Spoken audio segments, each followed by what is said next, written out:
Why does the Saintess like undead? Necromancer Reincarnated as a Saint. Volume 1.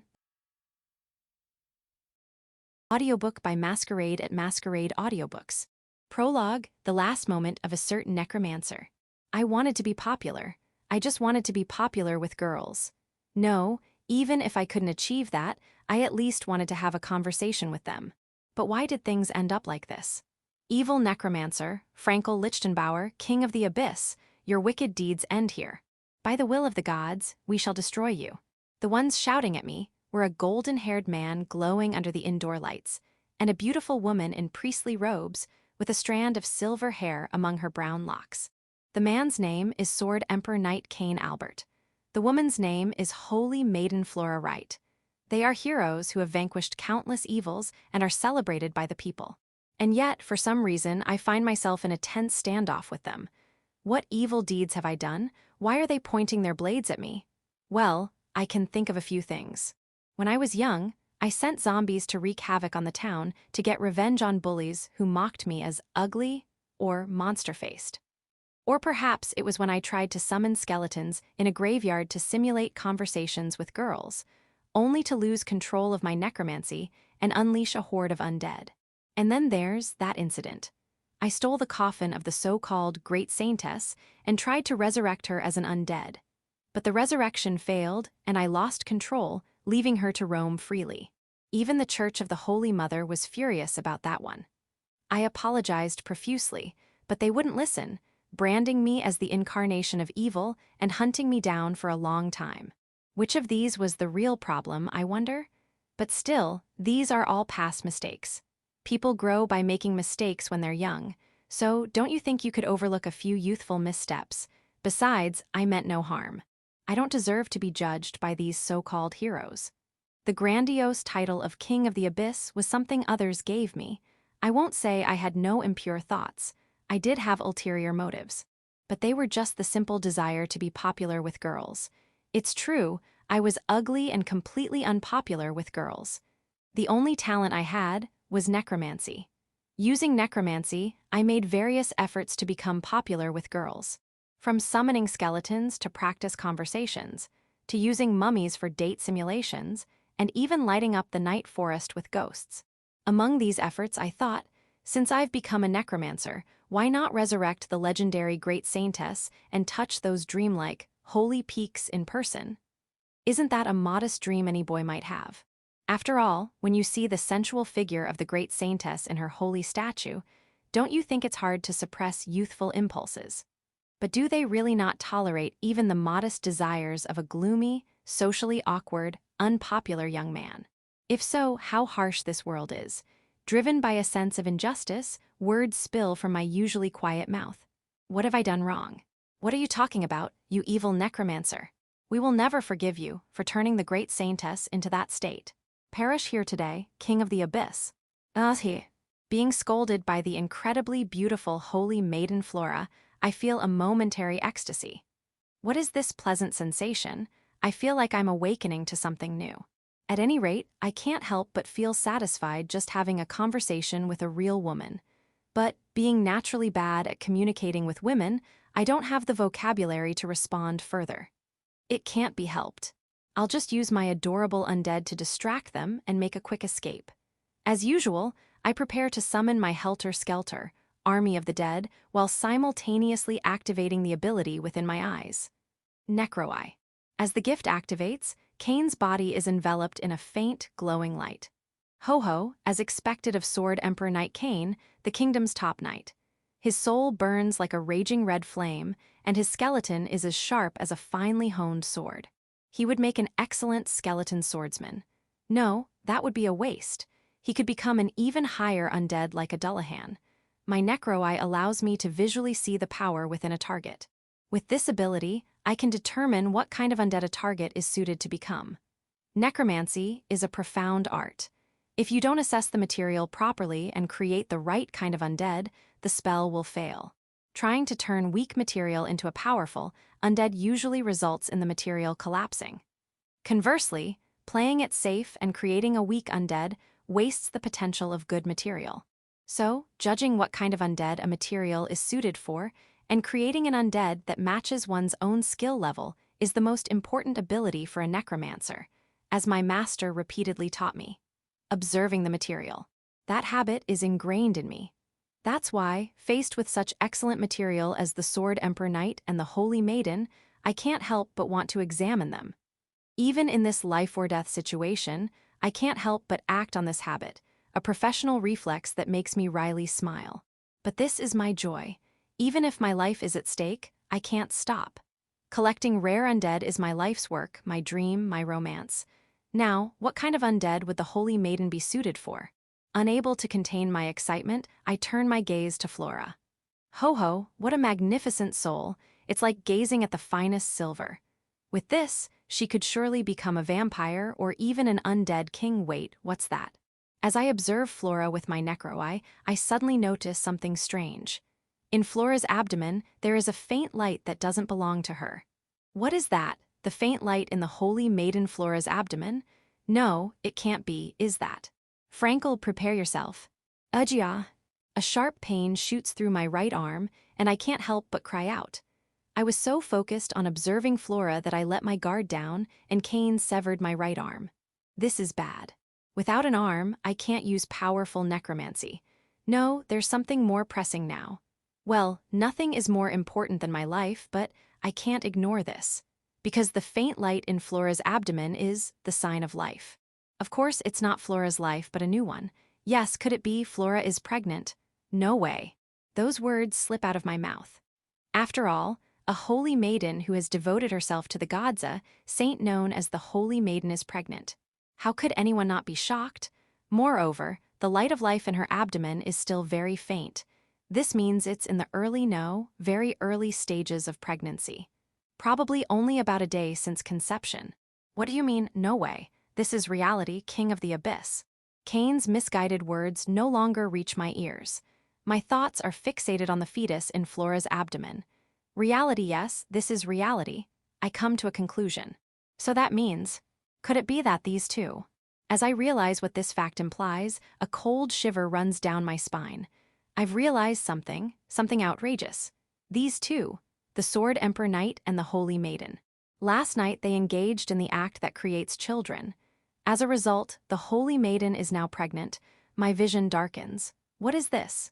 These two spent a passionate night before facing me in battle. Evil one, perish in the name of the gods. Holy light ray. Jaile. The holy light ray fired by the pregnant Holy Maiden Flora mercilessly pierces my abdomen. Coughing up blood, I desperately spit out words. Wait a minute, you too. Silence, fiend, no more words. Pidgeuo. Cain, unwilling to listen, slices off my left arm. My left arm flies away. Ah, my left arm. This is the end, you lawless disruptor of order. Do you have any last words? Last words? No, I have many questions. Did you two really engage in such indecent acts the night before? A real battle before the decisive fight? How does that work? After killing me, do you plan to have another passionate night tonight? How did the Saintess's body feel? Were the Saintess's holy peaks enjoyable? Weren't you supposed to be the knight protecting the Saintess? How dare you lay hands on her? Do you plan to take responsibility and marry her? And so on. But, having spent so long communicating only with undead, my mouth doesn't form words quickly. The only words that finally come out are, the villainous ones are you guys. HMPH, we don't need to hear that from a fiend. But the words I manage to utter are dismissed as the ramblings of a villain facing death. They laugh it off. What is this? They have no right to judge me. True, I tried to resurrect the great Saintess, and if possible, take her virginity. But if that's a crime, then isn't the Sword Emperor Knight who lay with the beautiful Saintess the night before our battle just as guilty as I am? Why should I be the only one punished? I didn't even succeed, but injustice comes mercilessly in the form of death. King of the Abyss, perish. Apologize to the great Saintess in the afterlife. The Sword Emperor Knight raises his sword, and the no longer maiden Holy Maiden summons a spear of light. Ah, it's over. There's no way for me to overcome this crisis now. It can't be helped. I decide to use the last resort I've never tested before, gritting my teeth and activating the spell embedded in my molars. Necromantic secret art, forbidden curse undead king reincarnation. It is the ultimate secret of necromancy. a forbidden technique that reincarnates one's soul into an undead king. Once attempted by my master, it is the ultimate goal many necromancers dream of. But this technique requires years of preparation. At this point, I don't have nearly enough time. It's far from complete, and I can't guarantee its success. If it fails, at best I'll become a mindless undead. At worst, my soul will be annihilated. But still, it's better than being unjustly killed by them. Gambling isn't my forte, but I have no other options. Desperate times call for desperate measures. Damn it, why is this happening to me? If I become the undead king, I'll definitely get my revenge, and may misfortune befall the child about to be born. And may you two divorce. Prepare yourself. Cain swings his sword at me. And I wish for my next life to be an undead existence with good fortune with women. Thud, a dull sound echoes in my ears. The last thing I see is Cain's fierce expression as he swings his sword and my own headless body. Chapter 1, Rebirth. Dark, a world of nothing but darkness. That was the first sensation I felt. I tried to open my eyes, but I couldn't. My body wouldn't move either. What in the world is this? Did I fail? Even in my life as Frankel, I had never experienced fear like this. There's nothing more terrifying than an intangible, formless space. Faced with overwhelming anxiety, there was little I could do. Desperately, I tried to scream, squeezing the sound out from the depths of my soul. Wah! Wah! My confused body was lifted by someone. What is this warm feeling? It's a strange sensation I've never experienced in my entire life. Oh my, what's wrong, Eurisha-chan? Did your diaper get wet? Or are you hungry? This voice. It's a voice I've heard before. The tone is different, but there's no mistaking it. After all, it's the voice I heard right before I died. Why is this the voice of Flora, the holy maiden? The next moment, my lips were enveloped in a soft sensation. And so, it seems I've been reincarnated as Flora's child, Eurisha. It took me about 6 months after birth, when my eyes finally opened, to accept this unbelievable reality. As for my father, of course. Look, Eurisha-chan. Daddy's here. Hiya. Sword Emperor Knight Cain, already fully in doting parent mode, picks me up. He probably has no idea that I'm the reincarnation of his former nemesis, Frankel. That's right. The ritual I attempted as a last resort was, in a way, both a failure and a success. I was reincarnated as their child, retaining the memories of my past life. But I never expected to be reincarnated as the child of Cain and Flora, of all people. What could have caused this? Duh. Ouch, Eurisha-chan, you're such a handful. While kicking the detestable Cain, I ponder.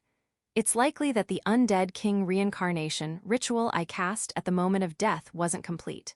Normally, my ritual would have failed and my soul would have simply decayed. But heaven hadn't abandoned me. By chance, there was a recently fertilized vessel nearby, one without a soul. In other words, the fetus of Cain and Flora. My soul, ejected by the incomplete ritual, managed to avoid destruction by taking refuge in the fertilized egg within Flora's womb. As a result, I was born as Eurisha, the child of Cain and Flora.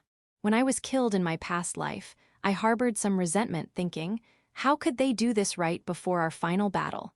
But ironically, it's thanks to that I was able to successfully reincarnate. Moreover, through this reincarnation, I gained something. Something I had always longed for in my past life, but could never obtain. Da. Oh, is Eurisha-chan hungry? Darling, can I have her back? I need to feed her. Yeah. Sure. I'm gently cradled by Flora, and I touch her soft bosom. Instantly, my heart is filled with an indescribable sense of happiness. This is what I've always dreamed of, the holy peaks of the Saintess.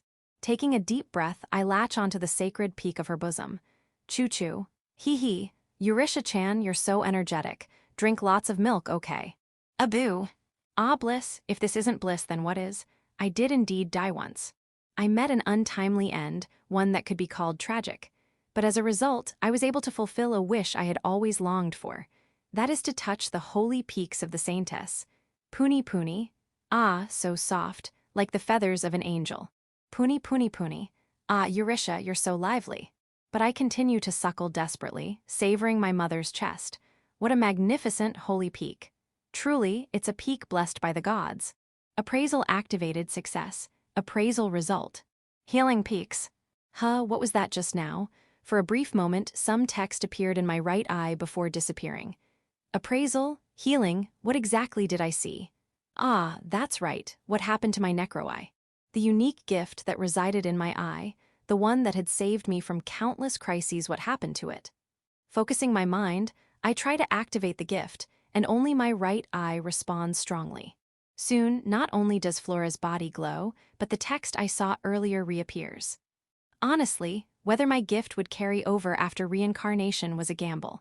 And it was a gamble with very low odds. I thought it was hopeless. But even though only my right eye is active, it seems my gift has carried over. Unfortunately, nothing appears in my left eye. However, the ability has undergone a dramatic change. Not only can I see visible light, but I can also see text. The content displayed seems to be an explanation of Flora's gift. What exactly has happened to my necro eye after reincarnation? Has it transformed into something else? There are so many questions, but I quickly stop worrying. I have plenty of time to think and verify things. After all, I've been reborn. If anything, I should be grateful that my gift has activated. I've never heard of a gift being carried over after reincarnation. Instead, I should focus on enjoying the happiness that can only be experienced in this moment. Namely, the holy peaks of the Saintess. That said, as expected of the holy peaks of the holy maiden Flora, just touching them fills my entire body with a gentle warmth. It's probably the effect of the healing peaks gift. To manifest a gift just by touching them, how blessed by the gods must these peaks be? If Cain had obtained this the night before and fully enjoyed it, he must have been filled with immense strength during our final battle. Well, never mind. I'll let go of past grudges. More importantly, I want to cherish the present moment. Gently stroking the plump breast, my tiny right arm emits a soft light. Gift healing right hand activated. Some text appears on my right arm, but right now, savoring this breast takes priority. I take the breast into my mouth. Chew chew, ah, delicious. Why is it so rich and flavorful? In my past life, I never tasted anything so delicious and sweet. This is bliss. This is heaven. I must have gained something through reincarnation. Something I had always longed for but never achieved in my past life. Gift awakened, lip of blessing acquired. At any rate, I wonder what's these stuff flickering on my eyes since some time ago. Flora, I wonder why. Holding Eurytia seems to heal my fatigue. Eurytia, da. Flora, and when I feed her, I feel a surge of energy. Eurytia, da. Cain, well, that must be love. Flora, yes, this must be love. Eurytia is such a well-behaved and easy child. And her hair color, could it be the blessing of the Holy Mother Goddess? Maybe we should have Mother take a look. Cain, mother, you mean your mother? Flora, yes, my mother. Is there anything wrong with her? Cain, well, when I went to ask for her hand in marriage, she punched me. I've been terrified ever since. Flora, mother can be scary when she's angry, but it's fine now. She said she felt better after punching you once. Cain, ahata. Chapter 2, Mana. Oh my, Eurytia-chan is so cute. Ida. I was being held by a middle-aged woman with a strand of silver hair, staying quiet. Her name is Viola Wright. She is Flora's mother, my current grandmother, and one of the 7 cardinals of the Church of the Holy Mother, heading the department that oversees law. Known as the cold-blooded holy judge, Viola is a terrifying figure who once cornered me. Viola possesses a fearsome gift called the guilty judge, which allowed her to locate me and led to Cain chasing me down. She is truly my archenemy. However, the current expression on her face shows no trace of that. She looks like nothing more than a doting grandmother. Still, I must not let my guard down. I skillfully play the role of an infant to avoid revealing my true identity. When I heard that you had laid hands on Flora, I thought about chasing you to the ends of the earth and executing you, but grandchildren really are adorable, aren't they? Don't you think so, Cain? Ha. Even Cain, who is usually so bold, is as meek as a borrowed cat in front of Viola. Given that she is one of the top figures in the Church of the Holy Mother, it's understandable. By the way, Mother, what do you think of Eurytia's hair? What do I think? Well, this is amazing. I've never seen anyone with all their hair as Holy Mother's hair before. Even you and I only have one strand. Perhaps this child is truly blessed by the Holy Mother Goddess. I don't know what this Holy Mother's hair is, and honestly, I'm not interested. Right now, I just hope this formidable enemy leaves as soon as possible. That might be true, but even if she weren't blessed, I would do anything for this child. Hee, even the cold-blooded holy judge is gentle with Eurisha, huh? Of course. She's my adorable granddaughter, after all. Huh, what did she just say? As Viola gently stroked my head, her words caught me off guard. Did she say daughter? Me, a daughter? What in the world is going on? I should have realized this much earlier, yet I completely overlooked it until now. In a panic, I placed my tiny hand between my legs. Nothing, the important thing, is missing. What should naturally be there for a boy is absent from between my legs. Faced with undeniable, definitive evidence, even I had no choice but to accept it. The fact that my body is that of a girl. Looking back, there were many signs. I should have realized it the moment I was named Eurisha. But, elated by my successful reincarnation, I completely missed it. Yes, I have now become biologically female. In my previous life, I was known as the King of the Abyss, living an unrewarding life and meeting an unfortunate end. Although my wish to touch the holy peaks of the Saintess was fulfilled, there were many other unfulfilled desires and regrets. Among them were things that could only be achieved as a man. What should I do? After Viola finally left, I muttered to myself, but quickly realized there was nothing I could do about it now. Well, there's no helping it. No matter how much I agonize, there's nothing I can do. I decided to accept the fact that I had become a woman. Being able to adapt quickly is said to be a hallmark of a skilled magician. In that sense, I might be quite exceptional. In the blink of an eye, I turned 1 year old. By then, I had stopped worrying about being female. After all, there was something far more intriguing to focus on. That is the talent of my new self. Both of my parents were hailed as heroes, and my inner self is the reincarnation of a necromancer renowned enough to have a title. With such a blessed background, I was certain that I must be endowed with considerable talent. So one day, while my mother Flora was busy with housework, I decided to test how much magical power I possessed. The method was simple. Create a magical sphere infused with my own mana, a mana orb, and estimate my magical capacity based on its size. This is a common method called the mana orb measurement technique. However, this technique requires proper control over one's mana, so it's usually only possible for those over 15 years old who have undergone sufficient training, typically at schools. But I'm quite skilled at controlling mana. To understand the potential of this new body, I decided to give it a try. Could I control mana as well in this body as I did in my previous life? My worries were unfounded. Even in this infant body, I succeeded in moving mana in a way similar to my past life. Still, I'm only a 1-year-old, so full control is out of the question. Carefully and cautiously, I began to channel my mana. But this is beyond my expectations. The flow of mana is like a raging river. Could it be? With my heart racing in anticipation, I decided to infuse about 10% of my mana into the orb, slowly dipping my hand into the torrent of mana within me. The next moment, a small sun burst into existence between my hands. This is. I quickly dispersed the mana, and the radiant light in my palms vanished. Eurisha-chan. Flora rushed into the room, her face pale. She must have sensed the mana orb. I turned to her with the most natural expression I could muster. F-way. Huh, I felt an enormous amount of mana in this room just now. F-wa. Maybe it was just my imagination. My feigned innocence seemed to work. Flora tilted her head, picked me up, and returned to her housework. She must have convinced herself it was nothing. Still, that was close. If I had been a moment slower, she might have seen the mana orb. In the worst-case scenario, Flora might have started to suspect my true nature. I'll have to be more careful next time, though I couldn't help but suppress a sly smile. The results exceeded my expectations. Although I dispersed the orb before infusing 10%, I had already poured in enough mana at around 3 to 4% to make Flora rush into the room in shock. The amount of mana I possess is far greater than I imagined. In my previous life, my mana was above average but not exceptional. To put it in numerical terms, if an ordinary person's mana is 10, my previous self's mana was around 300.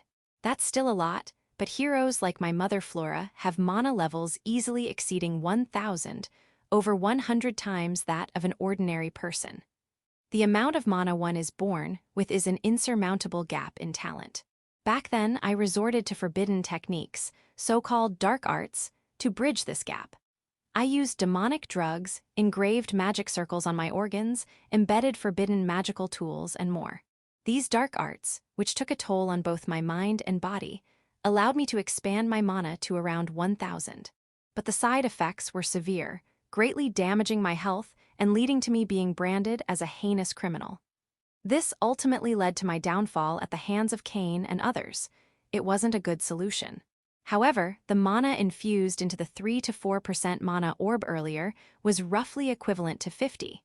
That's enough to cast a significant spell. No wonder Flora rushed in looking so alarmed. Based on this, my total mana likely exceeds 1,000. Even now, as an infant, my body possesses a terrifying amount of mana that surpasses both my previous self and Flora. And this body is still in its infancy. Considering future growth, how much mana will I have by adulthood? I might even be able to create a dragon skeleton, something I couldn't achieve in my previous life. My dream of collecting rare undead might actually come true. This is a wonderful miscalculation. So amazing. Throughout history, no necromancer, not even my master, has been able to collect the rarest undead. Collecting undead that have only appeared once in history or are only theorized to exist, that was the purpose of my previous life, the pinnacle I aimed for. And now, it might actually be possible in this life. Imagining this glorious future, I drooled a little. But it's still too early. Wiping the drool from my mouth with my clothes, I reminded myself to stay patient. Proper mana training isn't feasible until I'm at least 7 years old. My body is too young, and my mana circuits aren't fully developed, making it impossible to control mana freely or perform precise manipulations. Until then, I'll have to endure. No need to rush. I have plenty of time. After all, I've only just been born. Chapter 3, Appraise. In the blink of an eye, I had turned 2 years old. In my previous life, I hadn't particularly kept track of my birthday. But thanks to Cain and Flora celebrating it, I now had a clear understanding of when it was. Although such celebrations were foreign to me in my past life, where I was always alone, experiencing it now made me think that being celebrated wasn't so bad after all. I turned my gaze to a nearby mirror. Reflected in the mirror was a mere 2-year-old girl, my current self, Eurisha. My large eyes, long eyelashes, and slightly drooping eyebrows resembled my mother, Flora, while my well-shaped nose and rounded lips took after my father, Cain.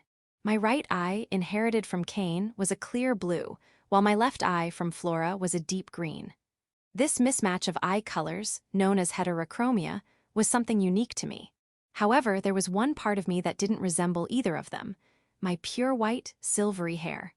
Flora had joyfully called it the hair of the Holy Mother, a sign of being loved by the gods, but I didn't really understand what that meant, nor did I care much about it. Oh, Eurisha is truly adorable. She looks just like an angel, don't you think, soared Baron Albert. As expected of you, Uncle, Count Otto, your eye for beauty is as sharp as ever. Eurisha is the second cutest in the world. Of course, the first is my wife. Fo-ho-ho-ho, you never change, Cain. Sitting across from Cain was Count Otto, a middle-aged man with a rich beard. As Cain's uncle, he had visited us several times before. As I grew older, I began to understand more about my surroundings. One thing I learned was that Cain was now a noble with a title. In the past, he had been a knight known as the Sword Emperor Knight, but after defeating me in my previous life, he had likely been granted a title for his achievements.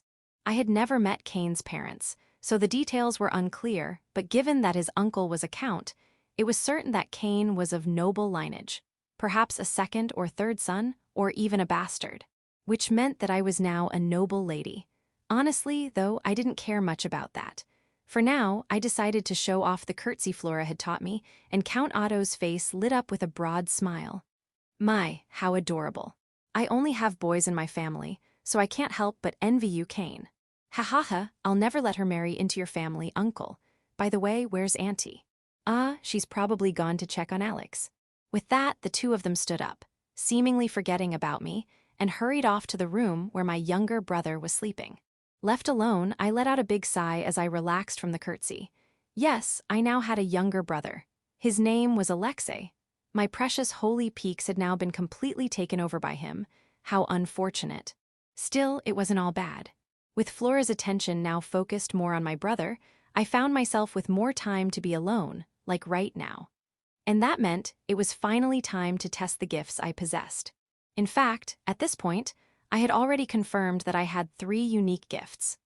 Gifts could be broadly divided into innate and acquired ones, but what they had in common was that only a very limited number of people possessed them. As such, those who had gifts were highly valued, as they were considered blessings from the gods. However, while there were people with 1 gift, it was almost unheard of for someone to possess 2 or more.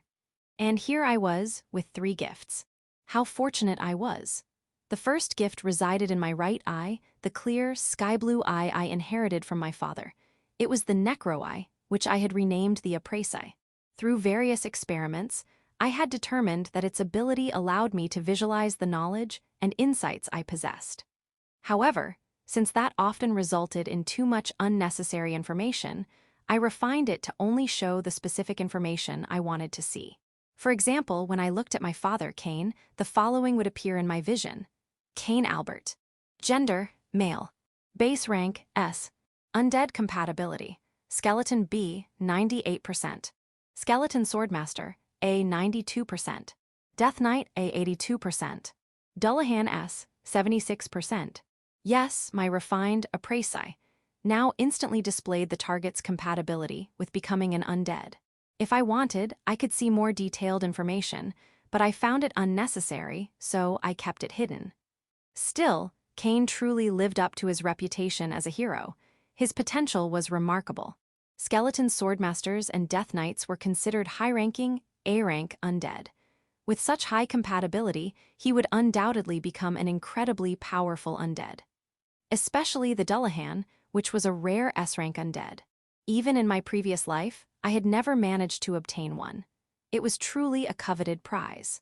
From what my master in my previous life had told me, when reviving someone as an undead, the success rate tended to be higher if you made a pact with them while they were still alive. It was like a kind of charm or superstition, but unfortunately, I hadn't interacted much with others in my past life, so I never got to confirm its usefulness. But this life was different. After Count Otto left, I decided to ask Cain, who was smiling at me with a gentle expression. Hey, father. What is it, Eurisha? Will you help me if you die? Die. Ah, you mean, don't worry, your father will never leave you behind, even in death. No, I mean, if you do die, will you lend me your strength?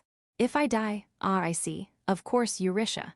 For my beloved daughter, I'd gladly protect you even in death. Cain agreed without a hint of doubt.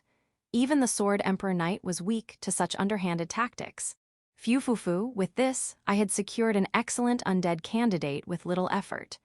As I couldn't help but smirk, Cain happily picked me up, his expression softening.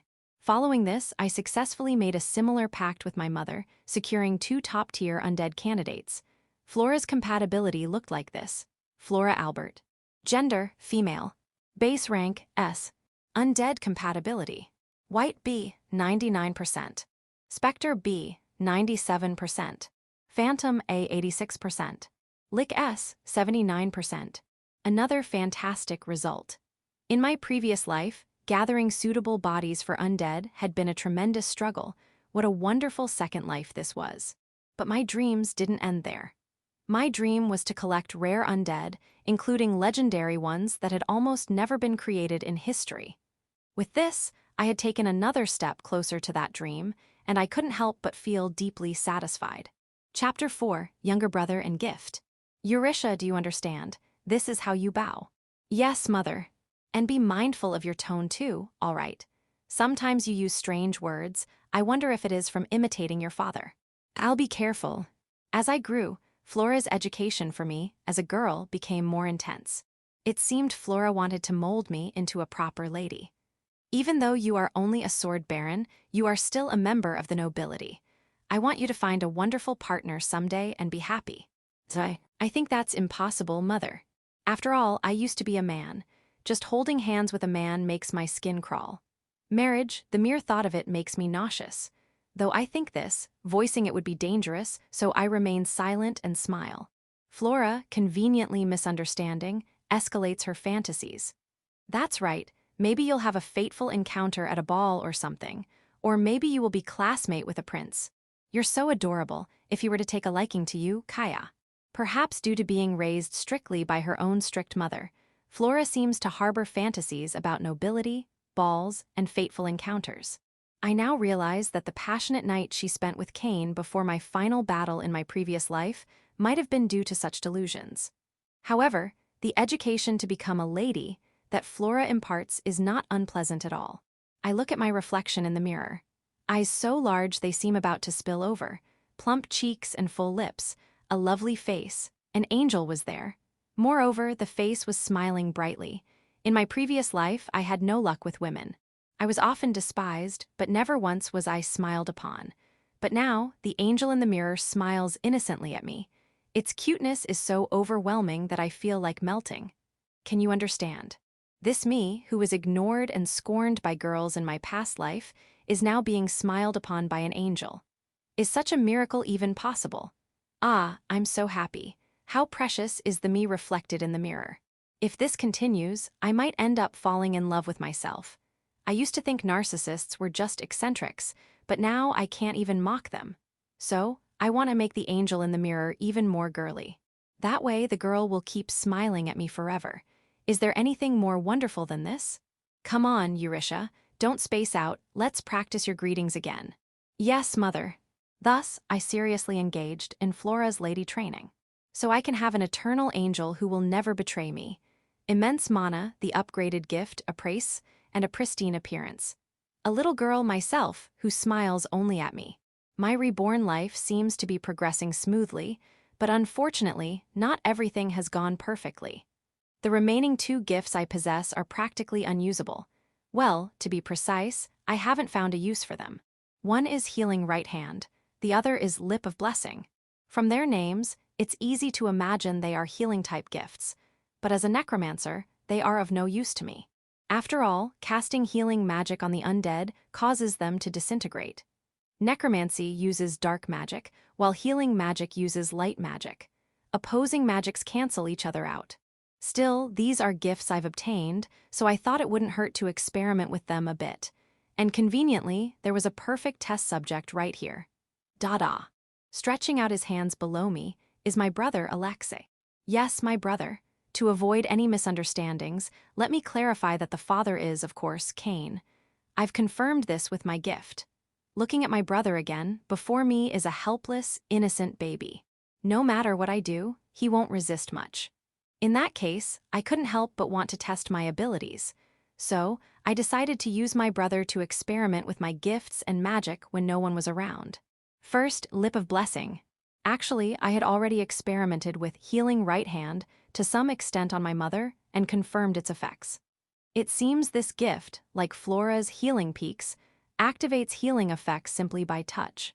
It's essentially a natural healing magic. While it might be a valuable gift in the world, it's utterly useless for a necromancer. Personally, I'd consider it a dud. So, what about Lip of Blessing? I had a hunch that the activation condition for this gift was to directly touch with the lips. For now, I decided to kiss my brother's forehead and observe the reaction. If it's an action towards my brother, even if someone sees, it wouldn't seem out of place. Choo, da-da. I could see my brother's entire body momentarily enveloped in light. I remember a similar phenomenon occurring when he was nursing from our mother. However, there was no visible effect. I can't make a judgment based on this alone. While I have a few hypotheses, I decided to continue experimenting for a while. Before I knew it, I was 4 years old. My brother Alexei was 2. He had grown quite a bit and could walk and talk on his own. Ah, time really flies. They say time passes differently for children and adults, and it's not just a feeling. It's probably due to the special environment of childhood that makes time seem to pass so quickly. Ni Tama, please. All right, Alex, a good luck charm, right? Yep. At Alex's request, I lightly kissed his head and then gently stroked it with my right hand. As he was enveloped in a soft light, Alex narrowed his eyes in satisfaction. Ni Tama, thank you. You're welcome. The kiss, that is, the Lip of Blessing gift, had been confirmed through repeated experiments on my brother to significantly enhance the effects of magic. And the healing magic activated by stroking with my right hand is the effect of the healing right hand gift. My right hand's gift automatically activates healing magic without incantation. The combination of the two gifts results in a powerful healing magic being cast on my brother, but since Alex isn't injured, it shows no effect. It's just like a good luck charm. I've kept these gifts a secret. Of course, from our parents, Cain and Flora, as well. I have no intention of becoming a priest or a healer. After all, my true nature is that of a necromancer. Fortunately, no one seems to have noticed so far. My concealment has been perfect. However, there was one miscalculation. As a result of repeated experiments to test the gifts, my brother seems to have grown fond of these actions. For me, kissing is no big deal, and since it slightly increases mana, I have no reason to refuse. I comply whenever he asks. Knowing from my past life that diligent effort is the essence of magic, I continue to work hard in this life as well. Flora once saw me doing this, but she didn't seem to notice the gifts, just smiling warmly. My concealment remains perfect. Encouraged, I decided to perform this good luck charm whenever my brother asked. Flora: "Hey, listen, Eurisha was kissing Alexei." Cain: "Oh, what wonderful sibling love. It seems Eurisha really loves Alex." Flora: "Yes, it seems she's growing into a kind big sister. I'm so happy." Cain: "Hey, Flora, shouldn't we get along better too?" Flora: You mean Kaya read. Chapter 5, Aptitude and Limit. Time has passed and I am now 6 years old. My younger brother is 4. I truly feel how fast human growth can be. Recently, thanks to mother's upbringing, I feel that my speech has become much more ladylike. Now, something I've discovered over the past few years is that I have an extremely high aptitude for holy magic. Or rather, it's more likely that I have the divine protection of the Holy Mother. Flora, a former saintess chosen by the Church of the Holy Mother, and my grandmother Viola, one of the church's cardinals, have both assured me, "Eurisha, you are undoubtedly under the special favor of the Holy Mother." I see, so my innate high mana is due to divine blessing. However, Flora doesn't seem to want me to become a saintess. I don't want her to have a gloomy youth like mine. Youth should be about love and romance, she often says.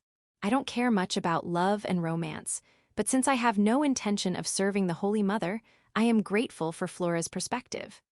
My silver hair, unlike my parents', is said to resemble the Holy Mother's hair, likely due to the vast mana altering its color.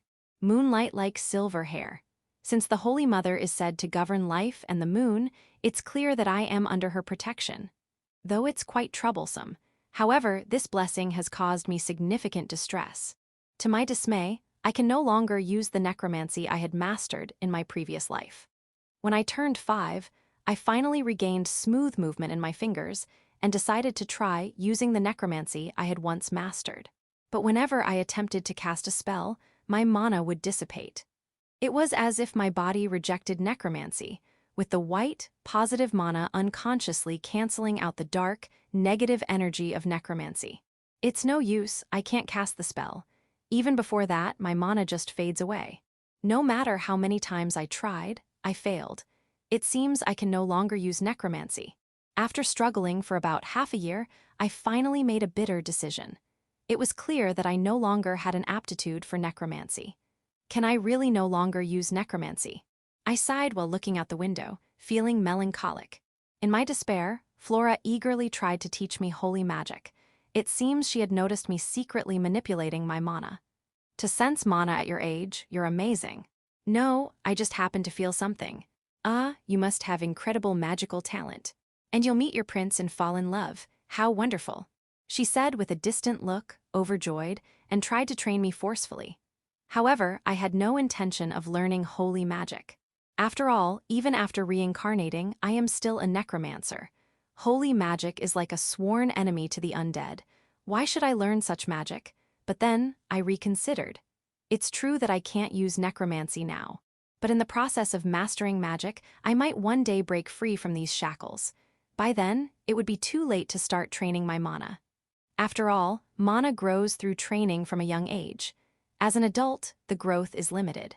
So, even if it's not my preference, shouldn't I do my best with what I have now? Having reconsidered, I decided to learn holy magic from Flora. Overjoyed, Flora taught me with all her heart and soul, though her eyes weren't smiling. First, the miracle of healing, the treat miracle. Slowly feel the pure white mana within your body and gather it in your hands. Yes, Mother. In the Church of the Holy Mother, magic is called a miracle. Higher-level magic, or sorcery, is called a grand miracle. However, since I'm not familiar with it, I still call it magic in my mind. Following her instructions, I focused on casting a healing spell, and the mana smoothly gathered in my arms. Without even using a magic circle or incantation, the flow of mana was incredibly smooth. I couldn't help but sigh in admiration. The surprise was not just mine, but Flora's as well. She has a magic circle on her right arm, passed down by the Church of the Holy Mother, to facilitate healing magic. But my healing magic was faster, smoother, and more effective than hers, even without a magic circle. Amazing, Eurisha. You have a remarkable aptitude for the miracle of healing. Is that so? It seems I have a talent even a former Saintess acknowledges, but honestly, I have no interest in healing magic. However, thinking that this talent might one day be applied to necromancy, I found myself motivated to train in healing magic despite my lack of interest. I trained hard, but the results were not favorable. It turned out that I couldn't use any holy magic other than healing. How strange. It seems you have no aptitude for any miracles other than the miracle of healing. Yes, Mother. I wonder what the Holy Mother intended by granting you such a blessing. I would really like to ask the goddess that myself. After all, healing magic is only harmful to the undead. Why would she bestow such a cursed blessing, useless to a necromancer, upon me? But Flora came up with an answer to this question. Ah, I see. This blessing must be for Eurisha to be protected by a wonderful prince someday. The Holy Mother must have given you this ability for that purpose. You know, weak girls make people want to protect them, right? I don't think that's the case. But Flora seemed pleased with her own answer. Ah, that must be it. Eurisha, you will one day meet a wonderful man who will protect you. Understand? You must cherish that fateful encounter. A fateful encounter? Honestly, I'd rather not. If I could use necromancy, I could use the undead as guardians. So I don't need a man to protect me. Mother, if it's just about being protected, it doesn't have to be a man, let alone a prince. What are you saying, Eurisha? Of course, it has to be a wonderful prince. I've read you so many stories and you still don't get it, if you don't understand. It's fine, I understand, Mother. Faced with Flora's demonic expression, it's best not to resist. To minimize the damage, I decided to pretend to agree and let it pass. Ah, this is really troublesome. I must master necromancy before Flora forces some fateful encounter on me, I vowed in my heart. But bad things tend to pile up. I was deprived of the opportunity to grow my mana. Healing magic only works on injured people. Without someone to heal, I can't grow my mana. But there aren't many injured people around, even if I tried to create opportunities. Mother, I have a request. I want to go to the Church of the Holy Mother's clinic and help with healing. That's a no, Eurisha. Flora flatly refused. Apparently, volunteering at the clinic is only allowed for those aged 12 and above to prevent the spread of disease. I tried to persuade her, but Flora smiled lovingly and firmly shook her head, saying, Eurisha, you're such a kind child. But you'll have to wait until you're a little older. Once Flora makes up her mind, there's no changing it. I quickly gave up on persuading her. Inefficiency is my enemy. My policy is always to achieve maximum results with minimal effort. Reluctantly, I tried tripping my brother and healing him, but he just laughed and the effect was minimal. Moreover, this method is highly inefficient and risky. If I keep tripping him, it might get discovered. High risk, low return is unacceptable to me, an efficiency enthusiast. At this point, there's nothing I can do. The only low-risk option is to cast charms on my brother. My magical growth has completely plateaued. Ah, this is troubling. If this continues, I'll waste the precious growth opportunity of my childhood. It's such a waste, given my potential. But there are hardly any opportunities to heal the injured. Even though I'm 6, I still look like a toddler. No matter how indulgent Cain and Flora are with children, they won't let me go out freely. I'm at a loss. Time just keeps passing. This reincarnation will be meaningless if things continue like this. What should I do? Just as my frustration was reaching its limit, a perfect opportunity arrived on a rainy day before my 7th birthday. Chapter 6, One-Armed Starving Wolf. It feels like it's been a while since I went out with Eurisha, hasn't it? Yes, Mother. All right, let's get pumped up and buy Yuri's birthday present. This time, I found myself in the bustling streets of the royal capital, Fahrenheit, after a long time. Although our sword Baron Albert's residence is technically within the capital, it's located a bit away from the city center. So I had only visited the bustling area a few times before, and only for brief shopping trips. So it wouldn't be an exaggeration to say this is almost my first time exploring the area. By the way, my younger brother Alexei is staying home today, left in the care of the maid. In my past life, I didn't have many good memories of the royal capital. After all, I was a wanted criminal there, constantly on the run.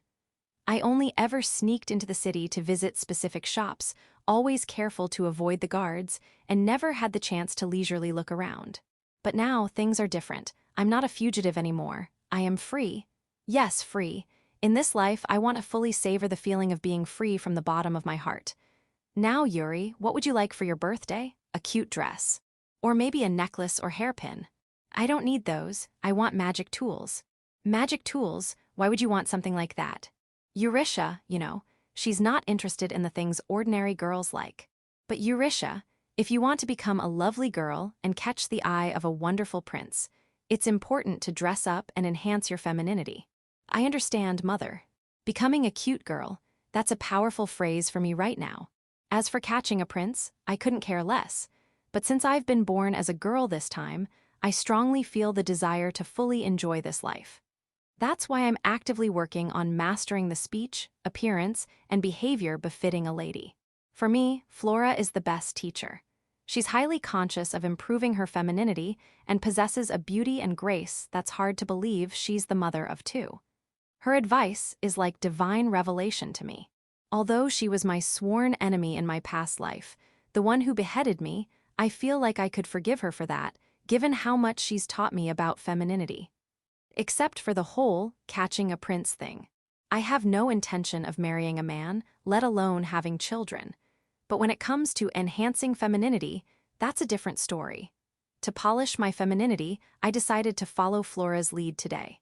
With that resolve, I followed her into a charming little shop in the bustling district.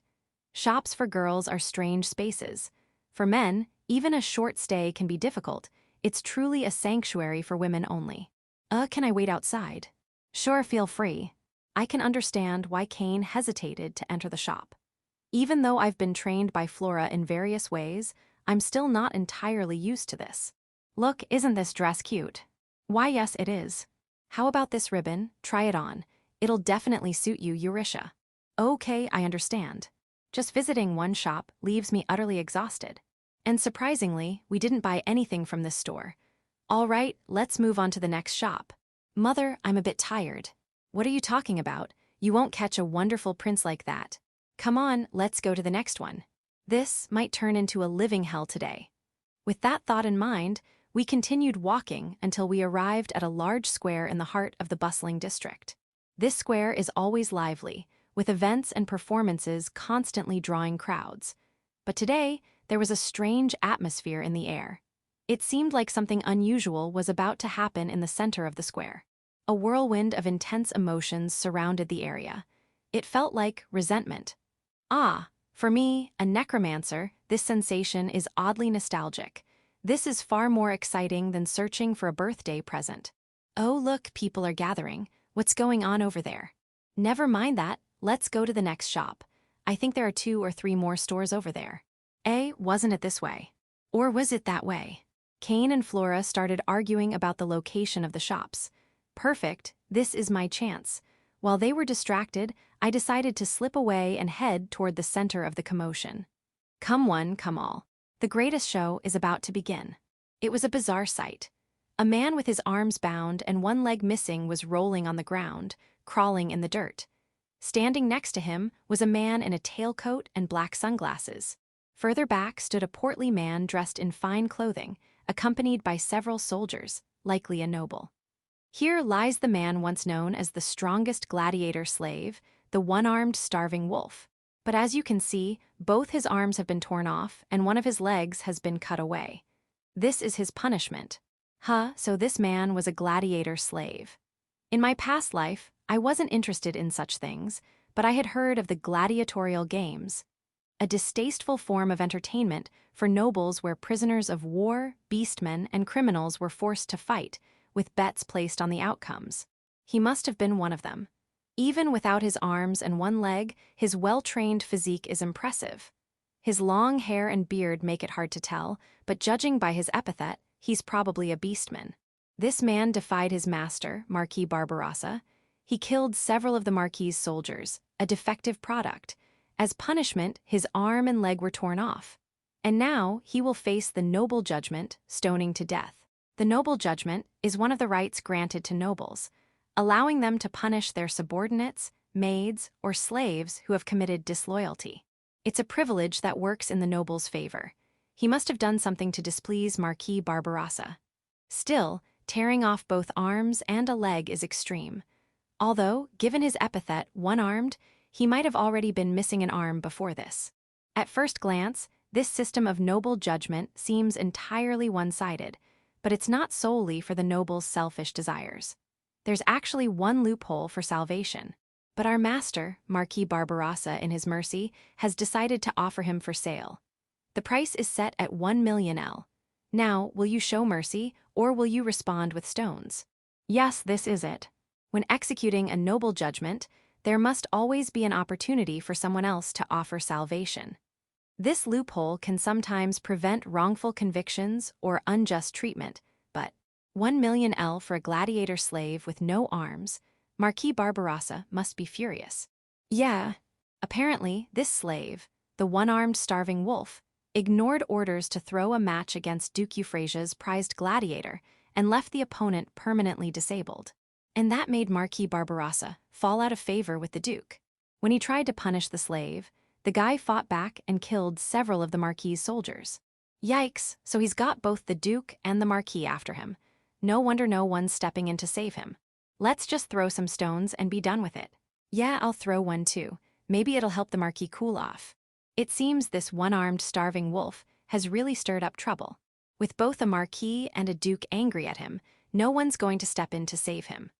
One by one, the stoning began, and before I knew it, almost everyone in the crowd was throwing stones at the one-armed starving wolf. This is surely the end. It's a truly distasteful spectacle, but there's no point in watching any further. Just as I was about to leave, I caught a glimpse of the one-armed starving wolf's eyes. Oh, I couldn't help but let out a sound in my old male voice. His eyes burned with a fierce, blazing fire. His limbs were torn off, and he was in a hopeless situation with only death awaiting him. Yet, his eyes were not dead. In fact, they seemed to be waiting for death. It was as if he was like a wraith. Suddenly intrigued, I activated my appraise on the one-armed starving wolf, as I often did. What is this?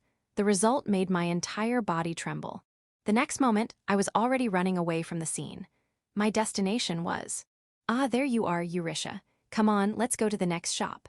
Finally figured out where the shop is. It's in the direction your father said. Yuri. I quickly shook off their hands as they tried to lead me to the next shop. Without missing a beat, I turned to Cain and asked, "Hey, father. You said I could have anything I wanted for my birthday present, right?" Oh yeah, I did say that. I've decided what I want. Can you prepare 1 million L for me? 1 million L. That's enough for a commoner to live on for a year.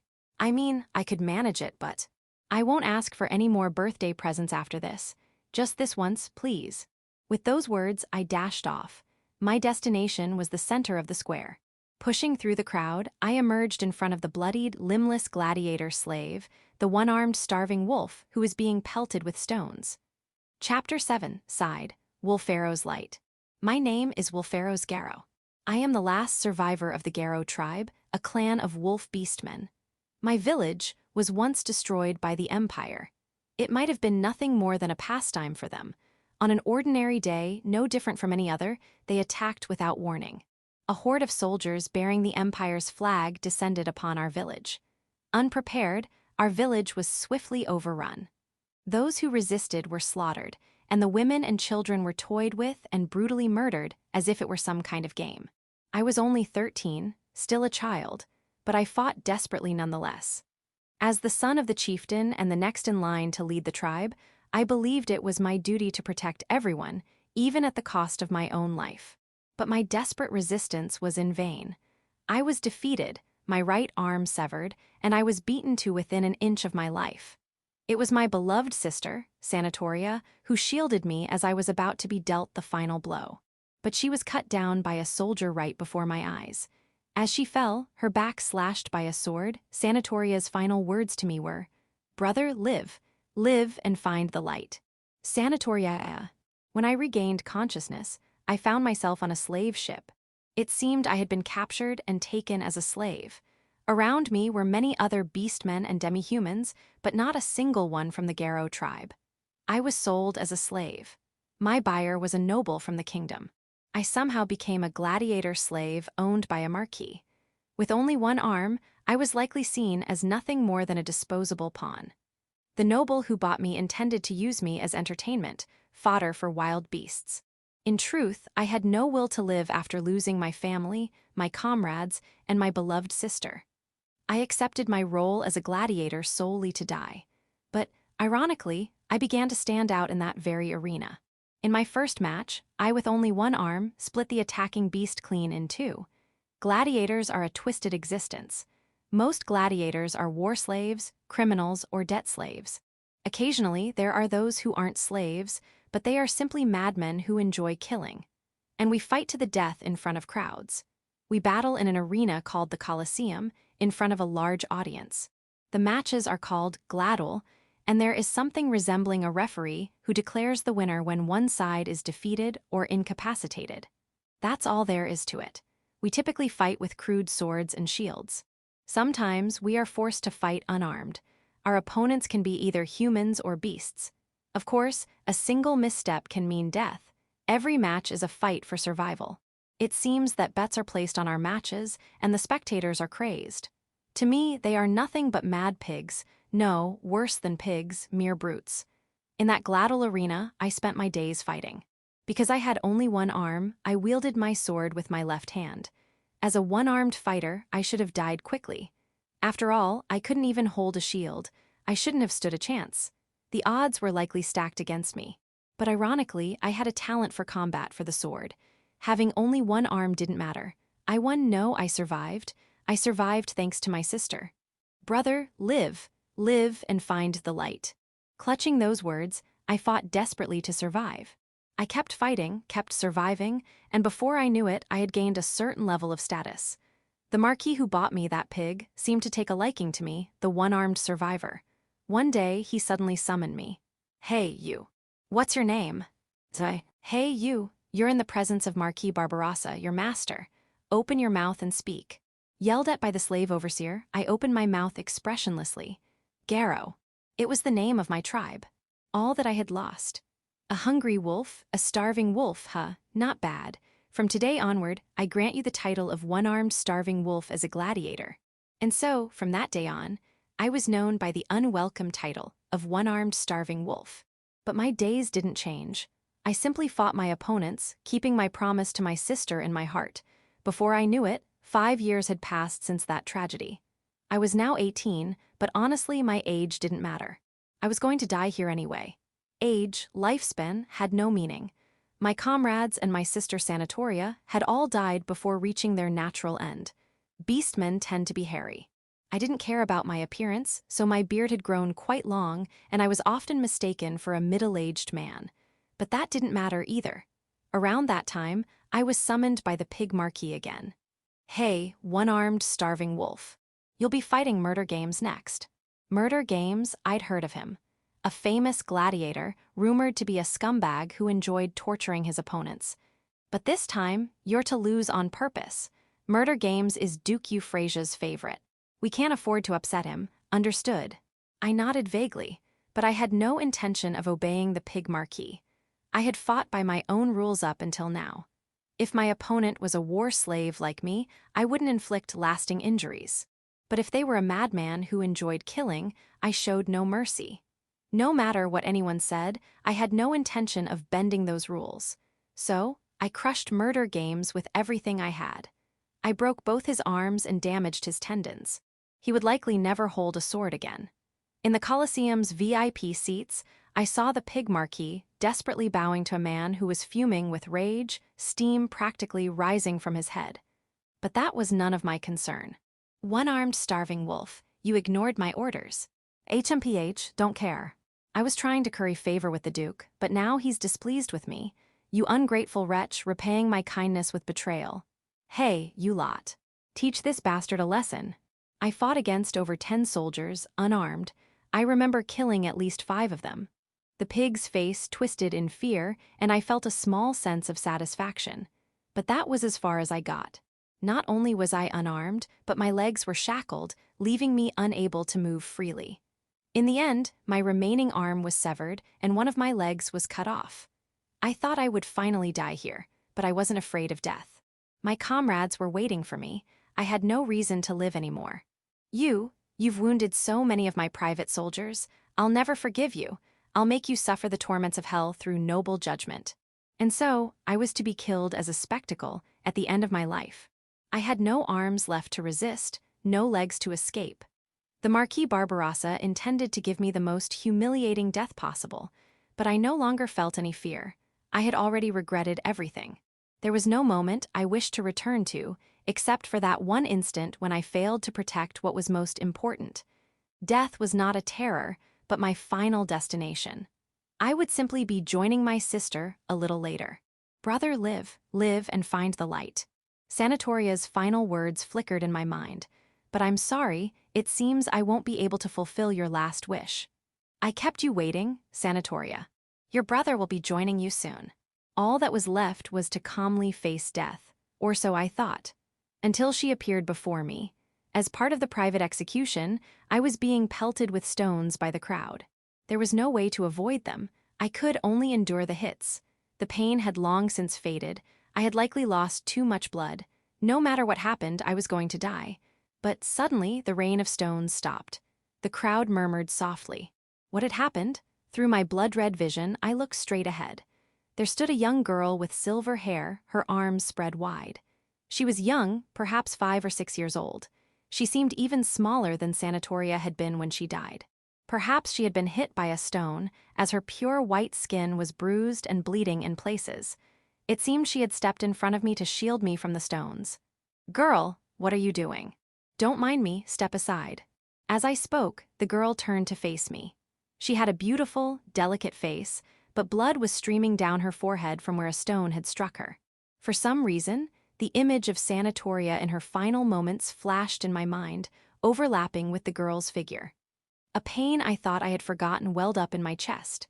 My severed arms and legs didn't hurt, but this did.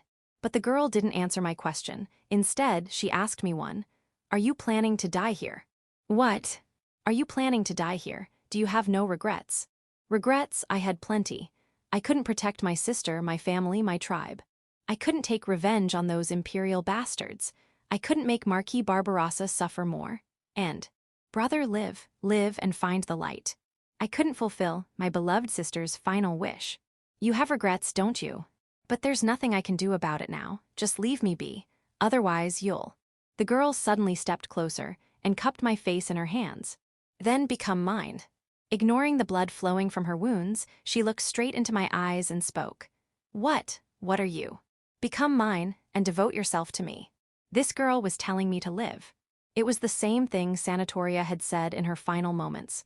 For the first time since that day, my unshakable heart wavered. That's quite the demand. As you can see, I'm in no state to. You're missing limbs. Then, if your limbs were restored, would you devote the rest of your life to me? My lost limbs restored?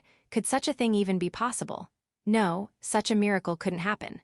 But if it could, find the light. I would for this girl. What are you doing? Hurry up and throw the stones. Little girl, you step aside. Marquis Barbarossa, growing impatient with the situation, raised his voice. The crowd, who had been watching in tense silence, reluctantly resumed throwing stones.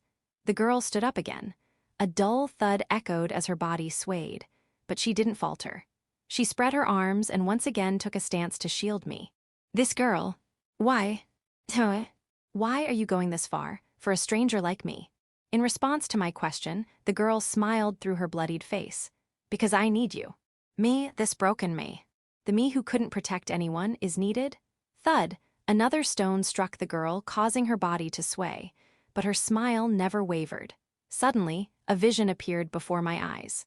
In that vision, Sanatoria, smiling gently, embraced the girl before me and then vanished. Ah, so that's what it was, Sanatoria. I see. I finally understand. Then if that's the case, All right, I'll devote myself to you. It wasn't that I valued my life. It wasn't that I desired anything. But if she wished for it, I would give her everything. That's why I spoke. Hearing my response, the girl's face broke into a radiant smile. It was like a delicate flower blooming in an icy wasteland. Phew, then our contract is sealed. And then the girl turned to Marquis Barbarossa and declared in a loud, clear voice, I will purchase this slave for 1 million L. Chapter 8, Healing Miracle. The Beastman gladiator slave, whose limbs had been torn off, known as the one-armed starving wolf. The result of appraising him with my appraisai was beyond imagination. Wolfero's Garo. Race, Wolfman. Gender, male. Base rank, S. Gift, Admiral's red bone. An extremely rare bone, said to be possessed by only 1 in a million people. This bone serves as the material for the legendary undead, the red bone skeleton. Compatible undead, red bone skeleton SS, 99%. A red bone skeleton, I nearly gasped aloud. After all, the red bone skeleton is a legendary, ultra-rare undead, with only 1 confirmed case in recorded history. Its rarity rank among necromancers is SS. There are fewer than 10 undead of this rank in existence. It is truly the pinnacle of undead creation. In my previous life, I had attempted countless times to recreate a red bone skeleton, but I never succeeded. And now I know why. It was because the base material was never suitable. But he is different. He possesses the necessary base material for a red bone skeleton, Admiral's red bone. Ah, what a turn of events. I have finally been granted the opportunity to create an ultra-rare undead. I cannot let this chance slip away. I immediately approached Cain to secure the necessary funds. The Albert family, though only a sword baron, is still a proper noble house. Moreover, Cain has earned a considerable amount of reward money from my subjugation missions, so securing 1 million should not be an issue. With the financial aspect settled, 2 challenges remain. The first is obtaining his consent. It is said that to acquire an undead's base material and increase the success rate of the undead transformation, it is preferable to obtain the individual's consent while they are still alive. Thus, I decided to attempt to persuade him. But before that, I cannot allow any more harm to come to my precious base material. I spread my arms in front of him, shielding him from further stone throws. Girl, what are you doing? Don't mind me, step aside. The wolf beastman, who possesses the potential to become a red bone skeleton, speaks to me. His name, I did appraise it, but the shock of discovering his potential made me forget. For now, let's call him Wolfkun. With that, I decided to confirm his intentions. Are you planning to die here? What?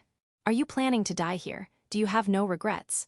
For someone to become undead, it is preferable that they have lingering attachments to this world. It significantly increases the success rate of necromancy. So, I cannot have him looking at things with such detachment as he did earlier. If he has no regrets, he might simply pass on peacefully. Upon checking, I noticed a faint flicker in Wolfkun's eyes. Yes, it seems he does have some lingering attachments to this world. You have regrets, don't you? But there's nothing I can do about it now. Just leave me be. Otherwise you'll then become mine.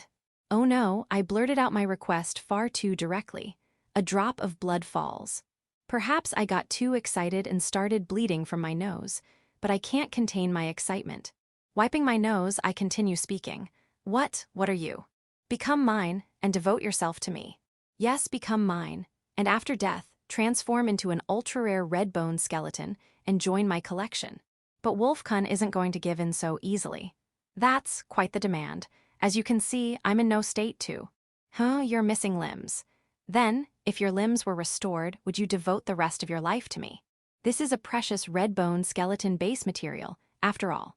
I want to restore everything and turn him into a perfect undead. Fortunately, I now possess healing magic. I had once dismissed it as unnecessary for a necromancer, but in this situation, it seems surprisingly useful. What are you doing? Hurry up and throw the stones. Little girl, you step aside. Ah, what a noisy pig. I'm in the middle of negotiating with him. Don't get in the way. Why? Why are you going this far? For a stranger like me. It's obvious. Wolfkun, it's because you are an ultra-rare, extremely valuable base material for an undead. Because I need you. Perhaps my desperate persuasion worked. Wolfkun's previously wary expression softened slightly. All right, I'll devote myself to you. Consent obtained. Did you hear it? Did you hear it? I've got your word, right? You can't back out now, okay? Yufu. Well then, the contract is settled, right? Just to be absolutely sure, I double-checked, and this time Wolfkun nodded properly. All right, with this, I've secured an ultra-rare specimen. Now, let's hurry up and make the purchase so I can start the treatment. I will purchase this slave for 1 million L. As soon as I said that, the people around us started murmuring. Oh, I didn't realize there were still people here. Why, you little girl, do you even know what you're doing? I do. I'll pay properly, so please don't complain, okay? Just at the right moment, Kane and Flora pushed through the crowd and arrived. Now, my dear wallet, could you handle the payment? W8 Yuri, what in the world are you, Marquis Barbarossa? What, you're Sword Baron Albert? It seems the two of them knew each other. They were glaring at each other with a tense atmosphere, but I had no interest in that anymore. What's more important now is the final hurdle, starting the treatment for Wolfkun. Eurisha, your blood. Mother, now's not the time for that. I faced Wolfkun and cradled his head in my hands. Ignoring his surprised reaction, I gently pressed my lips to his forehead. Activate, Lip of Blessing. My right eye showed Wolfkun's body enveloped in a faint light. Good. It seems the gift's effect has properly spread throughout his body. Wah. Please stay still. Moving will only get in the way. The ability of my Lip of Blessing has been roughly understood through various experiments, utilizing Alexei. In fact, this gift seems to have the effect of amplifying magic.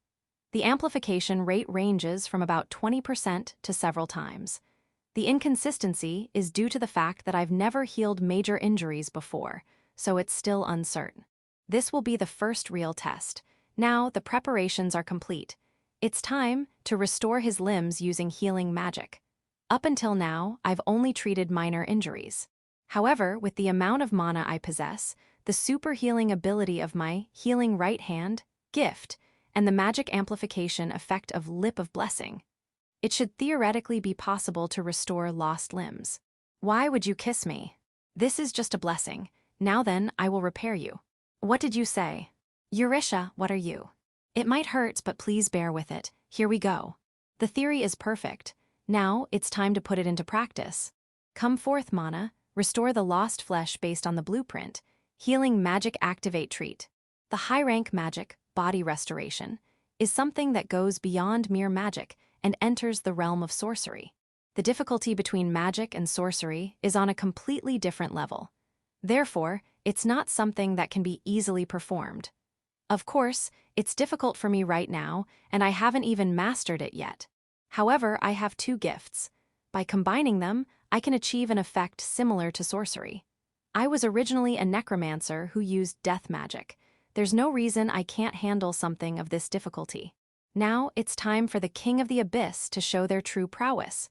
Normally, the treat spell can heal injuries from the last 3 days. Here, I'm forcibly pumping in dozens of times the usual amount of mana. Overdrive. Breaking through the limits, surpassing the upper threshold. The effect of treat has expanded from 3 days to 15 days. Information floods into my eyes, apresa. This is a magic enhancement technique known only to a few maniacal sorcerers. It's an extremely inefficient hidden technique that consumes dozens of times the mana for a mere 5-fold effect. But in this case, it's a very effective method. Next, I activate the gift. Gift, healing right hand, manifestation confirmed. Extra boost, the effect of healing-related magic is automatically amplified 6-fold. The recovery time extends from 15 days to 90 days. And finally, Gift, lip of blessing, manifestation confirmed. The effect of magic is doubled. For healing magic, the effect is further expanded, uniformly increasing by 10 times. Additionally, the magic activation time is reduced to 1/10, and the recoil from the magic is halved. As a result, limit break, the theoretical upper limit of healing magic is shattered, breaking through healing class 365. The healing magic treat is elevated 2 levels and evolves into full recover. Through my appraisai, a flood of incredible information pours in. The effects of the gifts, which were unclear until now, are becoming clear one after another. Ah, how wonderful. They say one experience is worth 100 hearsays, and that's exactly right. But it's still not enough. This only seals the wounds, it doesn't restore the lost limbs. However, here I will utilize the wisdom and knowledge of the King of the Abyss. Awaken, Sephiroth Tree of Life. This is a detailed blueprint of the human body's structure, stored in my mind through my experiences as a necromancer interacting with various undead. I call it the Tree of Life. In this world, human dissection is taboo, so not many people know the detailed structure of the human body. However, thanks to the Sephiroth, I know the human body inside and out. In other words, I can accurately recreate the human body. By overlaying the Sephiroth Tree of Life in my mind onto Wolfkun's body using appraisai, I can visualize the restoration of his limbs. Then I combine it with the magic stored in my right hand. Now the preparations are complete. Let's begin. I slowly pour the magic, swollen to the point of bursting, into Wolfkun. Squelch, squelch, squelch. With a dull sound, Wolfkun's body begins to change. What is this? Continuing. It's working. Having judged that, I immediately activate the sorcery. Overflowing, torrential mana. An intense flow, unlike anything I've ever felt before, gushes out from my body. What is this? What an unprecedented sensation. This feeling, as if the impulses swirling inside my body are rushing out all at once, it's like, ecstasy. But the next moment, my consciousness snapped, as if a string had been cut, and everything went black. Chapter 9, Result of the Healing. When I woke up, I was lying in a bed in my room. Why am I sleeping here? I remember. Yes, I was treating Wolfkun and then I lost consciousness. I know exactly what happened. I ran out of mana. In my previous life, where I had little mana, this happened many times. But in this life, I should have had a considerable amount of mana. Well, it's no wonder. Restoring lost limbs must consume an enormous amount of mana. But the result was amazing. My mana has increased significantly. It feels like it's about double what it was before. Despite all the efforts I've made so far, my mana hardly increased. Yet, after just one use of magic, it grew this much. This result made me realize once again that my mana won't grow unless I actually heal injuries. And that special feeling of ecstasy I felt at the very end. That was something I never experienced in my previous life. Having experienced that once, I'll never forget it. Just thinking about it makes my hands tremble. I let out an involuntary sigh. I want to feel that ecstasy again. Is there anyone out there on the verge of death with serious injuries? Oh, by the way, what happened to Wolfkun, whom I healed? Did his limbs restore properly? I don't know. The magic activated properly, so they should have restored. My precious red bones. Knock, knock, knock. The door to my room opened and Flora came in. Eurisha, you're finally awake. You've been asleep for 3 whole days. Apparently, I had been unconscious for 3 days. It seems that using magic of that level at less than 7 years old was too much for me. Are you okay? Is anything wrong? Yes, I'm fine. By the way, Mother, what happened after that? After that, it was chaos. I just carried you both and ran back as fast as I could. What does she mean by chaos? But before I could ask, a new visitor arrived. It was Kane. Yuri, you're awake. There's someone who wants to greet you. Greet me, who could it be? Urged by Kane, a tall, handsome man with long, dark gray hair appeared. I don't recognize him. Do I know such a handsome man? Then, as soon as the handsome man saw me, he started crying uncontrollably. He immediately knelt before me. Have you awakened, my princess? What a cringeworthy line. As expected of a handsome man, he deserves to die 1,000 deaths. But his voice sounds familiar. I tried to activate my appraisai, but it's me, the gladiator slave you saved. His true identity was Wolfkun, the gladiator slave. His overgrown beard was neatly shaved, his hair was cut, and his appearance was tidy. Most importantly, all his limbs had been restored, so I didn't recognize him at first. But now that he mentioned it, I can see the resemblance. I can even spot wolf ears hidden in his hair. I'm glad the restoration was successful. Yes, thanks to you, I've been saved. So, as promised, I will dedicate the rest of my life to protecting you. Ah, right, there was that promise. Back then, I was so obsessed with the red bone skeleton that I made some extreme statements. But I never expected it to come to this. I looked to Cain and Flora for help, but they both nodded happily. After hearing Yuri's wish, we bought him for our household. Then he insisted on becoming Yuri's servant. Of course, we freed him from slavery. We told him he could go free, but he said he wanted to serve by your side no matter what. I have no place or family to return to. So from now on, I want to live to protect you. I just wanted him to provide his body after death, but given the atmosphere, I kept my mouth shut. However, I'm sorry to say that we've placed a divine restriction on his actions to ensure your safety. That's only natural, madam. But I would never harm the princess, not even in a million years. I will protect her with my life. It seems things have been decided without my knowledge. Honestly, I have no use for a handsome man, but if it means having a red-boned skeleton nearby, I guess I'll have to accept it. By the way, could you stop calling me princess? Then, may I call you my lady? Fine, that's acceptable. And what should I call you? Please call me Garrow no Wolf. In response to my question, Wolfkun no Wolf answered happily, wagging his tail.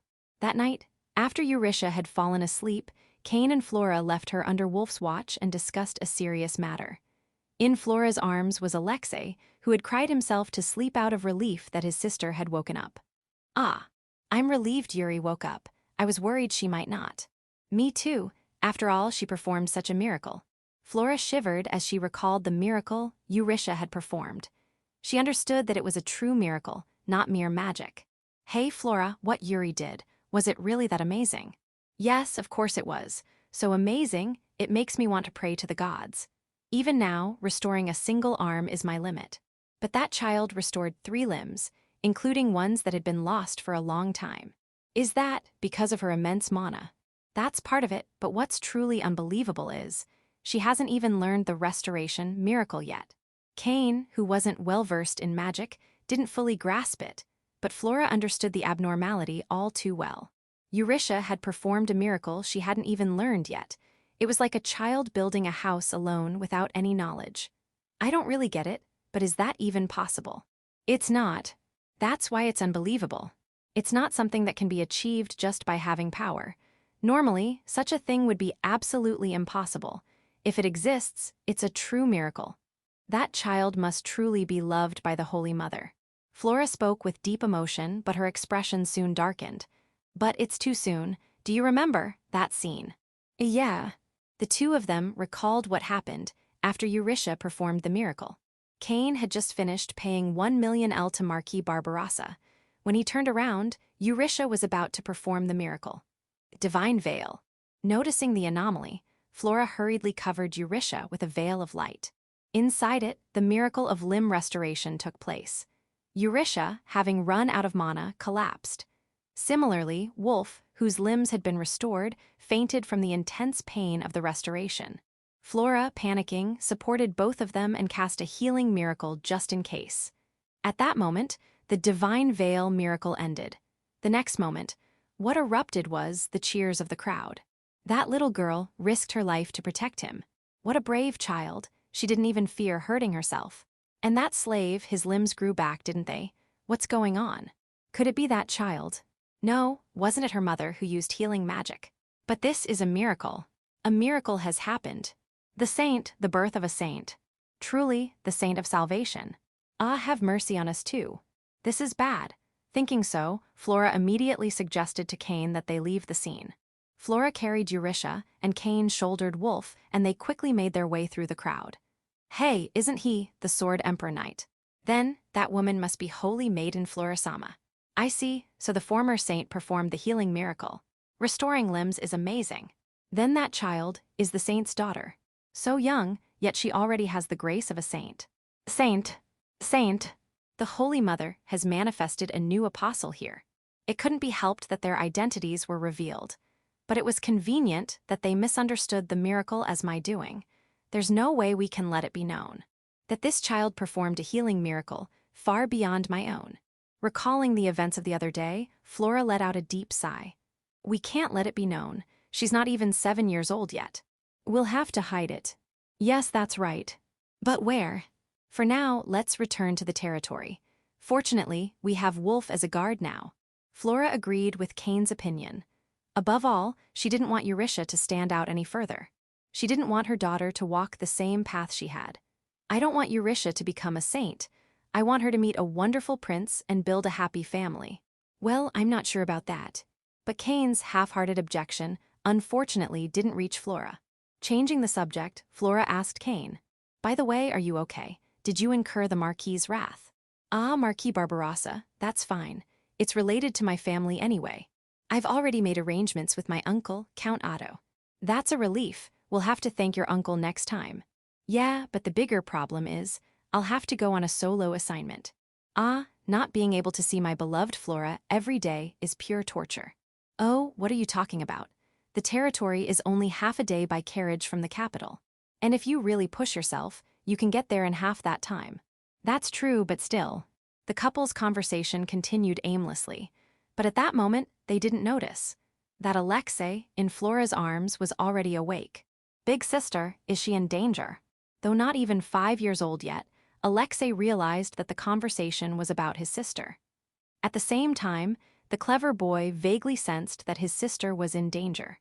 My beloved big sister is in danger. Alexei loved his kind sister Eurytia, who would always give him gentle kisses when he asked. But if his sister was in danger, I have to protect big sister. On this day, the young Alexei made a decision that would greatly change his life. But his feelings would take a little longer to materialize. Chapter 10, Albert's Territory, and Decide. About half a day's carriage ride from the royal capital lies the territory of Indecide, owned by Sword Baron Albert. With only about 20 households, it's more of a village than a territory, but then again, the territory of a sword baron, the lowest rank of nobility, is usually about this size. And so, I ended up spending some time in this territory of Indecide. Of course, there's a reason for that. After the incident where I restored Wolf, Flora spoke to me with a serious expression. "Hey, Eurytia. You've gone and performed a miracle so powerful that it restored limbs. Yes, you've done it. Ha. But that's something that's normally unthinkable. There are hardly any people in the world today who can perform miracles like restoring limbs. It seems I've overdone it." This is the first time I've seen Flora look so troubled. "You must be incredibly loved by the Holy Mother." "Is that so?" "I don't love her at all, though. A goddess having a one-sided love, how pitiful." "Yes, of course. But please try to avoid performing such miracles in the future. If you don't, you'll stand out too much." "Stand out?" "Yes. If you keep performing miracles like that, you'll be declared a saint in no time." "Being declared a saint, that's unacceptable.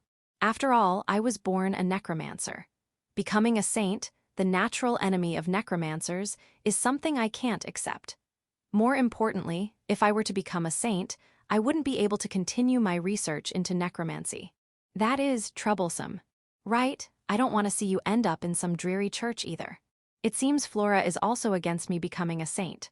On this point, she's completely on my side. Although Flora has openly declared that her dream is for me to experience wonderful romance, which means we'll eventually have to part ways.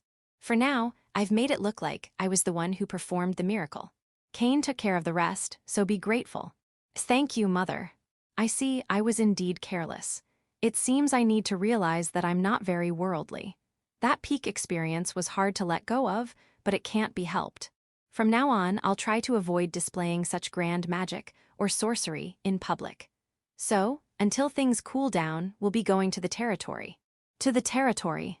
"Yes, there we can hide the extent of your power." With that said, I no longer have a choice. I decided to obediently comply. "Yes, understood, Mother." And so, I ended up secluding myself in the territory for a while. Though Kane, who would be living alone in the capital during the weekdays, was quite depressed about it, but that's his problem. Thus began my life in the territory of Indecide, but there were various inconveniences. One of them was the absence of healing targets. As a result of the unexpected event of restoring Wolf's limbs, I discovered that healing injured individuals is more effective for strengthening my magical power. No wonder my magic didn't grow no matter how much I used it on my unharmed younger brother. But this is a rural territory. Injured people don't just show up here.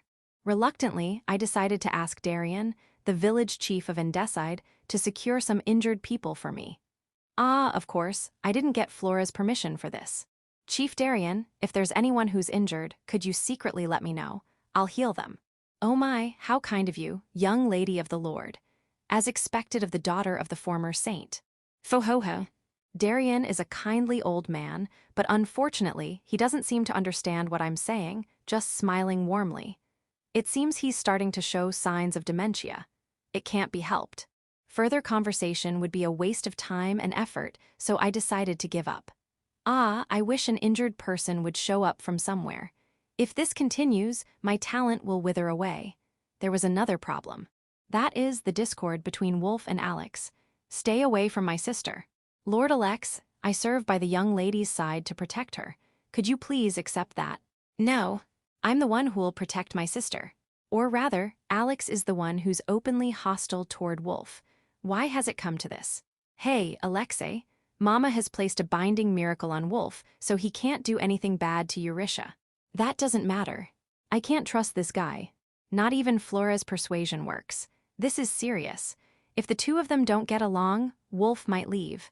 I can't afford to lose such a valuable undead sample over something so trivial. It can't be helped. I'll have to do the persuading myself, troublesome as it is. Alex, can I talk to you for a moment? What is it? In your current state, you can't protect me. Why? Wolf whispers in my ear, young lady, you don't have to be so blunt. But I ignore him. After all, I'm all about efficiency. I hate inefficiency. Everything must be straightforward, efficient, and lead to the best outcome. I press on, looking at the teary-eyed Alex. First of all, my guard is Wolf. There's no role for you. Why? What is it, Alex? Why him and not me? Because Wolf is stronger than you. Young lady, as I was saying. But, he looks weaker than Papa. There's no way he's useful. Oh dear, it seems Alex doesn't know how strong Wolf is.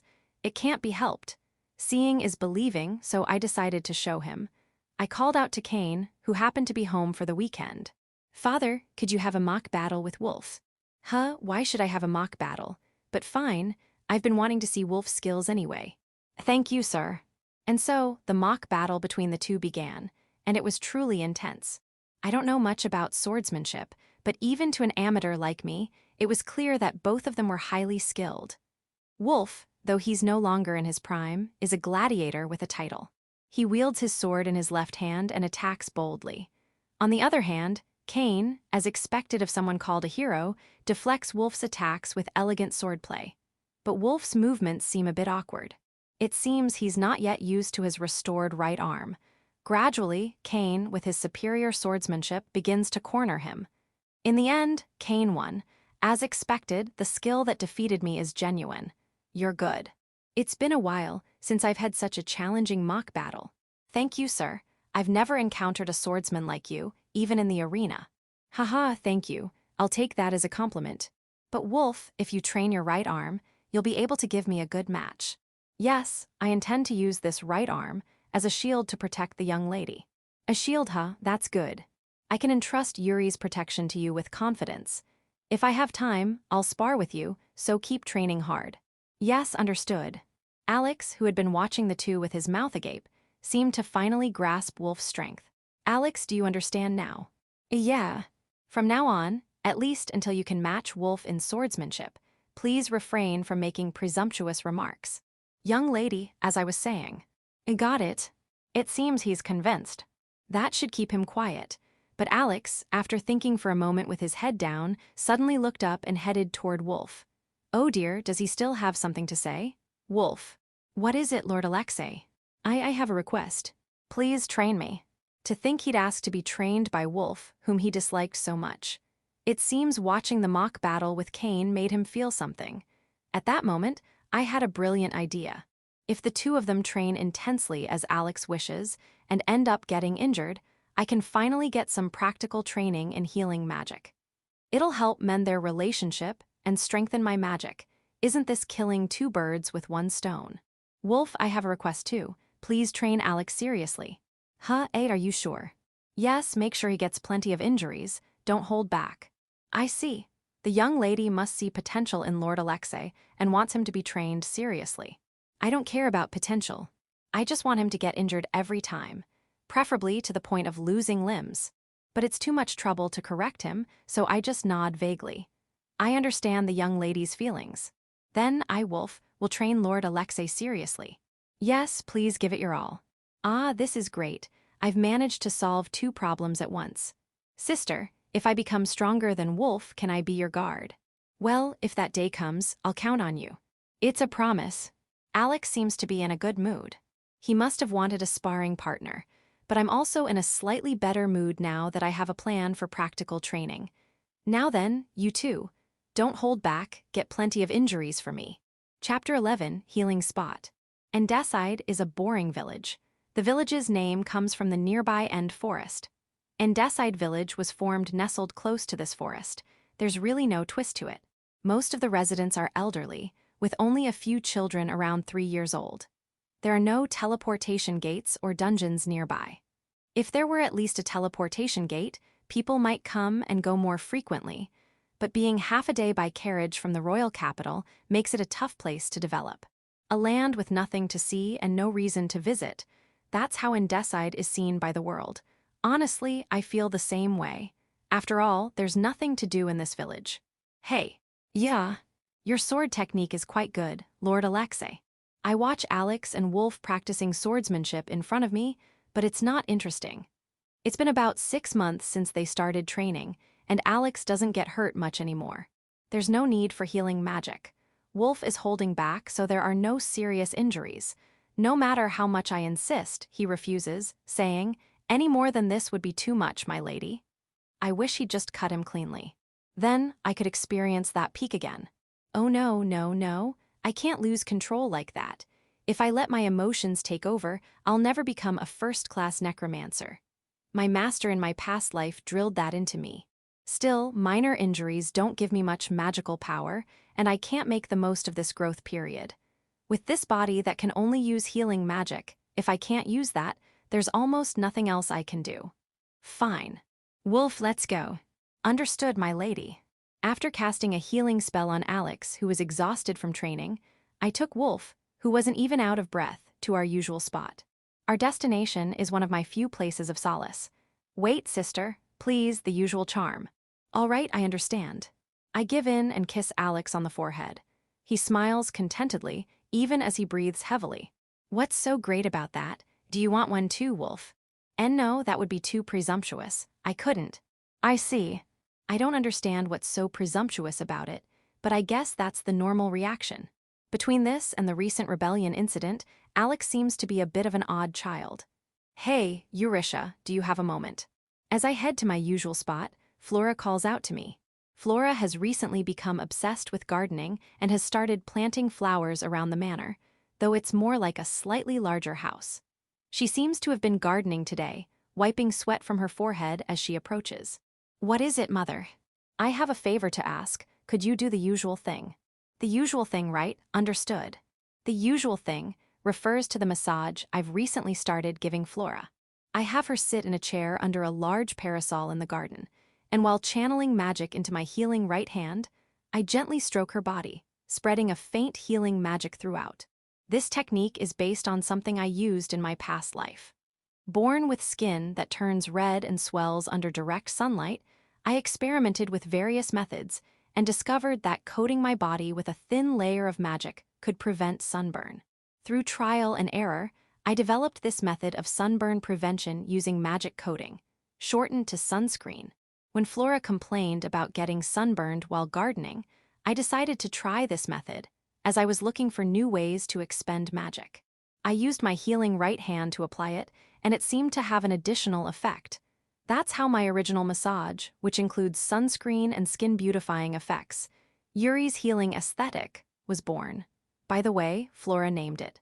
Ah, that feels so good. And my makeup has been going on so smoothly lately. Is that so? That's good to hear. And my shoulder stiffness seems to be getting better too. Your aesthetic is amazing. Honestly, I'm not very interested in the effects, but since it slightly enhances my magic, I never refuse when asked, just like with Alex's charm. Steady effort is crucial to mastering magic. Thank you, Eurisha. I feel so refreshed. Not at all. Well then, I'll be going. After finishing the session, I leave Flora in her blissful state and head to my place of solace. My destination is the communal graveyard on the outskirts of the village. The graveyard in Undeads is located within the grounds of the Church of the Holy Mother.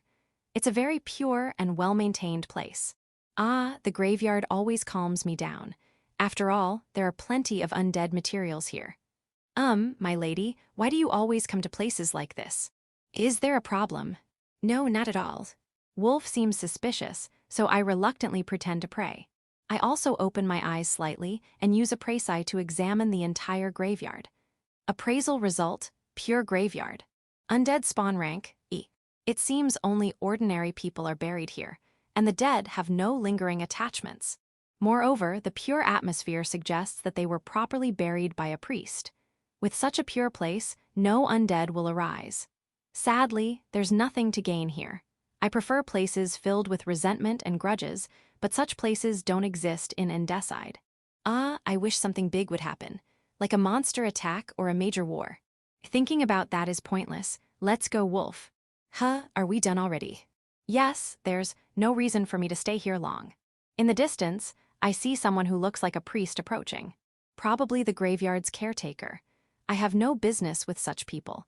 I'll leave before they say anything unnecessary. Praying quietly in the graveyard without seeking attention, my lady, how humble and pure-hearted you are. Wolf, did you say something? No, nothing at all. It's getting cold outside. Let's head home, my lady. I'll be back, my little place of solace. However, my cherished place of solace soon became inaccessible. The next day, a long rain began in the Undeads region. It rained continuously, showing no signs of stopping. I've always hated rain since my past life. It makes my precious undead moldy. Ah, come to think of it, how is my treasured helter-skelter doing? I don't think they'd mold easily in that place. It's pouring, this area is fine, but there's a lot going on across the country. Papa is so busy with work that he can't come home this weekend. I see. It's a shame Kane can't come home, but being stuck inside is no good. With this much rain, Alex's training is cancelled, and my solace-seeking trips have to stop too. My frustration is building up. Then, something wonderful happened that blew away the gloomy atmosphere. It was on a day when the long rain finally stopped and the sun began to peek through. Villager A, village chief, did you hear? Darian, hear what?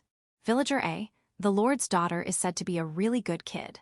Darian, ah, that doll-like, beautiful young lady, she's a good kid. She once said with a smile, if you ever get hurt, please let me know anytime. Darian's son Jimmy, I saw her. She kissed her younger brother on the head during his swordsmanship training. Ah, I wish I had such a kind sister. My older sister was scary after she got married. Villager B, and she even gives massages to her mother, the acting lord. What a filial child. Villager C, that's not all. I saw the young lady visiting the graves on her own. She brought that handsome beastman with her, closed her eyes, and prayed quietly. Villager D, that attendant is so handsome. I think I might fall for him, but the young lady is so devout. Despite being a noble, she's not haughty at all and is very kind. Priest, truly, she is a remarkable person. When I came to clean the graves, she politely left. What a gentle soul. Darian, to that extent, having them as our lords is truly wonderful. And the young lady is indeed. All villagers, the light of Undeads. Chapter 12, Uninvited Guests. Emergency, acting lord. While I was watching Alex's training as usual, a middle-aged man rushed into the sword baron's residence, out of breath. He was Jimmy, the village chief's son, if I remember correctly. Ah, by the way, the acting lord is Flora. What's wrong, Jimmy? Flora, who had been gardening, appeared from the backyard, wiping the sweat from her forehead. Jimmy was momentarily captivated by Flora, but quickly regained his composure and reported. Something terrible has happened. They've come. Who has come? Refugees. Oh, refugees. I was disappointed upon hearing this. I would have preferred a more exciting story, like bandits or monsters showing up. Just to clarify, I don't wish for the villagers to die. In fact, I intend to ensure everyone remains unharmed in the end. Moreover, these refugees, they're beastmen. Beastmen, you say? Yes, 3 families of them, over 10 people in total. The conversation continued, but I had already lost interest in the details. The wolf beside me reacted to the word beastmen. But at that moment, Jimmy said something I couldn't ignore. And they're severely injured. What did you say? Severely injured. Did he just say severely injured? I raised my voice suddenly, startling Flora and Jimmy, who turned to look at me. But that didn't matter right now. How severe are their injuries? Are they life-threatening? If so, I could expect a significant boost in magical power. And above all, that ecstasy. Jimmy, pressured by my intensity, tried to recall the situation. I'm not entirely sure, but they were covered in blood. Why didn't you mention something so important earlier? Why, I'm sorry, Lady Eurytia. I immediately turned to Wolf beside me. He was already looking back at me. Wolf, let's go. Yes, my lady. Sister. Wait, Eurytia, I should. Alex and Flora tried to stop me, but I completely ignored them. I had to heal them before Flora arrived. I couldn't let such a precious opportunity be taken from me. Hurry, Wolf, we don't have time, so carry me. Understood, then excuse me. No need to hold back. Full speed, please. As expected, my lady. As we ran, Wolf said something that sounded like praise, but I didn't quite understand what he meant. Regardless, I was more concerned about the condition of the refugees' injuries. Wait for me, my injured ones. I hope they're severely injured. Please, we were attacked by demon beasts and are badly injured. HMPH, how can we believe that? You probably got chased out after stealing somewhere, didn't you? No, look at these wounds. They're clearly from beasts. You're beastmen, aren't you? Did you injure yourselves? What are you saying? When we arrived at the scene, village chief Darian and his group, armed with axes and hoes, were arguing with a ragged group of people. I could see they had cat and dog ears, so they were likely the beastmen refugees. Now, let's see how severe their injuries are. Wow! I couldn't help but exclaim. The refugees were covered in blood and severely injured. Especially a little girl being carried by a woman who appeared to be her mother. She was bleeding profusely. This is bad. I couldn't help but drool, but there was no time to waste. I had to heal them before Flora arrived. The situation was urgent. There was no time for arguments. I swallowed my drool and stepped forward. Wolf, I'm going in, don't interfere. But my lady, it's dangerous. They're agitated. Let me calm them down first. Having Wolf knock them all out was an option, but he's too strong. He'd subdue them too easily, and that wouldn't increase the number of people I could heal. It would just waste time. The situation is urgent. We don't have time for that. Stay quiet and don't interfere. You understood. Just like with Alex's training, having too much of a power gap is problematic. He holds back too much, so no one gets injured. All right, let's focus and heal them all at once. Everyone, wait. I didn't tell them to calm down. I wanted them to keep struggling and injure themselves more. However, upon hearing my voice, both sides stopped arguing and turned their attention to me. Lady Eurytia. The light of Undecide. The prayer princess. The noble one has arrived before the acting lord. I heard some unfamiliar terms, but more importantly, I needed to speak with the beastmen first. Little girl, why are you here? Are you the leader of the refugees? I am Eurytia, daughter of the lord of the Undecide territory. When I introduced myself, the beastmen began whispering among themselves. She's the daughter of the sacred maiden Flora, the merciful Saint Flora, who saved a beastman gladiator slave in the royal capital. Look, the attendant she brought is a wolf beastman. The rumors were true. Flora-sama will surely accept us too. My apologies. I am Baldo, a bear beastman and the temporary leader of this group. We originally lived nearby, but our home was swept away in the recent heavy rains, and we were attacked by a pack of demon beasts. We fled and came here, relying on the rumors of the Saint Flora-sama, who heals without discrimination. I see. It seemed they had come all the way to this rural area, based on rumors from the royal capital. Now I understand what Flora had been saying. Indeed, healing people so openly in public would lead to trouble. Still, having injured people come is welcome. Lady Eurytia, these beastmen are dangerous. It's unsafe for you to be here. Leave this to us. If beastmen are dangerous, then Wolf, who is with me, is also dangerous, isn't he? No, that's... Village Chief Darian tried to say something, but I shut him down with a casual remark. Now, the hurdle I had to overcome was how to heal them without spreading rumors. As Flora had said, carelessly healing them would lead to troublesome rumors later. But I couldn't let such a wonderful opportunity with over 10 severely injured people slip away. In that case, the only thing left to do was to make them keep quiet. But how could I get them to promise to keep quiet? Darian and his group are the territory's residents. They would obey the Lord's orders. But Baldo and the Beastmen are different. They're not residents. I have an idea. That's right, I'll make them residents too. Yes, this is a truly excellent solution. Village Chief Darian, I will heal them right now. What? What? Darian and the Beastmen all made strange noises in unison, but I ignored them. It would be a waste of time to address each one. Why are you surprised? Especially that little girl over there. She needs immediate treatment, doesn't she? If I don't hurry, Flora will arrive and heal them. Then, it'll be too late. Why? But Darian and his group didn't back down easily. But they're refugees of unknown origin. Then let's do this. Despised will accept them as residents. What? What? Baldo and the Beastmen looked shocked. What were they so surprised about? And Darian and his group didn't nod easily either. They looked troubled and hung their heads. This is annoying. In that case, I'll just use my authority. Listen, everyone. Baldo and his group came here severely injured. How can we turn away those who are wounded and seeking help? Therefore, I will accept them as residents. It doesn't matter if they're humans or beastmen. How noble. And as the daughter of the acting lord, I, Eurytia, hereby present a covenant to you, the residents. I, Eurytia, swear, as long as I am here, I will heal you, the residents. When I made this declaration, everyone knelt simultaneously. Why? Even Wolf beside me was bowing his head with tears in his eyes. I don't understand.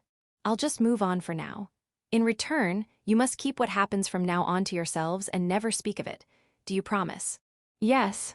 Everyone's reaction was a bit unsettling, but at least the silencing was successful. While I was at it, I also laid the groundwork to heal openly in the future, since it would get out eventually. This is perfect. As for dealing with Flora, I'll think about that later.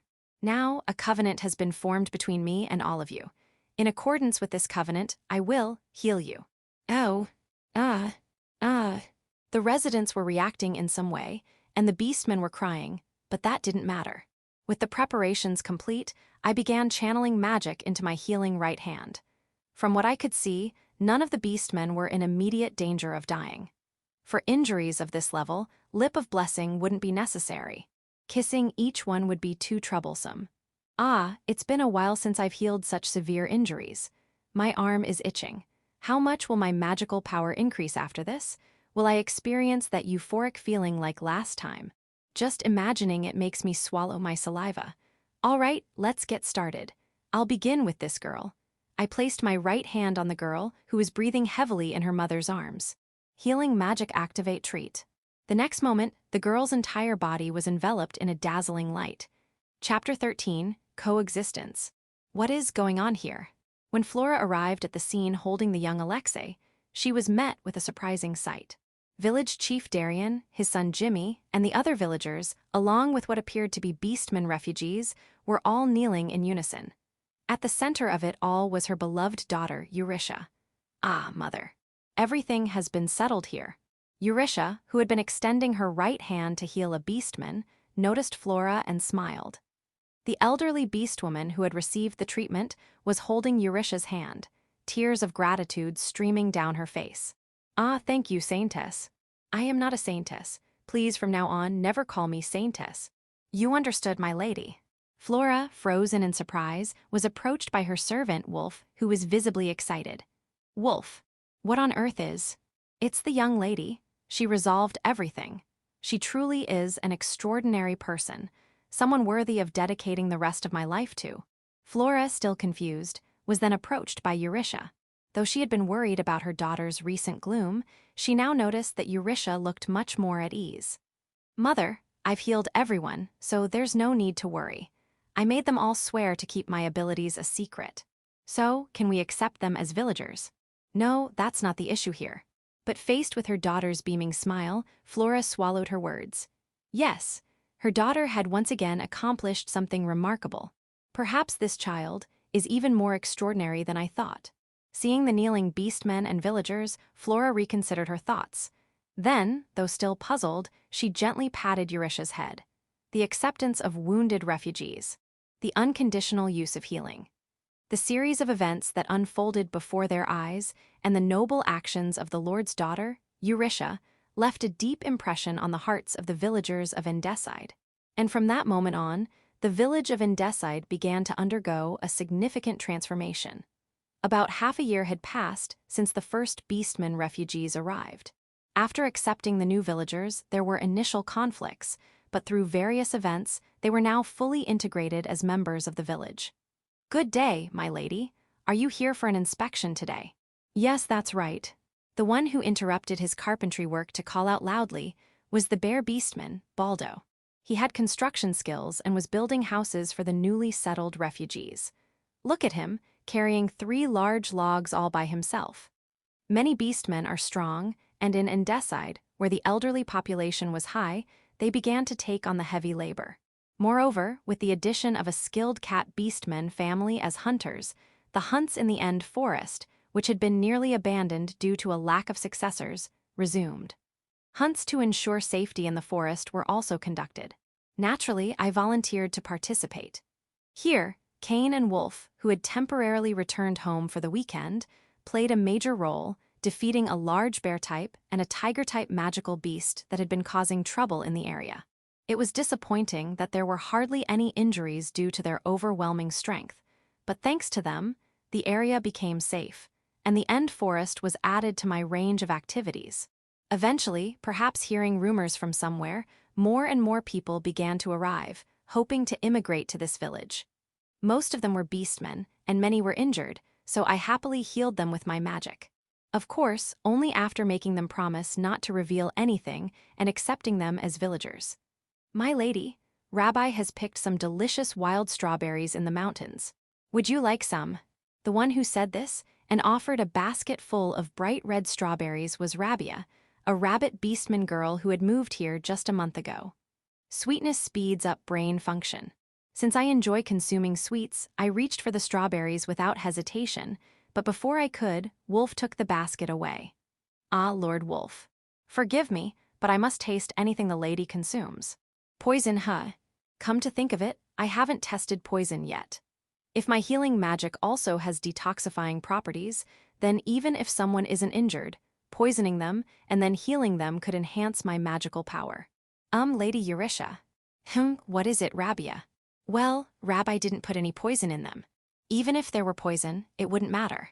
After all, it would just be a good opportunity for experimentation.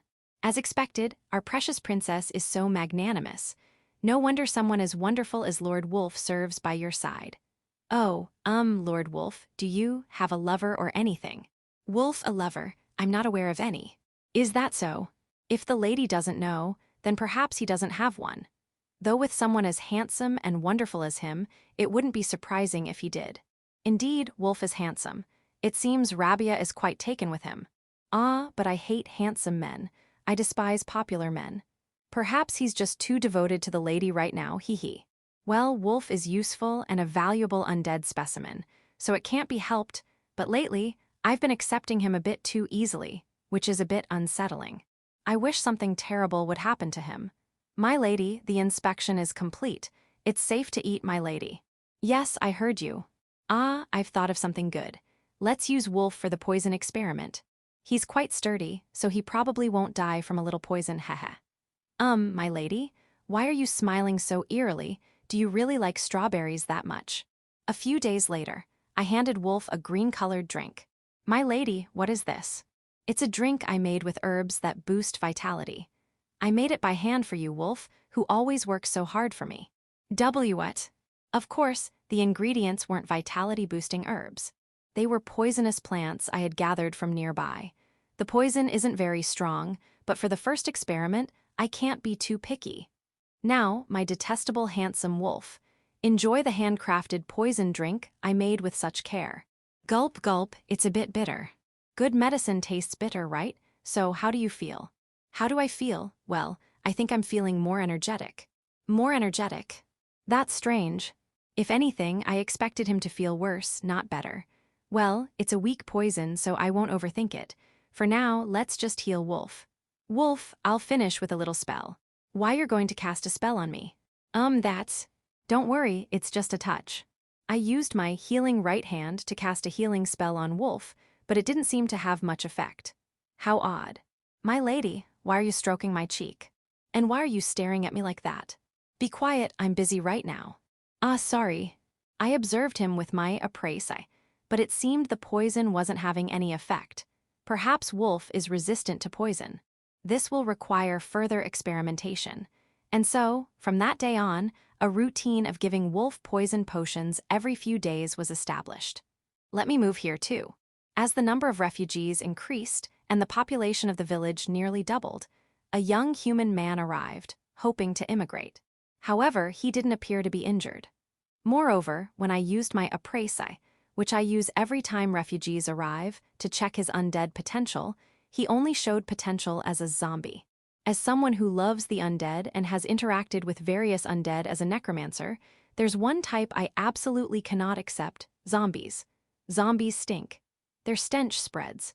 They attract rats and other small animals. They are the enemies of the undead. I would never allow such a being to join my ranks. So, I refuse. What? Hey, I thought this place accepted anyone. And Despised is a place to heal the wounded. We cannot accept someone as tainted as you. What? What are you, you little brat? Hey, who do you think you're talking to? Wolf, enraged, drew his sword. The young man cowered under the intense bloodlust. At that moment, Jimmy, the village chief's son who had been observing, spoke up. I recognize that face. He's on a wanted poster from the capital.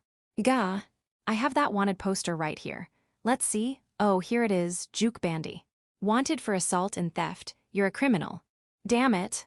As soon as Chief Darien pulled out the wanted poster, Juke tried to run, but Wolf quickly subdued him and pinned him to the ground. Well, it seems he was a criminal. Interesting. Perhaps those with zombie potential have a criminal history. This is quite intriguing data. I'll need to investigate further. As expected of the Prayer Princess, to see through a criminal at a glance. She truly is our guardian deity. We are grateful to the Prayer Princess of Undeads. Again, what is this title? Unfamiliar with the term, I asked Wolf. Wolf, do you know what this word means? Prayer Princess seems to be an honorific for you, my lady. The villagers use it with both reverence and affection.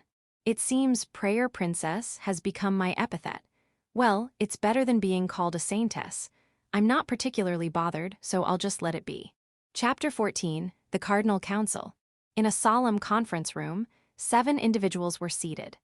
This was the Grand Church Ecclesia, the headquarters of the Church of the Holy Mother, located in the holy city of Feria in the divine nation of Saint Mater. 7 cardinals, who held power second only to the Pope, had gathered here. They were the actual administrators of the Church of the Holy Mother, handling numerous issues as part of a system known as the Cardinal Council. Among the topics of discussion was the verification of various rumors related to the Holy Mother. The purpose was to search for the next generation of a Saintess. The term Saintess refers to a maiden possessing the power of healing. Of course, there are males who also possess healing powers, as well as married individuals and adventurers like Viola and Flora. However, the Church of the Holy Mother specifically bestowed the title of Saintess upon pure-hearted teenage girls. The Saintess is a symbol of faith for the Church of the Holy Mother and an essential tool for expanding its congregation. Therefore, the Church constantly scours the world for pure-hearted teenage maidens with healing powers. If such a girl is found, negotiations are conducted to invite her into the Church of the Holy Mother. After a period of education, she is introduced to the world as a Saintess. Currently, there are about 10 officially recognized Saintesses. The Saintess is an indispensable presence for the Church of the Holy Mother, and the Church is always in search of such individuals. The topic of discussion at this Cardinal Council meeting was precisely about the various rumors of girls with holy powers spreading across the regions. The next topic is about the existence known as the Light of Undead, or the Prayer Princess, rumored to be in the region called the End Forest. One of the elderly women, Viola Wright, subtly shifted her body. She was one of the 7 cardinals, known by the epithet cold-blooded holy judge. Speaking of the End Forest, wasn't that near the territory of your son-in-law, Viola? Asked Cordes Boffman, another cardinal known as the Sage of Holy Wisdom. Ah, yes, that's right, Cordes, Viola replied with a bitter expression, as Cordes had just voiced what she was thinking. Viola's daughter and granddaughter had originally lived in the royal capital of the kingdom, but had moved to the territory of Undead near the End Forest a few years ago. It had been about 3 to 4 years since she last saw them. The last time they met, Flora had mentioned that Eurytia didn't seem to have the qualities of a saintess. It was a pity that a girl with such beautiful, Holy Mother's hair lacked the potential, but there was no use in hoping for too much. The rumors about the Prayer Princess of Undead have been circulating for about 3 years, but recently, there have been additional unverified reports of healing, which is why we are reporting it now. What kind of additional information is there? Yes, it's said that there are almost no injured people in Undead, and the population has significantly increased recently. With just that information and the name of the rumor, it's hard to make any judgment. Listening to the other cardinals' comments, Viola pondered. Given the location, it was possible that Flora was doing something for the people of her territory. If the so-called Prayer Princess was indeed Flora, then this rumor might not lead to a new Saintess. That was Viola's judgment. In fact, Flora had a history. About 3 years ago, she had performed an unauthorized miracle of limb regeneration in the royal capital to save a slave. Viola had gone to verify the rumors and ended up scolding Flora, leading to a big argument. That was the last time she saw her daughter and granddaughter. Well, it couldn't be helped. Perhaps she should visit them soon to make amends. I think the possibility of this being a saintess is extremely low, but I'll check it out soon. Then we'll leave this matter to Viola. Let's move on to the next topic. Yes, the next rumor is from a town called Reunier in the Federation. Reunier, there is a dungeon there, right? The dungeon. It refers to mysterious otherworldly spaces that suddenly appear in this world. The cause is not clearly understood, and it's unknown when or where they will appear. Some say it's the realm of the gods, a rift in space, or the dwelling of demons, but the truth is known only to the gods. That is the dungeon. However, these dungeons share certain characteristics. They contain otherworldly creatures and treasure chests. The monsters are strange creatures with various traits, and when defeated, they occasionally drop cards. These cards are printed with various items such as food, weapons, armor, and even daily tools. By infusing a small amount of magic, these cards can be materialized into real objects. Most of these items are valuable or possess magical or special powers, making them highly sought after. Similarly, the treasure chests also yield these cards. The monsters are quite strong, and those who hunt them face life-threatening battles. However, due to the value of the items obtained, dungeons are often managed and exploited by nations or corporations. Additionally, there are entities similar to the dungeon known as Gate. From the outside, they look almost the same. The difference lies in what happens when you enter. Unlike the dungeon, Gate transport you to entirely different locations. The distance and destination vary greatly. Some may only move you a short distance, while others may take you far away. The destination could be a forest, an underground cave, or even the open sky. You never know until you enter. Exploring these unknown gates is a life-risking endeavor. Yet, people never cease to search for gate and dungeons, because discovering them can lead to a windfall. For example, if a gate connecting 2 distant major cities is found, the toll collected from its use can generate enormous wealth.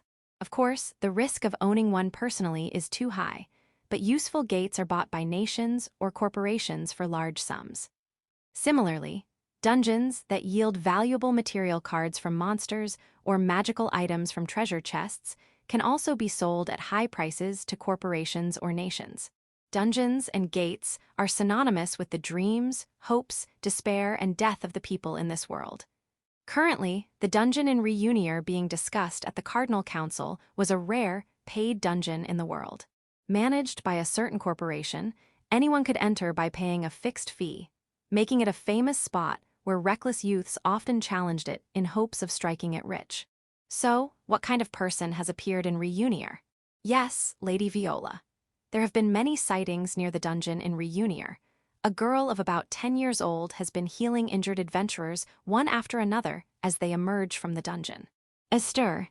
The unexpected report caused a commotion in the Cardinal Council. What is this? Healing them one after another. How outrageous. In this world, healing magic is a rare and valuable resource. Moreover, most of those who possess healing magic are under the Church's control. The Church of the Holy Mother's relentless search for young girls with talent, in the form of Saintesses, is partly due to the need to secure such exceptional individuals.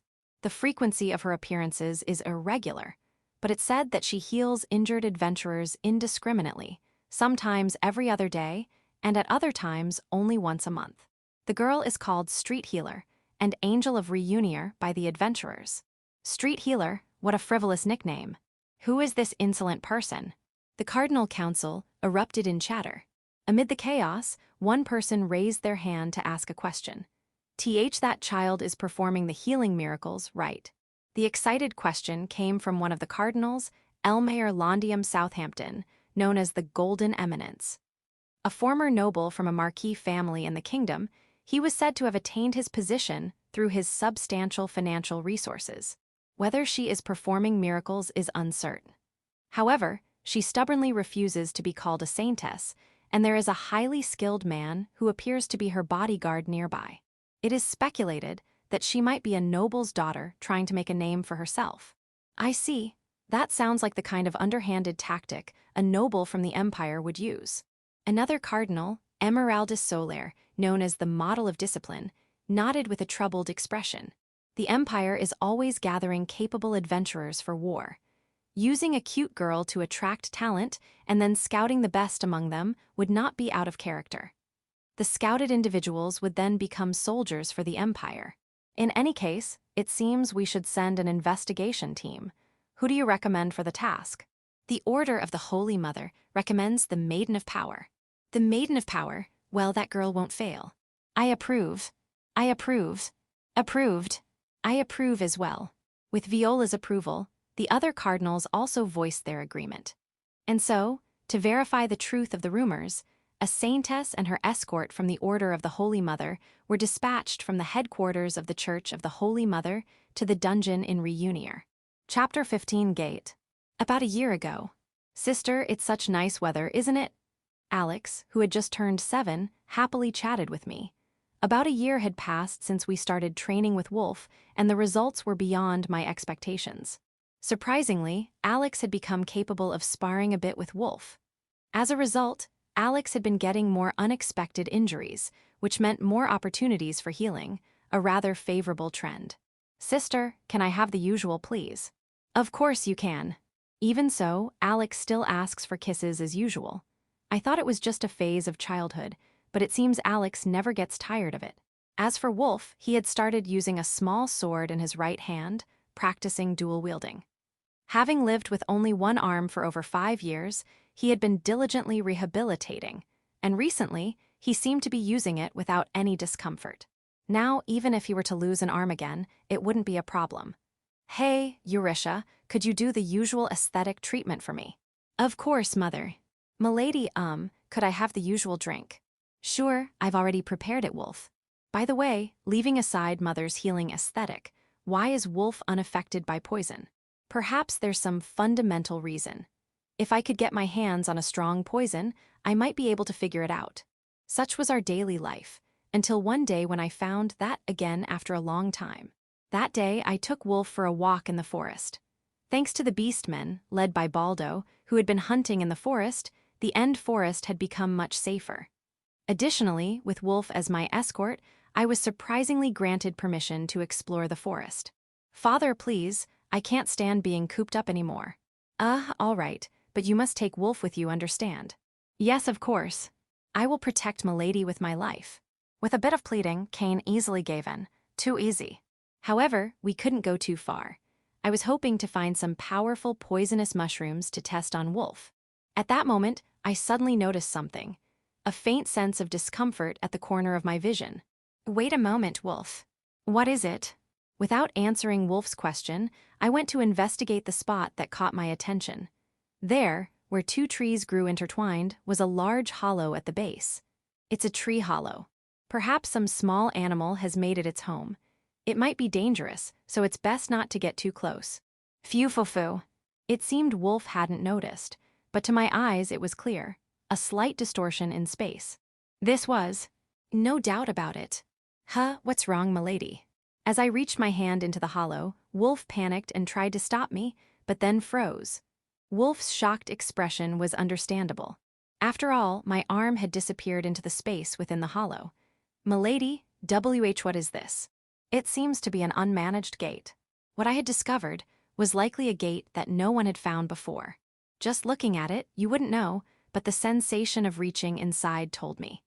Moreover, there was no heat or cold, and I could feel the flow of air, so it probably led to an ordinary place. Gates like this exist unexpectedly in this world. However, for some reason, I've always been exceptionally good at finding gates and dungeons since my previous life. So it wasn't particularly rare for me, but it seemed to be Wolf's first time seeing one. What? Gates can be found so easily, and isn't it dangerous to just stick your hand in? It's fine, this gate is safe. Let's see where it leads. Wait, milady. Ignoring Wolf's protests, I stuck my head into the gate. Inside, I saw a forest landscape similar to the one outside. Perhaps it was a short-distance gate leading somewhere not too far away. To confirm, I jumped into the gate with my whole body. Once outside, I observed the surroundings and noticed plants different from those in the end forest. It seemed I had been transported to a place quite far away. Milady, jumping into an unmanaged gate is beyond reckless. Wolf, with a panicked expression, caught up to me from behind. Indeed, for ordinary people, gates and dungeons might be dangerous. But by covering my body with magic as I entered the gate, I could safely explore by only partially entering it. In the past, I used to send undead creatures to scout, but now, with healing magic, I can handle most places, even those without air, like the pandemonium where my helter-skelter is stored. But more importantly, Wolf, I sense people nearby. Could this be near a village?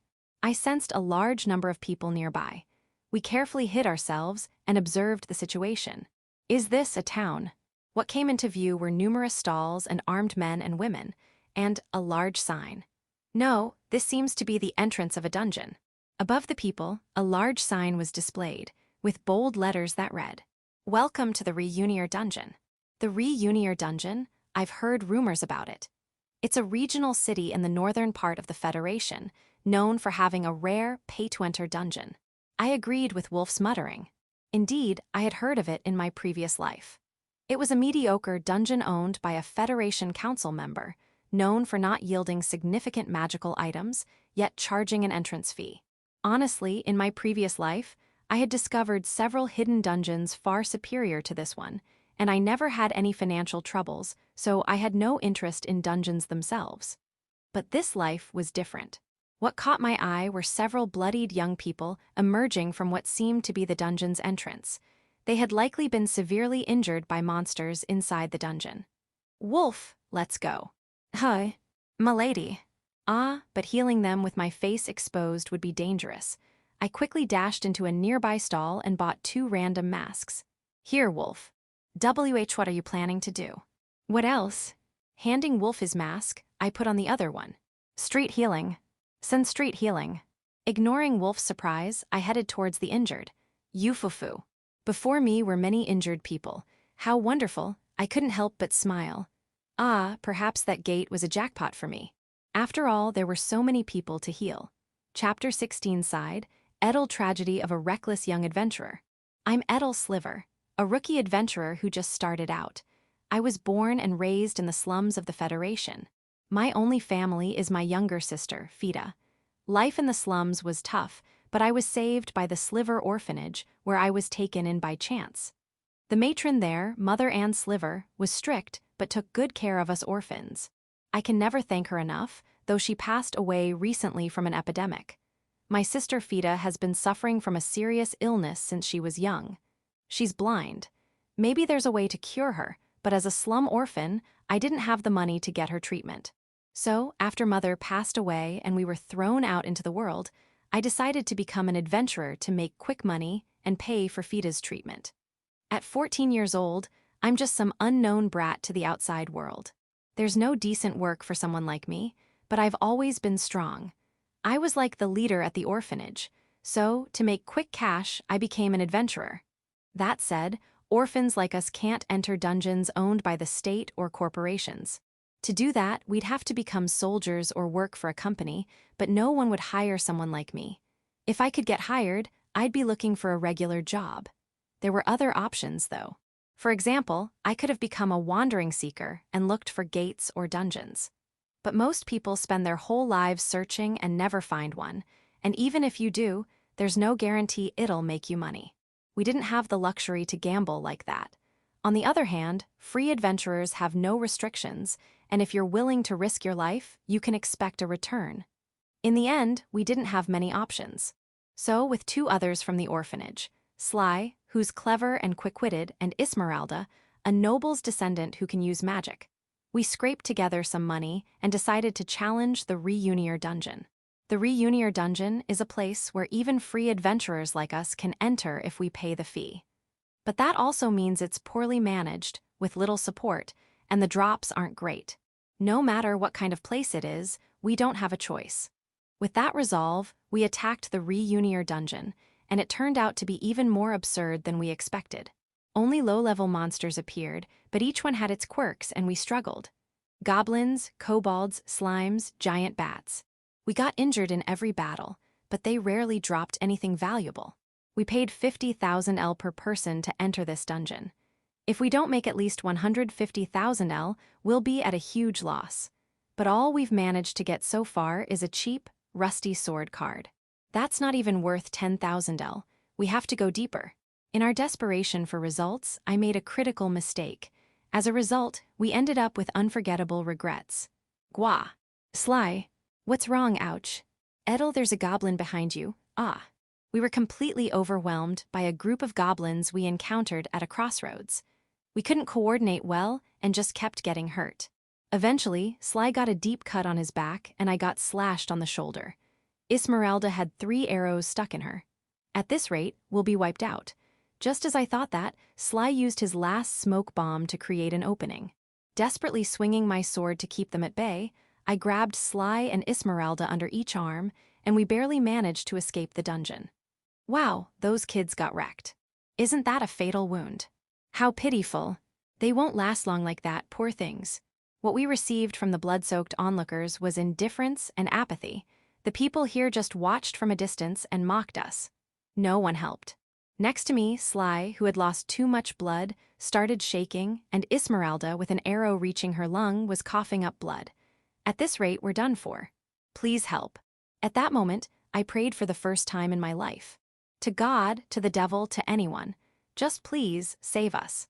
Actually, there was another reason we chose the Reunier Dungeon besides it being close to our base. There are other dungeons you can enter by paying, but we chose this one. At the time, there was a small rumor about the Reunier Dungeon. It was the kind of rumor that wouldn't matter to someone living a normal life, but for us risking our lives in the dungeon, it was something we wanted to cling to, even if it was just a straw. There's an angel in the Reunier Dungeon who protects adventurers. I don't know the details. No one would tell me. I don't even know what the angel is. But after barely escaping the dungeon, severely injured with no money for treatment, and facing certain death, that was all we had to cling to. And then, in our darkest, most desperate moment, it was none other than this angel who saved us. I don't believe in God. If such a thing existed, it would have saved me and Fida long ago. But I believe in the angel. No, I've come to believe. The angel wore a mask, a pure white mask that covered the entire face. The most striking feature was the silver hair peeking out from under the deeply pulled hood.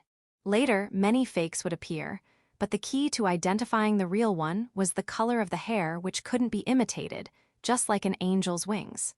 That was the mark of the true angel. As for age, it's hard to say exactly, but judging by appearance, she seemed to be around the same as my skinny younger sister Fida, who is 13, or perhaps even younger, maybe about 10 years old. The angel had an attendant, a tall man wearing a dog-like mask. At a glance, he appeared to be a highly skilled bodyguard. When I first saw the angel, the thought that crossed my mind was that she might be a noble lady who had come to amuse herself by observing the pitiful lower-class workers. But I was wrong. The angel approached us and gently extended her right hand. As I remained wary, summoning the last of my strength to protect Sly and the others, the angel spoke to me. "It's all right. I will heal you all." "Heal," she said. In the next moment, my body was enveloped in a gentle light. And then, the excruciating pain from the wound on my shoulder vanished in an instant. While I was still in shock, the angel healed Sly and Esmeralda. The two of them, who had been on the verge of death, were completely healed in no time. Even I was astonished. Thank you for helping us. But we don't have any money. Money is unnecessary. I simply wish to heal those who are hurt. Seriously, I was speechless. Ah, what a noble being. I never thought someone like this angel could exist. "Are you a saint?" "No, I am not a saint. Please never call me that. This is a request." When she said that, there was no way I could refuse. I see, now I understand why the rumors about her weren't clear. She dislikes having her healing abilities known. In that case, I'll just call her Angel. Ah, but the regretful thing is, I thought that with the angel's power, my sister Fida's illness might be cured. As if sensing my thoughts, the angel spoke. Do you have someone you wish to heal?" A question that felt almost certain. She must have sensed everything. So I told her about my sick sister without holding back.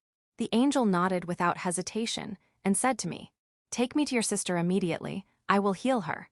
My sister Fida was staying at a cheap inn in Reunier. The orphanage had been taken over by others after mother passed away, and we had been driven out. Fida, who was blind, had been waiting all alone for our return. She must have been so anxious, so lonely. "I'm home, Fida." Big brother, welcome back. Do we have a guest? It's not Sly or Esmeralda, is it?" Yeah, actually. I wasn't sure what to call her. While I was hesitating, the angel looked at my sister and immediately narrowed her eyes. She gently stroked Fida's head and adjusted her mask. Beneath the mask was a face of breathtaking beauty. I can't describe it well, but if there were a real angel, this is what they would look like. It seems your optic nerves were severed at birth. Ah, and yet you have S-rank potential. How wonderful. What's your name? Fida. Right, Fida, you have the potential for magic. Once you're healed, you should train. The beautiful face kissed Fida's forehead. Activate Sephiroth Tree of Life. See, Rot, that's what it sounded like. I didn't understand. The angel had been saying things I couldn't comprehend from the start. "Miss, can you heal her?" "There's no problem. I might run out of magic, so I'll leave the rest to you." "Leave the rest to me. Please heal her." The dog-masked attendant, who had been carrying the unconscious Sly and Esmeralda, was somehow pleading with the angel. Then he looked at me and gently patted my head with kind eyes. "You. Take good care of your sister." Yes." I didn't understand, but I decided to nod. It seemed like the right thing to do. Meanwhile, the angel's healing had begun. A treat. It wasn't until later, after I had grown a bit and learned more, that I realized the healing miracle the angel used at that time was, surprisingly, a beginner-level spell. But the explosion of light that followed was incredible. Then a fierce light poured down on Fida. "Is this going to be okay?" X. The angel said something, but I couldn't quite hear it. Later, I would think it must have been some special magical incantation.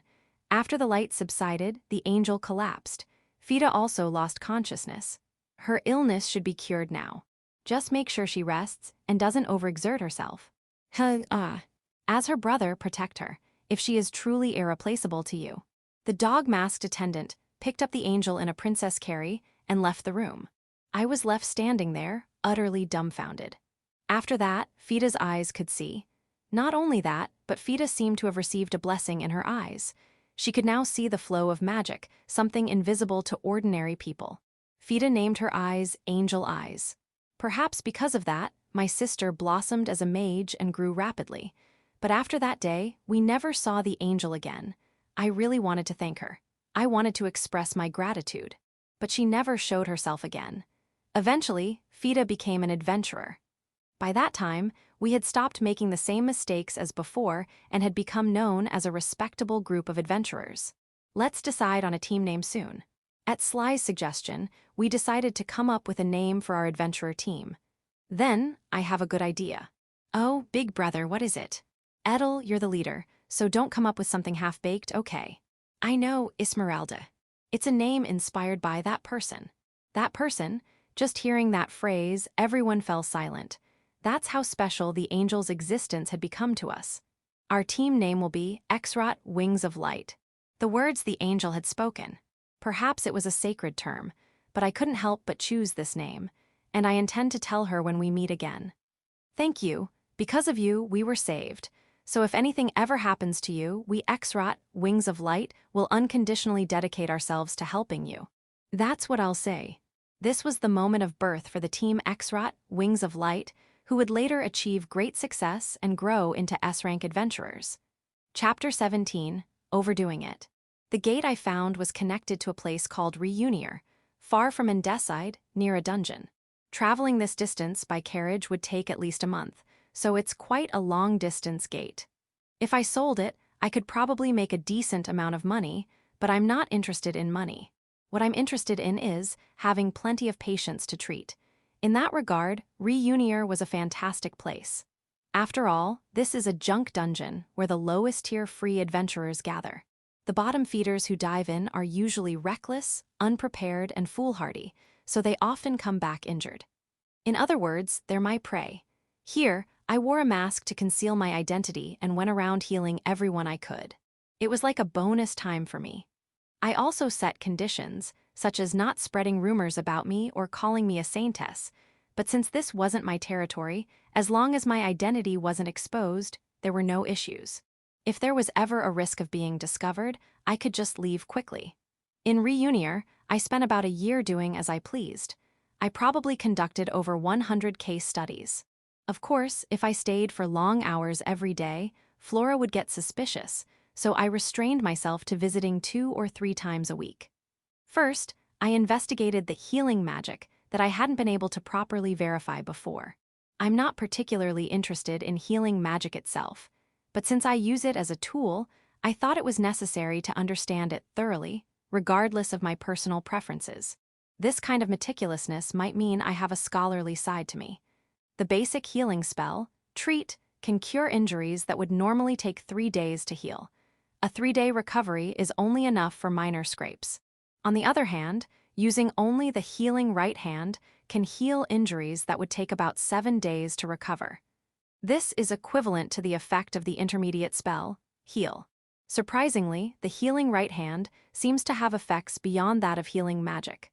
Additionally, when I combined Heal with the healing right hand, the effect increased by about 6 to 7 times. It's almost like a multiplicative effect. As a result, combining the two can fully heal injuries that would normally take 15 to 20 days to recover. This is equivalent to the intermediate spell, Middle Heal. In other words, by using my right hand to perform the most basic healing, I can easily achieve effects on par with intermediate-level magic. Honestly, this result was astonishing. Even without using tricks like Overdrive or the Lip of Blessing, this level of effectiveness is almost cheating. Though, this wasn't exactly a good thing for me. After all, if I can heal without using much mana, I can't expect my mana to increase. So, I decided to move on to the next step. First, I decided to perform healing without using the healing right hand gift. This would weaken the healing effect, allowing me to strengthen the healing power by using Overdrive, resulting in the increase of my mana reserves. Next, I tried non-contact healing. Until now, I had been activating healing magic by touching the target, but now I tried healing from a distance. This experiment yielded some interesting results. Healing magic's effectiveness drops significantly with non-contact healing, roughly halving. The further the distance, the more pronounced the decrease. It seems to decrease inversely with the square of the distance. However, even if I combined Overdrive with the healing right hand, to achieve a recovery equivalent to 60 days, high heal, if I was 5 meters away, it wouldn't even heal a scratch. While this still consumes mana, it's not very efficient. The solution to this problem was the gift Lip of Blessing. When activating long-distance healing, I kiss my right hand. This way, even at a distance, the effectiveness doesn't decrease as much. After numerous experiments, I found that I could maintain an effect equivalent to middle heal at a distance of about 10 meters. Being able to perform long-distance healing greatly improved efficiency. I no longer needed to make physical contact with the target to heal them. Before, I had to talk to the person every time I healed them, which was quite painful for someone as socially awkward as me. But now, it didn't matter. I could heal without even getting their consent, sometimes even hiding in the shadows. With that, the next issue was the hassle of healing multiple people. To solve this, I came up with a new technique. An expanded version of long-distance healing, Area Heal. Area Heal heals all targets within a 5-meter radius. I could now heal about 10 people at once. This invention further improved my healing efficiency. However, as time went on, more troublesome situations arose. "Hey, is it you? The kid who's been healing everyone around here." The voice came from a group of 4 muscular adventurers. "You're pretty useful. How about becoming my personal healer?" I decline. What I want to do is indiscriminate street healing, not become someone's personal healer. That's out of the question. Besides, when I used my appraisai on them, their compatibility was only with low-level skeletons and zombies. In short, they're trash, not even worth keeping. Though, to be fair, most adventurers who frequent this dump of a dungeon are about this level. "Hey kid, if you refuse my offer, you're gonna regret it." What a hassle. I glanced at Wolf, and understanding my meaning, he got into a fighting stance. "Good, Wolf, just beat them half to death." "Hey, what are you doing? Don't you dare lay a hand on our angel." Just then someone spoke up to stop the thugs. What? They were just getting to the good part. Who do you think you are, Gah? The thugs were speechless. And for good reason. Behind them stood dozens of adventurers, weapons in hand, looking menacing. What the hell are you guys? "Hey you, we won't let you lay a hand on our angel. Or are you planning to take on all of us? We were saved by the Angel of Reunier. If you're going to cause her trouble, we'll stop you with everything we've got." Sorry. Under pressure from the other adventurers, the thugs tucked their tails and ran. What a waste of a good healing opportunity, too bad. "Don't worry, miss. We've got your back. If anything happens, we'll protect you. You're our lifesaver." Honestly, they were just getting in the way. But whatever. Instead, I'll just have everyone get injured a lot and create more healing opportunities. "Everyone feel free to get injured. I'll heal you all." When I said that, the adventurers smiled warmly. My days of endless experimentation eventually came to an end. Near the end, I encountered a trio of adventurers with some very tasty injuries. Among the adventurers who challenge the Reunier dungeon, those who come out with life-threatening injuries are quite rare. That's because most who suffer such severe injuries die inside the dungeon. However, what was his name?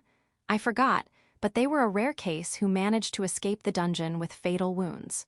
Of course, I healed them immediately. Healing injuries that would take over 30 days to recover required physical contact. Even so, I finished the treatment quickly and was about to leave satisfied when, the leader's complexion didn't look good. I had a feeling something was off, so I asked, and it turned out he had a sister who was born with a disease that left her blind.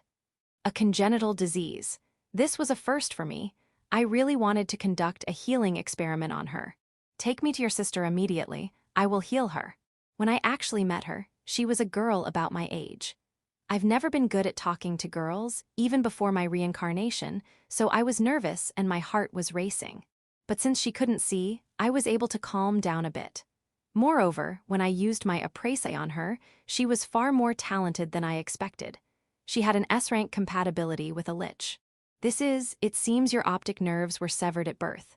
And yet you have S-rank potential, how wonderful. What's your name? It's Fida.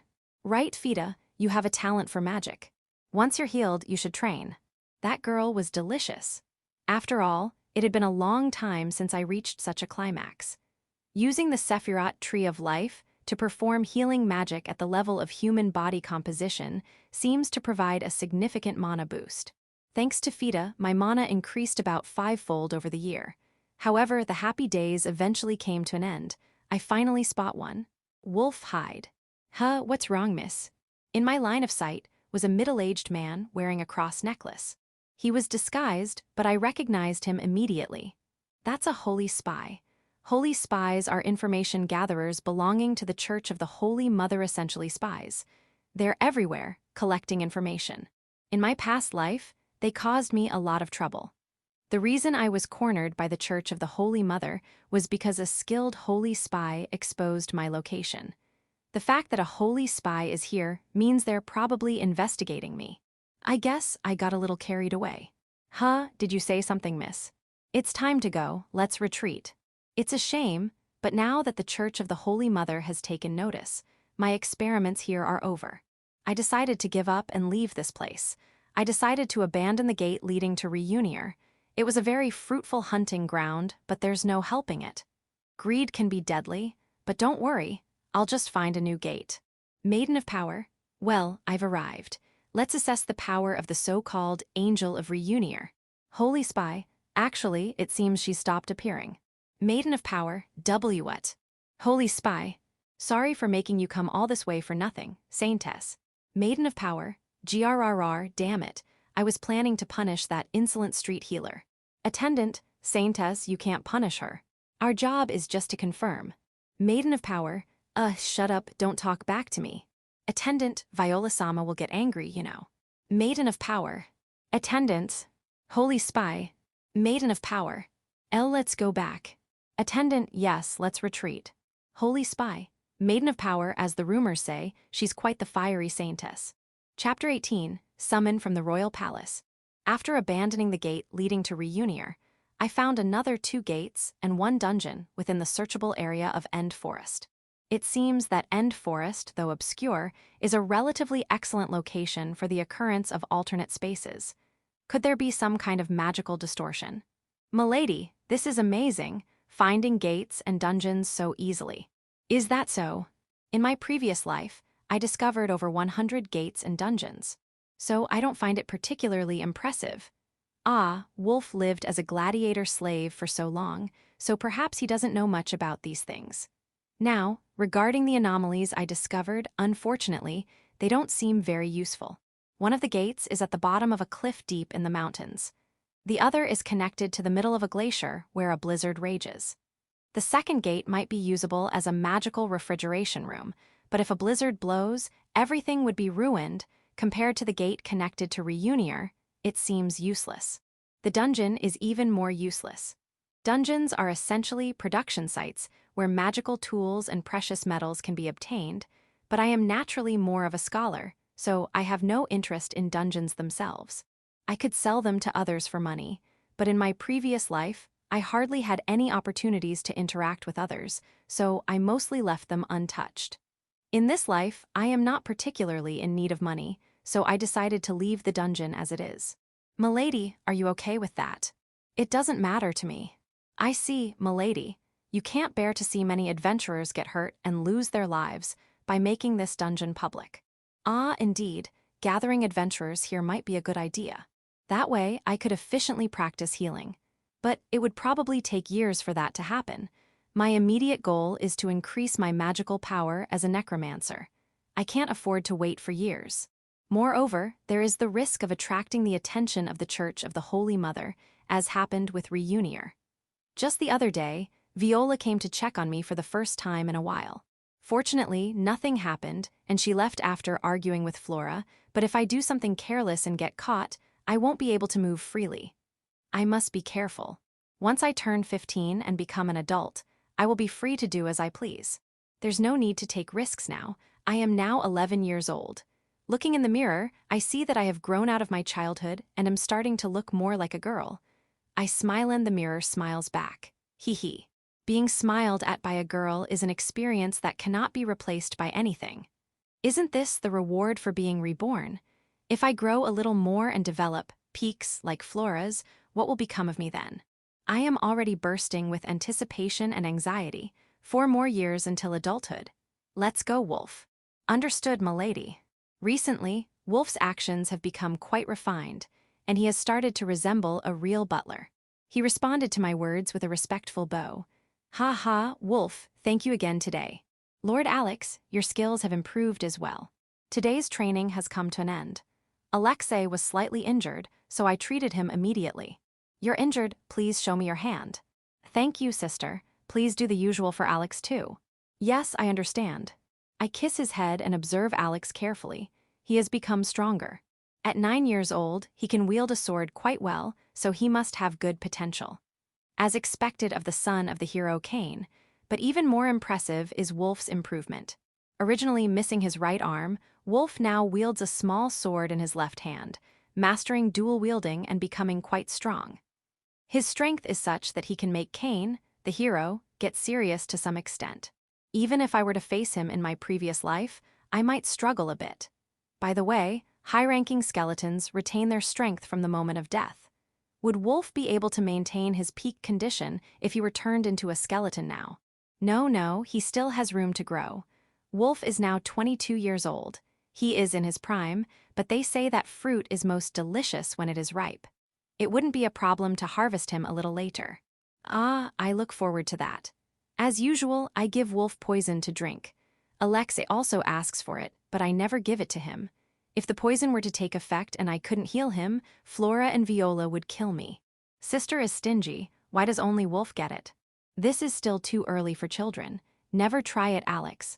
Then when I become an adult, will you let me drink it too? When Alexei asked me this, I put my finger to my lips and thought for a moment. It is indeed an attractive proposal. If he wishes, I could test it, but will Alex grow up before my magical growth period ends? Ah, everyone is here. Flora, who seemed to have been looking for us, called out to us with a slightly troubled expression. Recently, Flora seems to be getting more and more beautiful. Her skin is glowing, and she looks younger than ever. Why is that? Flora, holding something in her hand, is that a letter, ran over to us. Mother, what's wrong? Well, Alex, it seems we have to leave this place. Hi. I have been summoned to the royal palace. With that, Flora unfolded the letter and showed it to us. The summon from the royal palace. It was written in a letter from Cain to Flora. Father's letter says that the Blooming Garden consort wants to meet you, Mother. That's right, I have been summoned to the royal palace. I remember that the Blooming Garden consort, Anna Mary, is the current king's consort and an old acquaintance of Flora.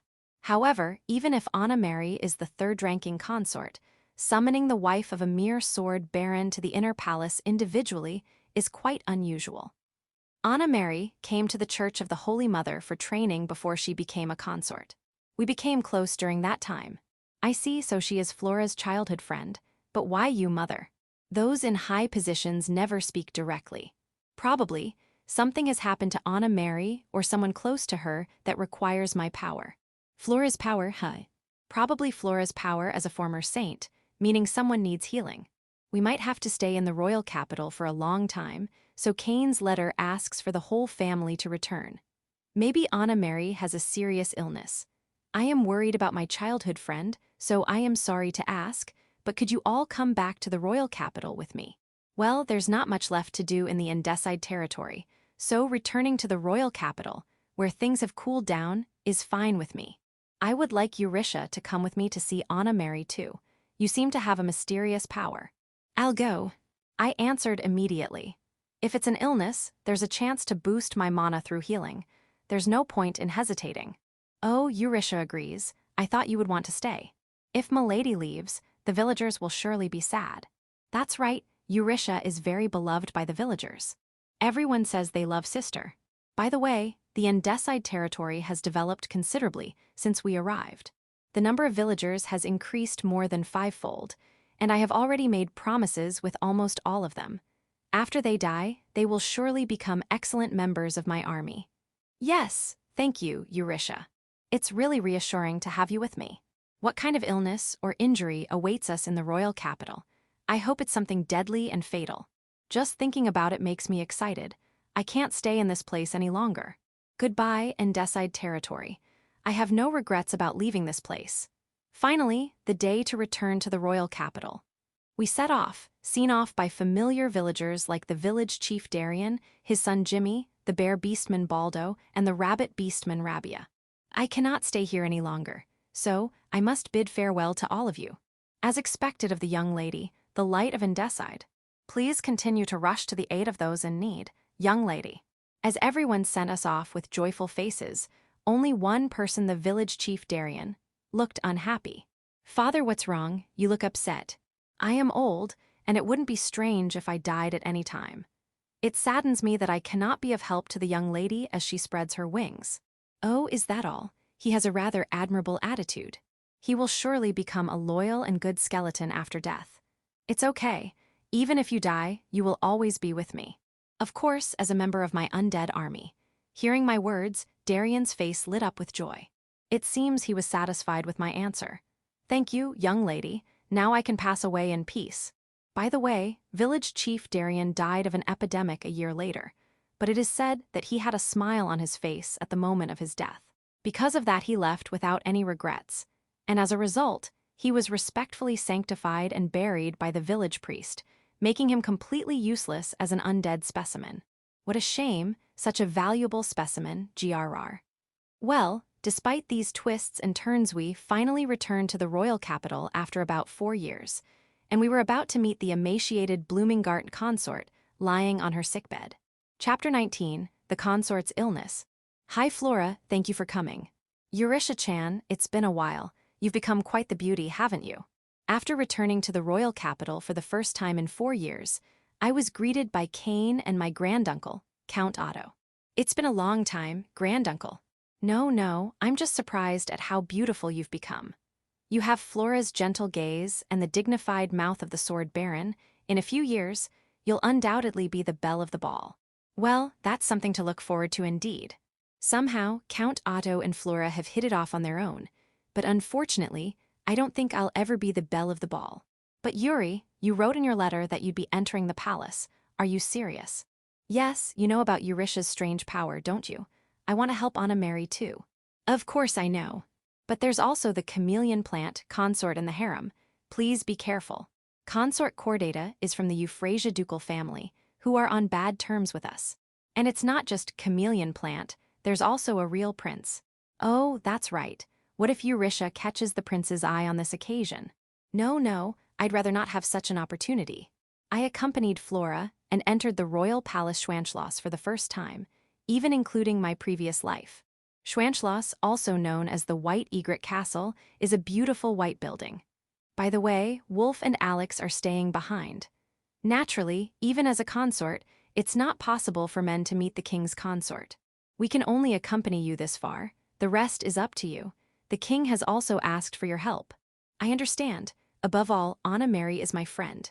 Eurisha-chan, if you see a very well-dressed lady, make sure to hide immediately, okay? When we reached the entrance to the harem, Count Otto threatened me by pretending to grow horns on his head. Apparently, Consort Chordata, Jusanna, is very fierce and will fire servants for even the slightest mistake. Moreover, her family is the Euphrasia ducal family. No one dares to oppose her. Hence, Consort Chordata is called the chameleon plant consort behind her back. But don't worry, granduncle, I have no prejudice whether they are royalty or slaves. When people die, they all become bones equally. Besides, I have royal undead in my army. Haha. The harem is located in a corner of Schwanschloss Palace. It has a grand atmosphere with a large garden. I parted ways with Cain and the others at the entrance to the harem, and from there, I was guided by a female knight through a wide corridor. Of course, everyone I passed was a woman, all beautifully dressed, with a faint pleasant scent wafting through the air. Ah, this is truly paradise. For someone like me who has lived a life far removed from women, a place with such a high density of women is an unknown realm. I couldn't hide my nervousness and excitement, looking around restlessly. Oh my, what country bumpkin has wandered into the noble harem? Suddenly, a voice spoke, and the female knight leading me quickly knelt down. Flora hurriedly followed suit, but I stood there in a daze. Standing before me was an incredibly beautiful lady. More beautiful than anyone I had met in the harem, with an overwhelming presence. I couldn't help but stare, captivated by her beauty. HMPH, it seems you have an eye for beauty, to be captivated by me, the consort. Eurisha, kneel down. Dragged down by Flora, I knelt on the floor. I see, she's beautiful. This must be Consort Chordata Jusana, who holds the position of consort next to the queen. Consort Chordata, good day. Female knight, who are these people? They are guests of Consort Bloomingart. HMPH, guests of that woman. At the mention of that woman, Flora twitched slightly, but she seemed to hold back at the last moment. You country bumpkins, it can't be helped, but don't wander around the harem without a purpose. Knight, make sure to keep an eye on them. Yes. And don't dirty the harem, behave yourselves. Outsiders are already filthy enough. Oh ho ho ho.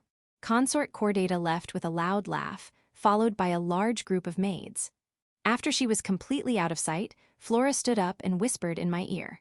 As expected of the so-called chameleon plant consort, what a nasty woman.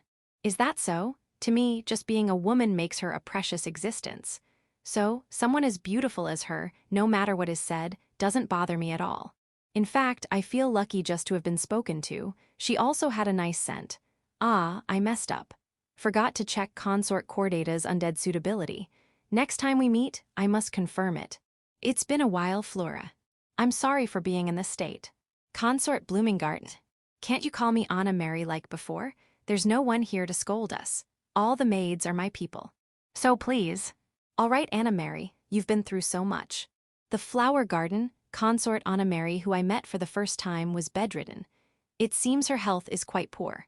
But as expected of a consort ranked third in the harem, even in illness, she maintains a fearsome beauty. The doctors say it's of unknown cause.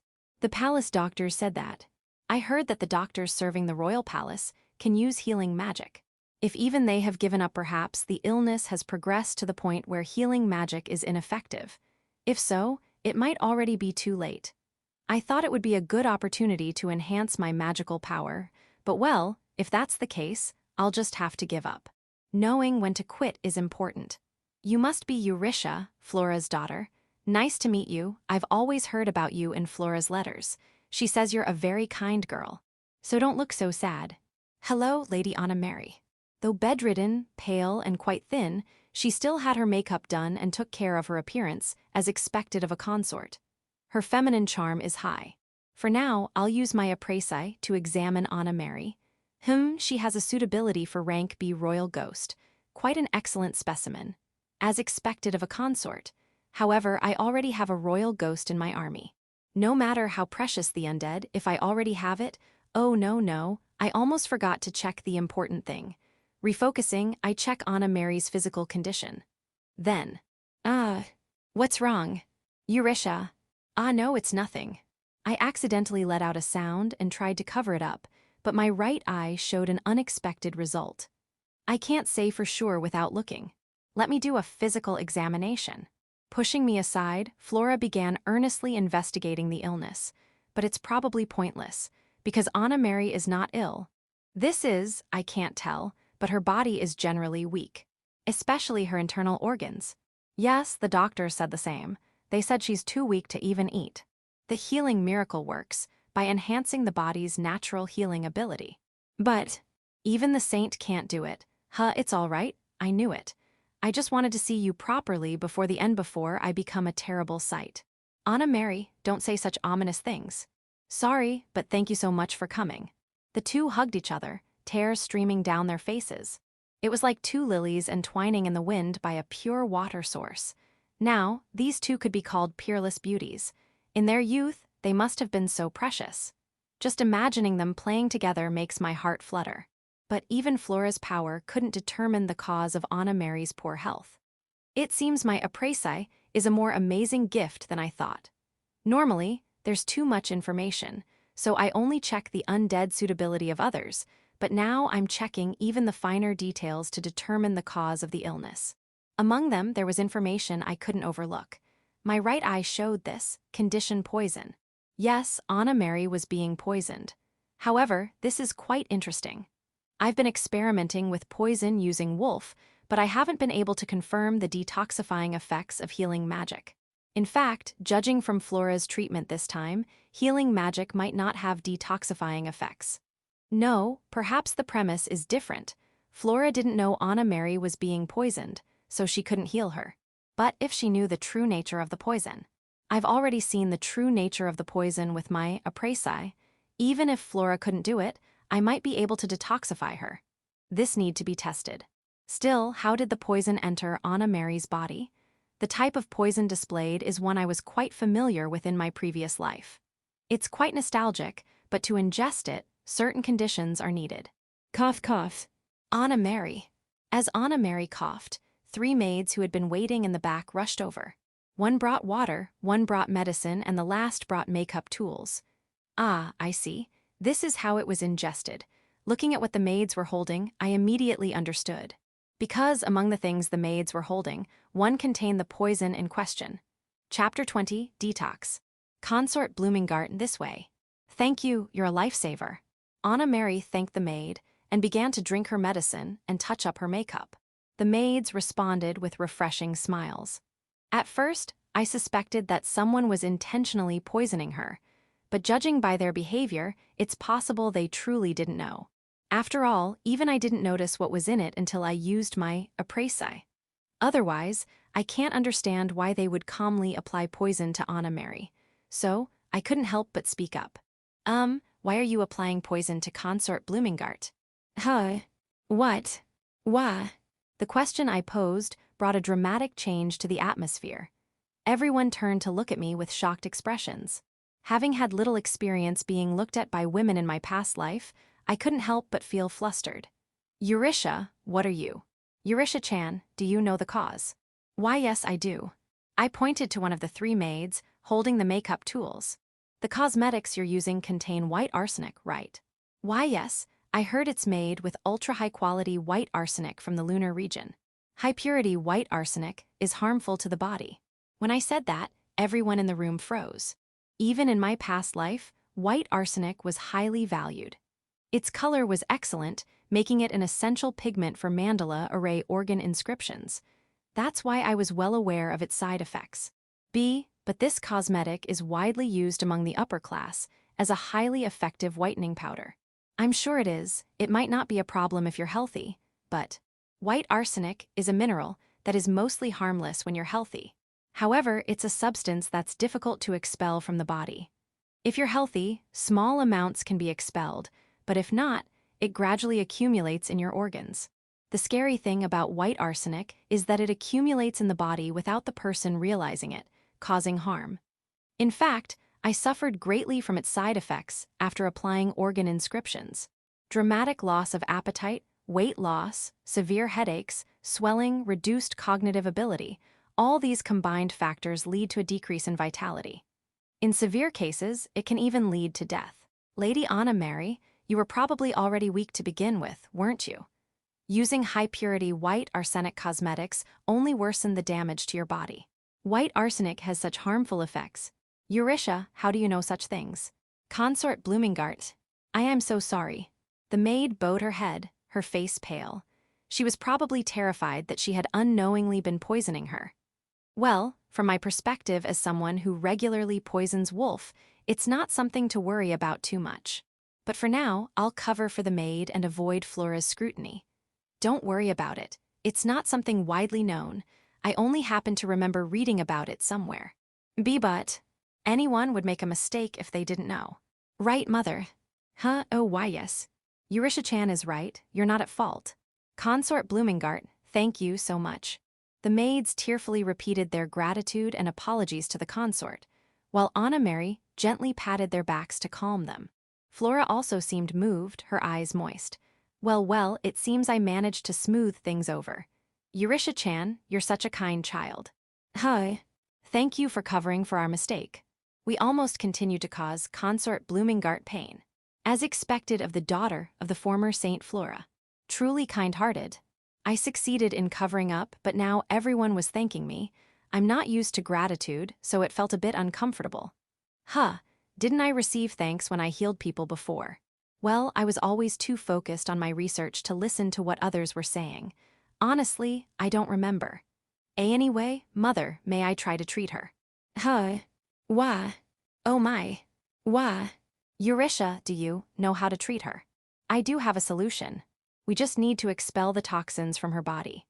In my past life, I used to sweat profusely to boost my metabolism and expel toxins, but someone as weak as Anna Mary wouldn't be able to do that on her own. So this is where I shine.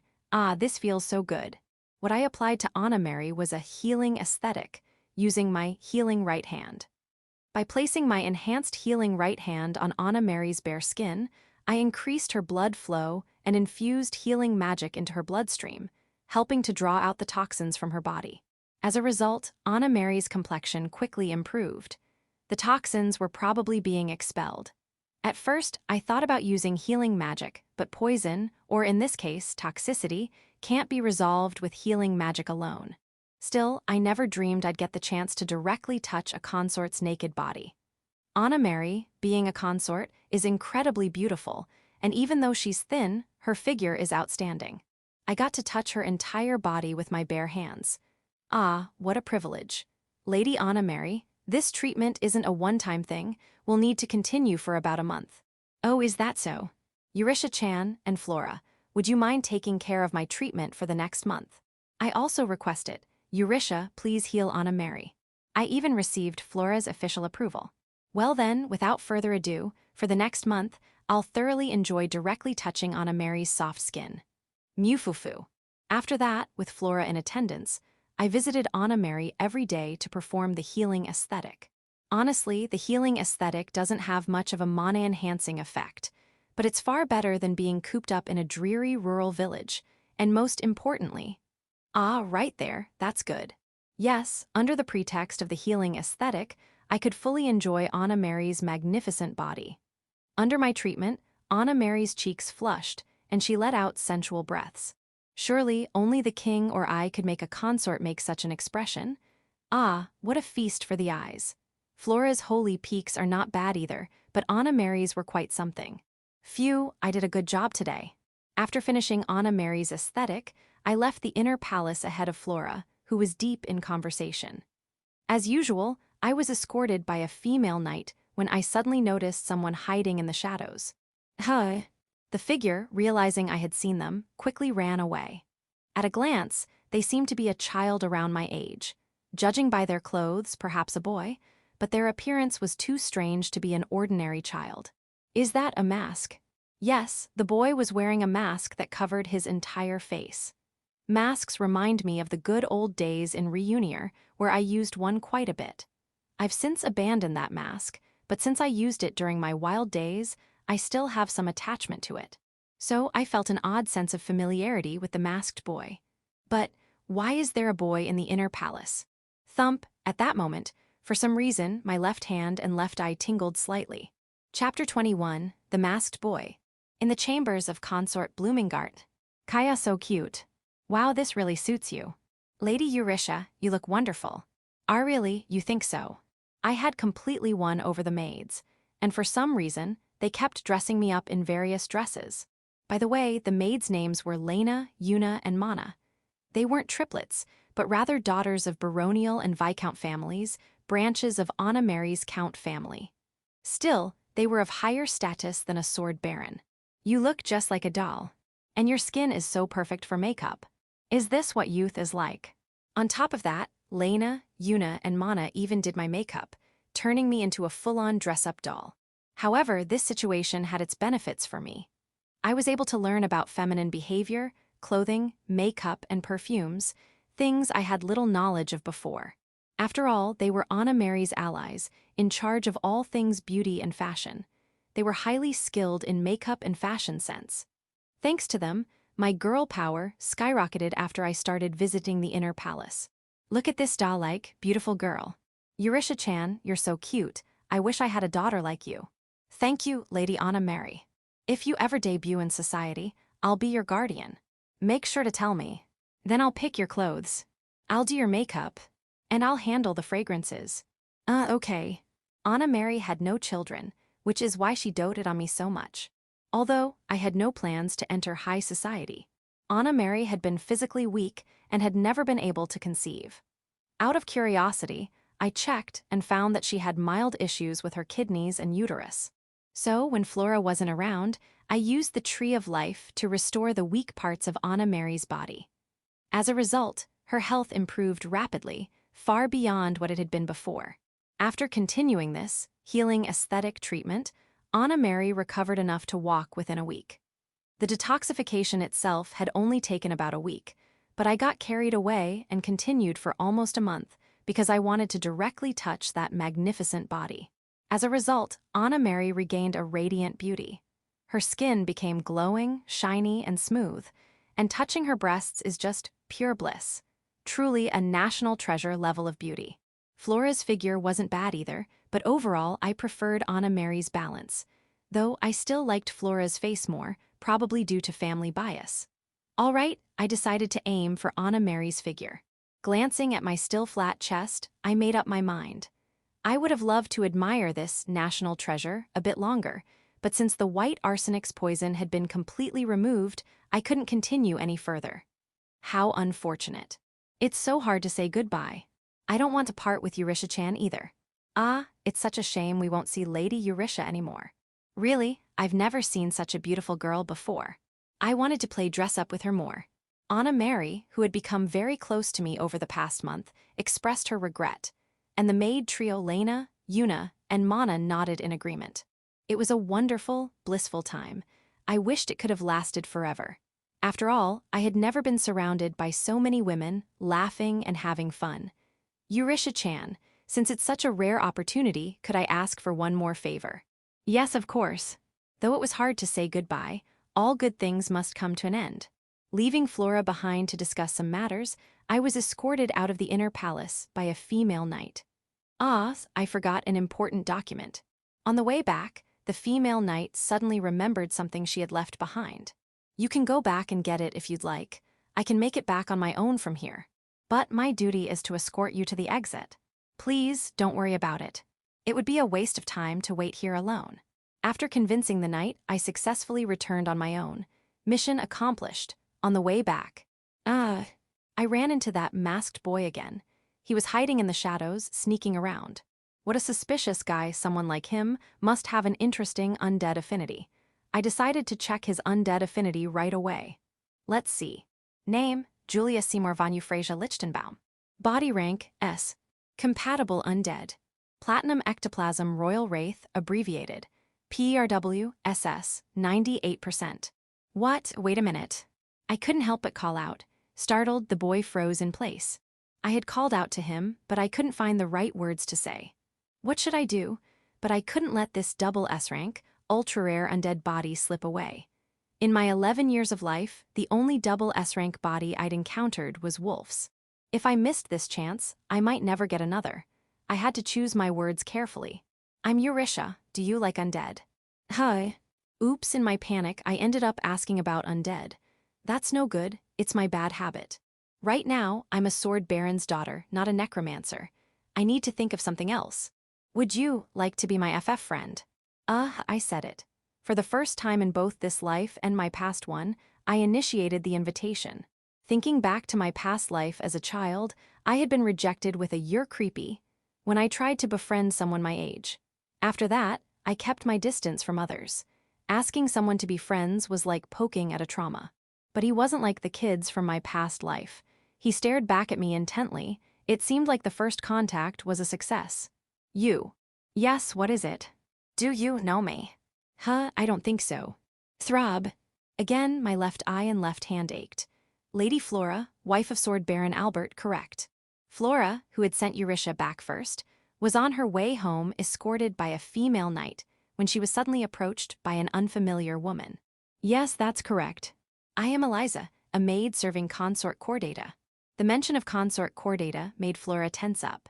She held such strong negative feelings toward consort core data, but the words that came from Eliza's mouth were unexpected. My mistress, consort core data, would very much like to meet you. I apologize for interrupting your journey home, but could you come with me? For a moment, unpleasant scenarios flashed through Flora's mind. What could it be? Does she want me to spy on Anna Mary or something? Rumors of power struggles within the inner palace were something Flora had heard of. It was said that rivals would resort to spying and schemes to bring each other down. However, she couldn't rudely refuse an invitation from a consort connected to a ducal family. Refusing would only give them a reason to act against her. She couldn't let herself become a burden to Anna Mary. With that in mind, Flora quickly accepted the maid's offer. Understood, then I'll accompany you. Led by Eliza, Flora arrived at a luxurious section deep within the inner palace.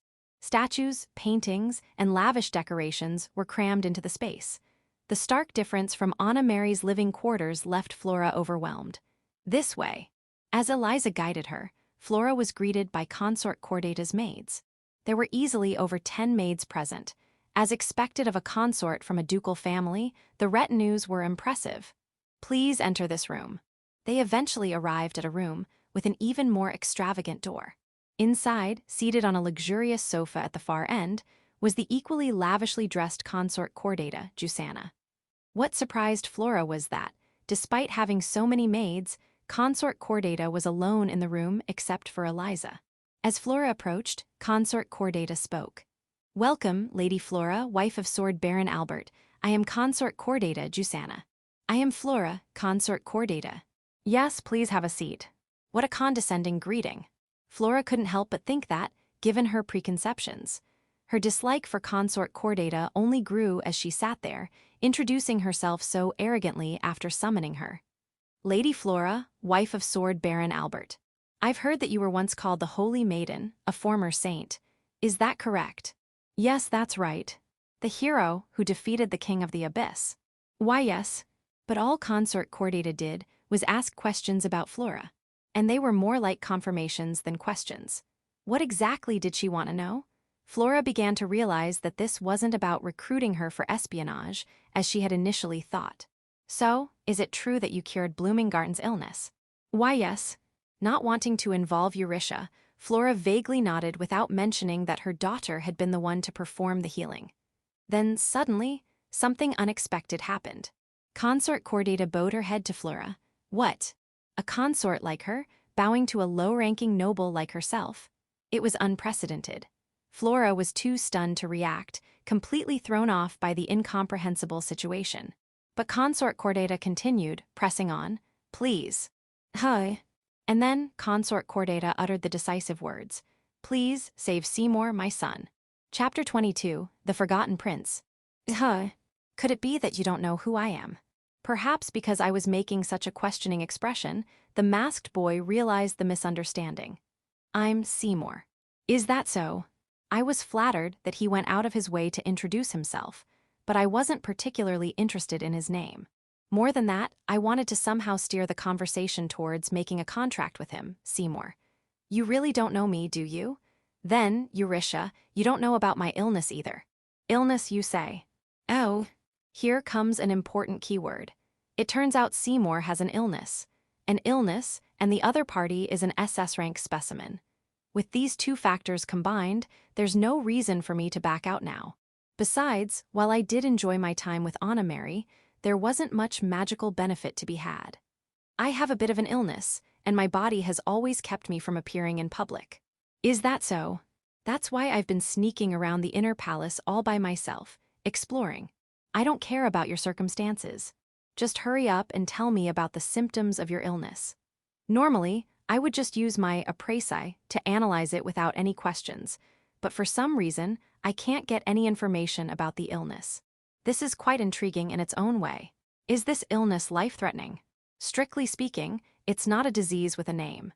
It's an illness that only I have in the entire world. Only Seymour in the entire world. This is another fantastic power word. If I can cure this, how much will my magical power increase? It might even be a natural, top-tier specimen.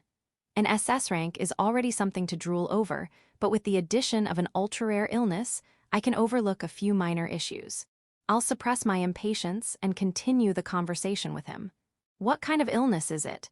Could you show me the affected area if it's all right? I'll try to treat it." "You want to see the affected area?" Seymour's eyes change color. "Why is that? Do you really want to see it? You'll definitely be shocked. And then, Eurytia, you'll run away from me." An illness so severe that it would make me run away. This is getting more and more intriguing. "Come on, hurry up and explain the illness. You won't be shocked if you see my face, right?" His face, does it have something to do with his face? With a click, Seymour unlocks his mask. What appears beneath the removed mask is a face that looks as if it has been melted by acid, crumbling away. "Your son's illness, is it?" At Chordata's proposal, Flora tilts her head slightly. In fact, Flora had almost no information about the children of the consorts. You wouldn't know, would you? After all, Seymour is a taboo subject even within the kingdom no, even within this inner palace. Chordata takes something out and hands it to Flora through her maid, Eliza. It was 2 photographs. Photographs were expensive magical tools, so Flora, impressed by the wealth of the Duke's family from which Chordata came, looks down at the items in her hands. The first photograph shows a boy wearing a large mask over his face. My son, his name is Seymour. Officially, it's Julius Seymour von Euphrasia Lichtenbaum. Prince Julius, Flora recognized the name. He was indeed the second prince of the Lichtenbaum kingdom, a true prince with a legitimate claim to the throne. Born around the same time as Eurytia, Flora had picked him as one of the candidates for her imaginary daughter's partner, a prince on a white horse. But she hadn't heard his name in so long that she had completely forgotten about him. However, why is the second prince wearing a mask? Flora's doubts dissipate the moment she looks at the second photograph. This is. The photograph shows a boy's face that looks like a nightmare, rotting away. It's a harsh way to put it, but Flora thought it looked like a zombie, though she would never say that in front of Chordata. Excuse me, but is this an illness, not an injury? This illness appeared when Seymour was 3 years old. Suddenly, his beautiful, well-formed face began to crumble. Chordata's face twists. Flora thought that expression was unmistakably that of a mother. Every doctor and priest gave up. His face doesn't respond to any healing magic. The doctors named this illness collapse syndrome, but I know. Some heartless people, can you believe it, called it zombie syndrome. Chordata's anger is palpable, but Flora, also a mother, felt the same way. Who could stand their beloved child being called a zombie?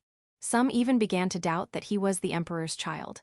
What is there to doubt? He is undoubtedly the emperor's child. I, as his mother, am certain of it. There's absolutely no mistake. Yes. Flora nods honestly at Chordata's words. A mother couldn't possibly mistake the father of her own child. The suspicion itself must feel like an insult. But Flora guesses that Chordata, given her position, must have many enemies. That's why there were always people speaking ill of her and her son. As a result, she became a little twisted. That's why I secretly dealt with those who spread that hateful name. I won't allow anyone to speak ill of my beloved child. He is my angel. To prevent strange things from being brought in from outside, I strictly controlled the comings and goings of suspicious people in the harem. All of it was to protect my child. All of Chordata's actions, known as misdeeds, were for the sake of her beloved son. As a fellow mother, how could Flora condemn those actions? The real villain is the illness that afflicts her beloved son. Then, people started avoiding him. Some feared they might catch his illness. Others were afraid of being dealt with by me if they approached him carelessly. Others were simply afraid of his face. That's why I made him wear a mask and called him by his middle name, Seymour. I was the one who named him Seymour. I also made sure the maids were tight-lipped. That's why not much information about Seymour gets out. But because of that, perhaps even his recognition as a prince has faded. Making him wear a mask, keeping him out of sight, I've really made Seymour suffer. A tear falls from Chordata's eye. Seeing that tear, Flora makes up her mind. She simply wants to help this mother and child. Flora is also an apostle of the Holy Mother. I understand. To the extent that I can, I will do my best to treat your son. But Eurytia must not be involved. If I fail in my mission, I will surely be resented by Chordata. I wanted to keep my beloved daughter away from such a situation. Flora, too, was a mother who loved her daughter. Starting tomorrow, I will come here. Oh, thank you, Baroness Albert. I am truly grateful. Hearing Flora's words, Chordata bows her head deeply. Chapter 23, The True Nature of the Illness. Eurytia, aren't you scared of me? At Seymour's strange question, I tilt my head in confusion. I don't understand what Seymour is saying. What does it mean to be scared? Aren't you scared of this ruined face of mine? Not really, I don't feel anything about it. In my previous life, I had seen many undead creatures. Whether I liked them or not, I was constantly seeing zombies and the like. Compared to a half-rotten undead, this level of disfigurement is nothing. In fact, I find it more favorable than a handsome face. Thank you, even if it's a lie, those words alone save me. A lie, it's not a lie at all. Rather than that, let's quickly start the treatment. When I extend my right hand, Seymour's body flinches. What if it's contagious? Don't worry, it's fine. What? I ignore his protests and without hesitation, touch Seymour's face. When I stroke it, his face partially restores its shape. However, an unexpected situation arises. For some reason, Seymour's face quickly reverts to its ruined state. Even though my healing right hand is supposed to be effective, what's going on? Could it be that my mana is insufficient? Are you okay? Touching my face, doesn't it feel gross? Not really, it doesn't feel gross at all. As a necromancer, it's common to handle corpses with my own hands when creating skeletons. Compared to that, Seymour doesn't even emit a rotting smell, so it's much better. In fact, if there were zombies like this, I'd want them in my army. Why? Why do you treat me so naturally? Because you're a PERW. Oh no. I accidentally let the truth slip. Platinum Ectoplasma Royal Wraith, PERWs are extremely rare undead. From the name, I thought they were related to royalty, but now that I've found a specimen, I can't hold back. A pearl. That's a gem found in the southern seas, right? Are you saying I'm like a pearl? Isn't that it? Oh yes, that's right. You are an irreplaceable, extremely rare and precious existence to certain people. Certain people? You mean my mother? No, necromancers, but I nod indifferently to avoid explaining. Interrupting the conversation would be a waste of time. Eurisha, you're truly a mysterious person. Thank you for worrying about me. Let's start the treatment quickly. I'll do a little spell, so don't be surprised, okay? What? As usual, I perform a serious treatment, placing my lips on the top of Seymour's head. This completes the setup for the Lip of Blessing. Healing magic treat. This is my full-powered healing magic, utilizing my gift. Even if 2 or 3 arms were blown off, this would heal them. Except, it feels good. Is this the miracle of healing? Whether my healing magic is effective, Seymour's face gradually restores. Once again, his face quickly reverts to its ruined state. Somehow, his face is repelling the effects of my healing magic. You can use the miracle of healing. Are you a Saintess? No, never mention that title again. Sorry. The fact that the healing magic shows effect, but reverts means that the cause of Seymour's face's deterioration isn't injury or illness. Even my appraisai only shows no issues with health status, indicating no disease. This is the first time. It's hard to believe. Next, I tried using the Tree of Life to restore his face. It's a rough treatment, but it's a proven restoration method. It hurts. This doesn't work either. Something else interferes with the restoration process. What exactly is going on? As I mutter to myself, pondering the cause, I suddenly hear a voice calling for Seymour in the distance. Lord Seymour, where have you gone? I don't know, it's Eliza. Sorry, Eurisha, I have to go. Goodbye. If I see you again, I'll be happy. Seymour puts his mask back on and quickly leaves my presence. Left alone, I slump my shoulders. Yes, this is the first time I've failed to heal since being reborn. But I can't just give up so easily. After all, the target is a double S rank, extremely rare undead specimen. Such a valuable existence, how could I overlook it? I reaffirmed my resolve and left the palace alone. From the next day, Flora and I resumed our visits to the palace. Of course, to treat Seymour. It seems Flora is also in charge of Seymour's treatment. She never mentioned it, but Seymour told me. Your mother is a wonderful person. She hugged me while crying. Oh, so you've also been embraced by those healing peaks. That must have been quite the experience. Now Seymour and I are comrades. Still, if even my healing magic couldn't do anything, Flora probably can't solve this phenomenon either. In fact, she always comes back looking downcast. Nevertheless, she heads to the palace again the next day. All right, Eurisha, I'm off. Behave and wait at home. Understood, mother. Of course, I won't just behave. On this day, after Flora left for the palace, I followed shortly after.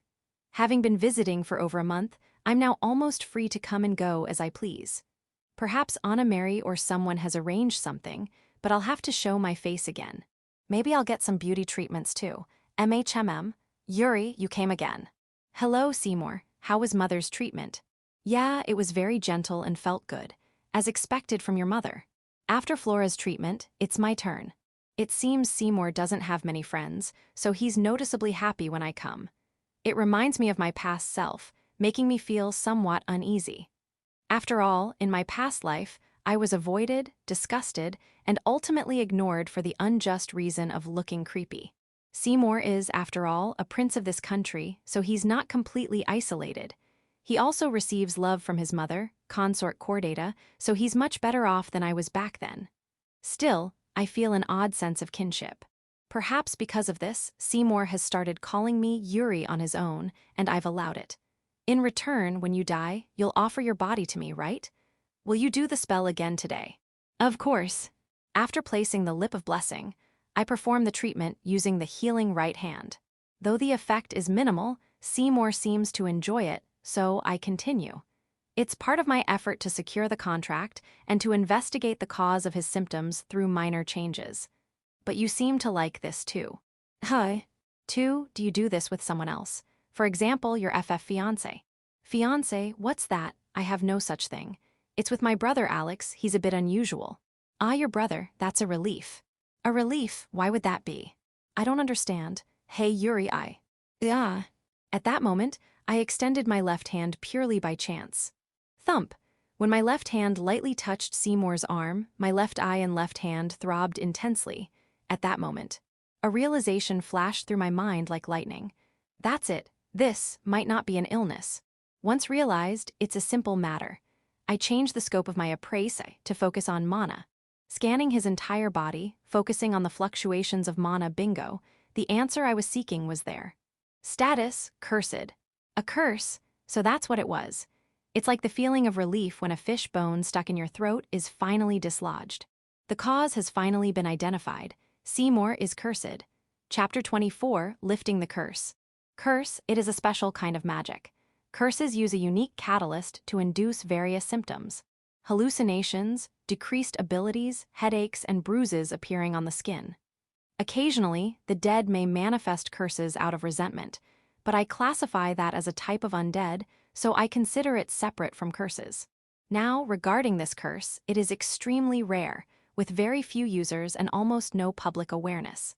Additionally, it is generally known to have a negative impact on the mind, while on the physical side, it may cause strange bruises to appear.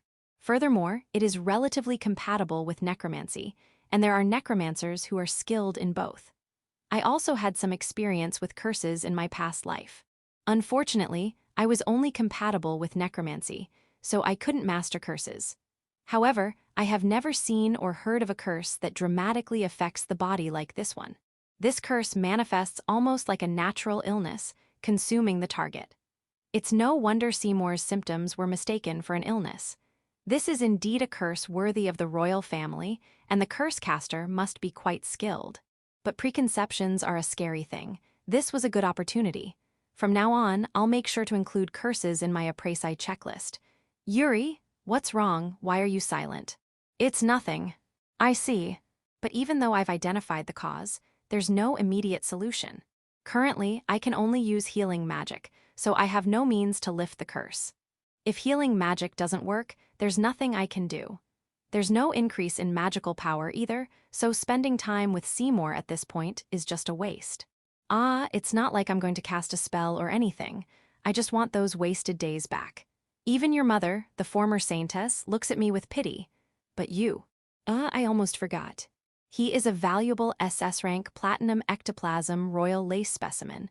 I can't just let him go here. But how can I get Seymour to agree to a contract? Yuri, only you and your mother don't find me disgusting. That's right. Seymour is mumbling something, so I give a vague response. Hey Yuri, if you stayed by my side forever, would my face stay intact? Stay together forever? While treating injuries does help increase magical power, becoming someone's exclusive is out of the question. Besides, Seymour's condition isn't even an illness, so it's irrelevant. If anything, I'd rather be surrounded by beautiful maids and Anna Mary in the harem, laughing and having fun. Playing the prince's companion is absolutely not my thing. I have no interest in that. Is it because I'm so ugly? That has nothing to do with it. More importantly, the curse. I have no way to lift the curse, but if I assist here, I can build a significant favor with him. Curses aren't my specialty, but there must be curse specialists out there. With the royal family's power, it should be easy to secure 1 or 2 curse lifters. The problem is, how can I make you understand my feelings? Yes, how to make them understand. Currently, I've kept the Ostracizing gift a secret even from Flora, so I can't casually reveal the curse. As with Anna Mary, I could try to deceive, but based on experience, relying on the same trick repeatedly is dangerous, so I'll save it as a last resort. Instead, I need to come up with a convincing and logical reason. Maybe I should just force you. This is so annoying. What's going on? I'm busy thinking here. Maybe I should just shut him up with force. I'm not particularly fond of violence, but I'm not above it. If it comes to it. Yuri, I'm sorry. Grabbing me? For some reason, Seymour suddenly grabs my right arm. Thanks to that, my thoughts are completely interrupted. This guy is really a nuisance. Could you let go? No, I don't want to. This is so bothersome. I get really irritated when my thoughts are interrupted. Hey, Yuri. Would you be my fiancé? I refuse. Don't say that, stay with me forever. Enough already. Oops, my old tone slipped out. Seymour looks shocked. Seeing his face, I couldn't help myself. I punched him in the face with my free left hand. Take this one-hit knockout necroman punch, crack. Guh. Shatter, shatter. Did I just hear something like glass breaking?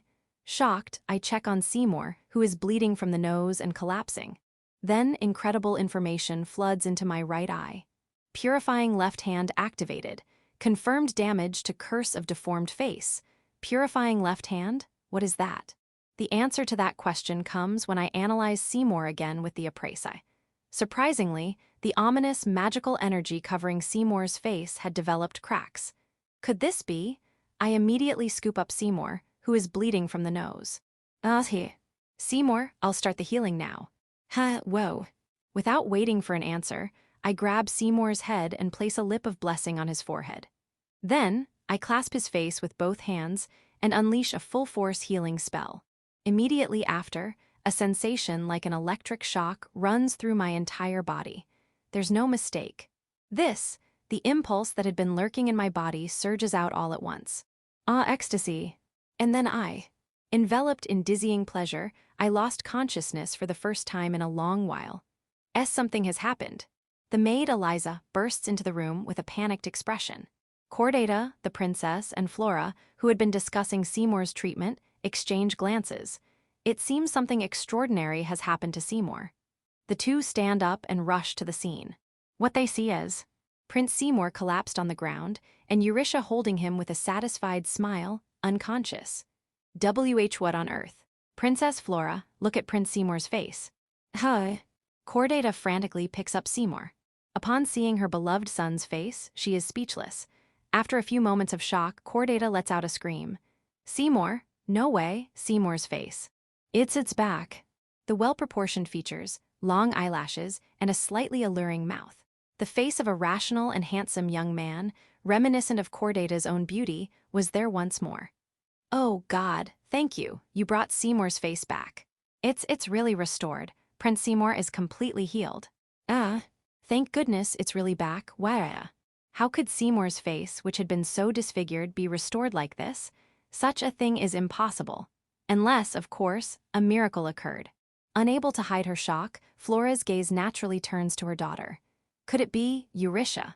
But hadn't her daughter performed an unbelievable miracle before? Who's to say a similar miracle couldn't happen again?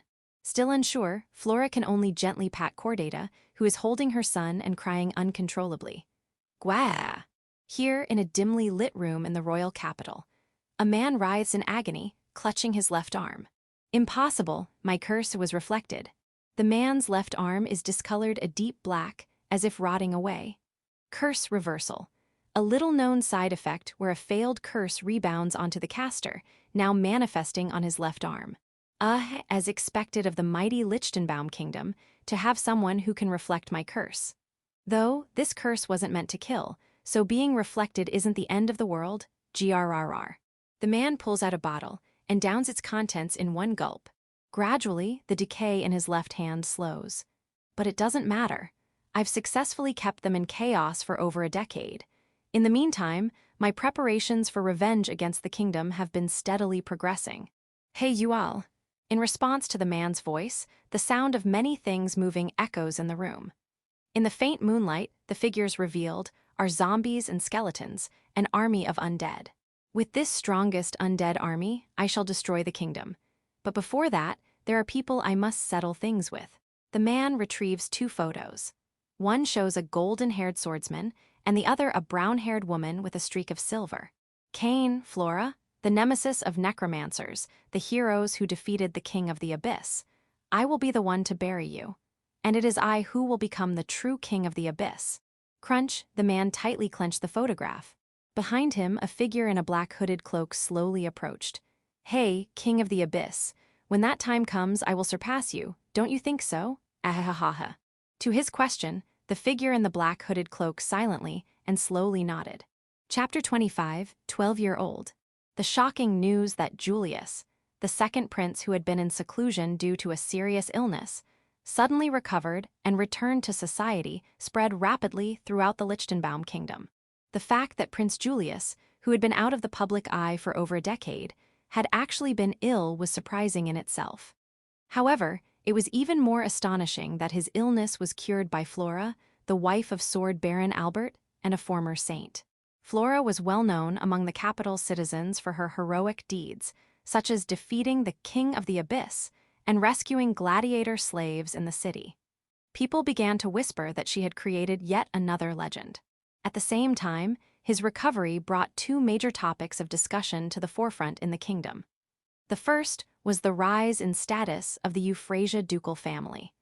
Previously considered a step below other ducal families despite their ambition, the Euphrasia family regained their power following the prince's recovery. They had also strengthened their position by bringing influential figures like Count Otto and Sword Baron Albert into their camp. The second topic was the matter of the prince's engagement. The sudden appearance of a 13-year-old prince caused a great stir in the capital's social circles. When Prince Julius made his first public appearance in what was likely a decade, people were stunned by his striking handsomeness. Young women flocked to catch a glimpse of the prince, and upon seeing him, they all fell in love. Influential nobles eagerly sought to make their daughters his bride, and even foreign nations, including the Empire, sent envoys to observe the prince. However, Prince Julius showed no interest in becoming engaged to anyone. His mother, consort Chordata of the Euphrasia family, supported her son's decision. Yet, rumors began to circulate that the prince already had someone in mind, and that was why he refused to take a fiancé. Who could this person be? Half a year had passed since Seymour's curse was lifted. It was concluded that the curse was broken due to Flora's devoted treatment, which happened to take effect while he was speaking with me. Although Flora remained skeptical until the end, I managed to convince her by pushing the narrative and even getting Seymour's agreement. Seymour happily agreed to keep it, our little secret. On that day, it was revealed that my left hand possessed a gift called the Purifying Left Hand. While I couldn't verify it fully due to the rarity of curses, it seemed to have the power to break them. The surge of magical power I felt during the purification was incredible. Seymour's curse alone increased my magic by nearly 1,000 points. My current magic power exceeds 6,000, more than 6 times what I had in my previous life. I can't help but wonder how powerful I'll become as a necromancer if this continues. However, I currently have no plans to use any magic other than healing. Still, I have some ideas in mind, and I look forward to turning 15 and gaining my freedom to pursue them. Lately, I've been summoned to the inner palace regularly. The summons come from Anna Mary, consort Chordata, and Seymour. "Thanks for coming, Yuri," said Seymour, now fully restored to his original appearance after the curse was lifted. His doll-like features made him a handsome prince, much to my chagrin. Honestly, this situation is exactly what Flora would love, but I can't just ignore him since he's a valuable SS rank specimen. Why did I have to inherit such a troublesome obsession with collecting rare undead? Yuri, you're my savior.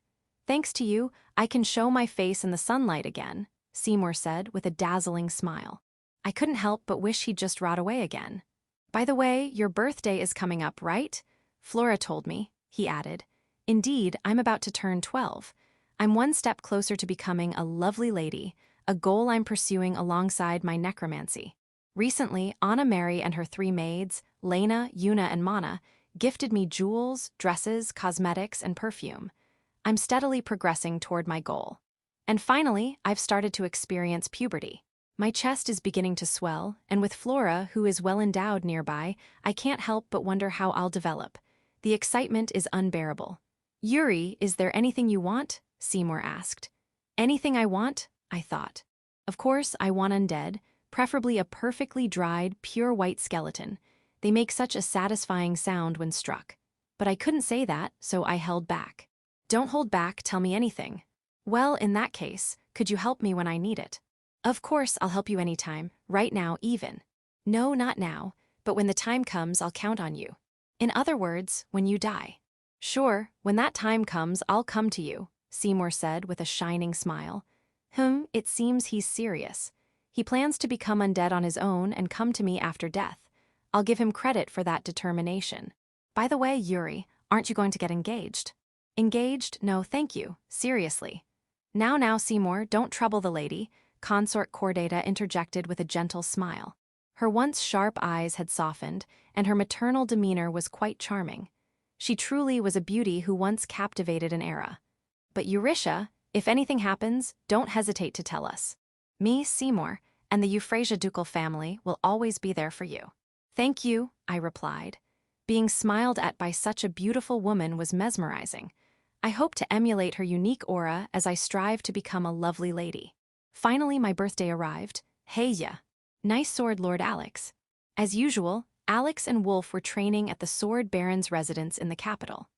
At 10 years old, Alex had grown stronger and more robust, making him a promising candidate for an undead specimen. Childhood specimens tend to have fragile bones, making them unsuitable for strong undead unless they're vengeful ghosts like banshees. By the way, since the incident, I changed the scope of my appraisai. I decided to appraise Alex and Wolf again. Wolf hadn't changed much, but his dual sword skills had improved significantly, increasing his success rate for undead creation. On the other hand, when I appraised Alex, what's this? I was stunned by the results. Alexei Albert. Age, 10. Gender, male. Specimen rank, E to C. Compatible undead. Skeleton childborn, C, 97%. Death Knight Junior B, 68%. Skeleton Infinity, S, 22%. Today, SS, 3%. Alex had an S-rank compatibility. While his specimen rank was still low, the Skeleton Infinity is the highest tier skeleton, achievable only with exceptional specimens. Moreover, there was a faint indication of SS rank potential. What a discovery! This was a revelation for me. Specimens can improve over time. I might have overlooked valuable undead specimens in the past. From now on, I'll pay more attention, even to seemingly useless junk-grade specimens. That night, Kane and Flora finally returned home after being away for work. Sorry we're late, they said. Welcome back, Master Madam, Wolf greeted them. Sorry, Wolf, for leaving everything to you. No, it's fine. Eurytia, we're sorry for missing your 12th birthday. It's fine, really, but I noticed they were heavily armed. Was there trouble in the capital? Father, Mother, is something wrong? No, Yuri, don't worry. Suddenly, there was a loud knocking at the door. It was one of Kane's soldiers. Captain, it's an emergency.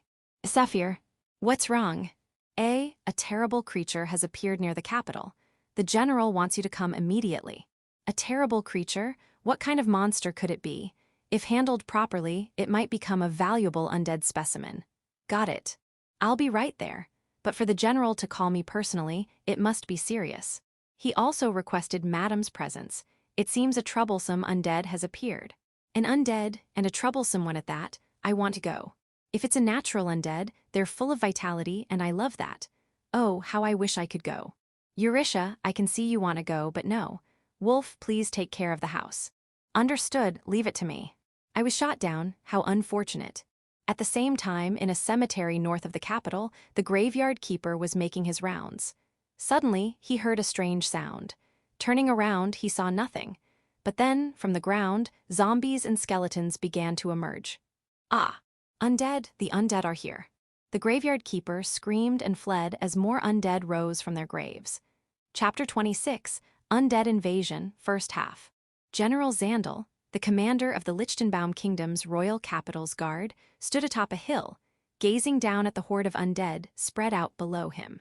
The guard's forces numbered around 500, while the undead army was several times larger. "What the hell is with this number of undead?" Xandal roared at the nearby soldiers. His bearded, scarred face and battered body exuded such fury that the surrounding troops shrank back in fear. "Shouting like that will only scare the soldiers, you know." But there was one person who spoke to the bearded general without fear. Sword Baron Cain Albert, who served as a captain in the royal capital's guard and Eurycia's father. Behind him stood his wife, the former Saint Flora, and Cain's subordinate Sephir. "Oh, Cain, you're late, and you brought your wife too. Sorry for the trouble. Your voice is too loud, General Xandal. More importantly, what exactly is happening here?" At Cain's question, Xandal's already fearsome face stiffened even further. "Hey, Cain, you were the one who defeated the King of the Abyss over 10 years ago, right?" "Why, yes, that's correct, but..." "Then tell me, what the hell is that?" Xandal pointed to a spot on the hill. There stood a thin, faceless man with magic circles densely carved into both arms. Beside him was a grotesque monster with a massive eyeball, resembling some kind of twisted creature. "That undead, is that a Backbeard?" "An S-rank undead. That one's a problem, but the real threat is the guy next to him. He called himself the King of the Abyss, Frankel." After Cain and Flora rushed out, we relaxed freely inside the mansion. Even though it's a noble's mansion, the low-ranking Sword Baron's residence is only slightly larger than a regular house, so there are no servants to speak of. Sitting on a large sofa and sipping tea, I brewed myself, real tea, of course, is the height of relaxation. "Sister, please do today's routine." All right, I got it." While preparing Alex's tea, I was suddenly prompted, so as I poured the tea, I performed the usual charm on his forehead. If this were to increase his magic power by even 1 point, it would add up to about 360 points in a year. Of course, the actual effect isn't that strong. It feels like only about half of that, but it still has a noticeable effect. Knock, knock, knock, knock. Once again, my thoughts were interrupted by the sound of someone knocking at the front door. Today really is a day full of visitors. "Excuse me for coming at this hour. Is Lady Flora here?" "Is Lady Flora here?" "What's the matter?" Wolf, acting in place of the master of the house, went to answer the door. The visitor was a soldier from the royal capital. I hadn't seen him before, so he must not be one of Cain's subordinates. "Actually, there's been a massive outbreak of undead in the commoner cemetery on the outskirts of the city." "What? A massive outbreak of undead? What an exhilarating power word. An outbreak of undead. But I'm sorry to say that Lady Flora has been called by General Xandal and is currently out on the outskirts." "What? That's a problem. Most of our main forces have been dispatched to deal with the disturbance on the outskirts, so we're severely understaffed for this new outbreak." "Ah, what a wonderful birthday this is. Undead outside, undead inside. It's an undead paradise. This must be the heavens celebrating me. I can't miss this big wave." "Wolf, let's go." "W8. Pushing past Wolf and the others, who were discussing the situation with serious faces, I quickly dashed out of the house. Wolf hurriedly followed after me, but unexpectedly Alex also ran out. "Sister, wait, I'm coming too." "No, Alex, stay here. Tonight is a feast for necromancers. I can't have my little brother getting in the way." "No. I want to help you, sister." "No, if you don't stay here, I won't do the charm for you anymore." Not a bad idea. It was just a spur-of-the-moment threat, but it might be a good time to phase out the charm. But at my words, Alex stopped in his tracks. "Okay, I'll wait." Oh, he obeyed so easily. Does he really like that charm that much? What a troublesome child. But there's no time now. Let's just leave it at that and hurry off. "You there, please take care of Alex." "Why, yes, understood." Leaving Alex in the care of the soldier, I dashed off, heading straight for the commoner cemetery. The commoner cemetery is located on the northern edge of the royal capital. For nobility, when burying the dead, they request the Church of the Holy Mother to perform a purification ritual to prevent the dead from turning into undead. But for the commoner who can't afford such luxuries, their graves are left almost exposed, making it easy for the dead to rise as undead. They do hire gravekeepers to take preventive measures, but from a necromancer's perspective, those measures are full of holes. By the way, this time it's a massive outbreak. In such cases, it's usually the work of a necromancer. Unfortunately, it doesn't seem to be a natural occurrence. If it were natural, only a few or even just one undead would appear, and they'd be quite lively. I would have loved to savor that. Miss, do you know where the cemetery is? Yes, it's over there. Oh. By the way, I have a complete map of the royal capital's cemeteries in my head. I've had my eye on this particular cemetery for a while since it's not well cared for by the clergy. I feel a little disappointed, as if someone has taken my secret spot. Anyway, when we arrived, a faintly nostalgic smell wafted through the air, a unique blend of rot and mildew. This is it. This is the smell of the undead that I've always loved. Now, let's see how many have appeared. Observing the cemetery from a distance, I could see zombies and skeletons, with a few ghosts scattered about. It seems the undead this time are mostly low-level, but there are quite a lot of them, probably close to 100. With this many, it's almost certainly the work of a necromancer summoning them. It's a bit disappointing, but undead are still undead. An indescribable emotion surges through my chest. I truly love the undead. Reuniting with them after so long, I'm reminded of how strong that feeling is. Hey, yeah. Damn it. This one keeps moving even after I cut off its head. Ouch, it bit me. On the scene, the royal capital's guards are desperately trying to fend off the undead, but they seem to be at a slight disadvantage. First, there are no priests among the guards. Without someone to use turn undead, they're bound to struggle. Second, the guards themselves aren't very skilled. Even Alex would fare better than them. Most likely, the main forces have been dispatched to deal with the disturbance on the outskirts where Cain and Flora were called. Miss, shall I lend a hand? Wolf, with his twin swords drawn, asked me. With his skills, he could probably wipe out this many undead in no time. No, that's all right. But I can't let Wolf interfere. Even if they're summoned, these are the first undead I've seen in 12 years. Even the rotting smell of the zombies feels dear to me now.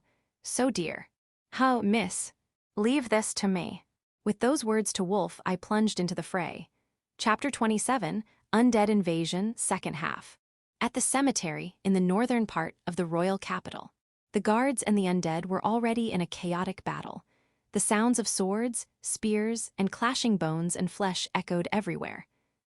My father and grandfather are buried here too. Damn it, why are they targeting our loved ones? How cruel. I never thought I'd have to fight my ancestors and former family like this. What a tragedy. Is the gods will so merciless? It seemed this was the resting place of their relatives.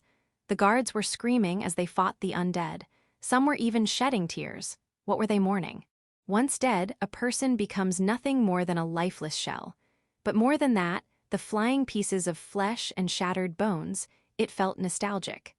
I wanted to indulge in the sensation for a while, but that wasn't possible. Besides, I wish they wouldn't treat the undead so carelessly. Stop this. I stepped between the guards and the undead, raising my voice. Of course, it was to prevent further harm to the undead. Undead first. The undead take priority over everything else. Who are you?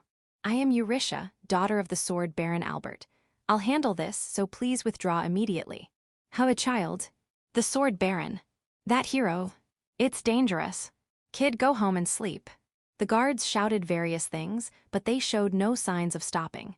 At this point, I had no choice but to use force. Ignoring them, I walked toward the undead. Hey, what are you?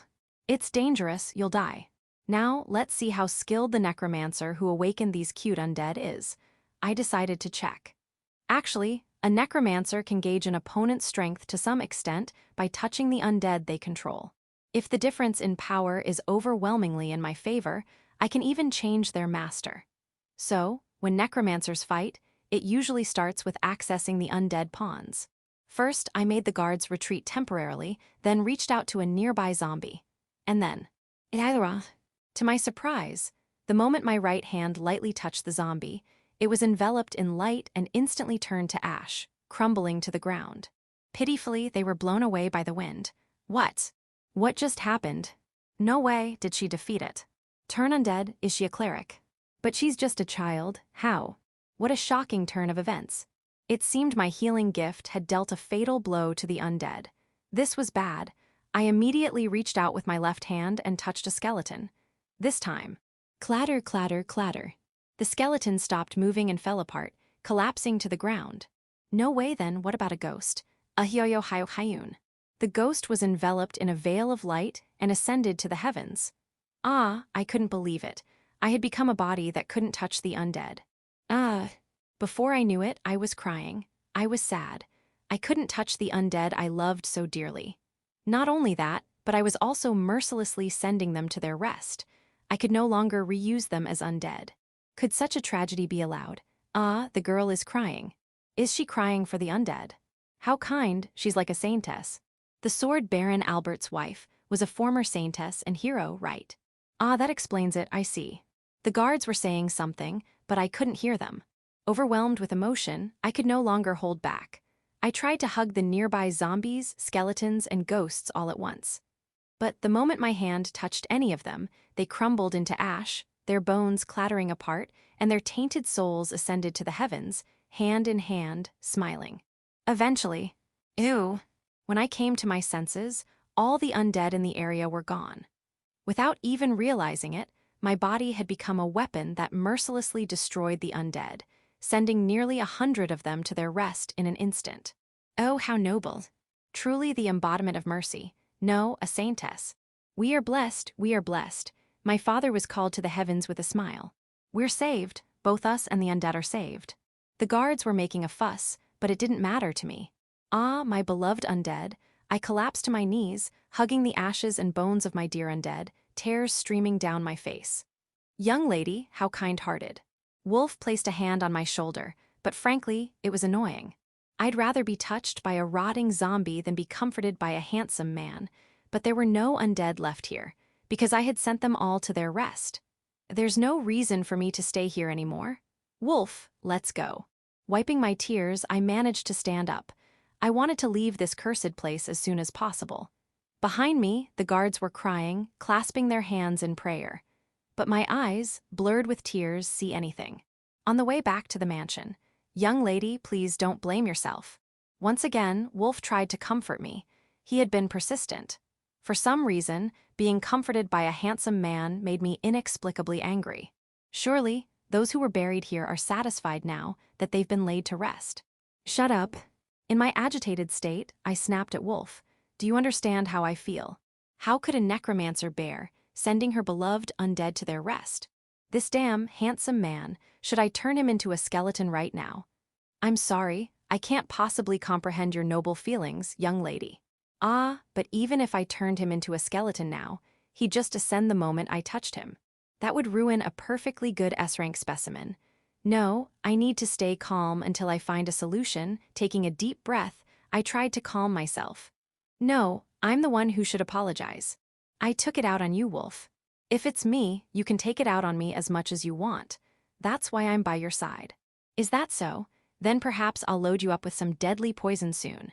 Imagining that made me feel a little better, but the sadness of having buried my beloved undead with my own hands wouldn't heal so easily. For now, since Wolf was seriously annoying, I decided to send him away. Wolf, I have a request for you. What is it? Please report this incident to my father and mother. But... Wolf clearly hesitated, but I wanted to be alone, so I pressed further. The situation is urgent. After all, the one who caused this commotion was a necromancer. A necromancer? Yes, so please, go and inform them immediately. That is serious, understood. Wolf ran off toward the outskirts of the city. I waved at his retreating back with a smile. Phew, now that annoying guy is gone. I felt so refreshed. But this didn't heal the sadness of having destroyed so many undead. A dull pain soon welled up in my chest. It seemed that after reincarnating as a woman, I had become more prone to tears. Ooh, sniff.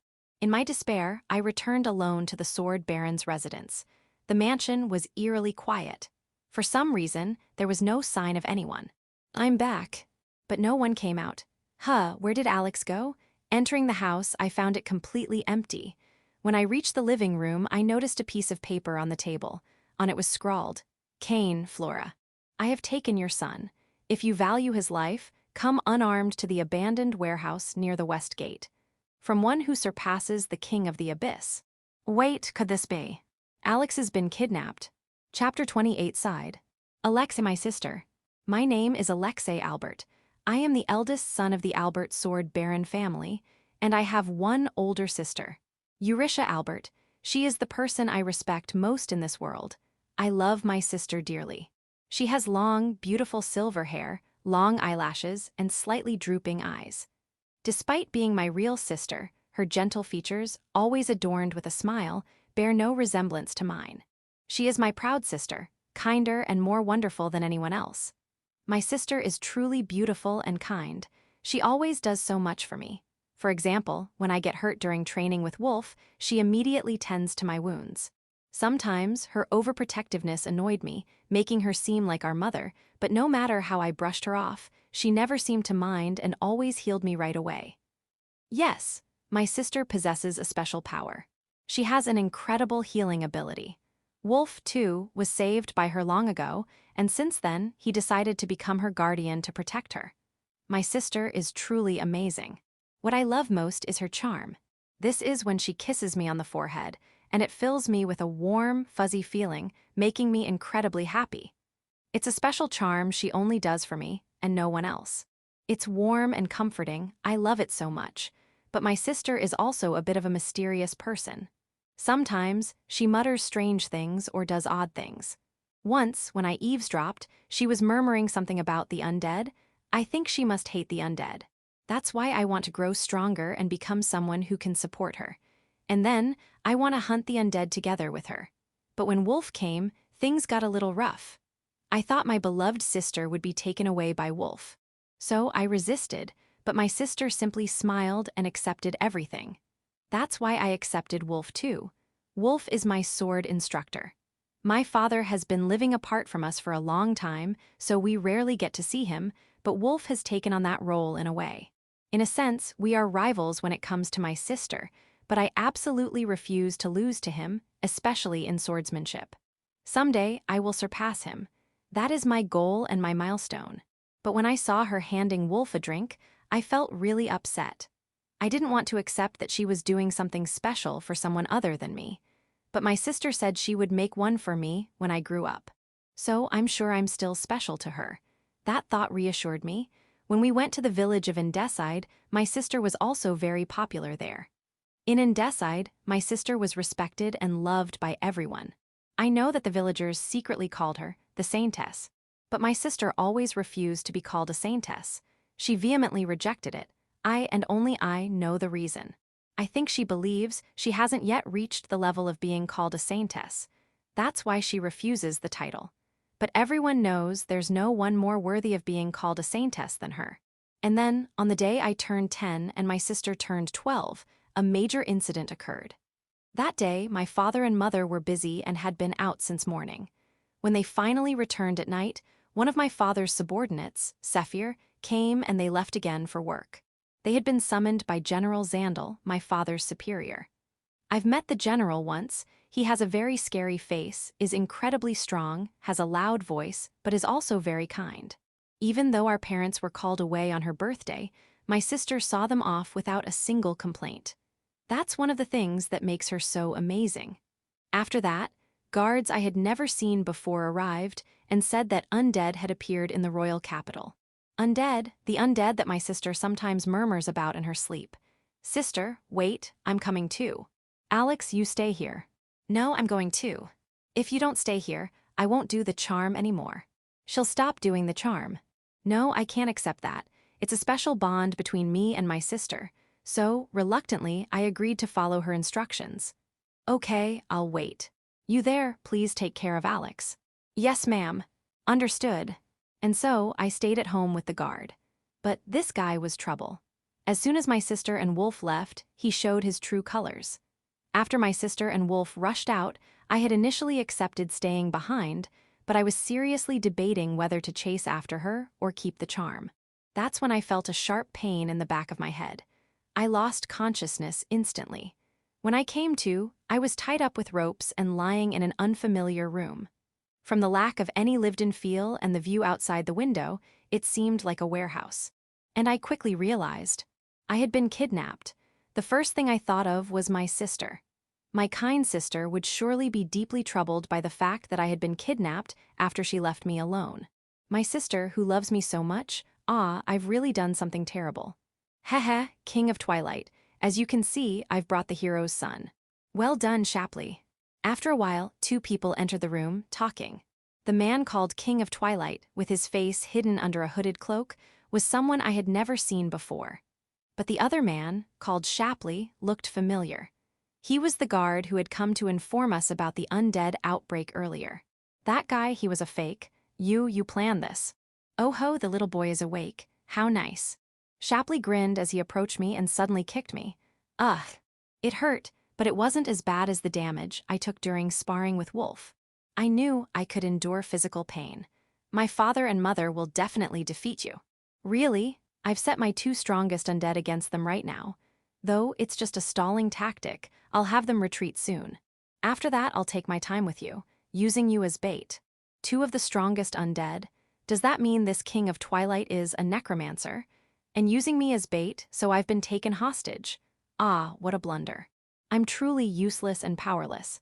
It's frustrating, so frustrating that tears are coming to my eyes. Just then, the space seemed to distort, and a transparent, human-like figure appeared before the King of Twilight. Could that be a specter, an advanced form of a ghost? I've been secretly studying undead to become stronger for my sister. The specter whispered something to the King of Twilight. What? The undead army I summoned as a diversion in the northern cemetery was wiped out by a single person. Then, the specter projected an image onto the wall. I remember reading in a book that specters have the ability to show residual memories, allowing them to display past events to others. And what the specter showed was my sister, tears streaming down her face, putting the undead to rest. What is this? That's that brat sister.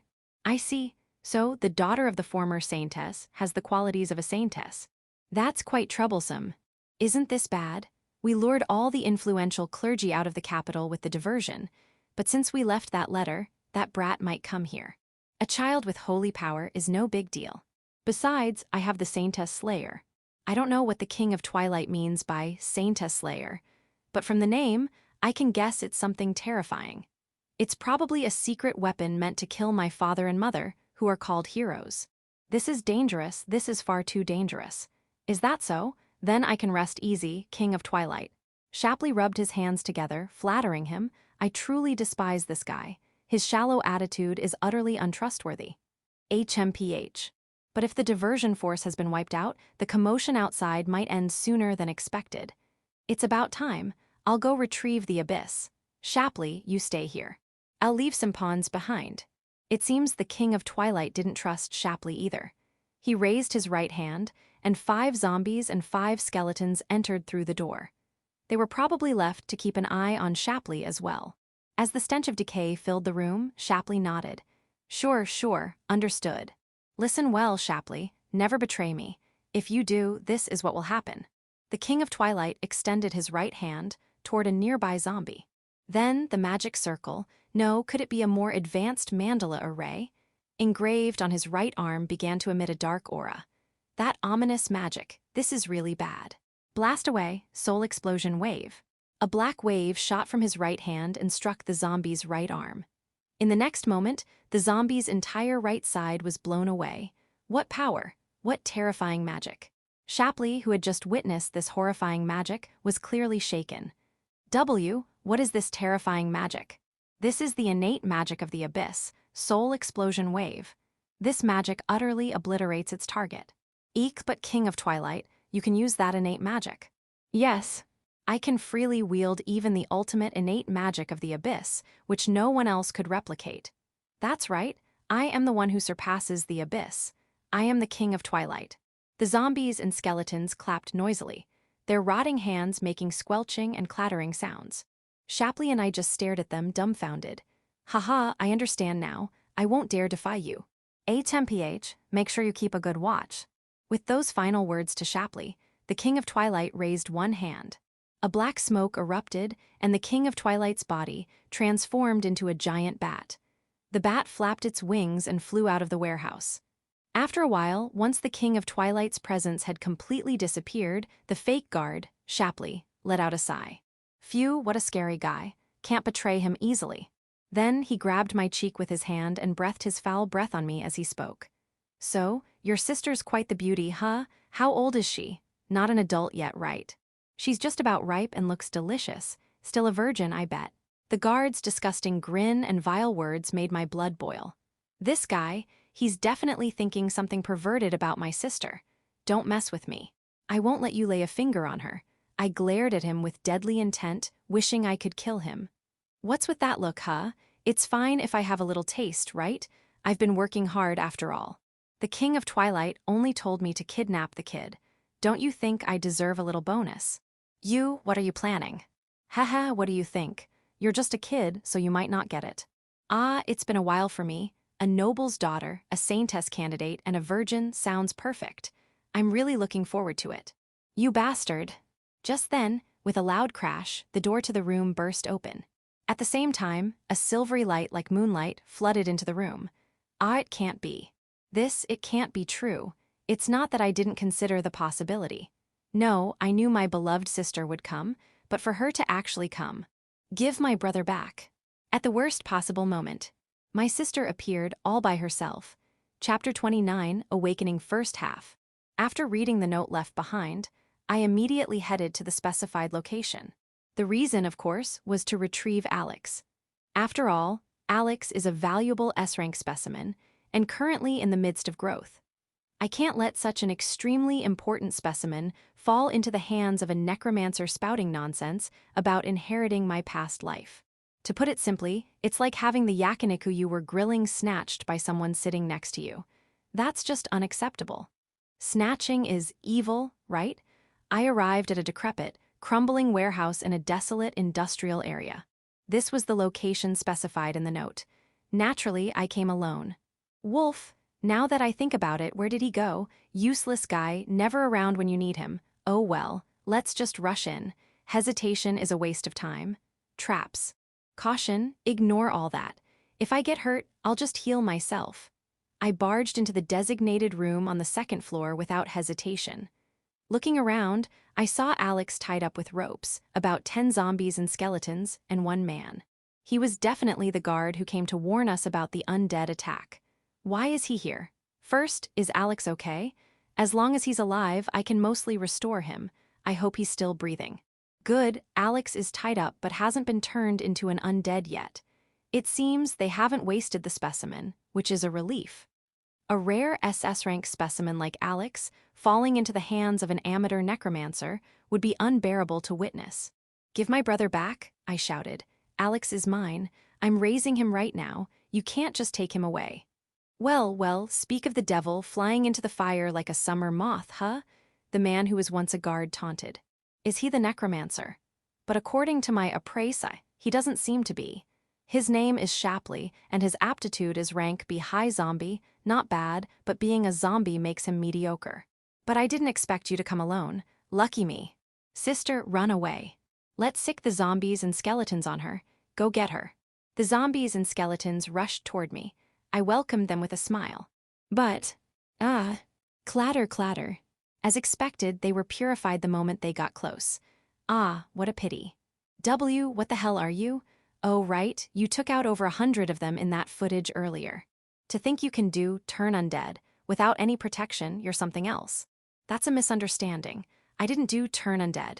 If anything, it was more like come undead or welcome undead. But no matter how strong your holy magic is, you're just a brat. Do you think you can cross swords with me, Shapley, the Mud Eater? It seems Shapley has a title. He seems skilled with a sword, and it doesn't look like he'll hand over my specimen easily. Now, what to do?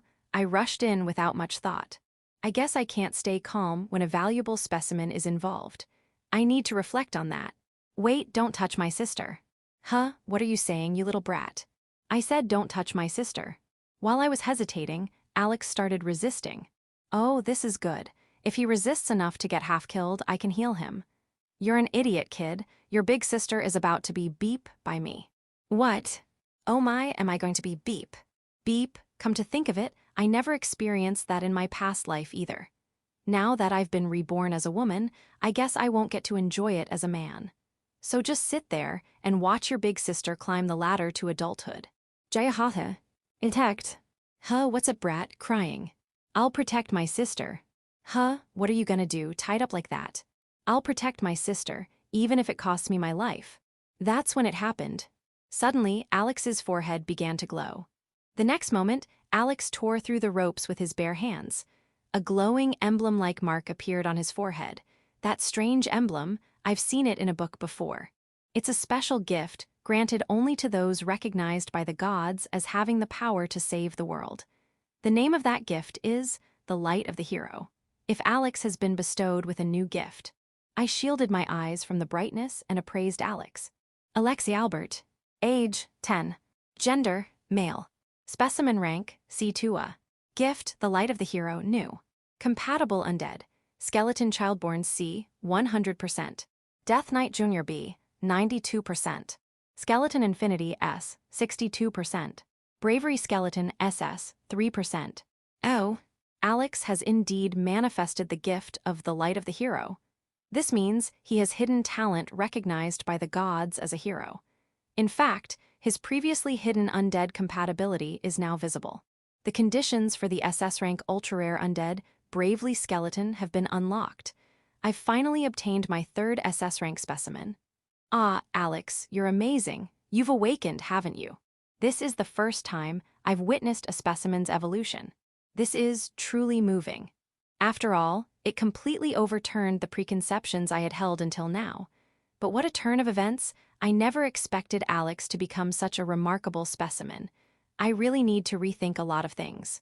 People, if they have the potential, they can evolve. Even if they're not great now, they have the potential to become high-ranking undead as they grow.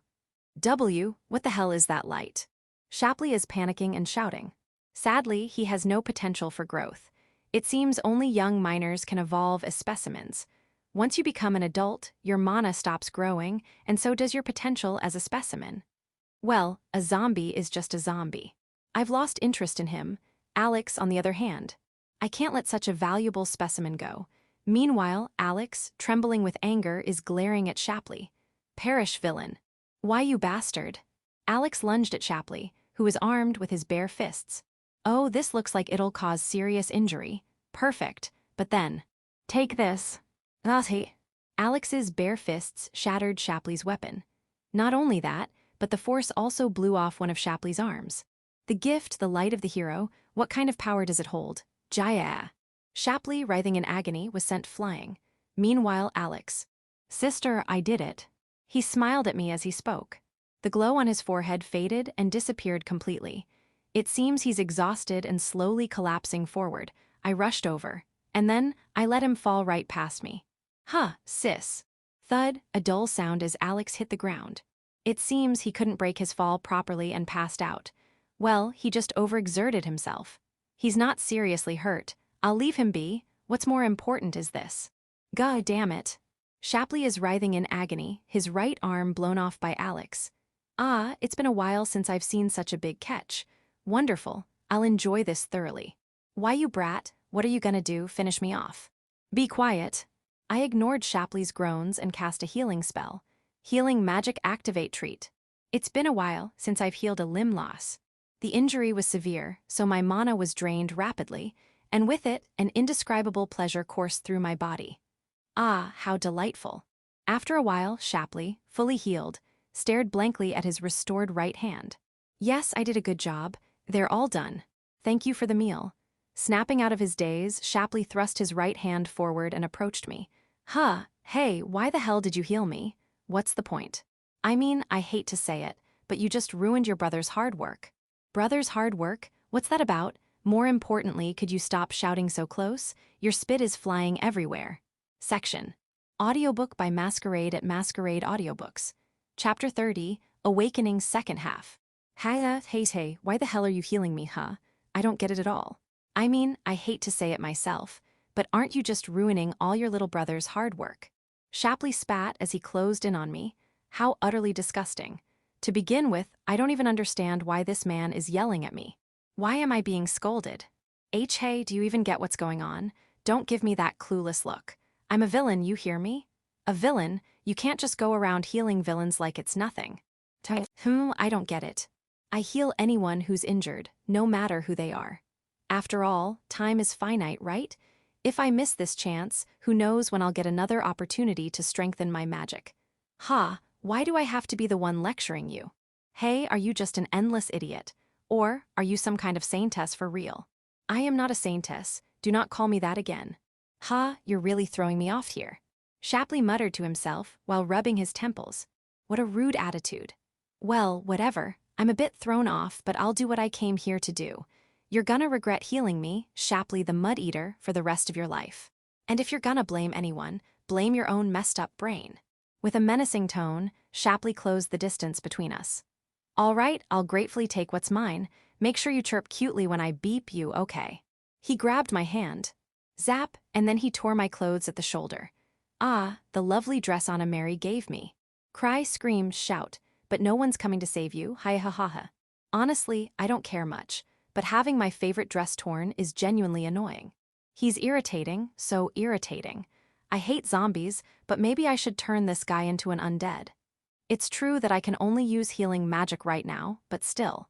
Thump, at that moment, my left eye throbbed intensely. Ah, this feeling, it's similar to when I lifted Seymour's curse. Could this be? NGH. Suddenly, Shapley in front of me crouched down, clutching his crotch. Huh, what's wrong with him? Yugoa, what the hell did you do to me? What? I didn't do anything. In fact, I'd like you to explain in detail what exactly happened to you. Goo, my XXX hurts, and it won't even react. What the hell is going on? It seems his XXX has become unresponsive. What could have happened to him? Curious, I decided to observe him with my appraise eye. And then, Mud Eater Shapley. Status, cursed impotence. Due to the effect of Eurisha Albert's evil eye punishing left eye, his XXX has been cursed with impotence. Oh, so he's been cursed. Where did this? Upon closer inspection, it seems I'm the cause. Punishing left eye? I've never heard of this before, but does my left eye have some kind of gift? This is truly fascinating. Judging by the name and effect, is it a gift that curses others? I've never heard of such an interesting gift before. Yugoa, what the hell is going on? My XXX, it's not moving at all. You're really noisy. Annoyed by his interruption, I instinctively punched him with my left hand. Ah, it landed cleanly. Crack, jaiye. Ah, that sound of glass breaking, I've heard it before. It's the same sound as when I lifted Seymour's curse. So then, let's appraise him. Mud Eater Shapley. Status? Normal. Oh, the curse has been lifted. Huh, my XXX, it's back. Shapley, who had been clutching his crotch the whole time, seemed delighted that his XXX had returned. I've finally confirmed it. The curse-lifting gift of my left hand, purifying left hand, seems to be genuine. Now, for the sake of confirmation, let's try activating the power of my left eye again. How do I do this? For now, I'll just focus intently. May this man's XXX become impotent. Pijua. Oh, Shapley is clutching his crotch and writhing in agony again. Did it work properly? Let's check immediately. Mud Eater Shapley. Status? Cursed impotence and dull pain. Due to the effect of Eurisha Albert's evil eye punishing left eye, his XXX has been cursed with impotence and a dull pain in his XXX. It's a bit different, but the effect seems to have worked. It seems to have succeeded, but the effect isn't very stable. What's causing this slight difference? This requires deeper investigation. Take this. Ow. Crack, all right, reset successful. This time, I need to make sure his XXX becomes properly impotent. After that, I spent some time thoroughly testing the effects of the punishing left eye. As a result, I discovered that this gift has the following effects. It can curse others. However, the effect requires precise mental focus, and if the intent is vague, the effect may manifest differently. To curse more accurately, it's preferable to have a concrete understanding of the desired outcome. It's possible to curse someone from a distance. I've only tested up to 5 meters. The curse's effect is determined by the content I specify beforehand. There are no significant risks associated with activating the curse, but it does consume a fair amount of magical energy. The duration of the curse is currently unknown, but it's presumed to last for a considerable amount of time. I see, this is quite a useful ability. I would have liked to test it further, but after repeating the experiment so many times, it seems my test subject has reached his limit. VVVVoo. In front of me, Shapley, who had been my test subject, was making strange noises while clutching his crotch and writhing in agony. After repeatedly cursing his crotch, it seems he's finally passed out. How weak. Typical zombie material, utterly useless. Still, thanks to him, I've managed to analyze the gift to some extent. For that, I'm grateful. By the way, to ensure he doesn't make the same mistake again, I've placed a curse of impotence firmly on his XXX. I'm not sure when it'll wear off, it might even last a lifetime. Well, we'll cross that bridge when we get to it. That said, this left eye gift doesn't seem to offer any particular benefits like increasing mana, so I might not have many opportunities to use it. Maybe I can use it to punish someone. I'll just make anyone who opposes me impotent. Oh, right. Speaking of increasing mana, after going through this series of events, I noticed that my mana has increased by about 10%. It's been a while since my magic has grown this much at once. The reason is partly due to restoring Shapley's arm, but it seems that's not the only factor. Apparently, it's also due to Alex awakening to the light of the hero. Why does someone else awakening to a gift increase my mana? I don't fully understand the reason yet. But perhaps it's related to the daily charms I've been diligently performing and nurturing all this time. This is a truly intriguing result. There have been many interesting discoveries this time, and it's been quite enjoyable. Perhaps there are other ways to significantly increase mana beyond just healing. What are you doing? Suddenly, someone called out to me, and I turned around. Oh my, I was so absorbed in my experiments that I didn't notice at all. By the way, who are you? Looking toward the window, there stood a man in a hooded cloak, wearing a dumbfounded expression. Could he be the owner of this room or something? Out of habit, I immediately used my appraise eye to check him. And then oh my, this is interesting. This man, he doesn't seem to be human. How unusual, for someone like you to be in a place like this. Oh, you know what I am. In response to my question, or rather, my confirmation, the man's lips curled into a smirk. Between his lips, I caught a glimpse of sharp fangs. The appraisal result. His race was displayed as vampire. Chapter 31, The King of Twilight. Sometime earlier, on the battlefield outside the royal capital. Damn it. What the hell are these things? They stink. No matter how many we take down, they just keep coming. Hey, you bastards, don't be afraid. You're the honorable royal capital guard, aren't you? Commander, even so the enemy is, the 500-strong royal capital guard, led by General Zandal, was struggling against a massive army of undead. The reason for their struggle wasn't just the sheer number of undead, which numbered around 2,000 to 3,000, but also the presence of two formidable enemies. One of them was a grotesque, special undead creature called a Backbeard, a monstrous being with a giant eyeball and tentacles that struck fear into anyone who saw it. What made the Backbeard so troublesome was the beam it shot from its eye. Anyone touched by it experienced various negative effects: chills, trembling, numbness, dull pain, headaches, and so on. Due to the status-altering effects of the beam, many guards were losing their will to fight. And the other enemy was a man with a gray hooded cloak and tattoos covering both arms. This man introduced himself in a hoarse voice as Frankel, the King of the Abyss. What Frankel unleashed was an eerie green smoke. When the undead, such as zombies and skeletons, were exposed to this smoke, they became significantly more active. But how strong is he? Could he really be the real deal? That can't be. We definitely killed him back then, didn't we? Even Kane and Flora were struggling against the relentless onslaught that seemed to overwhelm them with sheer numbers. The hoarse voice that echoed as if from the depths of the earth was indeed familiar to Kane, and Flora it was Frankel's voice.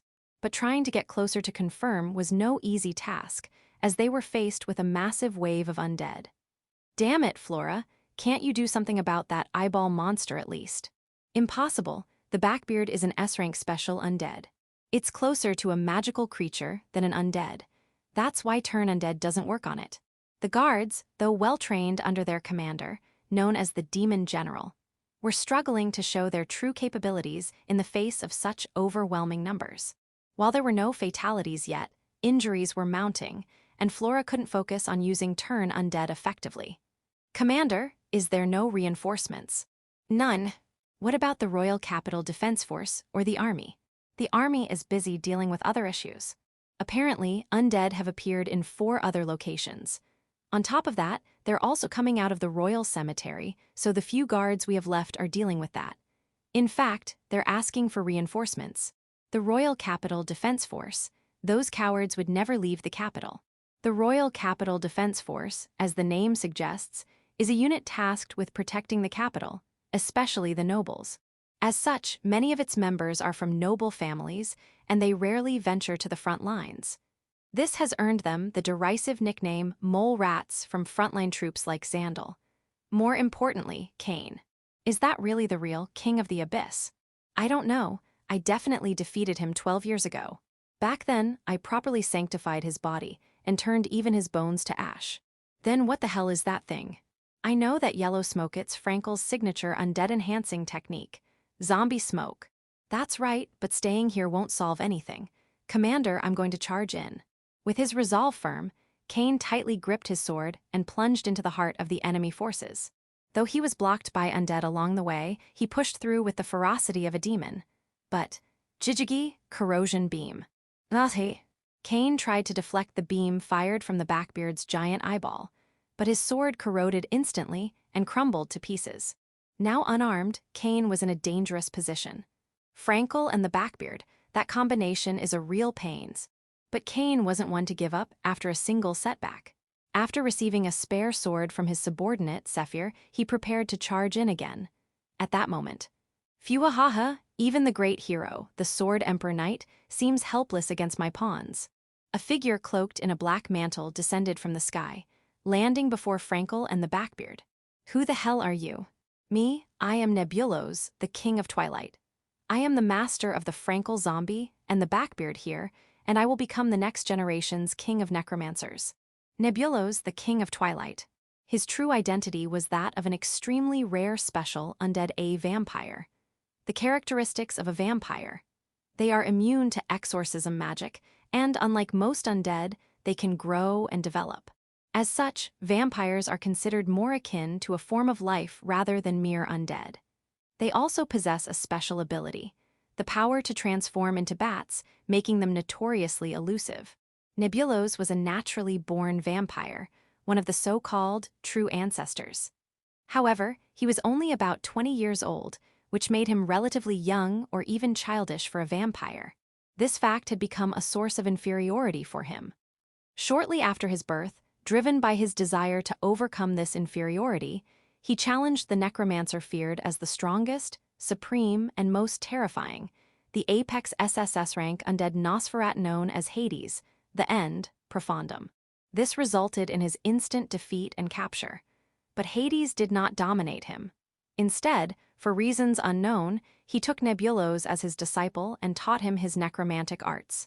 Eventually, Nebulos was released into the world as a full-fledged necromancer. At that time, he vowed to himself that he would succeed his master and become the world's greatest necromancer. To that end, his first goal was to surpass his senior disciple, Frankel, the King of the Abyss. But ironically, Frankel was defeated before Nebulos could surpass him. Frankel was swiftly beheaded by Cain, the Sword Emperor Knight, and Flora, the Holy Maiden. Nebulos, who had been watching from afar, immediately hid in the shadows and replaced Frankel's body with a fake, successfully recovering it. He then preserved Frankel as one of his undead. At first, Nebulos believed he had surpassed his senior disciple, but his master, Hades Profundum, quickly dismissed this notion. Profundum was a man of few words, so Nebulos tried to interpret his master's thoughts on his own. He concluded that his master was mourning the death of his disciple, Frankel. Even if Frankel had been revived as an S-rank undead, a zombie necromancer, it wouldn't satisfy his master. Moreover, Frankel, the King of the Abyss, was famous for his unique magic and his possession of the strongest undead army, Helter Skelter. To truly surpass Frankel, Nebulos believed he needed to exceed him in these two aspects as well. Thus, he began creating his own version of Helter Skelter. He called it Night Parade. Though most of its members were low-rank undead like skeletons and zombies, over the course of 10 years, it grew into a formidable force of over 10,000. At its forefront was the Blackbeard, which he had captured from a dungeon he discovered 13 years ago. Next was unique magic. After much effort, he mastered Frankel's unique magic, Soul Explosion Wave. He also gained the ability to curse his enemies using the Blackbeard's powers. With his newfound strength, all that remained was to carry out his master's revenge. His targets were the heroes Cain and Flora, who had defeated Frankel, and the kingdom that had ordered Frankel's execution. He would, in his master's place, achieve the defeat of these two and become the greatest necromancer in both name and reality. To this end, Nebulos had been making various preparations behind the scenes. First, to sow chaos in the kingdom, he infiltrated the royal palace in bat form and cursed the second prince. This would weaken the royal family and destabilize the kingdom. He also recruited a notorious criminal named Shapley into his ranks. Using a combination of rewards and punishments, he turned Shapley into one of his pawns. While maintaining his hard-earned undead army, he also conducted surveillance on the two heroes who had defeated Frankel. However, Cain virtually had no opening, and Flora had secluded herself in a distant territory, making it difficult to find an opportunity. But after patiently waiting, the opportunity finally arrived. Flora had returned to the royal capital. All that remained was to wait for the right moment to strike. Nebulos had been biding his time. Then, one day, a major incident occurred. The curse he had placed on the second prince had been broken. Moreover, rumors in the streets suggested that Flora was the one who had broken it. Yes, his target had discovered his scheme. Waiting any longer would only increase the risk. It was time to settle this once and for all. Nebulos finally decided to execute his plan to kill the heroes. His strategy was as follows. First, he would simultaneously spawn undead around the capital, forcing the kingdom's soldiers and Cain to respond. By deploying Frankel, he would lure Cain and Flora out of the capital. Once they were in the outskirts, he would activate a separate force within the capital, throwing it into chaos. In the confusion, he would kidnap their child. With their child in his grasp, Cain and Flora would have no choice but to obey him. From there, he could deal with them as he pleased. Nebulos was confident in his plan. To be extra cautious, he had also secured the Saintess layer. His preparations were complete. Once Cain and Flora's son had been successfully kidnapped, Nebulos made his grand appearance before them. "You bastard, who are you?" "Me, Hero Cain, I am Nebulos, the King of Twilight. I am the one who will surpass the King of the Abyss. What? If you want your child returned safely, come to the designated location unarmed. The location is written in a letter I left at your house." "What? Are you talking about Eurytia?" Eurytia, the child I kidnapped, was clearly a boy. For a moment, Nebulos felt a sense of unease. But before he could realize how critical this unease was, Cain continued. "Or are you talking about Alex?" "Ha ha ha, that's right. Well then, pray for the safety of your beloved son. Ha ha ha ha." With that, Nebulos retrieved the Frankel zombie and the Blackbeard, and began his journey back. At this point, he was almost certain of his plan's success and his own victory. All that remained was to retrieve both Frankel and the Blackbeard, set up the trap in the warehouse, and ensure that Cain and Flora were dealt with once and for all. Or so he thought until he returned to his hideout and found Alex unconscious, Shapley writhing in agony, and a girl muttering to herself as she observed the scene. What are you doing?" Caught off guard by the unexpected sight, Nebulos called out to her. The girl, with her moonlight-like silver hair and a beauty reminiscent of a holy statue, smiled at him. That smile unwittingly made Nebulos's heart skip a beat. Chapter 32, Saintess Slayer. "Who are you?" The vampire man, apparently named Nebulos according to my appraisal, asks me. "I love undead, but there are exceptions. One is zombies, and the other one is undead with self-awareness. Zombies are out of the question because they stink, are moldy, and the smell sticks to you, but the reason I dislike self-aware undead is simply because I'm socially awkward. Vampires are indeed rare S-rank undead, but the fact that they are fully self-aware makes them a bit difficult for me. I prefer those who don't talk much and just follow orders." Should I have introduced myself first? "My name is Nebulos, the King of Twilight." "King of Twilight? I've never heard of that. Nice to meet you, I'm Eurytia Albert." "I see, you're the daughter of Cain and Flora. You've come to take back your brother, haven't you?" "No, that's not it. I've come to retrieve some materials." Well, whatever. In any case, behave yourself, otherwise, my undead will hurt you. Come forth, shadow storage. Nebulos uses the vampire's unique magic to summon something from the shadows. From the rippling shadows, like the surface of water, two undead emerge. Ah, that's... no way. Those undead, could they be? Cuckoo, you noticed? As expected of Cain and Flora's daughter. Yes, these undead are the evil necromancer your parents once defeated, the king of the abyss Frank. Backbeard. Wait, hey, that's not it. Nebulos is shouting something, but I ignore him. Because it's a Backbeard, I can't help but be fascinated by such a rare undead. Backbeard is an S-rank dungeon monster type, undead that is said to only inhabit dungeons and doesn't exist in the wild. This is the first time I've seen one in person.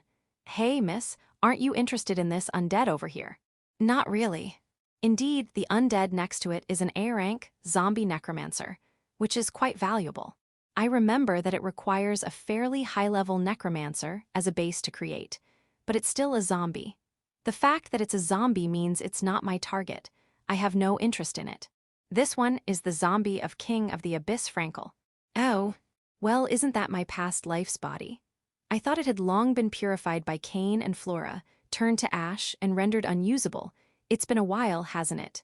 But to think it would become a zombie, something I detest, truly makes me feel the impermanence of life. Oh well, my past life's body. But more important than my past life's body right now is the Backbeard. Ah, what are those wriggling tentacles? And those huge eyes, what a wonderful form, truly worthy of being called an aberrant undead. What would happen if I touched those tentacles? Poison? Paralysis. I want to touch them just a little. Hey, don't go touching them without permission. Oops, I got scolded. Reluctantly, I pull my hand back. I look again at the vampire before me, Nebulos. He's probably a young vampire.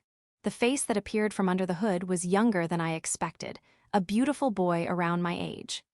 Actually, this vampire is really handsome. Nebulos is different from the rugged type like Wolf or the gentle type like Seymour, having a cute, girlish appearance. I've heard that vampires are often beautiful, but is this what they mean? Anyway, I don't like handsome guys. You're really throwing me off. Well, whatever, I'm going to capture you now. Summon. Dark Knight formation. Nebulos snaps his fingers, and once again, several low-level undead like skeletons and zombies emerge from his shadow. They clumsily approach and try to grab my arms. But... clatter, clatter. Yes, as usual, they've been purified. What? Are you a Saintess? I'm not a Saintess. When I strongly deny it, Nebulos looks a bit taken aback. But he quickly makes a frustrated expression and clicks his tongue. Damn it, what are you? Then I'll bind you with a curse this time, paralysis curse, using Backbeard as a catalyst. Huh, that's quite interesting. I never thought you could use an undead like Backbeard as a catalyst for a curse. There are all sorts of curse techniques in the world. While I'm impressed, the strange curse light released from Nebulos's hand envelops me. But this time, my left hand reacts, and with a crackling sound, it deflects the curse. What? You deflected my curse? Why, my curse doesn't work on you. It seems my left hand's gift, purifying left hand, not only dispels curses, but also protects against them. It's rare for me to be cursed by someone, so this was a very interesting experiment. Today is a day full of discoveries. It truly is a wonderful day. It's my birthday, after all. I can't help but smile. Why are you smiling? You're a creepy one. Damn, it seems I underestimated you. I'll have to get serious now. Nebulos, getting worked up on his own, reaches into his pocket and pulls something out. What he holds is a necklace with a purple gem. Are you giving me a present? What? Are you stupid? Talking to you really throws me off, but whatever, you're going to wear this necklace. So it is a present. I said it's not. You can joke around for now, but prepare yourself. With a snap of his fingers, the Frankel zombie and Backbeard approach and grab my arms. Ah, no good. The auto-turn undead will activate. They need to let go immediately. But both of them grab my arms without disappearing. They can touch me without being purified. I remember that high-level undead are immune to turn undead. The undead I created often deflected turn undead. And there are those like Backbeard and vampires who are simply immune to anti-undead magic. Ah, what a moving moment. For the first time since my reincarnation, I can touch an undead. Birthdays truly are wonderful. Are you crying? It's too late for regrets now. Nebulos stands before me, holding the necklace. But my heart is filled with joy at being able to touch an undead, and I'm barely listening to him. Ah, these tentacles of the backbeard, how disgusting they are. It's like being touched by a giant octopus or squid. Listen, Saintess Eurytia. This necklace is a special magical tool called the Saintess Slayer. It's a precious item I found in the deepest part of a dungeon when I captured the backbeard. This thing can nullify the power of holy magic, an incredibly terrifying magical tool. I can't help but let out a sigh of pleasure. Ah, I want to sleep buried in undead forever. Are you trying to escape reality because it's too terrifying? Well, whatever. Farewell, young Saintess. You are now completely powerless. And with a click, the necklace slowly falls onto my neck. Nebulos was confused from start to finish. It was because he couldn't understand the actions of the girl before him, Eurytia Albert. She had probably come alone to rescue her brother, Alex. And she had actually repelled the notorious villain Shapley, coming close to rescuing her brother. But why didn't she retreat immediately? Why did she come alone in the first place? Why is Shapley, who is stronger than the average soldier, writhing in pain? Why isn't she afraid of me? Why does she approach the undead on her own? I don't get it. It's just creepy. And my chest has been hurting since a while ago. It's a strange sensation I've never felt before. But by facing her, I understood the source of her power. This girl possesses an incredible holy power, so much so that she can purify low-level undead just by touching them. Shapley was probably repelled by her holy magic. Don't be fooled by her appearance. This girl is an extremely capable saintess. Perhaps she's the rumored saintess of the Church of the Holy Mother. No, she must be. Nebulos, being hasty and quick to jump to conclusions, quickly decides to use his ultimate weapon, prepared for Flora. His ultimate weapon, the Saintess Slayer. A powerful necklace that seals all holy power. But the girl, even knowing her power would be taken away, didn't change her expression until the end. Rather, was she happy? No, that's ridiculous. But it's over now. All her holy power is sealed. This is. With a soft sound, the necklace settles around the girl's neck. Thump. Nebulos's chest throbs intensely. What is this pain? Go, go, go, gaga, go, go, gaga, gaga, go, go. It was then that he noticed something was wrong. Something black was overflowing from the girl before him. What? What's happening? Nebulos didn't know. Vampires have an innate defense instinct, and when they encounter an opponent they can't handle, their chest hurts intensely. This is. Soon, he would come to know firsthand that he had unleashed a monster that should never have been awakened into this world. Chapter 33, A Wonderful Birthday. When Nebulos put the necklace on me, my mind was elsewhere. However, I soon noticed the strange changes in my body. Such a dramatic transformation was unfolding within me. Go, go, go, gaga, go, go, gaga, go, go. A nostalgic sensation welling up from the depths of my being. Ah, this is. Your hair is turning black. Nebulos, who had begun to tremble, pointed at my head with a shaking finger. Indeed, my silver-white hair, visible in my field of vision, had somehow turned a dark black. But that was the least of my concerns now. I was surrendering myself to an indescribable pleasure surging from deep within. This sensation, yes, it was as if something that had been blocked for years was suddenly overflowing, a strange and overwhelming pleasure. And then, phoo. When it was all over, I felt a sense of liberation like never before. This feeling surpassed even the ecstasy I had experienced a few times in the past. Ah, please, Sunt. Those words slipped out of my mouth unconsciously. I instinctively licked my lips with my tongue. This sensation, it's been so long. Now, my body is filled with an enormous amount of mana. To confirm the revived sensation, I firmly clenched my right hand and extended it forward. Rising from my palm was a black-colored magical energy. There's no mistaking it. This is the black magic necessary for necromancy. Through this reincarnation, I have regained the dark magic I had lost. It seems that my necromantic powers had been sealed away by the holy power that had resided within me. It was only when the Saintess Slayer sealed the holy power that my true abilities were finally unleashed. That must be the reason for my current state. But for now, I want to fully savor this long-lost sensation coursing through my body. Look, feel the sheer volume of this surging magical energy. What a sight! I might even be holding nearly 10 times the mana I had in my previous life. With this much magic, how many undead could I possibly control? Just the thought of it makes my mouth water. You Nebulos, was it? Why yes. Thank you for the wonderful birthday present. I feel truly fulfilled now. Huh. Despite my sincere gratitude, Nebulos looked frightened. How rude, I'm genuinely thankful, you know. What are you? Me? Well, if I had to say, I'm now the Dark Yurish or Dark Yuri for short. How does that sound? Dark Yuri. Dark Yuri doesn't that sound like a fitting alias for a necromancer? I'm in such a good mood right now that I might just forgive almost anything. And speaking of this surging magical energy, how magnificent it is. To test my power, I reach out to the nearby Backbeard and Zombie. Piggy. Vu. Oh my, they've already fallen under my control. Nebulos's skills as a necromancer don't seem to be much to speak of. To take control of his subordinates so effortlessly, there must be a significant gap in our abilities. Wah, you took my pawns just like that. Well, you're just not that impressive. Gah, I can't believe this. I'm an S-rank necromancer, you know. Flustered, Nebulos turns his attention to Shapley nearby. Damn it, I need to increase my pawns. Shapley. Chomp, Nebulos bites into Shapley's neck.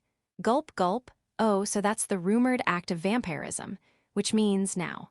Shapley, restrain the Dark Yuri. Keisha. As expected, it seems Shapley has abandoned his humanity and become one of Nebulos's minions. But well, he only ever had the aptitude for being a zombie, so becoming a lesser vampire is probably better than remaining a zombie. However, here. Stab, When I casually stick my finger into Shapley's forehead, he twitches a few times before calming down. There, ranking complete. Wah, no way, all my pawns taken from me.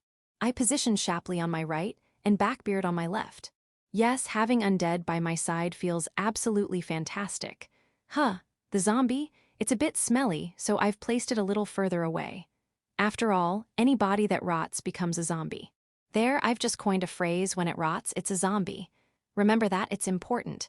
You monster. Well now, calling a lovely lady a monster is quite rude, but I can understand why he'd say that. After all, my mana now feels truly bottomless. I can channel this immense energy entirely into necromancy. Ah, that's right, I just remembered something good. Perhaps now I can finally do it. In my previous life, it was theoretically possible, but I never had enough mana to achieve it. Using both hands, I quickly draw a magic circle in the air and pour an enormous amount of magical energy into it. The quantity is roughly 5,000. Soon, the space, unable to withstand the vast energy, begins to distort. Yes, it seems I've succeeded. Looks like it's working. What are you planning to do now? I'm going to show you my wonderful collection. Open the path to the pandemonium. The distortion in space, forcibly created by magical energia, pseudogate. I attempt to connect it to the location of the pandemonium, which I've known for some time. And then the path that I could only open in my previous life using the treasure, gate rings, I've now opened it on my own. No way, you created a gate by yourself. Here, take a look at my collection. See for yourself. GJA. What emerges from the dimensional distortion is my beloved Helter Skelter. That's the SS rank dragon bone skeleton I worked so hard to capture. And over there, I can see the S rank vampire wraith and the royal specter. It seems they've been preserved well without rotting. Phew, I'm so moved that tears are welling up. Since the pandemonium exists in a space without air, I wasn't too worried. But seeing them again after 12 years, I can finally breathe a sigh of relief. However, this makeshift gate can only create a small window. It's far too small to summon my treasured Helter Skelter. I'll need to refine it further, but for now, just seeing them is enough. No way, you connected to the pandemonium. No one but Frankel knows its location. How do you? In the next moment, Nebulos turns to me, startled. Has he thought too much? He's got dark circles under his eyes, making him look like a tragic beauty. Or is it just my imagination? Don't tell me, you have the key to the pandemonium. Where did you get it? Key? I don't have anything like that. Don't lie, hand it over. Give it to me, you brat. That's not something you should have. Or else you'll die. The Helter Skelter belongs to me. No, it's mine. What nonsense. I, who have obtained undead Frankel, am the one who deserves to be the true owner of the Necromancer's treasure, the pandemonium, and the helter-skelter. That zombie over there is already under my control, though. Shut up. I can't take this anymore. I wasn't planning to kill you, but you leave me no choice. I'll personally tear you to pieces, leaving not even a scrap of flesh. Don't blame me for this. Taste the ultimate technique of King of the Abyss Frankel, Scatter Soul Explosion Wave. Soul Explosion Wave, huh? That's a nostalgic spell. But the construction formula is lacking. Using such a sloppy formula, it'll easily fall apart. See, you destroyed Frankel's ultimate technique with just a finger. Ultimate technique, not quite. Hi. Using my right index finger, I quickly construct a new magical formula. Since this body doesn't have a magic circle engraved on it, I have to draw the formula from scratch, which is quite inconvenient. But I can still draw the formula for my original magic with my eyes closed. See. That formula, no way. Nebulos, you've been using Soul Explosion Wave wrong all along. What? Soul Explosion Wave is meant to be used like this. I release the fully constructed Soul Explosion Wave formula toward the nearby Frankel zombie. And then, boom, with a satisfying sound, all the rotten flesh from the original body is blown away. What remains is only pure white bones. Yes, it worked perfectly. The skeleton seems to be shyly trying to hide its body, but it's fine, you've always been just bones. Soul Explosion Wave is, as you can see, a simple technique to strip the flesh from zombies and turn them into skeletons. No way. Moreover, by stripping away the flesh, you can easily class change a zombie necromancer into a skeleton necromancer. It's an incredibly efficient and rewarding original spell. I'm completely defeated. For some reason, Nebulos, utterly crushed, is hanging his head in despair. I can't believe it, the direct disciple of Hades Sama. Oh my, a familiar name has come up. Hades, that's the alias of my master, which means, perhaps, oh my, were you a disciple of that senile old man? Senile old man? How dare you speak so disrespectfully of Hades, the greatest necromancer? He's a senile old man, plain and simple. Is that old man still teaching necromancy to people? Still teaching. And that old man, having existed for so long, has grown moldy in the head and completely lost his marbles. Because of that, he can't tell people apart anymore and ends up teaching necromancy to anyone. Honestly, don't you think he's a nuisance? Hearing my explanation, Nebulos collapses to his knees. Oh my, did he not realize this while seeking his teachings? Normally, you'd notice right away, he couldn't even speak properly, and his behavior was clearly off. Now then, Nebulos, I'm sorry to interrupt your despair, but since Shapley, my test subject, is broken, would you mind if I use you for some experiments next? Please stop. I'm tired of just disabling you. What should I do this time? With such a cute face, why not turn you into a girl? A boy becoming a girl, how about a trap? Phew. Please stop. Don't worry, I won't take your life. After all, you gave me such a wonderful birthday present. Phew. Today really is a wonderful birthday. Chapter 34, the end of bonus time. Pishi Bakken. Para. After playing around with Nebulos for a while, a dull sound echoed as the Saintess Slayer necklace shattered with a loud noise. Oh dear, I had quite a bit of fun, but it seems it exceeded its durability limit after all. I had anticipated the destruction of the magical tool, so it couldn't be helped. Still, it's a shame it broke sooner than I expected. Then, before my eyes, my hair color gradually returned to its original silver white. It seems the holy power has been restored. It's a bit lonely, but it looks like the birthday celebration is over now. The gate to the pandemonium, which was as small as a window, also began to shrink. Avivive. Keisha. Since it was a good opportunity, I decided to send the three who joined me this time, Backbeard, Lesser Vampire, Shapley, and Skeleton Necromancer, formerly Frankel, into the pandemonium as well. By skillfully utilizing Nebulos's shadow magic, I managed to successfully transfer them. This child's magic is quite handy, isn't it? Well then, it's time to say goodbye to my beloved undead for a while. Newcomers, make sure to get along with your seniors. And hey, skeleton over there, you're just bones now, so don't be shy. I wave to my adorable Legion members on the other side of the fading pseudogate. I'll definitely come to get you someday, so please wait until then. It's so lonely to be separated from them. Tears involuntarily fall from my eyes, but I'm confident we'll be able to reunite before too long. After all, this time, I've learned how to use necromancy. Just knowing this fact makes this a great success. If I continue my research a bit more, I should be able to regain the power to use necromancy someday. Until then, it's just a temporary goodbye. Ooh, what are you going to do with me, Naya? While I was lost in my own sentimentality, Nebulos, who was still crawling on the ground, let out a groan. Ah, I had forgotten about him. Unlike Shapley, Nebulos isn't broken. He managed to endure my experiments. Good job, as expected of an S-rank undead vampire. His resistance to curses is high, and I successfully implanted quite a number of curses into him. Now, stand up, Nebulos, or rather, Nebula-chan. Why yes, Naya, my lady. He obediently stands up at my words. The curses I implanted into Nebulos this time are as follows. From now on, he must always cross-dress and act like a girl. There's no particular reason, but I just got annoyed by how handsome he was, so I ended up doing it. While cross-dressing, his name will be changed to Nebula. I considered Nebuco, but he vehemently refused, so I settled for this.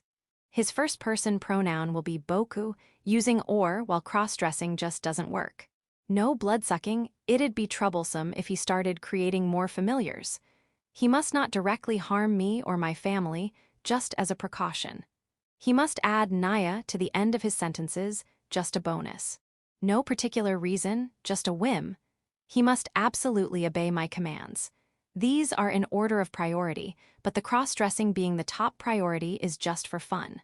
Shapley went crazy after just 3 curses, so Nebula-chan, who ultimately accepted 7 curses, is quite an excellent subject. As expected of an S-rank. By the way, the curses are set so that if he breaks any of the rules, he'll experience excruciating pain throughout his entire body. The level of pain is such that any living creature with normal pain perception would never even think of defying it. As long as the curses are in effect, she won't be able to harm me directly. Now then, since it's a good opportunity, I'll have Nebula-chan wear the dress I was wearing. And, oh my, doesn't it suit her quite well? The slightly torn shoulder part looks rather alluring, if I do say so myself. As for me, I've taken his cloak and am wearing it as a replacement. I wouldn't expose myself naked in front of the opposite sex, after all. And so, the newly created Nebula-chan has transformed into quite the beautiful girl. As the one who set this up, I'm very satisfied. Yuri, CIA, what are you going to do with me, Ga? W, what are you going to do with me, Naya? Are you going to make me disappear here, Naya? I wouldn't do that. You're free to do as you like. It's not like I'm bored or anything, okay? After all, I received the wonderful present of Saintess Slayer from him, right? Gah, you're going to release me in this state, Naya. That's just cruel, Naya. I don't care about that. Oh, right, I just remembered. Please leave a note for my father and mother. Tell them you'll never do anything bad again. You understood, Naya, but at least release me from the speech pattern, Naya. Denied. Ugh. After that exchange with Nebula-chan, my vision suddenly swayed. It seems I've finally reached my limit. I use so much magic after all, my consciousness quickly fades. Well then, good night. Take care of the rest. W8, are you seriously leaving me like this? Hey, this is bad. If your parents come here and see this situation. Nebula-chan is desperately saying something, but it no longer reaches my ears. And just like that, my consciousness, without any chance to resist, plunges into darkness. After losing track of Nebulos, who called himself the King of Twilight, on the battlefield in the outskirts of the royal capital, Kane and Flora discuss their next steps with General Zandal. Upon hearing a report from Wolf, who came running, they hurriedly returned to their home in the royal capital. However, Eurisha was nowhere to be found. Instead, they found a message left in the house, and their faces turned pale. Their son, Alexei, had been kidnapped. Moreover, their daughter, Eurisha, was also missing. Wolf, who had been ordered by Eurisha to call for the 2 of them, also turned pale at the unexpected disappearance of his master. But panicking wouldn't help. The 3 of them rushed into the designated warehouse without a moment's rest. But what Kane, Flora, and Wolf saw at the scene was Alexei collapsed forward and unconscious, and beside him, Eurytia smiling faintly as she lay unconscious. And next to her was another figure, a beautiful girl wearing the dress Eurytia had been wearing. Lady Eurytia, are you all right? Calm down, Wolf, they're both breathing. Ah, my lady, I'm sorry, I lost my composure. It's fine. More importantly, there don't seem to be any major external injuries. That's a relief, by the way, are you all right? What's your name? I'm Nebula Naya. I was kidnapped by a bad man, but Lady Eurytia saved me, Naya. Oh, you were kidnapped too. That must have been terrible. Should I perform a healing miracle on you as well? And no, I'm fine, Naya. Lady Eurytia has already completely healed me, Naya. Oh, is that so? By the way, you have a peculiar way of speaking. Is it a regional dialect? While Flora was conversing with the girl who called herself Nebula, Cain was checking for any enemies. Soon, he found a note carelessly left at the scene. The contents written on it were, I, Nebulos, the King of Twilight, have been overwhelmed by your strength and will now take my leave. I will never cause such trouble again, so please forgive me. I deeply apologize for all the inconvenience I have caused. From Nebulos. What is this? That was Cain's first reaction upon reading the letter. The contents were utterly unbelievable, but why did Nebulos leave this letter? What was his reason, his goal? Cain couldn't make sense of it at all. What's wrong, dear? Flora, take a look at this letter. Let me see. This is utterly unbelievable. Indeed, no one who read it took it seriously. The contents were just too absurd. There was no way for the two of them to know that what was written was actually true. But Frankel's zombie and Backbeard are indeed gone. Did he really run away? I don't know. But we can't let our guard down. We should report this to General Zandel. Yes, you're right. Leaving behind numerous questions, Cain carried Alexei, Wolf carried Eurytia, and the group, along with the girl who called herself Nebula, left the old warehouse. But strangely, from that night onward, the strange occurrences in the royal capital abruptly ceased. The mass undead assault incident struck the royal capital of the Lichtenbaum kingdom and caused many casualties. This chaos came to an anticlimactic end with the mysterious escape of the mastermind. However, this incident, which caused so much turmoil, ultimately gave rise to several new legends in the royal capital. One of them was related to Eurytia, the eldest daughter of the Albert Sword Baron family. The miracle performed at the cemetery that day was deeply etched into the hearts of those who were present. Comforting the dead, healing wounds, saving souls, her numerous noble deeds spread by word of mouth. Those who spread the rumors naturally began to call Eurytia the Saint of Healing. Before long, the rumors of the Saint of Healing Eurytia spread like the wind. It spread so quickly that even Eurytia herself couldn't keep up. Of course, it reached even the holy capital of Fyria in the divine nation of Saint Mater, where the headquarters of the Church of the Holy Mother was located. Character introduction. Eurytia Albert, the protagonist of the story. A 12-year-old girl as of now. She is a beautiful girl with striking features, including large eyes, long eyelashes, slightly drooping eyebrows, a well-shaped nose, and rounded lips. Her right eye is blue, while her left eye is green, a so-called heterochromia. Her pure white, silvery hair is a blessing from the goddess, known as the Holy Mother's hair, a sign of being loved by the gods. She is the reincarnation of a necromancer, known as the King of the Abyss.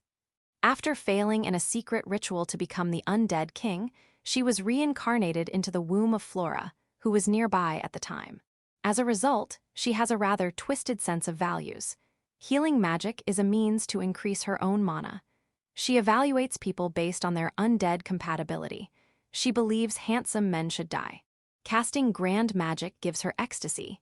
She is a rather destructive character. However, everything she does somehow ends up benefiting the world and people around her, and those who admire her never stop doing so. As a result, she is called names like the Light of Decide, the Angel of Reunier, and the Saintess of Healing. In addition to the gifts listed below, she possesses many cheat-like abilities, such as the intricate human body blueprint, Tree of Life, and an innate ability to easily find gates and dungeons. In terms of healing, she is capable of using high-level healing magic, including long-distance and area healing. However, she seems to have no combat abilities whatsoever. 5 gifts. Apresa. a magical eye in her right eye that allows her to see detailed information about others. However, Eurytia only uses it to check undead compatibility. What a waste. Healing right hand, a right hand with healing properties. Lip of Blessing, a gift that enhances the effects of magic. Purifying left hand, a gift that dispels curses and reflects them. It also has the effect of sending undead to the afterlife. Punishing left eye, a gift that curses the target. It is extremely malicious. King of the Abyss Frankel Lichtenbauer, a 38-year-old man at the time of his death. Tall and thin, gloomy and socially awkward. He is Eurytia's past life, a highly renowned necromancer who was killed by Cain and Flora. He wielded numerous forbidden curses and dark arts, and was feared by the world for his special skills like Dead Eye and Tree of Life, as well as his army of undead called the Helter Skelter. He was also famous in the underworld for owning multiple hidden gates and dungeons. Alexei Albert, Eurytia's younger brother, 2 years her junior. Nicknamed Alex. After being used as a test subject by his sister for various experiments, he has become a severe siskin. Where did things go wrong? After a certain incident, he awakened to a gift called the Light of the Hero. He is truly a hero in the making. One-armed starving wolf Wolfero's Garrow, a former gladiator slave. 11 years older than Eurytia. Nicknamed Wolf, he is the last survivor of the Garrow tribe, a wolf beastman. His tribe was destroyed by the Empire, and he lost his beloved sister, Sanatoria. He sees his sister in Eurytia and has become deeply devoted to her after being healed both physically and mentally by her. He believes his mission is to protect Eurytia, who will one day achieve great things, and he is willing to dedicate his life to this cause. However, he is somewhat disliked by Eurytia and is regularly poisoned by her. He is one of Eurytia's reverse harem members, Julius Seymour von Euphrasia Lichtenbaum. 1 year older than Eurytia, male. He is the son of the consort Chordata and the second prince of the Lichtenbaum kingdom. He was hidden away due to his face being cursed and disfigured by nebulos. However, because he has the compatibility for an S-rank undead, platinum ectoplasm royal wraith, abbreviated as Purwa, he becomes a target for Eurytia. As a result, Eurytia lifts his curse, and he becomes extremely handsome. Grateful for being saved, he has fallen head over heels for Eurytia, making him a pitiable prince. Nebula Chan, king of Twilight Nebulos, approximately 10 years older than Eurytia. Male, a pitiable vampire who was cursed by Eurytia and turned into a cross-dressing boy. In reality, he is also a necromancer who, like Frankel, took the Hades as his master. Originally, he planned to throw the royal capital into chaos and kill Cain and Flora, but he was instead defeated by Eurytia and forced to submit. Sword Emperor Knight Cain Albert, a tall, muscular, and handsome man. He is the father of Eurytia and Alexei. Originally a knight, he was granted the title of Sword Baron and became a noble after defeating Frankel. He was originally the illegitimate son of a marquis family, but after becoming independent and working as an adventurer, he became a knight. He is a master swordsman, to the point of being given a title. He is currently the strongest character in the story. Although he is basically a breast lover, he deeply loves his wife. He is completely under Eurytia's thumb, but Eurytia greatly dislikes him. Holy Maiden Flora Wright, the mother of Eurytia and Alexei, a beautiful woman with the gift healing twin peaks and large breasts. She was raised under the strict guidance of her mother, Viola, and is a pure-hearted clergywoman of the Holy Mother Church. However, in reality, she is a super romantic. After marrying and giving birth, she returned her title and became a nobleman's wife, but her devotion to the Holy Mother Goddess remains unchanged. She wants her daughter to fall in love romantically, which makes her a rather troublesome figure for Eurytia. However, she is also a valuable protector against the Holy Mother Church. Cold-blooded Holy Judge Viola Wright, one of the 7 cardinals of the Holy Mother Church, she is the head of the legal department. She is Flora's mother and Eurytia's grandmother. Her gift, Guilty Judge, allows her to locate a designated target through divine revelation. She is a strict and severe person, and her harshness may have contributed to Flora becoming a romantic. However, she is weak when it comes to her grandchildren. Her relationship with her daughter Flora is not the best. Count Otto, Cain's uncle, he is the younger brother of Cain's father. He occasionally appears as a mediator between Cain, who has cut ties with his family, and Cain's father. He seems to have a son. Consort Bloomingart, Anna Mary. The third consort of the kingdom, a side consort. She is a childhood friend of Flora, having trained together in the same convent. She suffered from a strange illness, but was saved and healed by Eurytia. She adores Eurytia like her own daughter. Lena, Unavmana. Three maids who serve Anna Mary, they love teasing Eurytia. Consort Chordata Jusanna. The mother of Prince Julius and the second consort, hailing from the Euphrasia ducal family. She was heartbroken over her son's curse, but after Eurytia lifted the curse, she became a completely different, kinder person. Exrat Wings of Light. An adventurer team that will later become S-rank. The leader is Edel. All members have the surname of the orphanage they came from. Edel Sliver, 4 years older than Eurytia, a warrior with exceptional sword skills. Sly Sliver, 4 years older than Eurytia, a dexterous explorer. Esmeralda Sliver, 4 years older than Eurytia, a strong-willed girl of noble descent. Fida Sliver, 3 years older than Eurytia, Edel's younger sister. She possesses the angel eye. Other related characters. General Zandal, Cain's superior. He has a scary face and a loud voice. Shapley, a villain who was Nebulo's subordinate. He kidnapped Alex and was turned into a lesser vampire, eventually becoming one of Eurytia's collections. Sephir, Cain's subordinate. The name was provided by a reader. Terms. Some settings are not yet revealed, but reading this won't cause any issues. Types of gods. Holy Justice God, the god of law, employs holy knights. Holy Mother Goddess. The goddess of love and healing, employs Saintess. Sword Wolf God, the god of war, employs holy banners. Star Wisdom God, the god of knowledge and wisdom, employs holy scriptures. Merchant Luck God, the god of luck and commerce, employs holy coins. These are known as the 5 great gods. In addition to these, there are also evil gods and demon gods. Holy Mother Church. A church that worships the Holy Mother Goddess who governs healing, employs Saintess. Cardinals, they hold power second only to the Pope.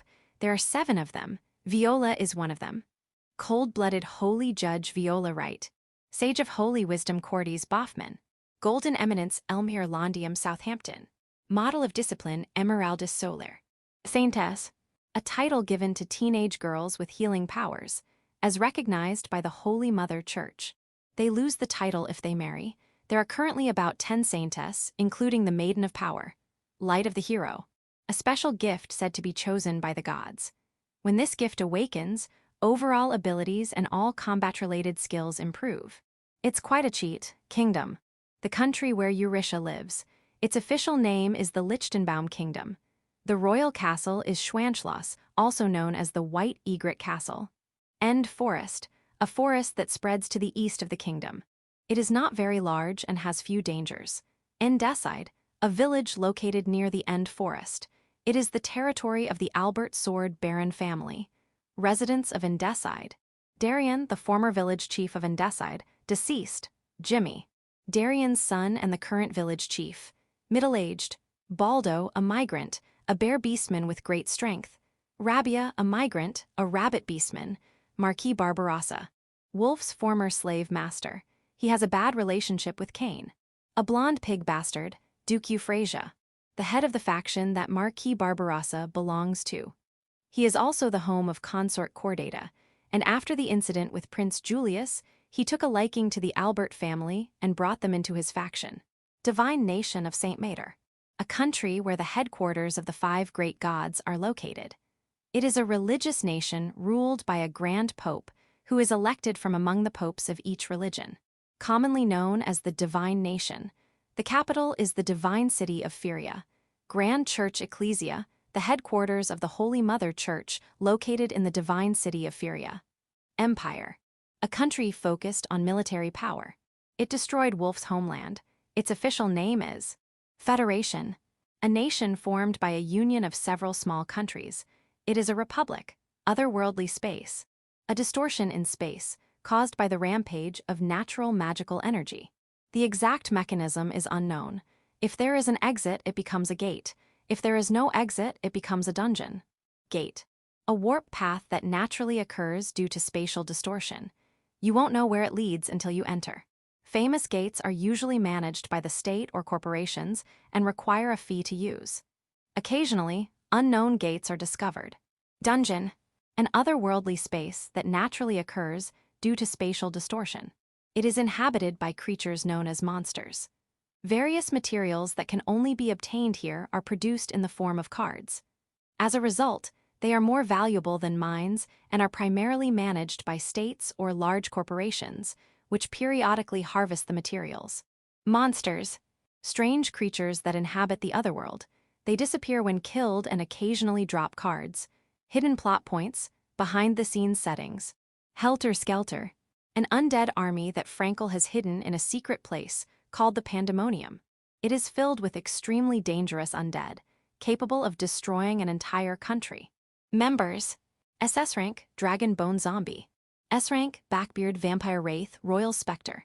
A rank, Lesser Vampire, Shapley Skeleton Necromancer, Frankel's Bones.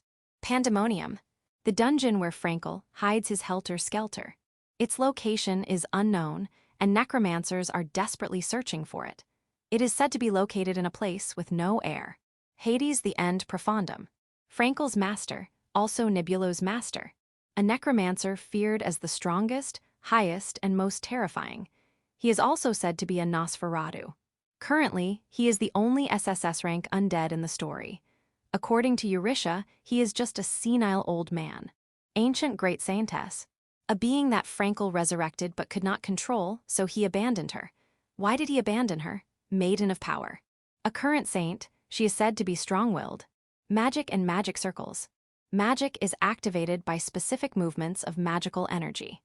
However, since the movements of magical energy are delicate, it is common to use some mechanism to increase reproducibility. A simple method is to use incantations, but incantations are prone to errors, and if a mistake is made, it can cause a misfire. Using a catalyst results in it being consumed or degraded. One solution to these problems is to engrave magic circles into the body. This is called a magic circuit. Magic circuits. Magic circles engraved into the body in the form of tattoos to activate specific spells. Since the tattoos are engraved into the body, they do not degrade due to natural healing, which is why many mages engrave magic circles into their bodies. Using magic circles causes pain, and if engraved into the body, the pain becomes more intense over time. Demon drug, a drug that increases mana at the cost of destroying the body. It is a banned substance. Mandala organ engraving, a high-level magic circle engraved into the organs using magical energy. It increases mana but puts a strain on the organs, so it is banned. Booster, a magical tool that amplifies mana. However, it often has recoil effects on the body, so it is usually banned. Chapter 35 Choice.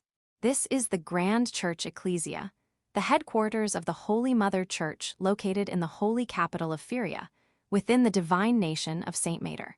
7 cardinals had gathered here for an emergency meeting of the Cardinal Council. The topic of discussion this time was a young girl from the kingdom of Lichtenbaum who had come to be known as the Saintess of Healing. What is this rumor about? Eurisha Albert is your granddaughter, isn't she? Isn't that right, Viola?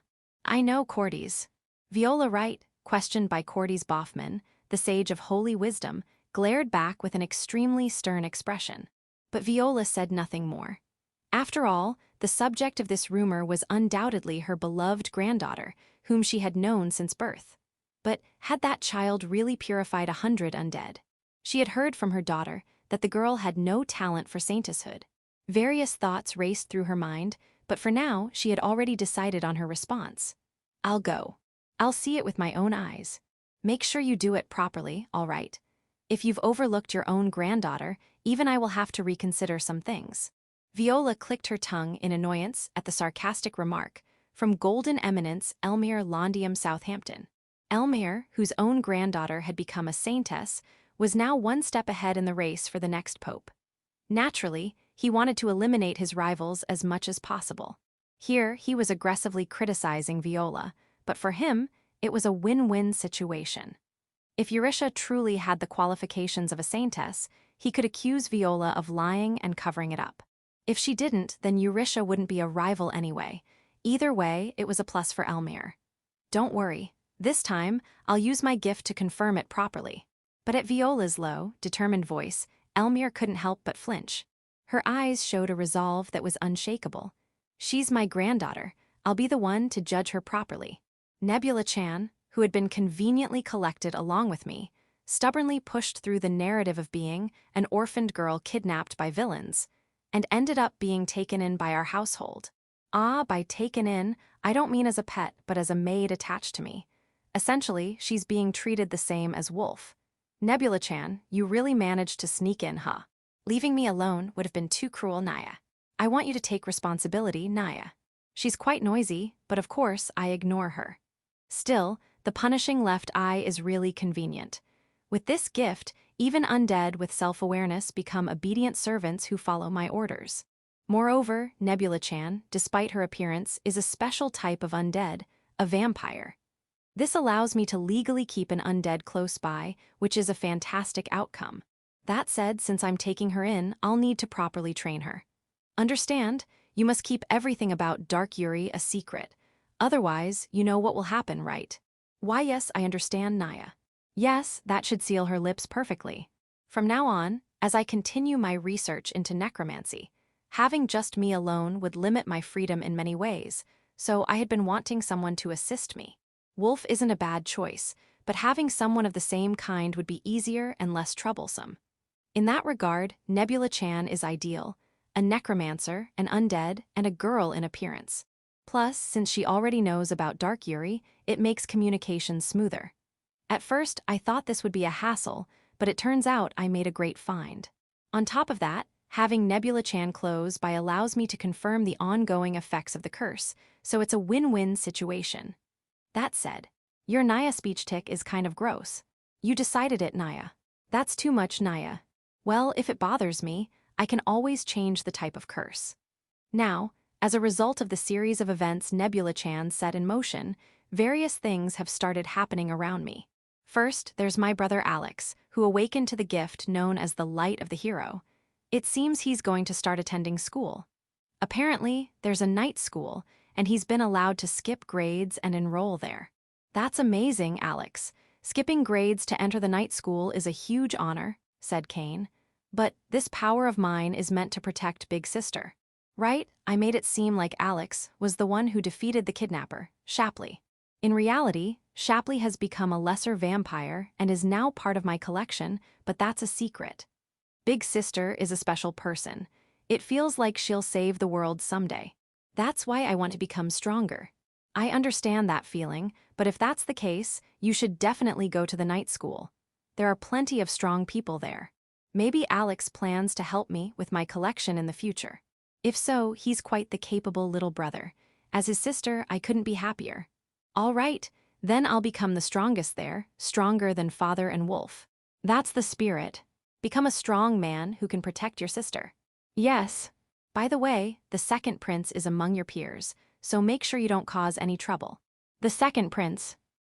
I feel like I've heard that somewhere before. By the way, Eurisha, speaking of schools, how about you attend an academy? An academy? This unexpected suggestion from Flora caught me off guard.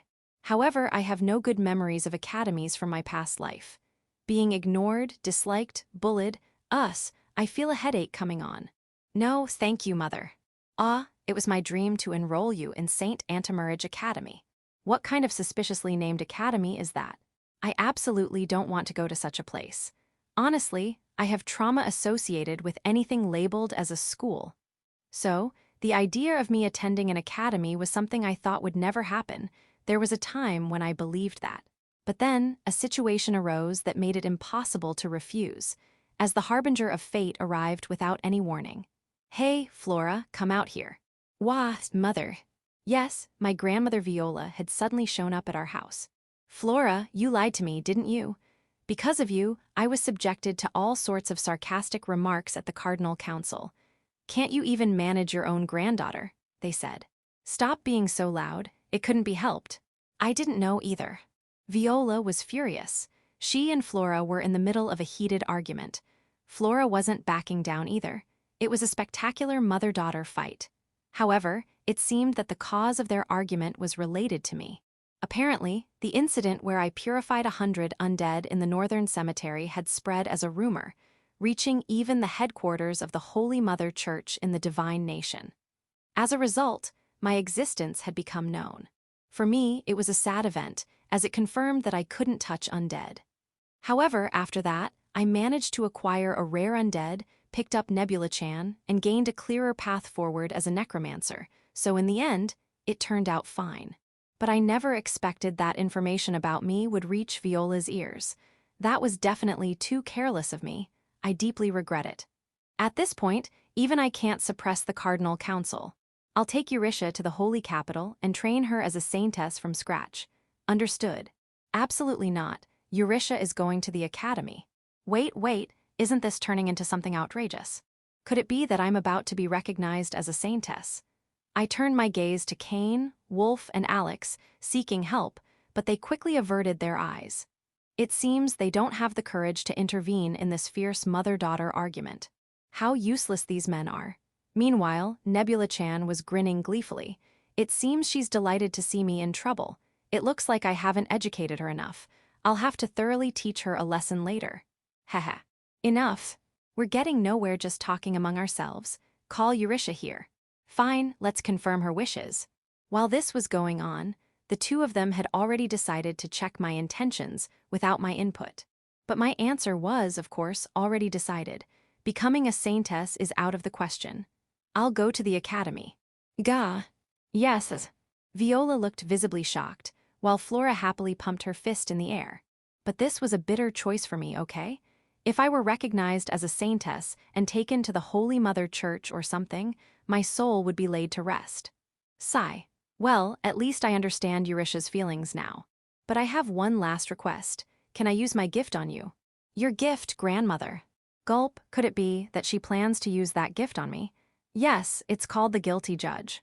It allows me to determine whether someone is answering my questions truthfully. It was indeed the Guilty Judge. The terrifying gift that had cornered me in my past life, capable of discerning lies without fail. Viola, who used this gift in trials, had earned the fearsome epithet of cold-blooded holy judge. Scary, what kind of questions will she ask? Don't be so scared.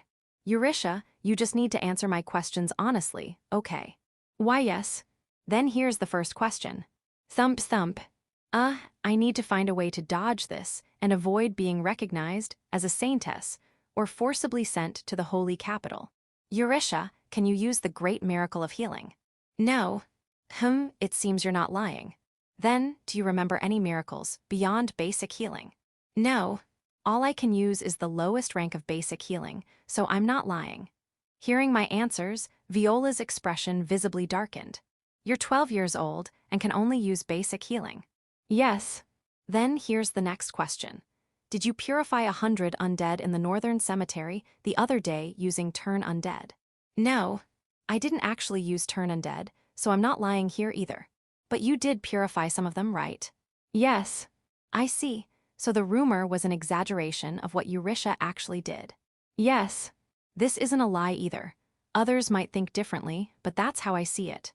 After finishing her questions, Viola let out a deep sigh. It seems you weren't lying after all. All right, leave the rest to me. I'll handle the Cardinal Council. Eurisha, do your best at the Academy. Yes, grandmother. Phew. It seems I managed to deceive Viola. I'm glad she didn't bring any magical detection tools. Now I can safely attend the Academy. Wait, the Academy? I glanced to the side and saw Flora beaming with joy. I'm so glad Eurisha decided to go to the Academy. Oh no. Somehow, without realizing it, I've ended up agreeing to attend the Academy. But I can't take back my words now. If I did, I'd be sent to the Holy Capital immediately. What a situation, sigh. And so, I ended up attending St. Antimerage Academy of my own volition. Nebula-chan, I'm glad you're going to the Academy, young lady. Hey. Eurisha, by the way, Nebula-chan, you'll have to work hard too. Nebula-chan, what do I have to work on, Naya? Eurisha, that would be hehes. Nebula-chan, eek. That's scary, Naya. Chapter 36, Enrollment. What? You're really going to let the Saintess candidate go to the Academy just like that? Cordes Boffman spoke with a look of disbelief, causing Viola to let out a sigh. That girl may have been able to use basic healing, but that's all. She's the type who's all rumors and no substance. Haven't we had plenty of those before? That's why the Cardinal Council conducts screenings every time. Don't you want your granddaughter to become a saintess? How utterly selfless of you. But I must say, your impartial attitude, even toward your own family, is quite admirable. Emeraldus Soler, the model of discipline, adjusted her glasses and nodded in agreement. Well, isn't it fine? The St. Antimarage Academy is where that girl is enrolled, after all. Why not have her keep an eye on things? That girl, you mean the Maiden of Power, right? In truth, the Maiden of Power had been recognized as a saintess at a very young age. But due to her lack of proper manners and social skills, she had been sent to the academy to learn etiquette and how to cooperate with others. Any objections, Viola? That's fine with me. And if your granddaughter truly possesses the qualities of a saintess, then I'll step down from my position. It would mean my gift has rusted. The cardinal won't take kindly to you going back on your word. Enough already. At Viola's words, Golden Eminence Elmire Londium Southampton smirked. After about half a year, I was finally set to enroll in St. Antimarage Academy. St. Antimarage Academy was a prestigious institution, and to gain admission, one needed to be at least a baron or higher in nobility, or have a recommendation from someone of significant influence. Unfortunately, I had already cleared that hurdle. Apparently, I had a proper recommendation, and my admission was easily approved. By the way, the one who recommended me was Duke Euphrasia. Who was that again? Time flew by in the blink of an eye. About a month before I was to head to the academy, Alex left for the night school. Sister, I'm off. I'll become stronger. I'm worried Alex might pick up some bad habits. It was a bit unsettling to let go of such a valuable SS rank specimen. Who knows if another troublemaker like Nebula-chan might show up. Ha ha ha, no need to worry, sister. Milady, you don't need to look so anxious. Alex will be fine. I Wolf guarantee it. He's grown much stronger. Wolf, I'm counting on you to look after sister. I trust you to take care of her until I return. Understood.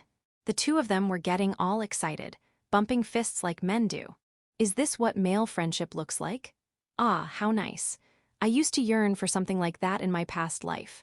But back then, I ended up alone and died without ever experiencing it. Maybe I'll make friends at the academy. Can I allow myself to hope? Grow strong, Alex. Yes, sister, take care. Alex saluted properly and boarded the carriage. And so, Alex set off for the night school. Though, to be honest, both the night school and St. Antimarage Academy are located near the capital, so it's not like we're that far apart. After Alex left, it was finally my turn. While Alex went alone, I was allowed to bring attendants with me. Of course, those attendants were Nebula-chan and Wolf. Apparently, we could bring up to 3 maids and 1 guard, but since our family is of lower nobility, this is the limit. Or rather, we don't have anyone else to bring. Oh, you could have taken Lena Unimana with you. I wanted to go too. The academy brings back memories. Those were the days of youth. Anna Mary made a generous offer. Or rather, it turns out Lena Unimana was also an academy graduate. I knew Anna Mary was a graduate, but of course, I couldn't borrow the consort's maids. Their offer was honestly very tempting, but I decided to decline this time. Besides, the maids you bring with you basically live in the same room as you. Having 3 refined and elegant people like Lena Unimana around would make it impossible to focus on my necromancy research. In that sense, bringing my junior sister disciple, Nebula-chan, was the best choice. So, instead, could you train this girl for me? It's me. Oh my, you've taken in such a cute girl as your maid. All right, leave it to me. Her skin is so smooth. Her makeup would look great. Can we dress her up? Sorry, but she's shy, so no dressing up or touching, please. To what a shame. Well, we'll train her thoroughly. Leave it to us. Who? And so, Nebula-chan was subjected to an intense elite education by Lena Unimana. Finally, the day of enrollment arrived. I arrived at the academy accompanied by Wolf, dressed in a suit with a sword at his side, and Nebula-chan in her maid outfit. I was, of course, wearing the St. Antimarage Academy uniform. The fluttering, cute skirt of the uniform was so adorable that I couldn't help but twirl in front of the mirror several times. My chest has also started to fill out a bit, bringing me one step closer to becoming a proper lady. Hee hee, but what caught my attention was, no matter where I looked, there were only female students. Where did all the boys go? It's all girls here. Are there no boys in this academy? Huh, didn't you know, milady? St. Antimarage Academy is an all-girls school. What, an all-girls school? I couldn't help but widen my eyes in surprise. That was unexpected. I hadn't anticipated that at all. Looking back on my life, including my past one, the only time I've been around women was when I was in the inner palace. To think that I'd end up attending an all-girls school. My heart is suddenly pounding. Are you all right? Are you nervous? No, not at all. Even milady gets nervous. Nebula-chan, you're going to get punished later. Nua. What should I do? Can I even talk to girls? The only women I've ever spoken to were older. I've never talked to girls my own age. The last memory I have from my past life was being told, "You, don't talk to me." What should I even talk about? Suddenly, I noticed that the gazes of those around me seemed to be focused on us. Am I being noticed? But upon closer inspection, it seemed that the attention wasn't on me, but on Wolf. Why do I feel like I'm the one being stared at? Is it just me? Maybe it's because you're a beastman, Wolf-sama. I see. It's true that no noble would have a beastman as a guard. My presence might cause trouble for you, milady. If that happens, feel free to cut me loose. Cutting Wolf loose. That would mean letting go of the SS rank specimen, the red-bone skeleton. I would never let you go, no matter what. You'll always be mine. Milady. Wolf was crying tears of joy. Is being a skeleton really that great? You're being tricked. Naya, milady is actually quite cunning, Naya. Nebula-chan, if you keep saying unnecessary things, you're going to get punished. Sorry, milady Naya. HMPH, as long as you understand. The entrance ceremony went smoothly. Listening to the details, it seemed that St. Antimarage Academy was a special school where only the elite, nobles, influential figures, the wealthy, or those with exceptional abilities, namely gifts, from the kingdom and surrounding nations were allowed to enroll. The courses were broadly divided into three: the elegant course, aimed at cultivating proper ladies, the magical course for mastering magic, and the master course for acquiring practical skills. I had no idea. Or rather, maybe it's my fault for not trying to find out. The curriculum included things like dance, etiquette, and basic education, all aimed at refining us into proper ladies. It seemed quite different from what I had imagined. By the way, which course was I aiming for? Of course, the elegant course. I'm determined to become a proper lady. My goal is to be a graceful maiden, hee. During the freshman greetings, a beautiful girl with black hair gave a dignified speech. She seemed to be from some royal family, but as someone who stays in the shadows, I didn't pay much attention. On the other hand, during the senior representative speech, a stunning blonde beauty with a bell-like voice said, "Welcome to St. Antimarage Academy. We welcome you all," which made me, despite my age, get all excited. Could it be that I have a thing for older women? Looking back, I've been surrounded by charming women like Flora, Anna Mary, and Lena Unamana. Maybe it's only natural that I'd be drawn to older women. And so, my academy life began. The academy's term lasts 3 years. Will I be able to make it through without any trouble? Chapter 37, St. Antimarage Academy from Mimosa's Perspective. My name is Mimosa. My full name is Mimosa Slayhook. My father is a self-made man who worked his way up to become the head of the Royal Capital South Dungeon Exploration Department as a national civil servant for the kingdom. He's pretty strong. Fortunately, I inherited his talent, and I was allowed to enroll in the prestigious St. Antimarage Academy. St. Antimarage Academy is a special school that ordinary people can't get into. It's a highly prestigious institution where only those from the noble class of the kingdom or neighboring countries, the wealthy, or those with special gifts and recommendations from influential figures can enroll. By the way, the talent I was recognized for is my combat ability. Thanks to my father's blood and the gift of being skilled with an axe, I was able to hold my own against students from the night school during the entrance exam. Also, it seems that nowadays is an era where women are encouraged to excel, and the kingdom is actively hiring women for the Dungeon Bureau. Riding that big wave, I was able to pass the exam. I'm really lucky. As for the recommendation, It was provided by Marquis Barbarossa, my father's superior. Apparently, his daughter is in the same class, and my father repeatedly told me to make sure to get along with her. Of course, I agreed to that condition. After all, someone like me, a commoner, gets to attend such a prestigious academy like St. Antimarage. I'd gladly sell my soul for this opportunity. Once I enter the academy, my dream is to aim for the civil service and take the master course, so I can eventually explore the kingdom's dungeons like my father. If I can just get into St. Antimarage Academy, that path is practically guaranteed. Long live stability. To achieve that, someone like me, a commoner, needs to live quietly and without causing trouble. After all, St. Antimarage Academy is filled with noble individuals, so I must be careful not to make any mistakes. If I draw attention, someone like me could be expelled in an instant. You're Mimosa? I'm Hortense, the daughter of Marquis Barbarossa. Nice to meet you. Yes, Lady Hortense. And so, I immediately met Lady Hortense. Lady Hortense has slightly upturned eyes and seems a bit strong-willed. She's not exactly a beauty, but her makeup helps, I guess. Well, she might be prettier than me, but without makeup, it's probably a tie. You will work diligently, as my hands and feet. Of course, Lady Hortense. Go with the flow is the motto of the Slayhook family, created just now by me. St. Antimarage Academy is located a bit south of the royal capital of the Lichtenbaum Kingdom. It has about 100 students per grade, totaling around 300 students. The entire area is completely enclosed, with dormitories and residences for attendants all within the grounds. Each grade is divided into 3 classes, and from the second year, students are separated by course.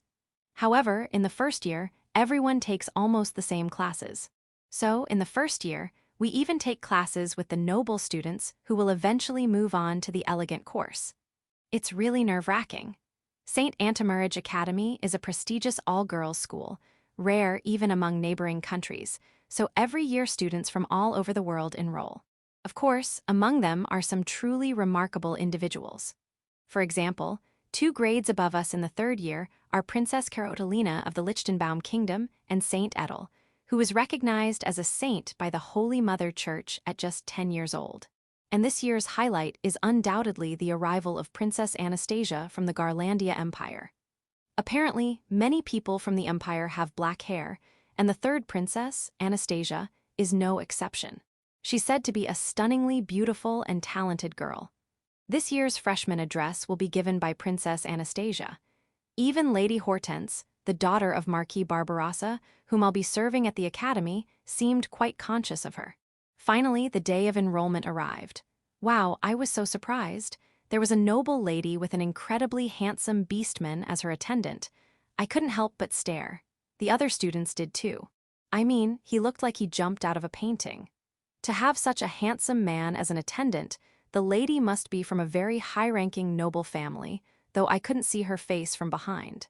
By the way, since I'm a poor commoner, I don't have any maids or guards. Students without attendants live together in the student dormitory, Sunflower Hall. Most students live in this dormitory, but a select few, those allowed by the academy to bring maids or attendants, live in the separate White Rose Hall. But White Rose Hall is basically for upper nobles, so it's probably out of my league. Oh, Lady Hortense, the daughter of Marquis Barbarossa, of course lives in White Rose Hall. She even brought 2 maids. Impressive. When I entered the classroom, I was shocked. There was an incredibly beautiful girl in the class. Her flowing silver hair. Her stunningly beautiful appearance. I'm not much of a beauty, and honestly, Lady Hortense isn't either, but this silver-haired girl was breathtakingly beautiful. Honestly, I thought she might even surpass Princess Anastasia. That beautiful girl was sitting alone by the window at the back of the classroom, resting her elbow on the desk and staring outside. Ah, how noble. I feel like I'm awakening to something new. She was so noble that no one dared to approach her. Ah, Lady Hortense is trembling. She's jealous. She can't stand someone outshining her. I am Eurytia Albert, the eldest daughter of the Albert Sword Baron family. Pleased to meet you. The classroom buzzed with excitement at her introduction. After all, the title of Sword Baron is the lowest noble title granted for achievements, and it's only for 1 generation. It's below even a baron. So she's from a lowly family. It shows on her face. Lady Hortense, sitting next to me, happily whispered to me. Honestly, I wanted to say, "You're the one with no class," but as a commoner, I just smiled and nodded. In the end, Lady Eurisha remained seated alone. The other students, despite her beauty, seemed hesitant to approach her because of her low status. I really wanted to talk to her, but Lady Hortense was too busy forming factions, completely ignoring Lady Eurisha and focusing on recruiting other noble students. "Your family is a baron's, right? Would you like to join me for tea sometime? You're the daughter of a merchant family, right? I believe your family has dealings with the Barbarossa family."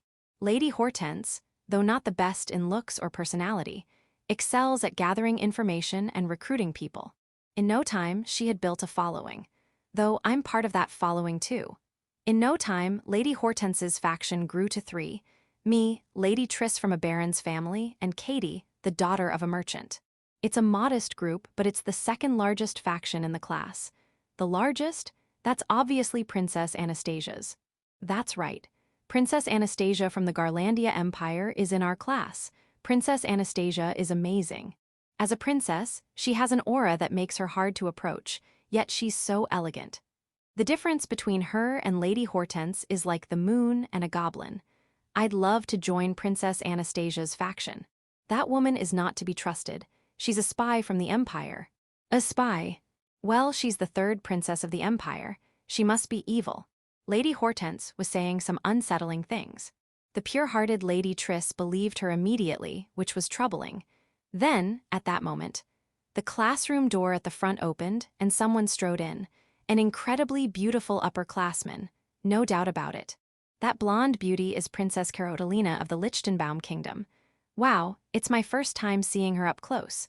She's so beautiful it's overwhelming. Princess Carolina, accompanied by 3 equally beautiful ladies, walked straight toward us. Lady Hortense stood up excitedly, but I doubt she was the target. Princess Carolina passed by Lady Hortense and headed, not toward Princess Anastasia, but toward the silver-haired beauty by the window. "You're Eurisha Albert, right?" "Yes, I am. My brother told me about you. Let's get along, shall we?" "Why, yes." The classroom buzzed with excitement. What was that about? Is that Eurisha girl, from a lower noble family, acquainted with the Lichtenbaum royal family? But before I could figure it out, Princess Carolina turned to Princess Anastasia. "It's been a while, Anastasia." "Oh, Princess Carolina, you went to another lady before me. I'm a bit jealous." "Oh, don't be silly. You, the Empire's Black Rose princess, jealous over something like that." Hee hee haha. The beautiful princess and the beautiful girls smiled at each other. What a picturesque scene. I could watch it forever. "By the way, I will be your mentor. Take care, Anastasia." "Oh, what an honor, Sister Carolina." "Squee, it's happening, wow. Princess Carolina is officially Princess Anastasia's mentor. It's official, the official pairing is confirmed. There had been rumors, but now it's clear. Princess Anastasia's mentor is Princess Carolina. This will be the talk of the Academy, though the official announcement is tomorrow. Aren't you jumping the gun, Sister Carolina? I just wanted to tell you as soon as possible." "Hee hee. I'm so happy, Sister Carolina. Ah, I wish a wonderful senior would take notice of me and become my mentor too. I hope it's someone amazing. Princess Carolina is out of reach, but maybe Saint Edel, hee hee. I'm so looking forward to life at the Academy starting tomorrow." Chapter 38 Friend. Ah, I was so surprised. I mean, a blonde beauty suddenly spoke to me, you know? I couldn't help but get flustered. But then, after talking to me, she immediately went over to a black-haired beauty who was standing somewhere else. It seems that the other girl was her main target, and talking to me was just a side thing. Still, who was that blonde beauty?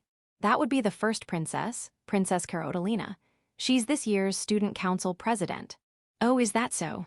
I know because I once needed to decide whether to curse either the second prince, Julius Seymour, or someone else. If I recall correctly, Princess Carolina is the daughter of the first queen. Ah, I see. That explains why she said, "I heard from my brother." Carolina is Seymour's half-sister. Now that you mention it, their faces do seem similar.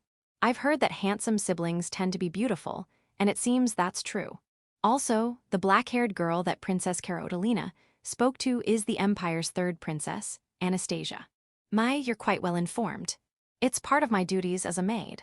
By the way, regarding Nebula-chan's way of speaking, I started finding it a bit annoying, so I decided to change it from Naya to Gazemasu. Doesn't that make her sound more like a maid? Well, it's much better than Naya, at least. Oh, do you have some complaint? No, not at all. Well, if I get tired of it, I can always change it to something else. BRR. I feel a chill, as if Milady is thinking something bad.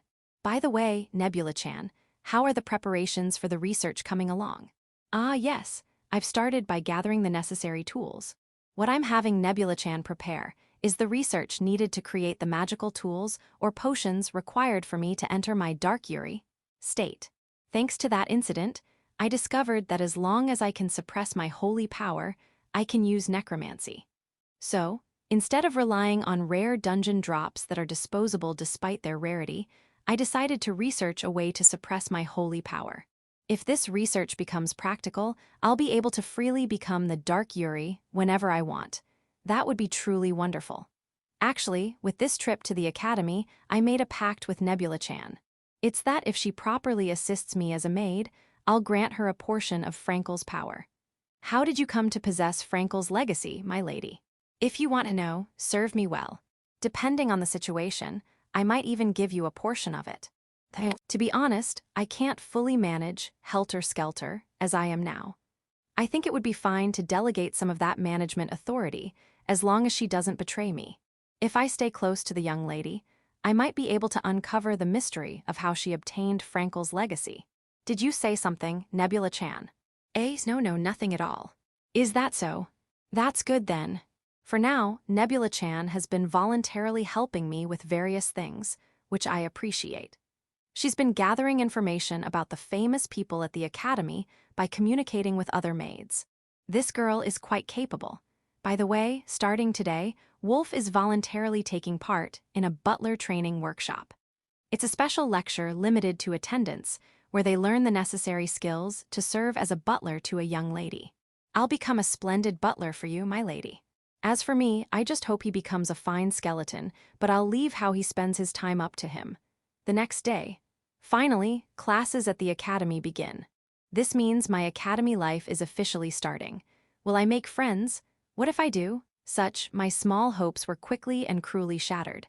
After all, no one is talking to me. All around me, groups of girls are forming, chatting and laughing. I'm completely left out of it all. I'm alone. Yes, I'm alone. Even after being reborn, I'm still alone. No, I know what I should do, right?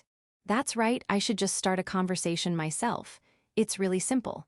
But for me, that simple thing is harder than necromancy. After all, I don't know what to talk about. The only things I can talk about are undead and necromancy. But having been ostracized in my past life for talking about such things, I know full well that these are topics I should never bring up. But if I take away the undead topics, I have nothing left to talk about.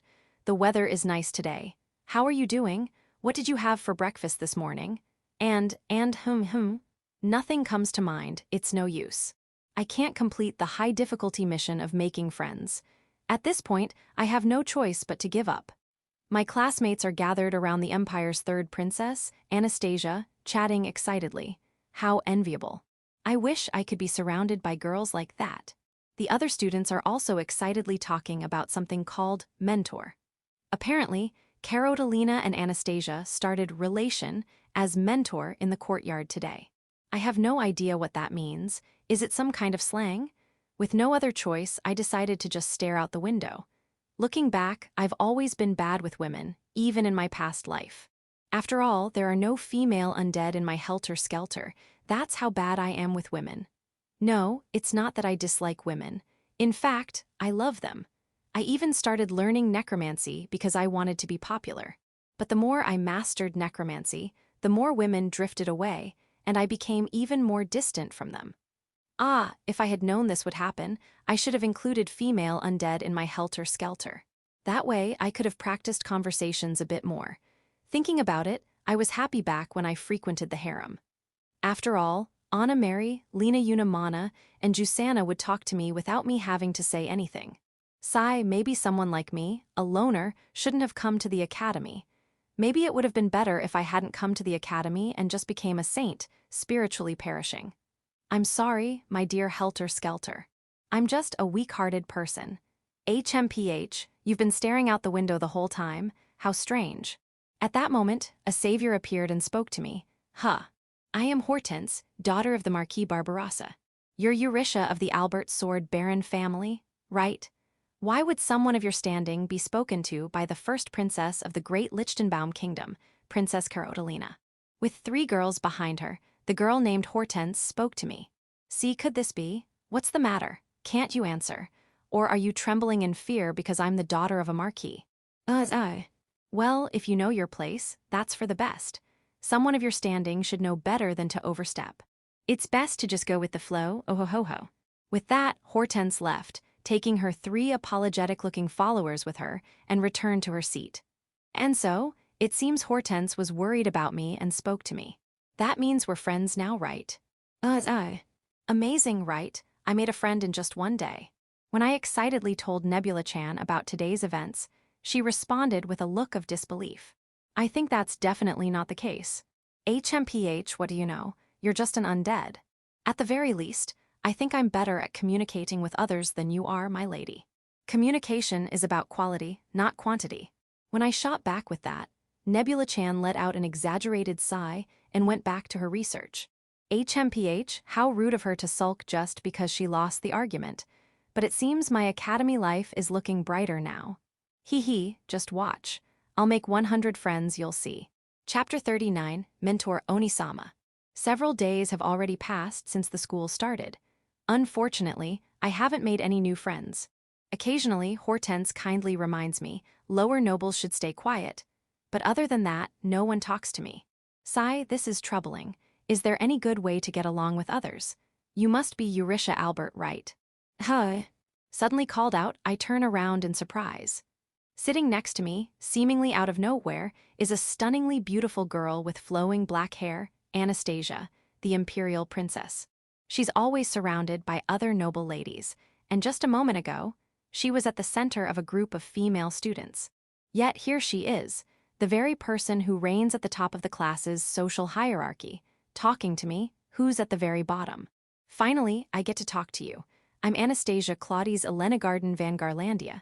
My close friends call me Anna. Oh, I see. I've heard a lot about you from various people. From my older sister, Carolina, and from Julius too. Julius? Who is Julius? Actually, I'm planning to get engaged to Julius soon. Julius Seymour von Euphrasia Lichtenbaum. In that sense, Carolina will soon become my real sister-in-law. Ah, now I know who you're talking about. Seymour, the platinum ectoplasma royal wraith specimen. If you had just said Seymour, I would have understood, but calling him Julius made it confusing. So you're Seymour's fiancé. Congratulations. Oh, you're congratulating me? How sweet. Julius always talks about you. About me? Yes, he won't go into details, but he says you saved his life. He's very grateful. Well, I only did it to secure a high-quality specimen. It was nothing, really. My, how modest, as expected of a Saintess daughter. Being complimented by a beautiful girl like her isn't unpleasant. It makes me feel a bit shy. Eurytia, you don't mind if I get engaged to Julius, do you? Mind, not particularly. I don't care who Seymour marries. As long as I get him after his death, it's fine. Julius lets you call him Seymour, but he won't let me, and the engagement is still just a plan. Julius refuses to give a definite answer. Oh, is that so? That's unfortunate. Royal marriages aren't about feelings. They're about the interests of nations, don't you think? I'm not very familiar with royal affairs, but perhaps that's how it is. Yes, maybe so. Eurytia, you're such a lovely girl. Hee, I think we'll get along very well. Thank you, Lady Anastasia. Oh, won't you call me Anna? No way, that would be too presumptuous. A beautiful girl like you is best admired from afar. I want to call you Yuri, but that's fine. I won't rush. Let's talk more next time. Ah, yes. I'm starting to feel like ending the conversation. The gazes of my classmates behind me are getting uncomfortable. Am I being watched? Do they think an introvert like me is overstepping? It seems making friends with Anastasia is going to be quite challenging. Oh, by the way, Eurytia, you haven't formed a mentor relation with anyone yet, have you? I'm sure if people got to know you better, they'd want to form a relation with you. Ah, thank you. But what exactly are mentor and relation? Before I knew it, it was lunchtime. Since Anastasia went out of her way to talk to me, I had hoped things might change a bit, but no such luck. As usual, no one talks to me. Reluctantly, I decide to have lunch alone again. At St. Antimarage Academy, there are various places to have lunch. Most students eat in the communal dining hall, but there's also a special restaurant reserved for higher-ranking nobles. As for me, I usually grab some bread or a sandwich and eat alone in the garden, because eating alone in the dining hall is just too painful. I wish I could laugh and chat with other girls too. Today, I head to a lovely spot I discovered yesterday with the sandwich I bought. It's none other than the cemetery. Surprisingly, St. Antimarage Academy has its own cemetery. Ah, what a stagnant atmosphere. Since this cemetery hasn't been properly consecrated by the clergy, it seems like undead could easily rise if given the right trigger. What a wonderful hidden sanctuary. Moreover, no one else comes here. Free from any disturbances, I take deep breaths of the air. Ah, what a sinister feeling. This is the epitome of a cemetery, but being alone in a cemetery, how does that even work? Chirp, chirp. Oh, hello there, little bird. Today, a little bird came to peck at my sandwich. Not many people know this, but birds make excellent undead specimens. Their bones are too fragile for skeletons, but when mummified, they become nimble dicky mummy, perfect for reconnaissance. In my past life, they were invaluable for tracking Saintess and clergy. With this, our contract is sealed. Chirp, chirp. Now when you die, you'll serve me. Rustle, rustle. Just then, I heard the sound of nearby trees shaking. Could there be a small animal around? Ah, small animals like squirrels and mice also make excellent undead. Land mummy mice and sky dicky mummy. Having both would make for a very solid setup.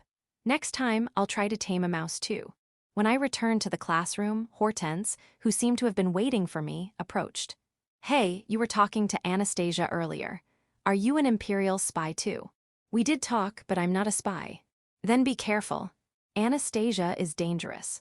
She's the Imperial princess, after all. She must be here to spy on our country. If you're going to join anyone, join my faction. Thank you for your concern. Hortense, you're so kind. W, who's kind? And don't call me by my name so casually, you lowly sword baron's daughter. Ah, my apologies, Lady Hortense. Why are you smiling while saying that? Are you mocking me? Mocking, I'm just happy. Isn't it wonderful to have a friend point out your mistakes? You're really weird. Well, whatever. I'm busy, so I'll be going now. Ah, I wish I could form a mentor relation with a wonderful older sister soon. There it is again. Mentor and relation. What exactly does that mean? What does that mean? You're in this academy and you don't even know that. Whatever. Mimosa, explain it to her. Okay, I'm Mimosa, nice to meet you. Let me explain. Mentor is an important hidden system in this academy. So it's a hidden system. No wonder I didn't know about it. But an important system, huh? In this academy, besides teachers, upperclassmen also guide underclassmen in various ways. When a particularly good relationship forms between an upperclassman and an underclassman, they can form a special contract. This is called the mentor system. I see, but this Mimosa girl has a strange way of speaking. Could I become friends with her too? In the mentor system, upperclassmen and underclassmen form a sisterly bond. This is called a relation. When a relation is formed, the underclassman looks up to the upperclassman as their older sister, and the older sister is expected to support the younger sister. I see. It's a special relationship, where an upperclassman chooses a student they like. That's the mentor system. Of course, not all students form a mentor relation. I see, now I understand. It's like a mentorship system. But for an introverted loner like me, unless the mentor is someone like my master from the abyss who can't even hold a proper conversation, it seems like a high hurdle. Would anyone even want to form a relation with someone like me? Well, someone of your status might find it hard to achieve, but I'm different.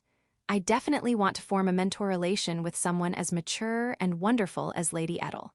Edel, that's a new name I haven't heard before. From Hortense's tone, she's probably a mature and wonderful third-year student. Just then, clatter, clatter. With a loud noise, the classroom door opened. Entering was a tall, mature-looking beauty with lightly wavy brown short hair and sharp, large eyes. As soon as she entered, the classmates erupted in excited squeals. That's the Maiden of Power, Edel. She's the wonderful person who is recognized as a saintess at just 12 years old. Ah, she's so dignified. A saintess. Did I just hear something I can't ignore? Wow, it's Lady Edel, the real deal. Even Hortense next to me gasped in surprise. No wonder Hortense admires her. She's a different type of beauty from Carolina and Anastasia. She has a somewhat masculine, dignified air. As I observed her, Edel briskly walked over to me. Ah, could it be that Lady Edel has come to be my older sister? I don't think so. Shut up. Ignoring the excited Hortense and the interjecting Mimosa, Edel stood right in front of me. You're Eurisha Albert, right? This is the second time I've been addressed like this today. Is my presence so faint that it needs confirmation? Yes, that's me. I'm Edel Rosemary Southampton, a third-year student. I will be your mentor. Mentor? Ah, that older sister thing I just heard about. Is this person really going to be my mentor? Why? We just met today. I heard from my grandfather. You were a Saintess candidate, weren't you? What?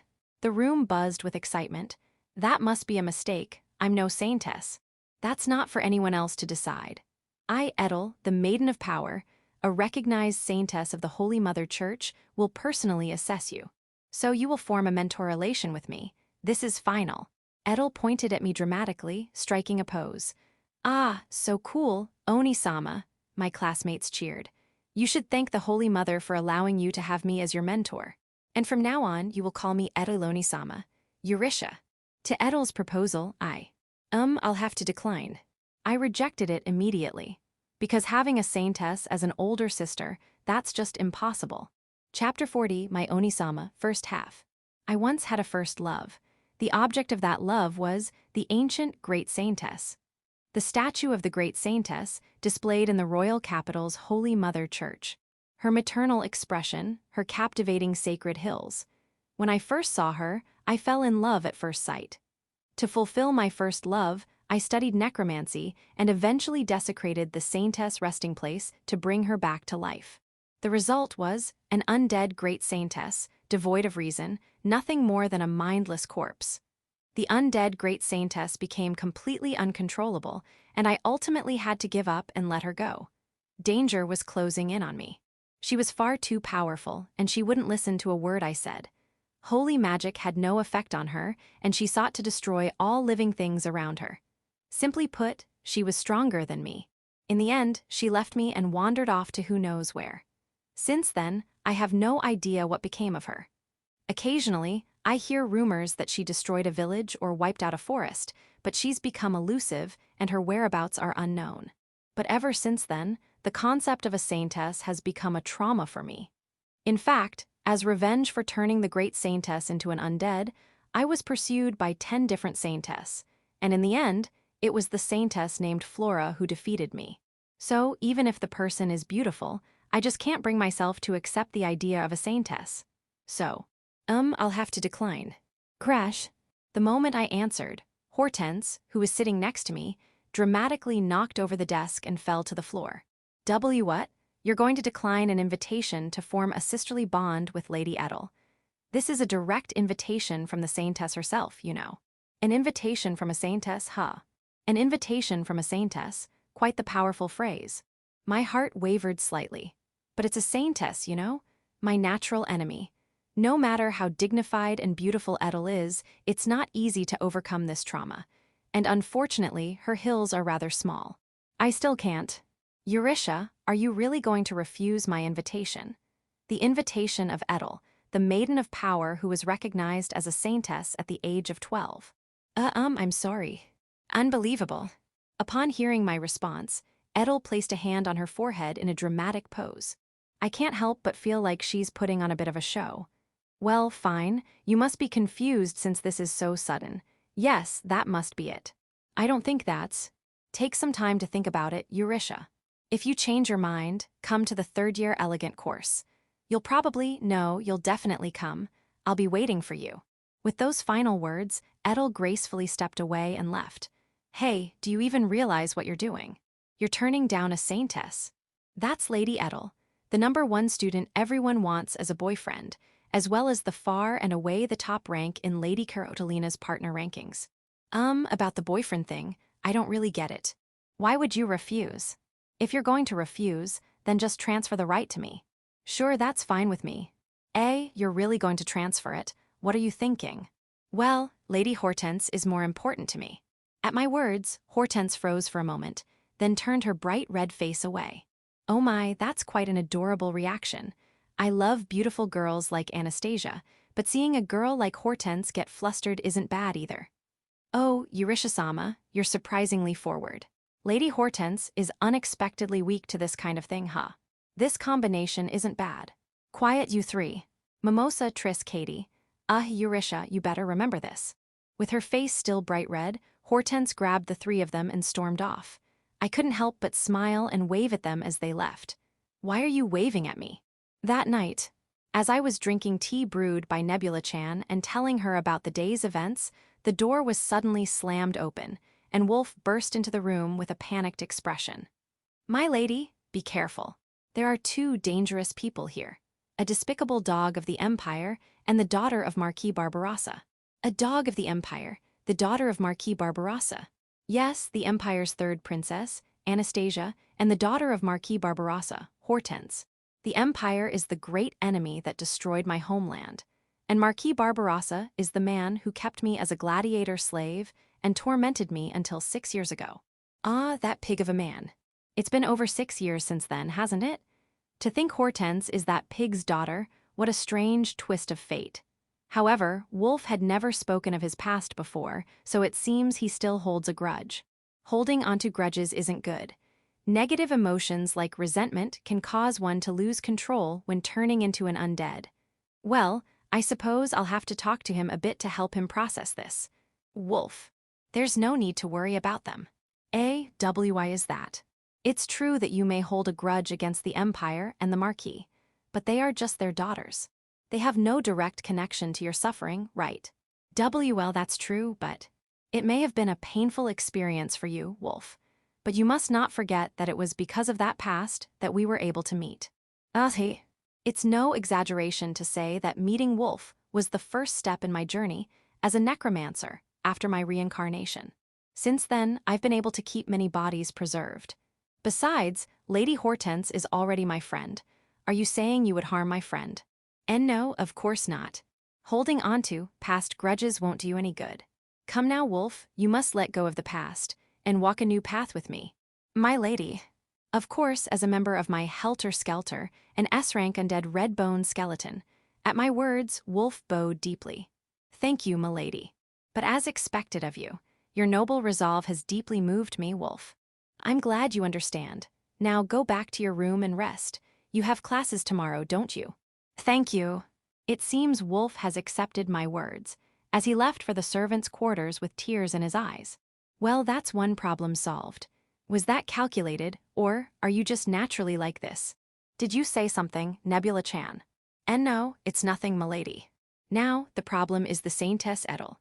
Refusing a mentor is easy, but she seems quite persistent. I've had more than enough of a Saintess persistence in my past life. I wonder if there is any good way to handle this. Chapter 41, My Onisama, second half. At St. Antimarage Academy, the initial classes were primarily focused on orientation, explaining the school systems and facilities. However, proper lessons gradually began to take place. This was because, a month later, the students would make their debut at a ball known as the debutante. About a month after enrollment, the students would make their debut at the ball. Since this would be their first appearance in a social setting, it was called the debutante, and it was a grand event where many people were invited to witness the occasion. I'll definitely come to see it. You'll become a wonderful young lady by then. This was the message Flora passionately conveyed to me as we parted ways. As someone striving to become a refined lady, this was an important event I couldn't afford to miss.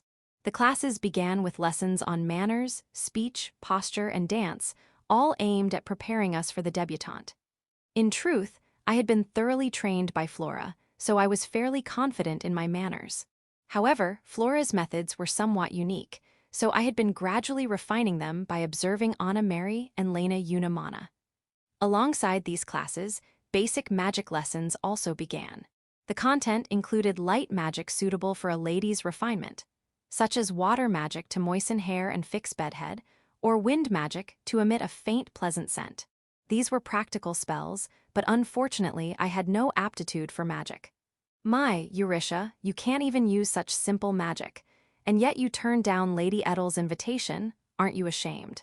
It seems I have no talent for magic. Thank you for your concern, Lady Hortense. I'm not concerned at all. Perhaps because she raised her voice too much, Hortense drew the attention of our classmates. Mimosa and the others hurriedly tried to smooth things over, but Hortense simply let out a sigh and returned to her seat.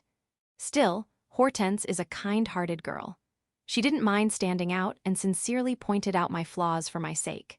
It's a shame her aptitude is for zombies, but otherwise, she's a wonderful girl with no noticeable flaws. And so, today I was having lunch alone in the cemetery. For today's lunch, I chose bread. Simple bread is best for attracting squirrels and mice. As I scattered bread crumbs around, I heard a rustling sound. Hee, it seems they've arrived. Eek. However, what emerged from the bushes wasn't a mouse but a large creature. No, a female student. She was a plump girl with glasses. The color of her scarf, I think it's for second-year students. You are. I'm sorry for spying on you like that. You're so beautiful, I couldn't help but stare. I'm Cameron Bruno, a second-year student. Nice to meet you, I'm Eurisha Albert, a first-year student. As I greeted her, Cameron blinked her large eyes behind her glasses and hastily brushed off the leaves stuck to her clothes. Each of her movements was somewhat clumsy, making her an endearing girl. Moreover, upon closer inspection, she was quite busty. She had truly magnificent assets. By any chance, were you watching me here yesterday? Ah, you noticed. Yes, I was surprised to see someone else here, especially such a stunning beauty, so I couldn't help it. I didn't mean any harm, I'm sorry. There's no need to apologize. In fact, I think we might get along. Could it be that Cameron likes the undead? And no, that's not it. I just came here to hide. To hide? Yes, actually I'm a failure. I don't have any friends, and I'm so fat and unattractive, I don't have a place in the classroom. I'm nothing like a beautiful angel like you. I don't think that's true. Flattery isn't necessary. It's not flattery. To me, simply being a woman makes you akin to a goddess. Why should such a person be despised? No, that's absolutely unthinkable. In fact, unlike a beauty like Anastasia, Cameron gives off a strangely comforting vibe. Her wonderful curves and warmth make me want to be embraced by her at least once. But I have no talent. I couldn't get into any of the courses. According to Cameron, there's actually a fourth course that's almost unknown to the public, apart from the elegant, magical, and Meister courses. It's called the step course. Everyone calls it the dropout course. In my year, I'm the only one in the step course. It's really embarrassing. I didn't know such a course existed. Curious about Cameron's undead aptitude, I decided to use my appraisai to check. To be honest, since coming to St. Antimarage Academy, I've been somewhat disappointed by the lack of good undead candidates. Even the ones I had high hopes for, like Anastasia and Carolina, only reached A-rank royal specters. And as for Cameron, she wasn't particularly impressive either. She had a B-rank banshee, which wasn't bad, and in fact, it was quite good compared to others in the academy. It was almost strange that she was in the dropout class. Still, at this level, she was just a relatively common candidate, not worth keeping. Normally, I wouldn't have paid her any special attention, but, for some reason, I found myself strangely drawn to her. Of course, her bustiness was a factor, but it wasn't just that.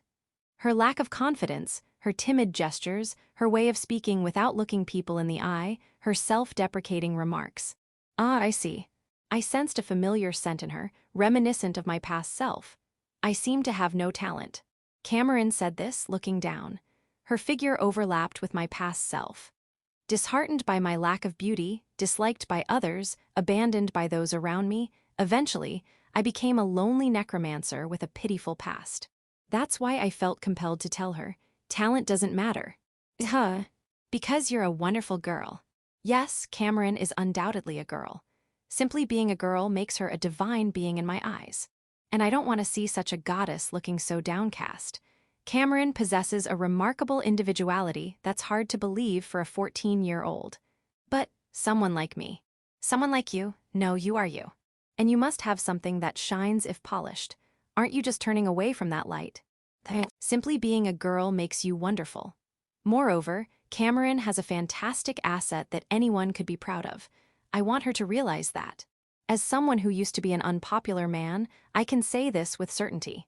But So please, don't look so gloomy.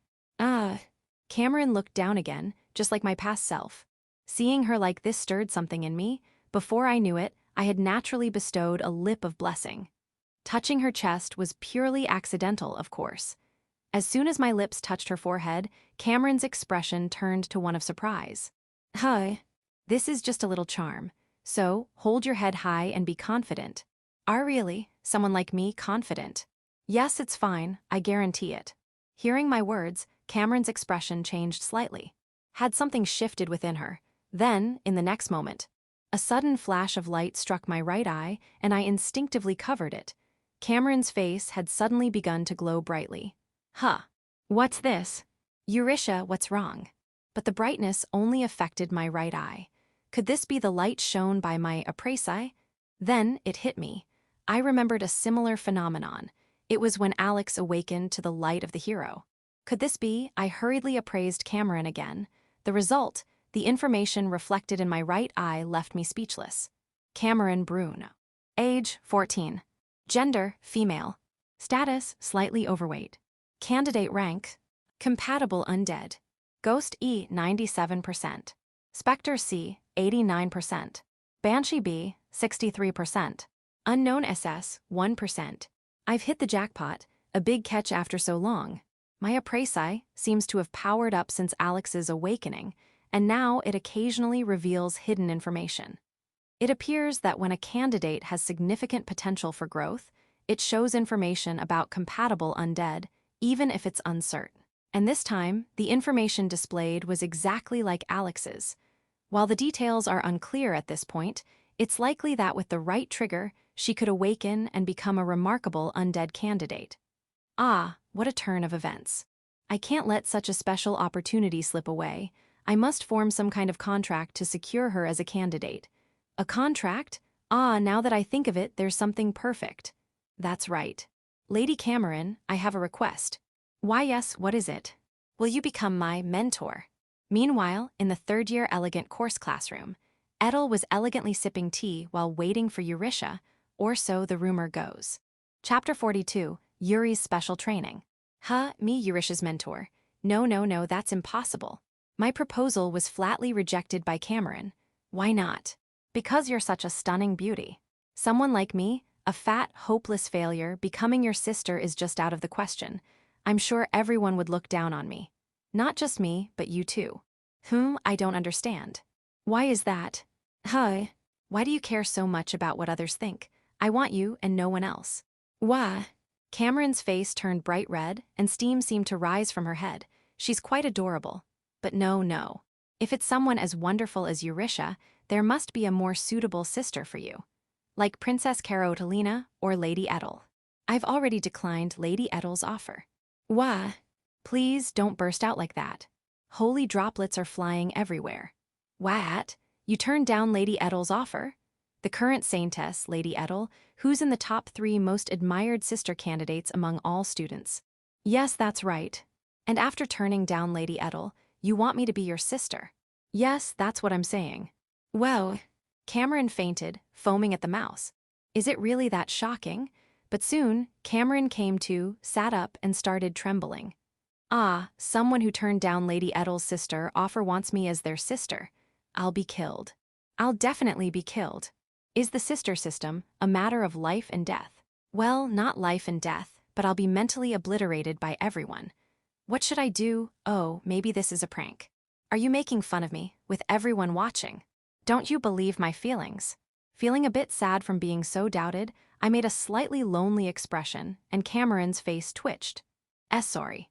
I'm not used to this kind of thing, but why me? I'm just a failure with no talent, fat, ugly, and wearing glasses. I don't think the glasses matter. That's why you're underestimating yourself too much, Cameron Onisama. Onisama, I've heard that in my fantasies many times, but hearing it in real life is too much.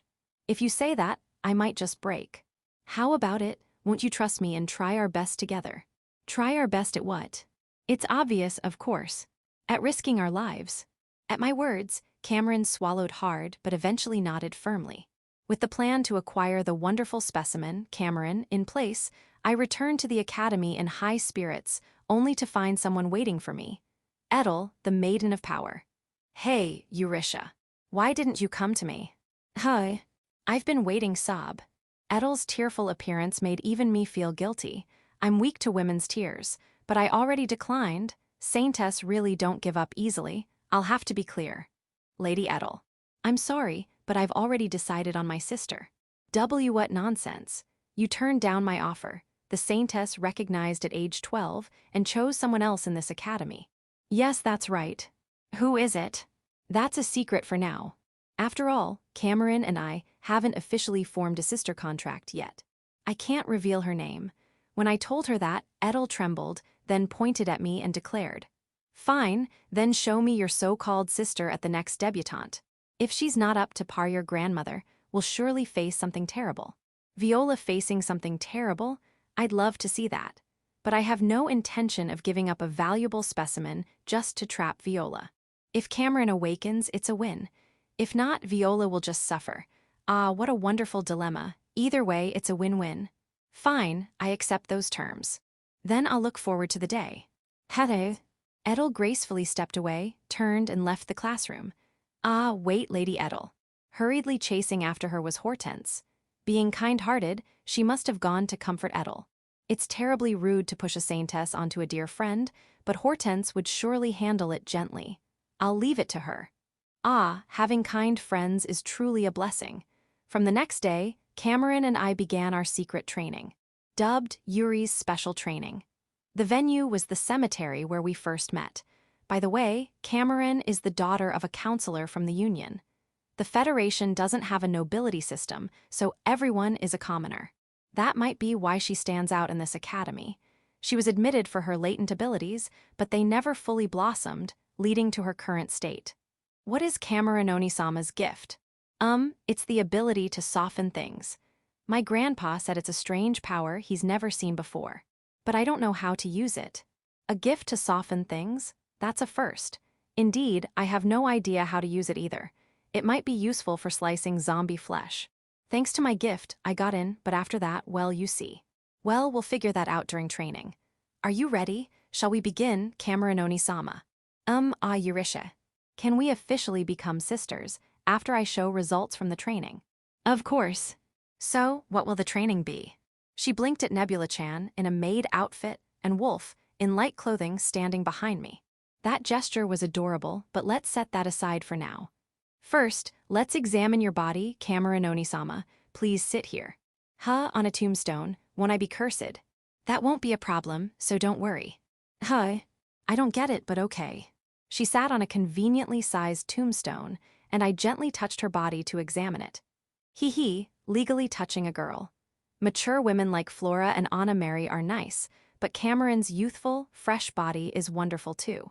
I might switch from skeletons. Am I actually a flirt? I'm fat, right? I've been stress eating. I like your soft body. Wah, don't say that, I might misunderstand. That said, Cameron does seem prone to gaining weight.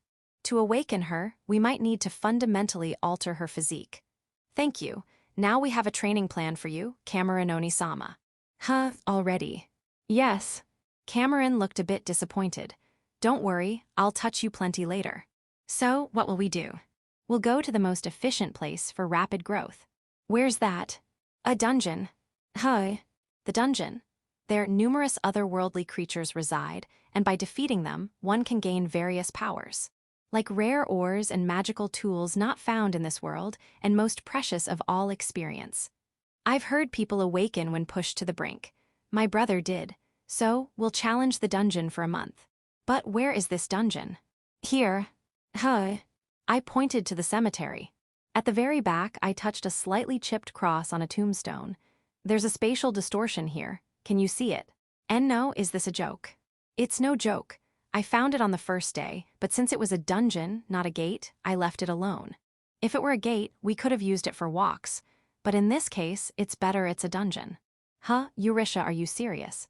I'm always serious. Let's go. I grabbed Cameron's hand, and with Wolf and Nebula-chan in tow, plunged into the spatial distortion. Chapter 43, Dad dungeon attack diet. When I stepped into a spot that was like a stagnant pool of mana, barely visible to the naked eye, the next moment, I found myself in a space that resembled the inside of a cave. Whoa, W8, is this really a dungeon? Yes, it is. I can't believe there's a dungeon inside St. Antimarage Academy.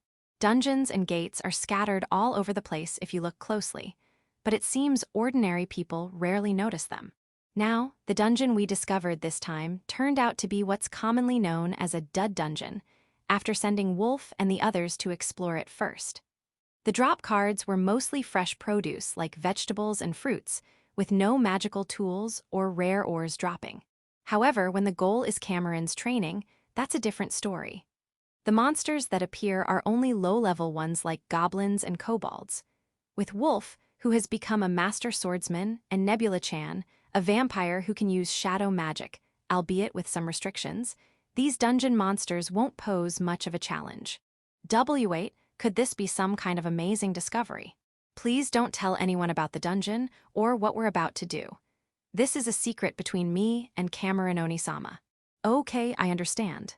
With Cameron sworn to secrecy, it's finally time to begin the Eurisha-style special training. We form a formation with Nebula-chan as the lookout, Wolf following behind her, and me and Cameron bringing up the rear. This is the formation we came up with during our dungeon explorations near Undeads village over the past 6 months, which we used for dungeon attacks. What happened to that dungeon?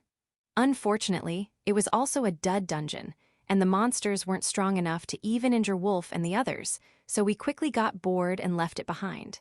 Wow, this is my first time entering a dungeon. My grandfather owns a few, but he never let me go in because they're too dangerous. Cameron, trembling slightly but still looking around with great interest, is adorable as she clutches my sleeve. Don't worry, this isn't a particularly dangerous dungeon, and if anything happens, I'll heal you. Heal. My lady, monsters are coming. Nebula-chan, who is leading the way, raises a warning. Emerging from the darkness are several kobolds.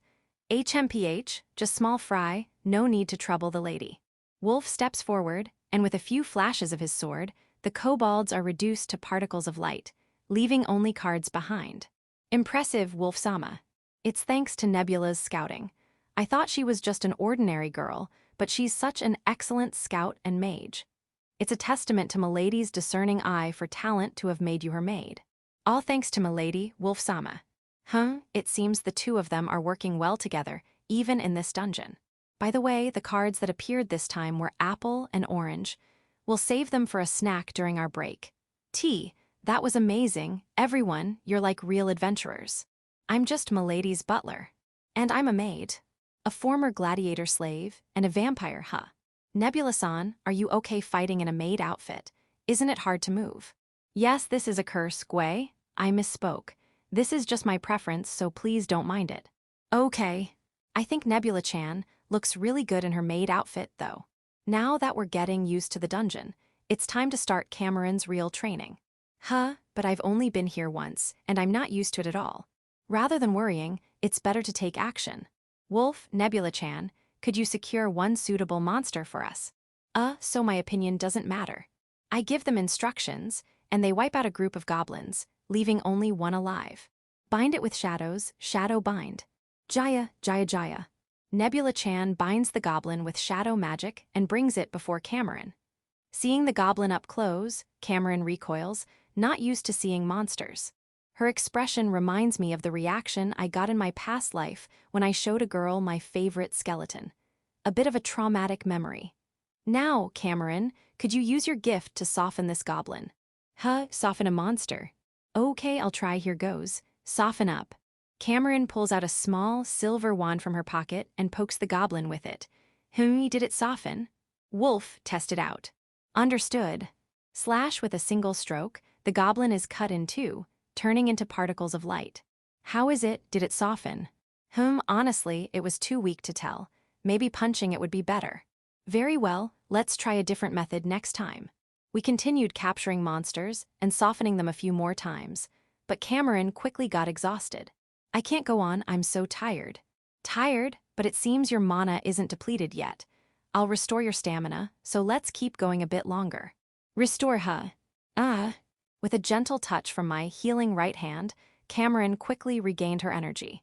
Young people really does recover fast. Eurisha, you can use healing magic too, that's amazing. It's nothing special. Let's take a short break instead. We found a suitable spot to rest and sat down, eating the apples and other items we had collected earlier to regain our strength. Once we were refreshed, we set off again. The training method I came up with for the dungeon involves conducting various experiments until Cameron's mana is depleted, encouraging her awakening. After all, mana only reaches the next stage when it's completely exhausted. After eliminating about 10 groups of monsters in this manner, Cameron finally ran out of mana and collapsed to her knees. I'm sorry, I can't go on. It seems you've reached your limit. Let's head back and prepare for the next step. Wolf, carry her carefully. Understood. Cameron, completely drained and with no energy left to recover, was carried by Wolf as we quickly exited the dungeon. Our next destination was my room in the White Rose Mansion. This is my first time in the White Rose Mansion. So this is Eurisha's room. It's so lovely, like a place where a princess would live. Now Cameron, please lie down here. Hi. Eek. I instructed Wolf to gently lay her down on the sofa, then infused my healing right hand with mana and began to gently massage Cameron's entire body. That feels so good. What I'm performing on Cameron is a customized version of healing aesthetics. By intentionally varying the intensity of the healing mana, I can cause her flesh to vibrate, forcibly burning fat in the process. But the real benefit is, I get to legally stroke Cameron's soft, fluffy body. Her entire body is as soft as marshmallows, and it feels wonderful to touch. I could keep touching her forever. This is bad, I could get addicted. We're not done yet. I'll do your whole body. And no, if you keep doing this, I won't be able to get married. Eventually, Cameron fell into a deep sleep while receiving the treatment. She must have been really tired. After this, we'll let her take a relaxing bath to wash off the sweat, then review today's training, test her gift, and discuss her awakening. And so, Cameron's training continued for a month. Since Cameron's step course effectively had all its classes as self-study, she had plenty of time on her hands. As for me, I had classes all the time, so I couldn't accompany her for everything, but I entrusted Wolf and Nebula-chan to thoroughly challenge the dungeon with her. At first, Cameron would be out of breath after every battle, but gradually, her stamina improved. Similarly, her body began to slim down steadily, and her once soft, fluffy body became smaller and more defined. However, her chest remained as bouncy as ever. About 10 days after she started, when she had lost nearly 10 kilograms from her initial weight, I made a discovery. I see. So that's how it is. After observing the changes in Cameron's body, I finally understood why her magical abilities hadn't improved. It seemed that her soften gift, which applied to her entire body, had also softened her mana, preventing it from concentrating properly when casting spells. That was the reason her magic wasn't activating correctly. Once the cause was identified, the solution was simple. In Cameron's case, all she needed to do was lose weight, so no special measures were necessary.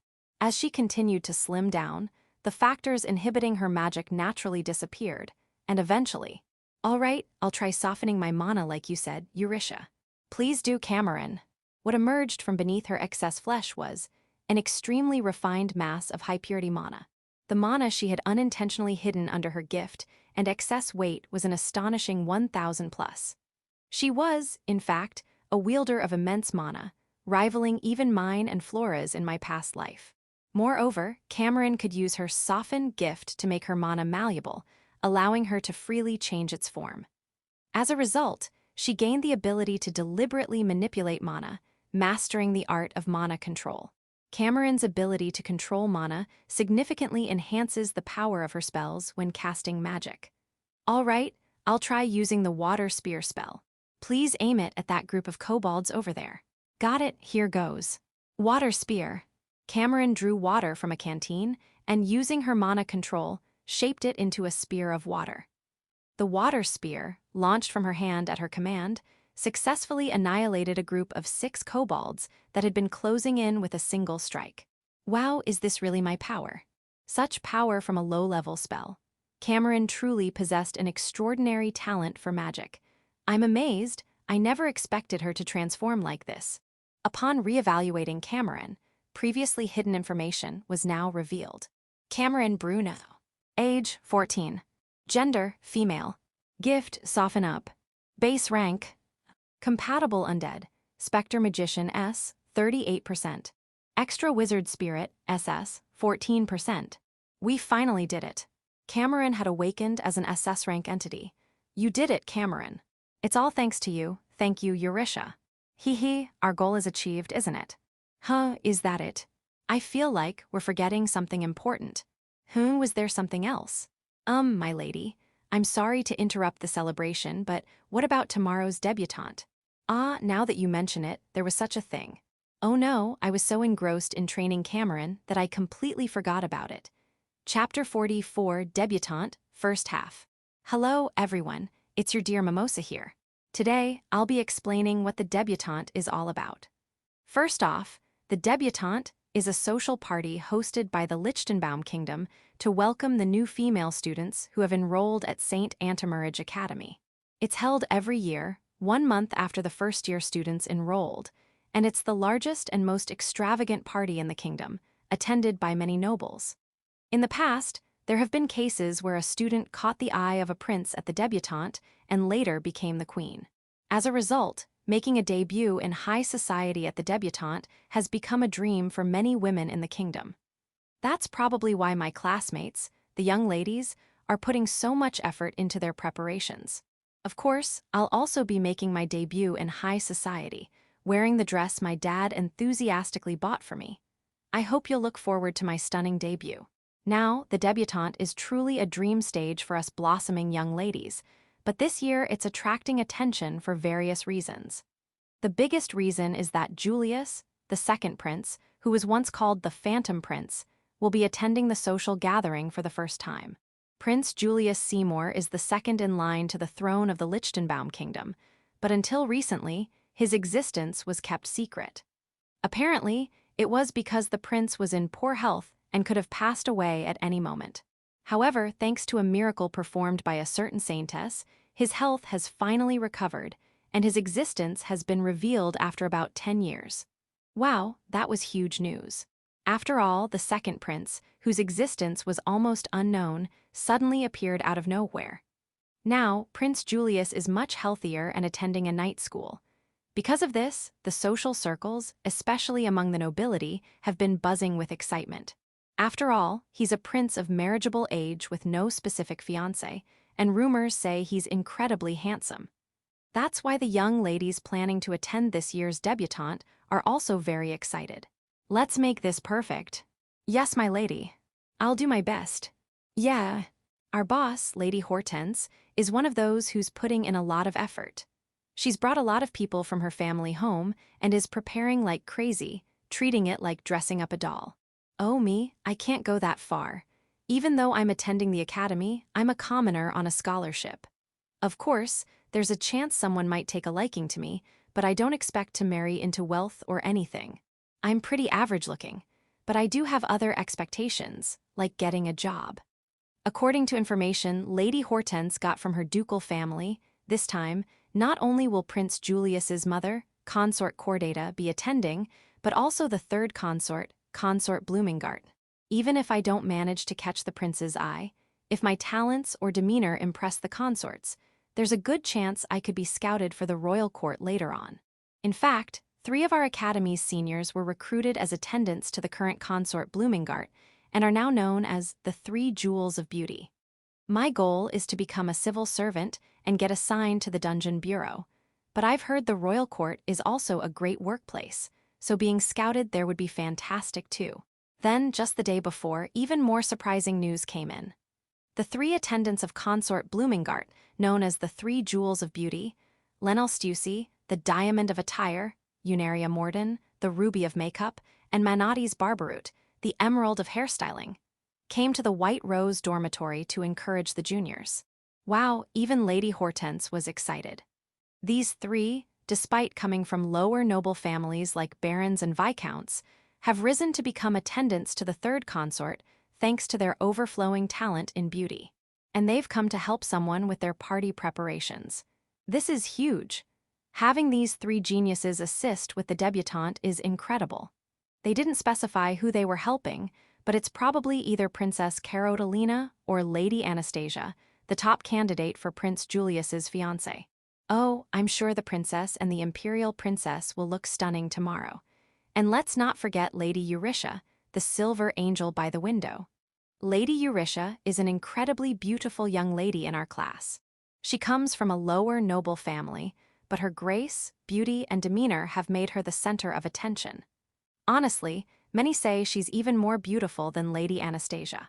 But for some reason, our boss, Lady Hortense, sees her as an enemy. Probably because, despite being from a lower-ranking family, Eurytia is more beautiful, cute, stylish, kind-hearted, and attracts everyone's attention. Lady Hortense tends to make snide remarks and tries to undermine those prettier than her. She's quite rotten, huh? Oh, this is just between us. Especially when Lady Eurytia turned down a sisterhood pact from Lady Edel, the current Saintess whom Lady Hortense admires, it felt like she completely turned against her. But the kind-hearted Lady Eurytia always responds to Lady Hortense's snide remarks with a smile. Apparently, Lady Eurytia has a Saintess in her family and possesses the same qualities herself. Wow, with that level of kindness, it's no wonder she's considered saintly. At that point, it's clear that she's on a completely different level from Lady Hortense. I wish our Lady Hortense could learn even a fraction of Eurytia's grace and kindness. In fact, Lady Eurytia has an excellent reputation, and in our class, she shares the spotlight with Lady Anastasia. She's often seen gazing out the window, lost in thought, and the others have nicknamed her the Silver Angel by the window. Some even have a Eurytia non-aggression pact among her core fans, where they admire her from afar without approaching her. I get the feeling, though. From their perspective, Lady Hortense, who boldly interacts with Eurytia, is deeply disliked by the fans. As a result, we, her faction members, feel a bit out of place. Honestly, we'd rather just get along with them and admire Eurytia from a distance. Despite being somewhat isolated in class, Lady Hortense is actually very skilled at ingratiating herself with those above her. Even with the beloved Lady Edel, she says things like, "That girl is done for today. After all, I've made a contract with Edeloni-sama. A better mentor than Edeloni-sama. There's no such person. This is the end for Eurytia, oh ho ho ho." With this kind of flattery, she managed to form a sisterhood pact with Lady Edel. Wow, that's a special talent in itself. In a way, Lady Hortense is a genius. Not that I'd want to imitate her, though. And so, the day of the debutante finally arrived. The students of St. Antimarage Academy slowly walked along the stone-paved path toward the party venue on the academy grounds. Along the way, we could hear the excited chatter of other students dressed up for the debutante. "I want to receive flowers from the princess. Then I'll take the second consort. You guys are dreaming. At best, you might get recognized by a baron or something. Oh, I want flowers from the first consort. You'd have to be reborn for that to happen. By the way, during the debutante, it's possible for high-ranking noblewomen to present flowers to the debutantes. This is formally called floral recognition, but we just call it receiving flowers. Giving flowers to a debutante signifies, I will be your patron. Receiving patronage from a higher-ranking noblewoman, especially from the royal family or a consort, can solidify one's position in high society. It's a surefire way to secure a good match. That's why the parents of first-year students are desperate to gain the favor of high-ranking noblewomen. Lady Hortense has the backing of the Euphrasia ducal family and has been bragging about it to us. Having duke-level backing means she'll likely be placed near the prince or other royals during the debutante, giving her a huge advantage. Oh, me? I've received the backing of Marquis Barbarossa. Well, that's about the limit for someone like me. Haha. Also, as part of debutante tradition, if you've formed a sisterhood pact, your older sister will escort you during the entrance. Currently, very few first-year students have formed such pacts, and they're all from prestigious families, so they're all the center of attention. As the grand orchestra began to play, the royal-hosted social party, the debutante, officially began. First, the debutantes without older sisters or patrons entered. This group makes up over 80% of the participants. They entered the venue to applause from the second and third-year seniors who had already arrived. Everyone's faces were flushed as they made their entrance. Next, it was our turn, the debutantes with high-ranking noble patrons. Me, Triss, and Katie received roses from the Marchioness Barbarossa. It was my first time meeting her, but she looked quite similar to Lady Hortense. She said, "Take care of my daughter," and I replied, "Of course." I was so nervous. Well, that's it for us. Now, it's time for the VIP students to enter. This year, there are only 3 students who have both an older sister escort and ducal level backing. Wait, 3. Lady Hortense, Lady Anastasia, and who's the third? I tried hard to remember, but no other high-ranking noble ladies came to mind. Who haven't I seen yet? That's right, that person isn't here. The moment I realized that, I couldn't help but hold my breath. No way could it be that person. Hey, where's the silver angel by the window? Really, where's Lady Eurisha? No, that's not it. In my heart, I denied Triss and Katie's conversation. She's not missing, she just hasn't appeared yet. In other words, Lady Eurisha is about to make her entrance. Chapter 45, Debutante, second half. 3 remain. Among them, Lady Eurisha is still present. The other students, who also found this fact hard to believe, began to murmur. And for good reason, as the order of debutantes' entrances is determined by their family's status and the rank of the nobles supporting them. Of the 3 remaining, 2 are confirmed to have the backing of at least a duke-level noble. Which means Lady Eurisha must be. The next to enter is Lady Hortense, daughter of Marquis Barbarossa. She will be escorted by third-year student Edel Rosemary Southampton. Murmurs spread through the venue, because the next to enter was Lady Hortense, led by Lady Edel. Now, our Lady Hortense is quite a figure in terms of status, being the daughter of a marquis and sister to the renowned Maiden of Power Edel, with the backing of the Euphrasia ducal family. Though she can't match the imperial Princess Anastasia, she certainly made a grand impression. However, the other students' views of Lady Hortense are quite harsh. They clearly think, why is such a girl the sister of Lady Edel? Well, it's understandable, as no matter how hard she tries, Lady Hortense remains quite ordinary. Indeed, her "please be my sister" appeal to Lady Edel worked, but frankly, the final decision was influenced by politics. Apparently, Lady Edel's grandfather was a former Marquis of the Kingdom, and Lady Hortense's father, Marquis Barbarossa, used this connection to influence matters, leading to their sisterhood. Hearing such a raw story makes the sisterly bond seem less romantic and more political. Still, the issue here isn't how Lady Hortense became Lady Edel's sister. The reason for the murmurs is Lady Eurisha hasn't been called yet. A marquis's daughter has been called, but a sword baron's daughter remains. This is unthinkable at a party hosted by royalty. This event is hosted by the royal family, but the king isn't present, so the de facto leaders are the consorts, the second consorts, and the concubines. So what about Lady Eurisha? It's making my head spin. Then an announcement was made. One person's preparations were delayed, so their turn would be last. Ah, so that's why Lady Eurisha hasn't appeared yet. Actually, a delay at a royal party is unprecedented, but given that a marquis's daughter entered before a sword baron's, the atmosphere shifted to understanding. I was swept up in it too. But later, thinking calmly, it's clear how abnormal this situation is. I was just caught up in the moment.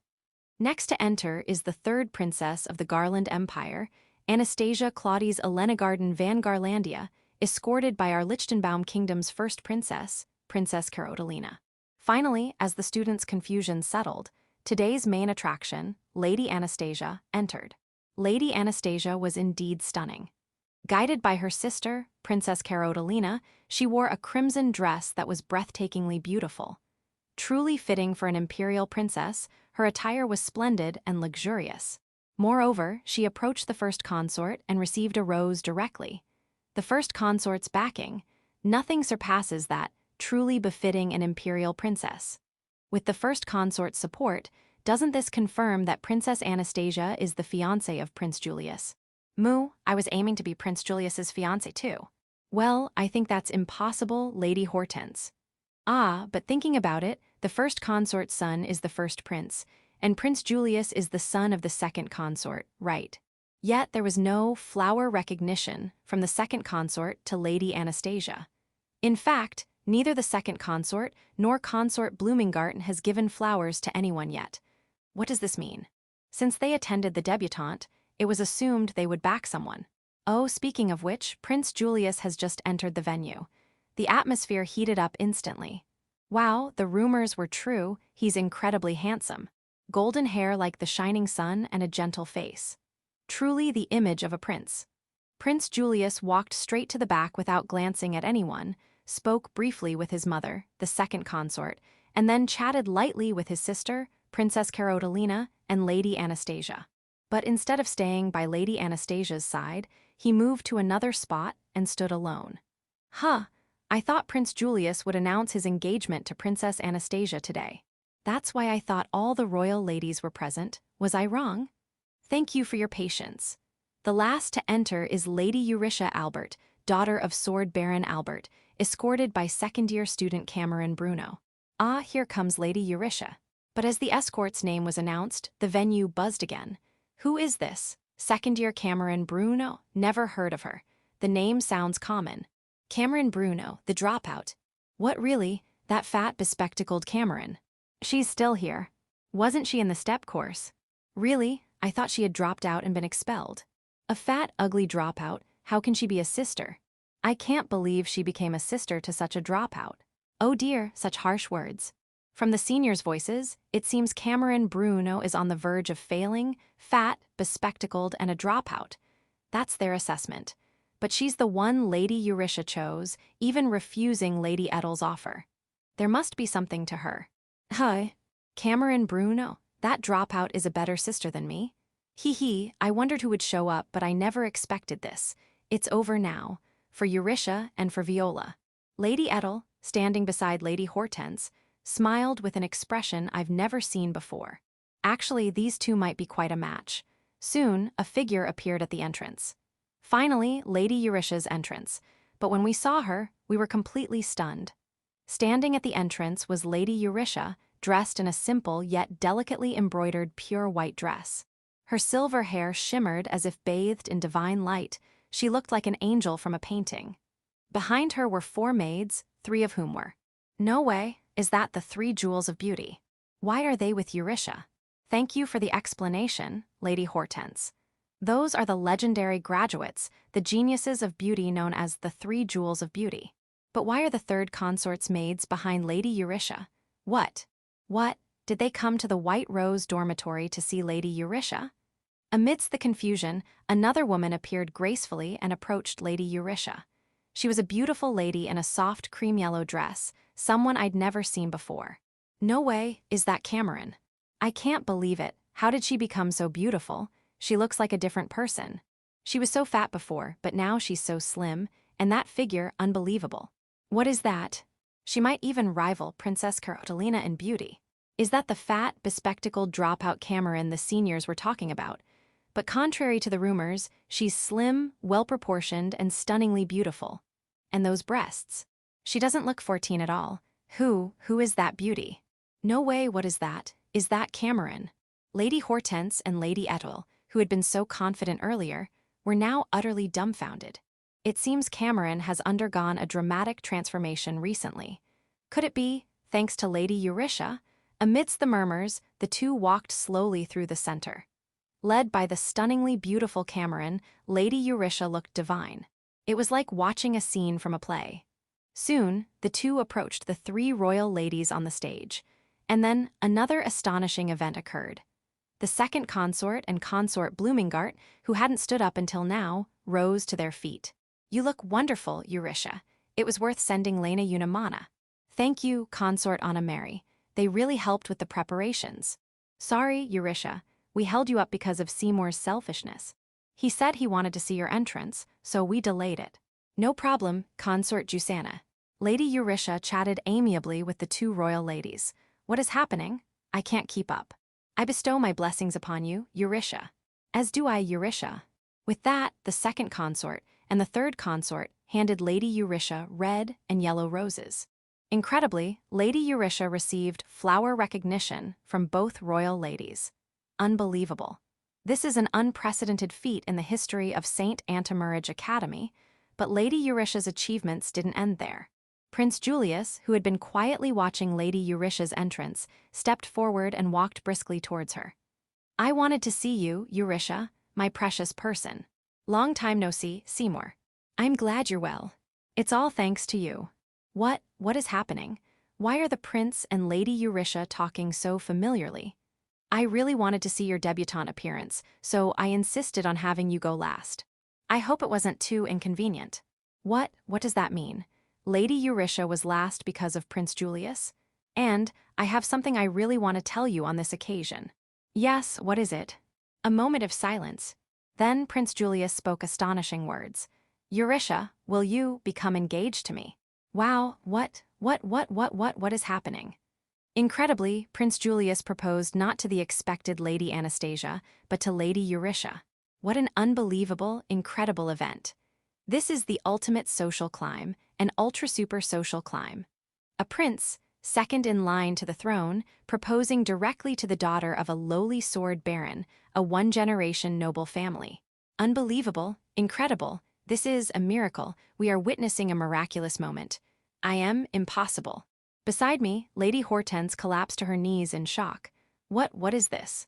Lady Edel, always so composed, was now disheveled, tearing at her hair. I understand their feelings, but this is no time for that. Because right here, a new legend is being born. Overcoming an overwhelming difference in status, the two are finally united. A confession at the debutante ball, where the beloved woman makes her social debut. A passionate proposal from a super handsome prince. What is this? I've never read such a dramatic story in any book. Amidst the strange excitement enveloping the venue, everyone is eagerly awaiting Lady Eurydia's answer. Now, say yes and share a passionate embrace and kiss. I can't believe we're witnessing a scene that will be talked about for centuries to come. Now, let's burn this scene into our memories. I'll surely be able to boast about this to my grandchildren. I refuse. Chapter 46, Debutante, Eurydia's Perspective. One day earlier. I was so engrossed in Cameron's training that I completely forgot about the debutante. Although I've spent most of my time with the undead and rarely interacted with people, helping someone grow is quite fascinating. Especially when the SS rank was unlocked, I felt a slight sense of catharsis. However, since I've been reborn as a woman, one of my current goals is to become a lady. To achieve that, I must properly prepare for tomorrow's debutante. By the way, I'm also looking forward to seeing my classmates all dressed up. I'll make sure to etch the sight of these young maidens in their finest attire into my memory. When we hurriedly escaped the dungeon and returned to the White Rose dormitory, 3 women were waiting for us. Lena, Una, Mana. Yahoo, Eurydia. We came to help. Leave it to us. Help? What kind of help? You have your debutante tomorrow, right? It's not reassuring to leave it just to our cute disciple, Nebula-chan. We'll help make you as beautiful as possible. Oh, it seems they've come to assist. This is truly reassuring. Who are these people? They're my friends, and they're also Nebula-chan's teachers. Hey, Eurydia. We're friends, right? Right. By the way, who's that cutie over there? Oh, it seems Lena Unamana has taken an interest in Cameron. She's going to be my older sister. This is Cameron, my older sister. Wow, this girl is Eurydia's older sister. At this point, Cameron is surrounded by the 3 of them. Her eyes are darting around, but Lena Unamana doesn't care and keeps touching her. This girl has such great potential. Yeah, this is motivating. Let's do it all together. You go get a dress too. Okay. And so, Cameron was forced to go get a dress. However, the dress she brought was way too big. That's because Cameron's body has dramatically changed over the past month. Oh my, the size is completely off. I brought some spare dresses, so let's use these instead. Bringing spare dresses was the right call. By the way, Eurydia, I brought some jewelry from Lady Anna Mary as a gift. Thank you. I only had the dress from my parents. Well then, let's redo your outfit too. Hey, you have quite the chest. It'll be tight like this, so I'll adjust it. Will it be ready in time?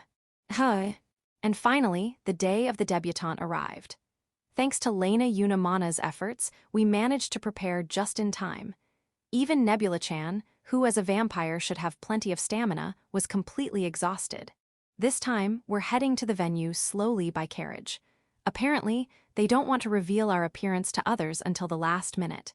Is it okay to be late? Lady Anna Mary has arranged everything, so it's fine. Besides, Lady Jusanna seems to have agreed too. Lately, those two have been getting along quite well. That name, I feel like I've heard it somewhere. When we finally arrived at the venue, we were led to a small private waiting room instead of the large room with the other students. I thought we'd be with the other students, so why are we separate? Moreover, just as it was almost our turn to appear, we were suddenly told to wait. Originally, we were supposed to appear before Hortense, but it seems Jusanna stopped it. Lady Jusanna said that an important VIP hasn't arrived yet, so she wants to wait for Eurisha's appearance. I see, understood. I don't particularly care about the order of appearance, but being made to wait caused a different problem. That is, I started to get nervous. In my previous life, I was targeted for assassination, but I never had to stand in front of a large crowd. I don't know what to do, my heart is pounding. When was the last time I was this nervous? It reminds me of the time I accidentally fell into a hidden dungeon where my master was hiding. Back then, I almost became a zombie. Now it's a good memory. After waiting for a while, we finally got the go-ahead. It's finally my turn to enter.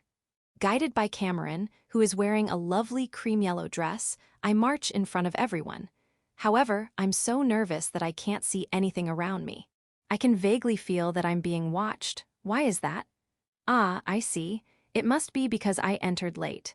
I, who want to avoid attention as much as possible, desperately want to leave this uncomfortable space as soon as possible.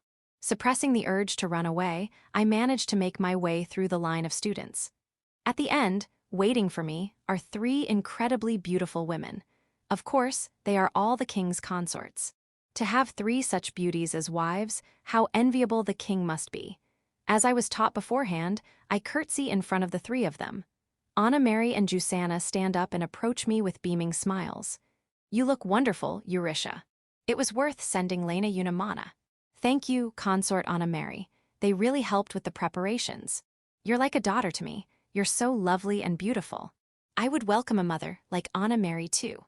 While Flora might win in terms of chest size, I think Anna Mary feels better to the touch. It's hard to decide.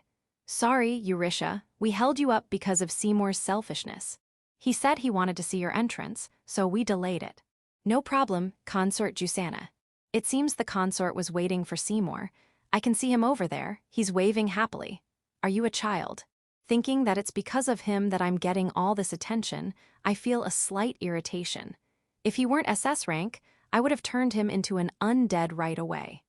I bestow my blessings upon you, Eurisha. As do I, Eurisha. Next, the 2 of them, Anna Mary and Jusanna, place a rose on my chest. Oh, thank you. By the way, what is this flower? Can someone tell me? Take care of Seymour. As she placed the flower, Jusanna whispered that in my ear. What does that mean? Finally relieved that my part is over, I try to return to where the other girls are. Now I can finally see the other girls. Ah, everyone is so beautifully dressed and adorable. The charm of these 13-year-old maidens rivals that of a freshly made skeleton. Ah, I want to run over to them right now and breathe in their fresh scent. However, something blocked my path. Seymour. This guy, even here he's still getting in my way. I wanted to see you, Eurisha. My precious person. Long time no see, Seymour. I'm glad you're doing well. It's all thanks to you. I can see you're doing well, so could you please move aside? I want to dive into the garden of girls and sniff their fresh scent. I really wanted to see your debutante appearance, so I insisted on having you go last. I hope it wasn't too inconvenient. Yes, it was troublesome. Because of you, I ended up getting all this attention. If you feel bad, could you please move aside? And I have something I really want to tell you on this occasion. Yes, what is it? Eurisha, will you become engaged to me? Engaged? Does that mean I'll be tied to Seymour forever? I refuse. Of course, I answered immediately. The surroundings are buzzing, but why? The most important thing to me is my undead army, helter-skelter, that I worked so hard to gather, and next are the potential candidates for the army. No matter how excellent Seymour is as a candidate, being tied down is what I dislike the most. Besides, engagement leads to marriage. Why should I have to marry a man? I don't understand. Well, I've answered, so that's enough. Can you please move aside now? On the other hand, Seymour sighs deeply and looks up at the sky, but he still doesn't move aside. This guy is persistent. I thought you'd say that. By the way, can I ask why you refused? I have things waiting for me. My beloved helter-skelter, you see. Am I among them? Yes, of course, Seymour is among them. After all, you're my precious SS rank candidate.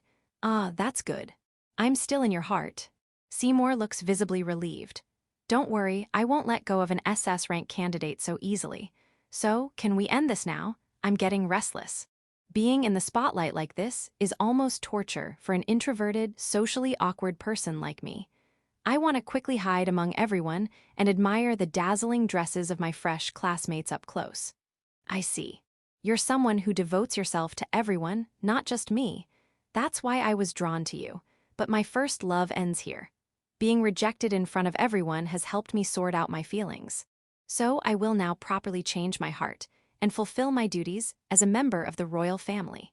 Eurisha-chan, thank you for indulging this child's selfishness. Seymour, are you satisfied now? Yes, mother. I have no more regrets. I see, then can we proceed with that matter? Yes, of course. I have no idea what they're talking about, but Jusana whispered to me.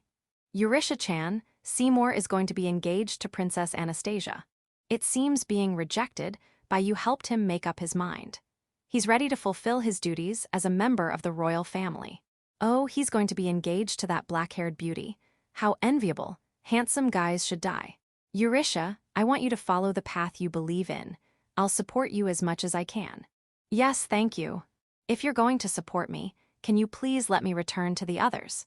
Finally, Seymour steps aside, and as I bow my head and try to leave, Seymour, who had left in front of me, heads towards Anastasia with Jusana. At that moment, I accidentally made eye contact with Anastasia.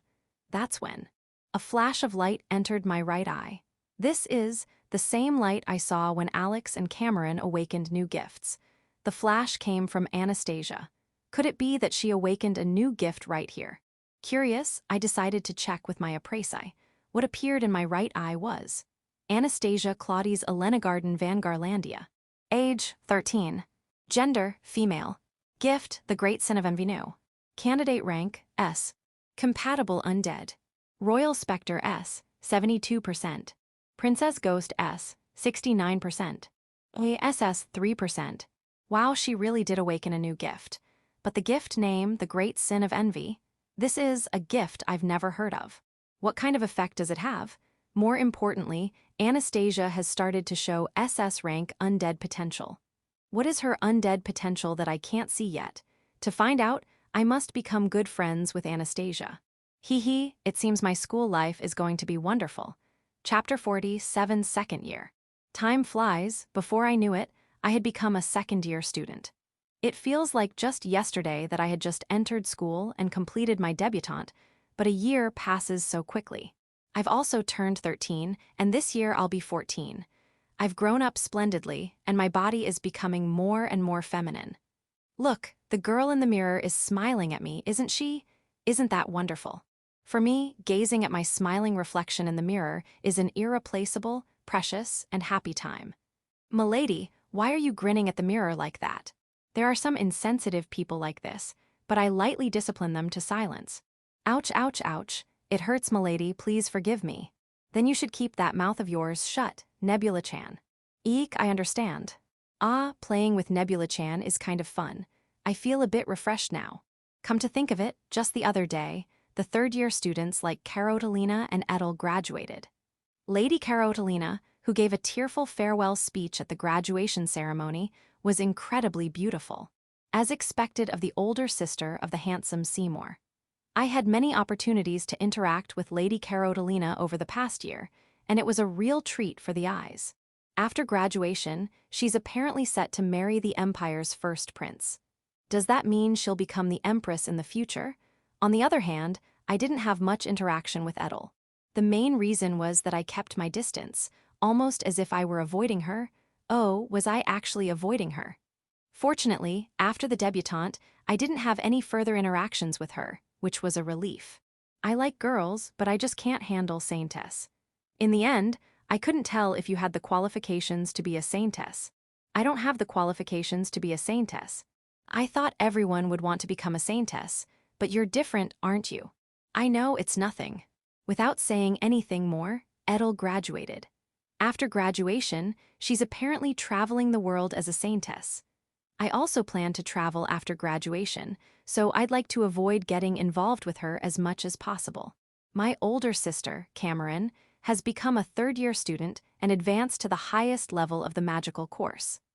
After training in the dungeon, she awakened to her magical powers, and her abilities have reached an exceptional level even within the academy.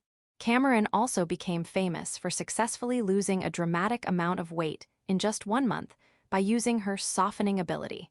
And now, she's giving diet advice to many female students.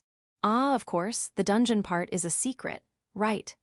Apparently, she developed a unique technique of using her gift to soften and break down body fat, enhancing the fat-burning effect. Thanks to that, she's become so busy that I rarely get to touch those marshmallow-like hills anymore, which is a shame. Still, we sometimes have lunch together at that cemetery.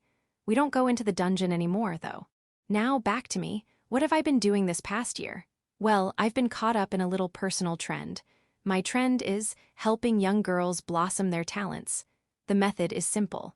First, I approach a girl who seems to be troubled and downcast, and I listen to her worries. Then, I do everything I can to help solve those problems. There are many benefits to this. First, I can legally become friends with girls, and they don't dislike it at all. Second, my magical power increases. As I discovered with Alex, when you help someone's talent blossom, your magical power increases dramatically. The amount can even surpass the increase from healing. In Alex and Cameron's cases, my magic increased by nearly 1,000 in one go. Also, when they awaken, it's like hitting the jackpot in a lottery. I get excited every time wondering what kind of undead potential they'll show. The girls I tested with Cameron averaged around A to C rank. None reached S rank, but it's still a pretty good result. I've also learned a lot about awakenings. The key point is that not all girls will necessarily awaken. From what I've started to understand, girls who already have some level of ability don't change much, while those who are relatively underachieving, like Cameron, tend to improve significantly. Of course, no one has shown as dramatic a growth as Cameron, but I think this is good research for finding high-quality undead candidates in the future. However, it's not all good. After approaching so many girls who seem down, I've noticed that recently, more girls are pretending to be downcast just to talk to me. That's not necessarily bad, but since I'm naturally bad at socializing, I struggle with every conversation. As a result, it's become harder to approach potential candidates, and my research has completely stalled. It might be time to let go of this little trend. Aside from my trend, there's been another big change. Amazingly, I've made friends. And lots of them. After the debutante, the number of girls who talk to me has increased dramatically. Apparently, my interactions with Seymour have been interpreted as a tragic heroine who is actually attracted to him, but holds back due to the difference in status. I don't really understand the holding back part, but correcting it would be too much trouble, so I've left it as is. It's a bit unsatisfactory, but since there's no real harm, I'll let it slide. I'm still on good terms with Hortense and her friends such as Mimosa. The day after the debutante, for some reason, Hortense came to me, pale and trembling, and said, I didn't know anything. I had no idea you were acquainted with the two consorts. I'm so sorry about everything. I didn't understand what she meant, so I just said, What are you talking about? We're friends, right? She nodded happily many times. Since then, her attitude has changed a bit, and she doesn't point out my flaws as much as before, which is a little disappointing. And then, there's someone I've become even closer to. Surprisingly, it's Anastasia. Good morning, Yuri. It's a nice day today, isn't it? Good morning, Anna. It's a lovely day. How about this conversation? We're calling each other by nicknames, Yuri and Anna. Isn't that amazing? I did want to get closer to Anastasia after she awakened to her strange gift, but I never thought we'd reach this level of friendship. Moreover, after the debutante, I've been having lunch with Anastasia 2 to 3 times a week. Thanks to that, Carolina has joined us for lunch a few times, and we've even had meals with Cameron, making it a group of 4. Calling each other by nicknames and having lunch with one of the top beauties in our grade. Is it really okay for such a dreamlike situation to happen? Unfortunately, my investigation into her awakened gift hasn't progressed at all, but that's secondary. I just want to cherish these happy moments. But why me out of all the students? Could it be that?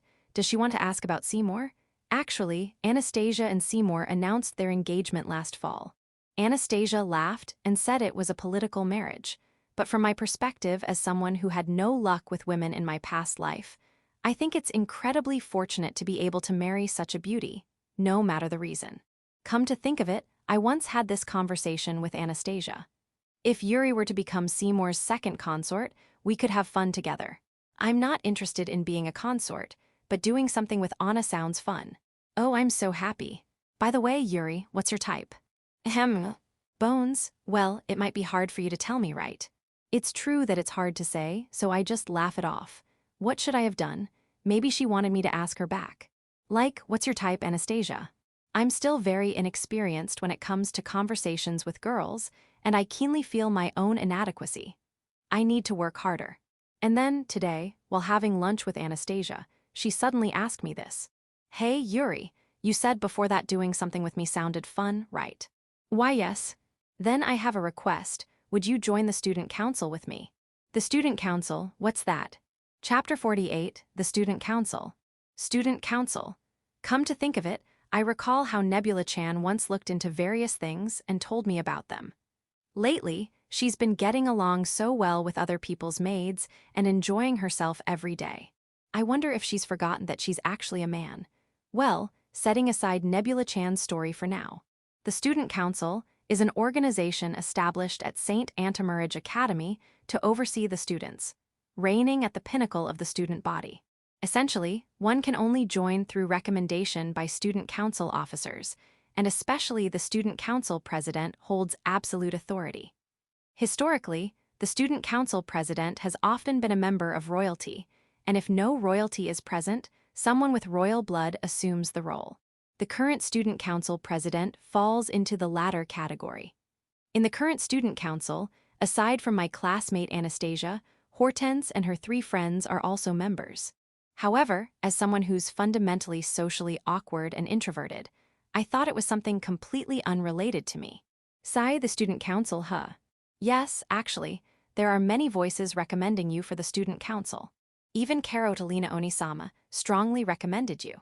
Recommendation, what a sweet word. In the past, I was someone people avoided, not recommended.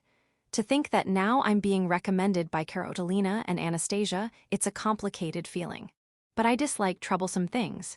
I'm already quite busy with my private affairs, like searching for high-quality undead specimens and researching Dark Yuri transformation. If I joined the student council and got burdened with troublesome tasks, I wouldn't have the time to handle them. So, I should just decline right away. I should, but please, I really want to work with you. Anastasia grabs my hand with teary eyes. If such a beautiful girl begs me like this, how could I possibly refuse? All right. If it were a handsome guy, I would have rejected it immediately, though. Yay, I'm so happy, thank you, Yuri. Oh, what a perk. Anastasia hugs me in her joy. Well, if it makes Anastasia happy, I suppose it can't be helped. And so, reluctantly, I ended up joining the student council. The student council room is located near the clock tower on the top floor of the academy. The entrance has a very luxurious door, with female guards stationed on both sides, ensuring tight security. Anastasia gives a light greeting to the female guards and heads straight into the student council room. Excuse me, President, I've brought the student council candidate. Led by Anastasia, I enter to find a seemingly quiet woman with wavy brown hair and glasses waiting for us. She is the current student council president, Ferial Elda Urbanshire, the daughter of a border count.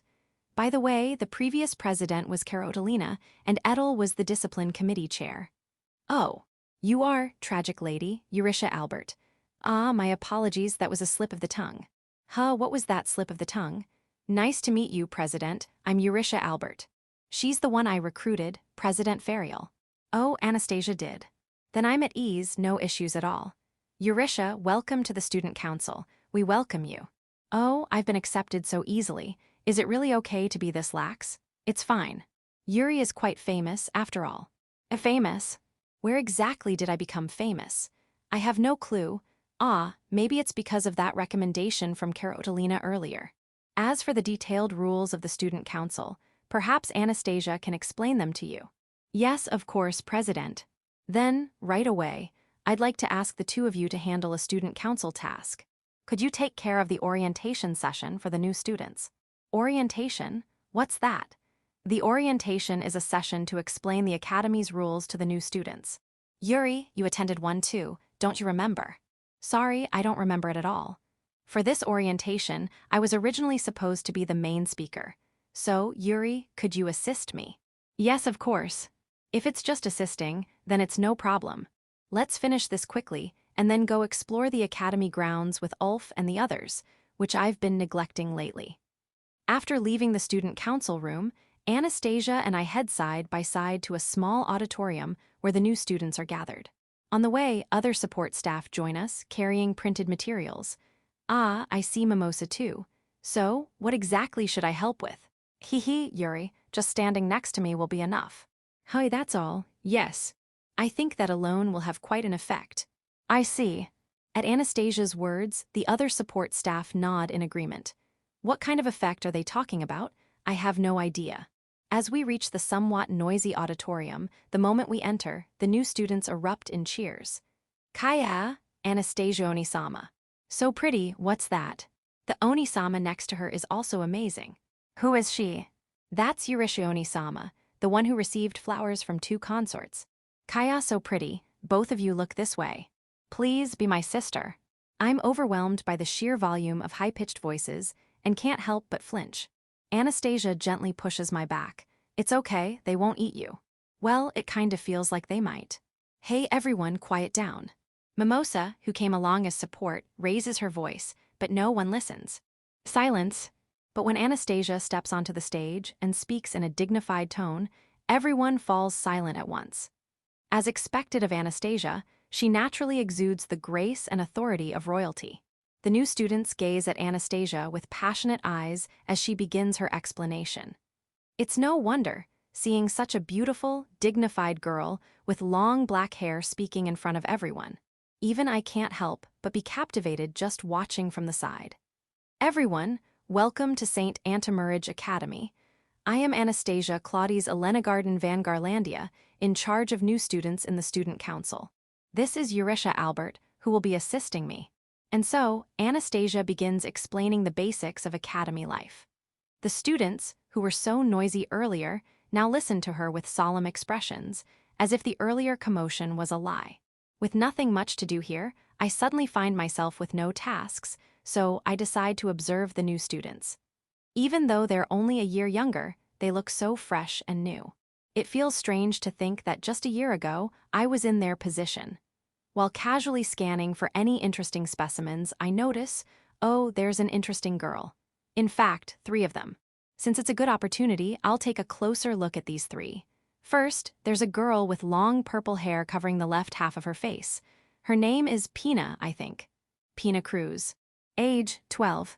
Gender, female. Specimen rank, D. Compatible undead. Skeleton E, 91%. Ghost E, 89%. In terms of specimen quality, she's quite low, but that means there's room for growth. Plenty of potential.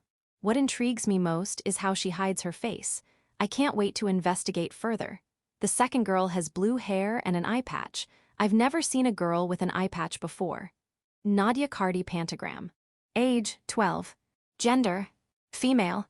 Specimen rank, B. Compatible undead. Spectre C, 96%. Wraith D, 99%. This girl has a high specimen rank, but the compatible undead are few and low level, which is concerning. And that eye patch on her right eye, there's probably something there. Intriguing. The third girl has black hair like Anastasia. Could she be from the Empire?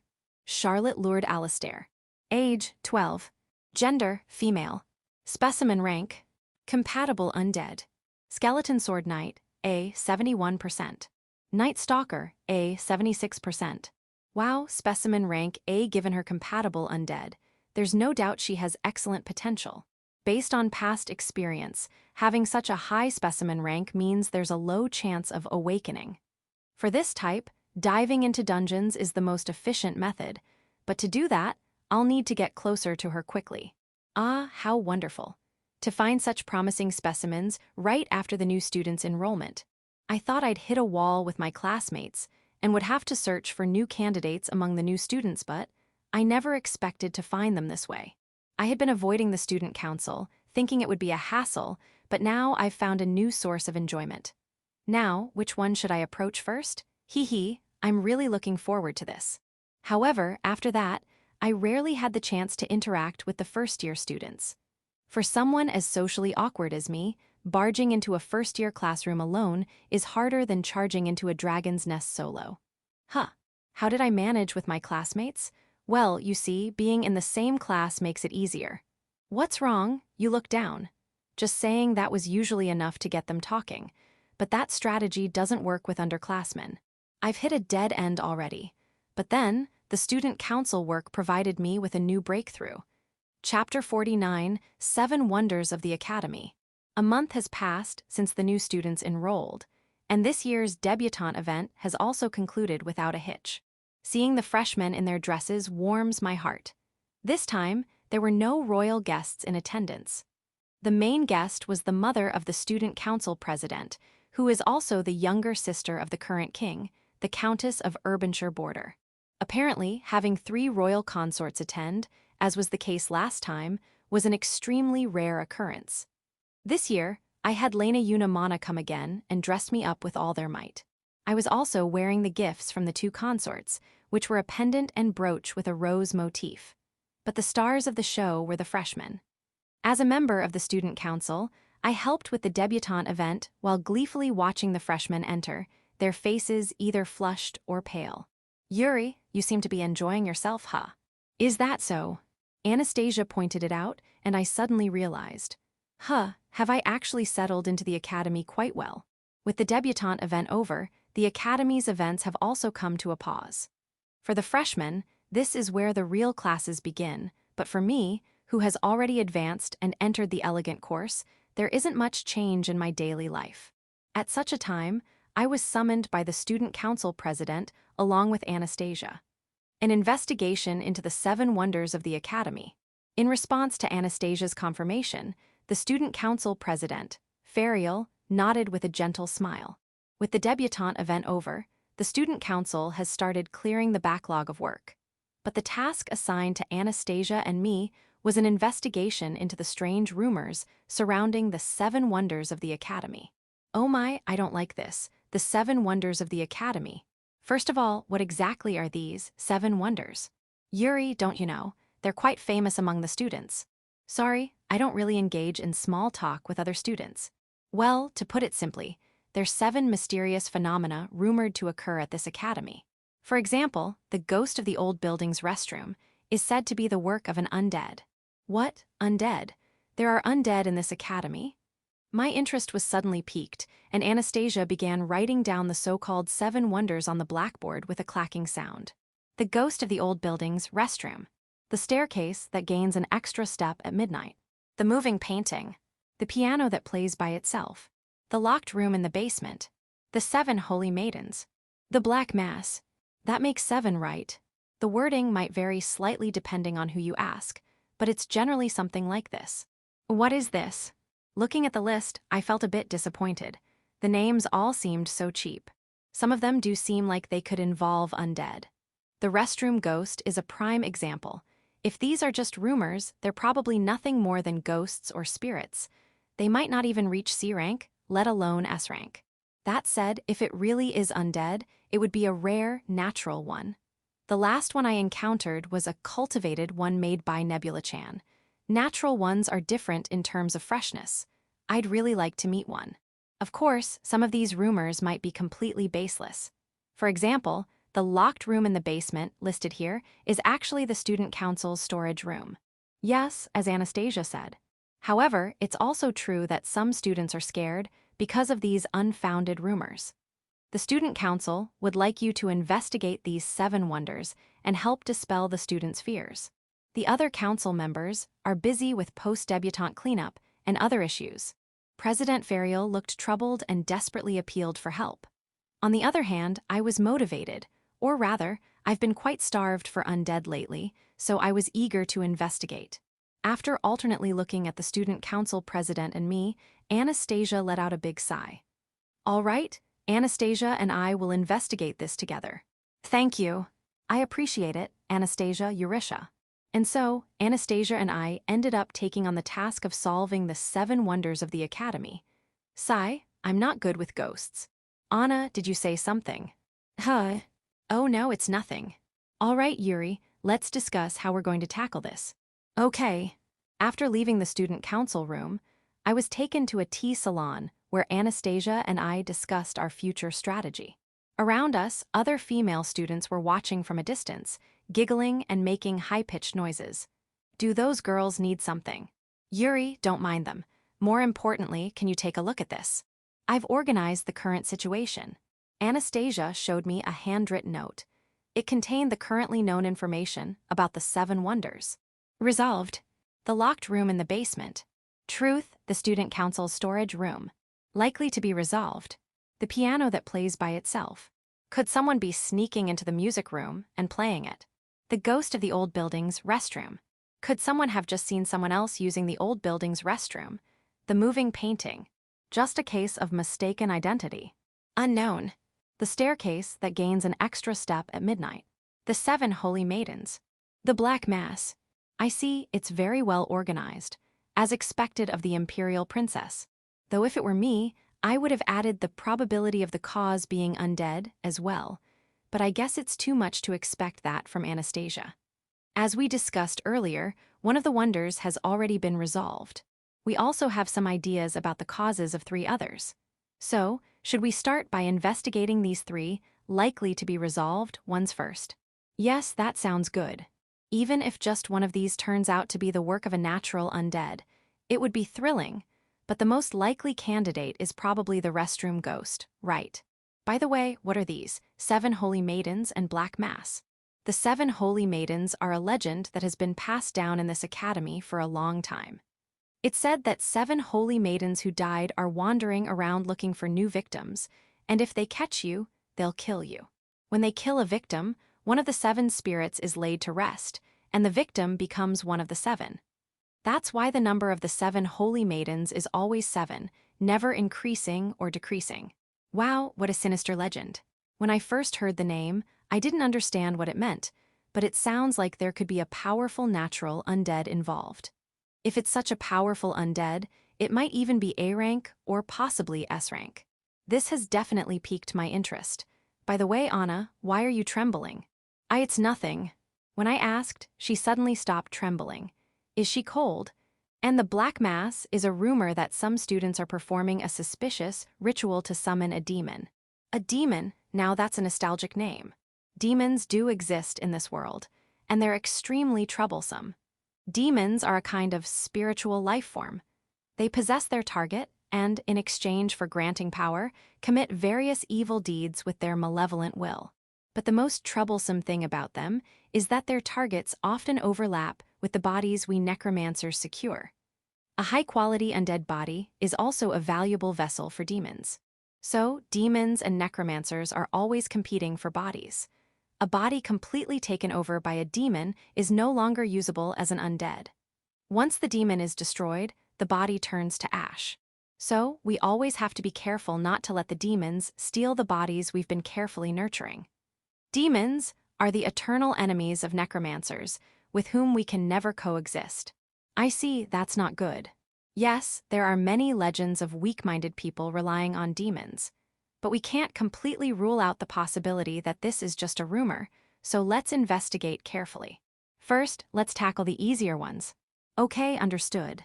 After leaving the tea salon, we headed to the music room.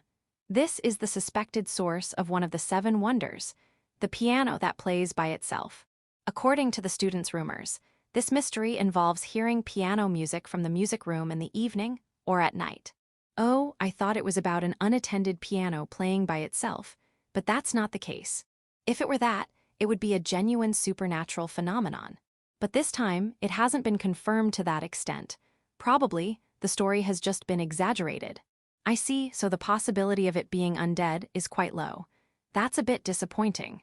Today, there shouldn't be any club activities, so the music room should be empty. We can take our time investigating. Plink, plink, plink. Then, from the supposedly empty music room, the sound of a piano could be heard. Could this be? Heh, it looks like we might solve one of the wonders right away. Anastasia smiled mischievously. We approached the music room quietly, trying not to make any noise, and slowly opened the door. Peeking inside, we saw a girl with purple hair playing the piano as if possessed. That hair color. I recognized this girl. That girl. The one playing the piano was one of the 3 freshmen I had my eye on. The girl with long purple hair covering the left side of her face, Pina Cruz. Chapter 50, Pina and Nadia and the 7 Wonders. The one playing the piano was a girl with the left half of her face covered by purple hair, Pina. Not bad at all, quite impressive technique. Anastasia's murmur was a compliment. Indeed, I have no knowledge of music, so I can't judge its quality, but it certainly sounds beautiful. But why is she playing the piano alone, as if hiding? The answer to that mystery came from Anastasia's lips. That girl, her face. As Pina played fervently, the right half of her face, which she had been hiding under her purple hair, became visible. To my surprise, there was a large bruise-like mark on her face. That face. After murmuring this, Anastasia stood up and abruptly opened the door. Pina stopped playing, looking startled. Huh. You're quite skilled. I'm Anastasia from the Student Council, a 2nd year. May I ask your name? Pina Cruz. Pina answered while keeping her gaze fixed on the piano. Anastasia, still smiling, asked her a question. Recently, there have been complaints to the Student Council about piano sounds coming from this music room. Is that you? Yes. But why are you playing alone at this hour? Because of this face. As she said this, Pina brushed her long hair aside, revealing the dark bruise that covered the right half of her face. Seeing it again, it was indeed noticeable. Because of this bruise, everyone finds me disgusting, so I play alone. Oh, is that so? That's not good. Your wonderful talent doesn't change just because you have a bruise on your face. Pika. Pina's shoulders shook. Shall I talk to the teachers or the music club members for you? It's a waste to let someone with your piano talent go unnoticed. So. No, thank you. Pina's words were a rejection. Anastasia, surprised, stopped in her tracks. If I had a beautiful face like yours, Anastasia-sama, maybe I could think that way too. Hi. Sorry, that was out of line. I'll take my leave now. With that, Pina bowed her head and quickly left the music room as if running away. Left behind were Anastasia, staring blankly at the piano, and me, standing there without saying a word. I really had no presence. Well, I guess that solves the second of the 7 wonders. Yes, it does. As she said this, Anastasia wore an expression that suggested she wasn't entirely satisfied. But it was only for a moment, as she quickly regained her usual smile. All right, let's move on to the next one. I agreed. If the undead aren't involved, there's no need to linger. Let's quickly investigate the next mystery. Next, we headed to the art room. The next 7 wonders to investigate was the rumor that the figures in the paintings on the walls of this room move. Could it really be possible for already painted figures to move? The art room is located on the 2nd floor of a building slightly away from the music room. I've been there a few times, but it's usually only used for classes or art club activities, so it should be empty now. But there was already someone there. There's someone here too. Yes. We peeked inside through a slightly open door to check for any strange phenomena, and in our line of sight was a girl with light blue hair and an eye patch. She was staring blankly at a painting on the wall, and to my surprise, I recognized this girl too. She was one of the 3 new students I had my eye on Nadia Cardi Pentagram. Yes, she was the one who had a high base rank but a low compatibility with undead, a strange phenomenon that had caught my attention. Confirming that someone was inside, Anastasia boldly entered the room. Hello. Nadia, addressed by Anastasia, turned bright red and immediately averted her eyes. I'm Anastasia from the Student Council, and this is Eurisha. And you are? I'm Nadia Cardi Pentagram, the 3rd daughter of the Pentagram Baron family. I see. May I call you Nadia? Hey Nadia, we're here on Student Council business to investigate the 7 wonders of the Academy. 7 wonders. Yes, one of them is that the paintings on the walls of this room move. Do you know anything about that? At Anastasia's question, Nadia quickly averted her eyes. This girl, like me, seems to have social anxiety. I suddenly feel a sense of kinship. And no, I don't know anything about such strange things. Maybe it's a mistake. That's what I thought too. Maybe someone mistook the paintings swaying in the wind for movement right. At that moment, my right eye caught a slight movement of magical energy. Simultaneously, a light breeze blew through the classroom. The paintings on the wall swayed gently in the wind. It's swaying because of the wind. Right, that must be it. Hey Eurisha, it's just the wind. Can we consider this mystery solved? Huh. Come on, Eurisha, are you even listening? The moving figures in the paintings were just people mistaking the swaying paintings for movement, right? Why yes, I think so.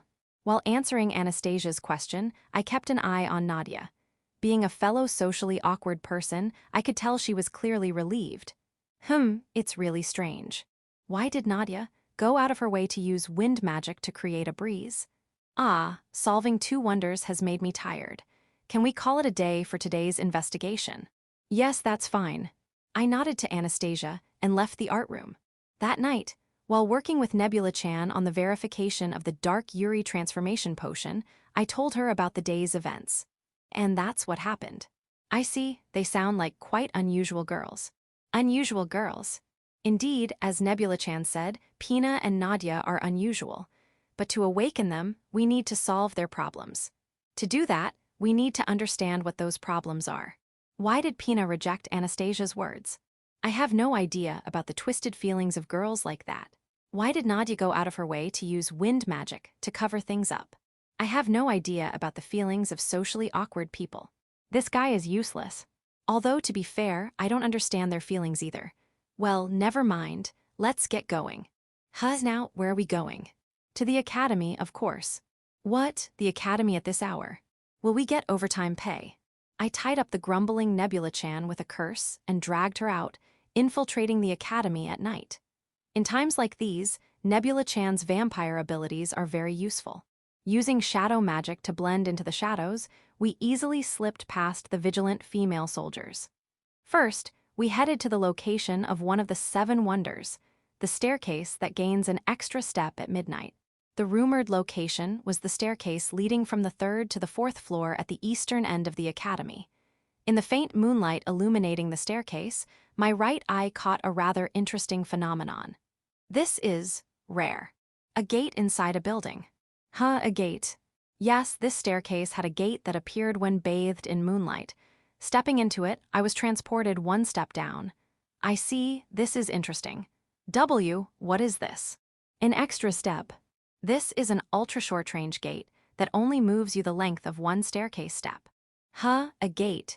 I've never heard of such a thing. Aren't gates supposed to transport you hundreds of kilometers? There are various types of gates, but I've never seen one this short range before. Generally, gates are used to facilitate long-distance travel, so those that cover great distances are the norm. However, that's just because long-distance gates are convenient and well-known. Gates that transport you various distances and places naturally exist. In the past, I've even discovered gates that only transported you a few hundred meters. But this gate, which only appears under moonlight and moves you such a short distance, is very rare. That said, it's just rare and has no practical use. Discovering it doesn't give us anything. This solves one of the 7 wonders, but this gate can basically be ignored. Well, that's 1 wonder confirmed. Why yes, but how do you manage to discover dungeons and gates so easily, milady? Who knows? I can only say that I see what I see. Next, I wanted to check out the ghost in the restroom, but that turned out to be unnecessary. That is probably me. Actually, I dislike using the girls' restroom in the academy, so I often use the restroom in the old building, where there are fewer people. Once the mystery was solved, it turned out to be quite mundane. The ghost in the restroom was none other than Nebula-chan. Moreover, according to Nebula-chan, there were no undead reactions in the restroom. If a necromancer can't detect anything, then there's probably no ghost. How disappointing. Let's call it a day. Yes, let's. Completely demotivated, we decided to head back and leave the school building. At that moment, the same sound I heard during the day reached my ears. Plink plink.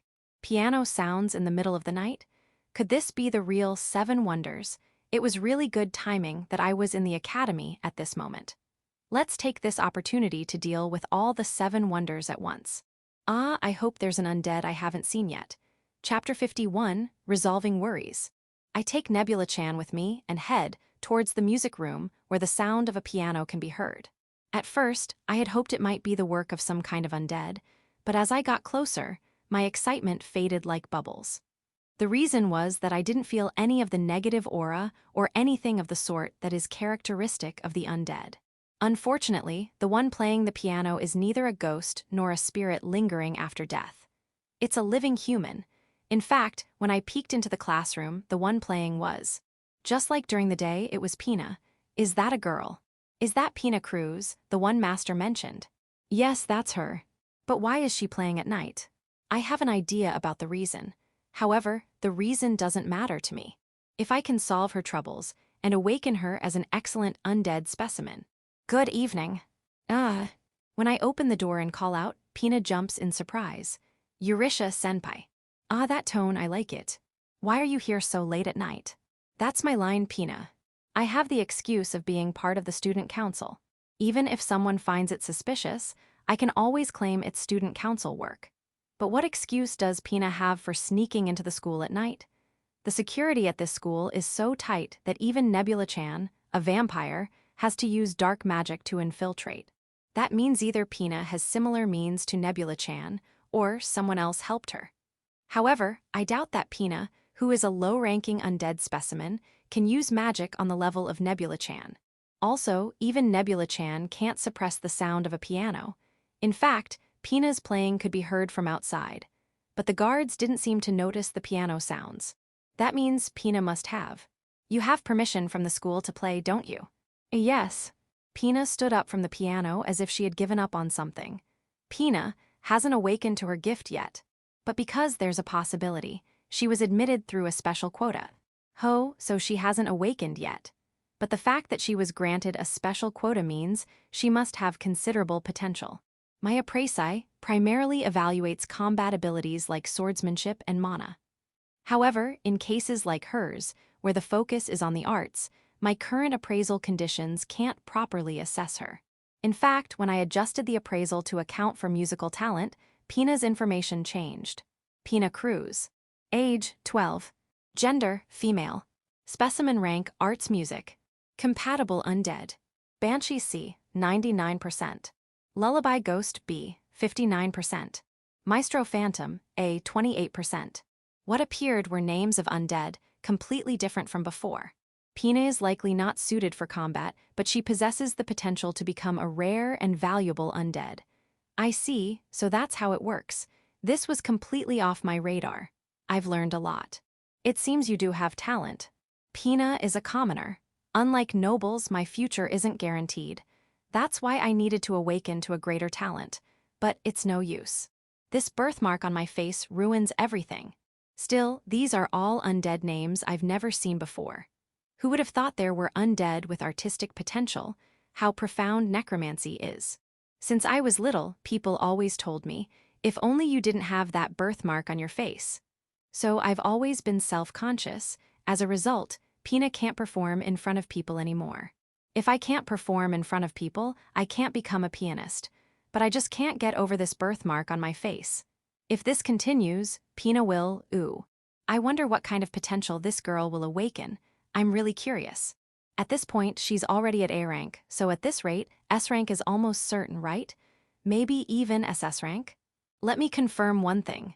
Pina, if your birthmark disappeared, would that solve your biggest problem? If the birthmark disappeared. The moment she heard those words, Pina's expression changed. Yes, it would. It would change everything. Do you know how much Pina has suffered because of this birthmark? Even now, my classmates find it creepy. And that's not all Pina knows. They call me zombie face behind my back. They pinch their noses when they're near me, thinking I don't notice. As if I'm rotting or something, it's so painful. Your face is very cute. I'm tired of hearing such superficial words. Even Princess Anastasia said something similar, but Pina doesn't need empty compliments. Instead, please make my face normal. Ooh, please, God. I gently hugged her. After all, I can't help but find a crying girl adorable. Yes, of course, it's a perk. It's a shame she's not as plump as Cameron, though. Understood. Leave it to me, Pina. Hi. I'll change your life for you. As I said that, I slowly reached out to Pina. But something stopped my hand. It was Nebula-chan. Milady, it's dangerous to do that here. It would be better to change locations. You're right. All right then, Pina. Nebula will come to pick you up here after school tomorrow, so please come with her. We'll continue tonight, and... I put my index finger to my lips and said to Pina, let's keep this between us, okay? At my somewhat threatening confirmation, the honest Pina simply nodded silently. The next day after school, I was leaning against a tombstone in the usual cemetery, lost in thought. Waiting for someone like this isn't so bad. In my past life, I didn't interact much with people, but now I'm deeply involved with others. It's truly strange. Milady, I've brought her. Soon, Nebula-chan arrived with Pina, just as instructed. Pina looks visibly frightened, but it's okay. I'm not going to turn you into an undead right away. Yurisha-senpai. What are we doing here? Ah, I like the way that sounds. Can you say it again? Yurisha-senpai. Ah, no matter how many times I hear it, it's such a wonderful sound. I could listen to it forever. So what are we doing here? I'm going to treat that birthmark of yours. Hi. At my words, Pina looked at me with a puzzled expression. Treat. Even doctors gave up on Pina's birthmark. Literally, I'll heal it. You want that birthmark gone, don't you? If it's gone, all your problems will be solved, right? Why, yes, but if only this birthmark would disappear, Pina would, but... Understood. Then leave the rest to me. As I said that, I placed a lip of blessing on Pina's head. It seems her birthmark is quite difficult to cure, but with the Tree of Life in my possession, nothing is impossible. Now let's give it my all for the first time in a while. Here we go, treat. Waya. Pina's entire body was enveloped in the light emitted from my right hand. The next moment my mana exploded inside Pina. The next day, the first-year classroom at St. Antimarage Academy was abuzz. The reason was that a beautiful girl with purple hair had entered the room, captivating everyone's attention. No one in the class could immediately understand who this girl, radiating a bright smile, was. But soon, they realized her identity from her distinctive hair color. Is that? Pina Cruz? No way. That gloomy girl. Why does her face look so beautiful now? What happened to her birthmark? She can smile so brightly. The Pina that her classmates knew was no longer there. The old Pina was dark and gloomy, always looking down. She covered half her face with her hair and avoided people. Her classmates had secretly mocked her, calling her Zombie Face. But now, there's no trace of that zombie face. Not a single trace of her birthmark remained. Instead, with her hair tied up and her face confidently on display, she now wore a radiant smile. The face that had hardly ever been noticed before was now a beauty that surprised everyone. But why? Why did her birthmark disappear? And why does she now look so confident, as if she were a completely different person? Without answering her classmates' questions, Pina confidently walked to the center of the classroom. Her destination was Nadia, who was sitting alone, looking outside. Hello, Nadia. Why you're Pina-chan. Flustered, Nadia adjusted her eye patch and stammered. With a mysterious smile, Pina sat down next to her and whispered in her ear. You have a big secret, don't you? Your worries, your suffering, all of it that person can solve it for you, so after school would you come with me? Nadia nodded, trembling. And so, after school, Nadia followed Pina to the cemetery. Chapter 52, The Birth of a New Believer. Nadia Cardi Pantagram was born into this world as the second daughter of the Pantagram Baron family. She grew up safely and was granted admission to the prestigious St. Antimarage Academy, which everyone admired.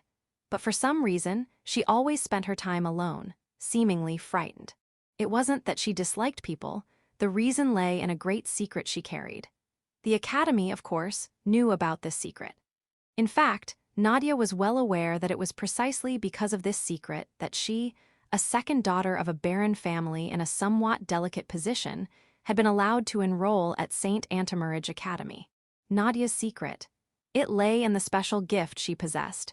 This gift was extremely rare, and it was because of its potential that she had been granted admission. However, this gift came with a significant problem. That was. Hello, Nadia. Eek. Oh, it's you, Pina-chan. The one who suddenly called out to Nadia, who had been lost in thought, was her classmate, Pina Cruz. But Nadia couldn't help but look at Pina twice. The reason was that Pina's impression had dramatically changed compared to how she used to be. In the past, Pina, like Nadia, had spent her time alone, hardly speaking to other students, and was a dark, inconspicuous presence. While Nadia wore an eye patch over one eye, Pina had hidden half of her face behind her bangs, and as fellow introverts, Nadia had secretly felt a sense of kinship with her. But now, look at Pina. She had tied up her previously long bangs, and her exposed face radiated confidence. Her eyes, looking straight ahead, were so full of strength. But what surprised Nadia even more were the words Pina spoke next. "You have a big secret, don't you?" Huh. Why would she say such a thing? Pina, with whom she had never even had a conversation before. Unable to hide her shock, Nadia listened as Pina pressed on with her words. "Your worries, your anguish, all of it, that person can solve them for you, so after school won't you come with me?"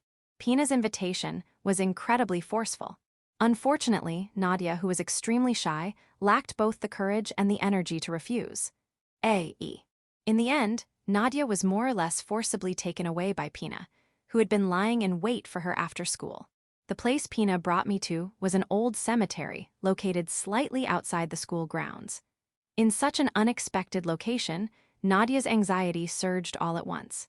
However, what awaited her in the graveyard was not a ghost, a spirit, a kidnapper, or a murderer. It was someone completely unexpected.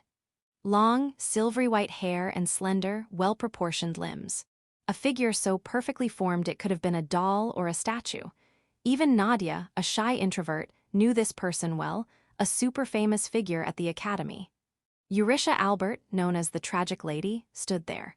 Prince Julius, who was known as the Phantom Prince, and Eurytia were deeply in love, yet she had refused his proposal out of consideration for their positions.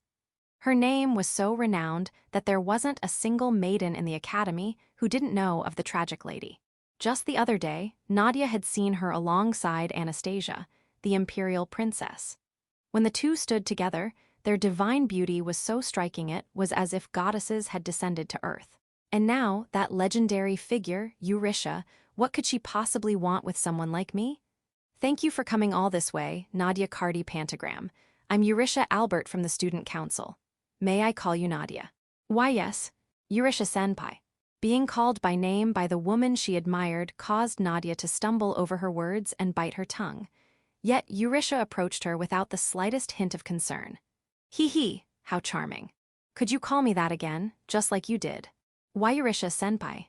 "Aha, how wonderful." Faced with Eurytia's angelic smile, Nadia's face flushed red with embarrassment. Ignoring Nadia's feelings entirely, Eurytia pressed on. "Now, the reason I had Pina bring you here is simple. I want to help resolve your troubles." Caught off guard by the direct question, Nadia faltered.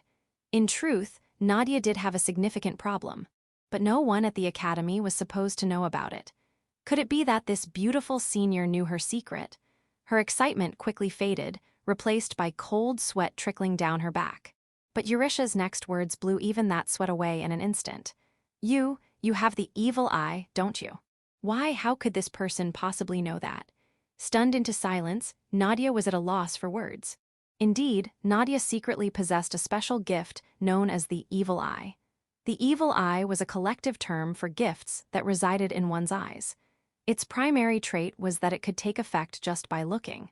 Compared to common gifts that enhance talents, the evil eye's ability to affect a target with a mere glance was rare, highly effective, and incredibly useful. And it seems you have a rather unusual gift. Could it perhaps have something to do with painting? To know even that much. With those words, Nadia completely surrendered. This beautiful person likely knew everything. If so, there was no point in holding it in any longer. After all, hadn't she said she'd resolve her troubles? In that case, maybe it was time to lay everything bare. There was no hesitation left in revealing it. Finally, Nadia opened her heavy mouth. "The truth is, I have the painting evil eye." Her evil eye was called the painting evil eye. An unprecedented, unknown type of evil eye never before recorded in history. With her eyes, Nadia could paint whatever she imagined onto whatever she looked at, a dreamlike gift for any artist. But this evil eye came with one major problem. That problem was, the thing is, I can't control this evil eye at all. Nadia's true struggle. It lay in her complete inability to control the evil eye gift she'd been given. When she tried to paint, she couldn't make it work as she intended. Worse, she'd end up creating something entirely different from what she imagined, something that couldn't even be called art, just a mess of smeared colors. Nadia had been accepted into the academy as a special student because of this evil eye.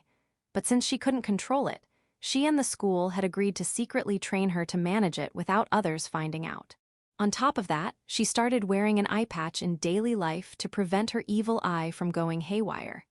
Yet despite all her efforts, none of her attempts had succeeded, and as of now, there was no sign of her ever gaining control over it. If I can't control this evil eye, I'll be expelled from the academy. That's why I've been borrowing this classroom to train. I see, so the moving paintings were you're doing. Oh, that's probably because someone saw my ability go out of control. This evil eye, when there's no canvas, it ends up overwriting nearby paintings on its own. Recalling the various troubles her evil eye had caused, Nadia grew dejected. Then, a gentle hand softly touched her shoulder. It was Pina. You've been through a lot too, haven't you? Too? You mean you too, Pina? Yes, that's right. But don't worry, Yurisha-senpai will surely do something for you, Nadia, just like she healed me. At the end of Pina's gaze, filled with deep trust, was the angelic woman with silvery white hair. But no matter how beautiful she was, could she really do something about the evil eye? As if brushing aside Nadia's doubts, Yurisha nodded with a smile. I understand. So if you could just learn to control that evil eye properly, your troubles would be resolved, yes. Yes, if I could just do that, but it's a gift with almost no precedent, and even the teachers have given up on it. That's no problem. I'll take care of it for you. Take care of it, how exactly? Now Nadia, look into my eyes, closely. Yurisha's face drew nearer. Nadia panicked and tried to look away, but Yurisha firmly grabbed her cheeks. Like this.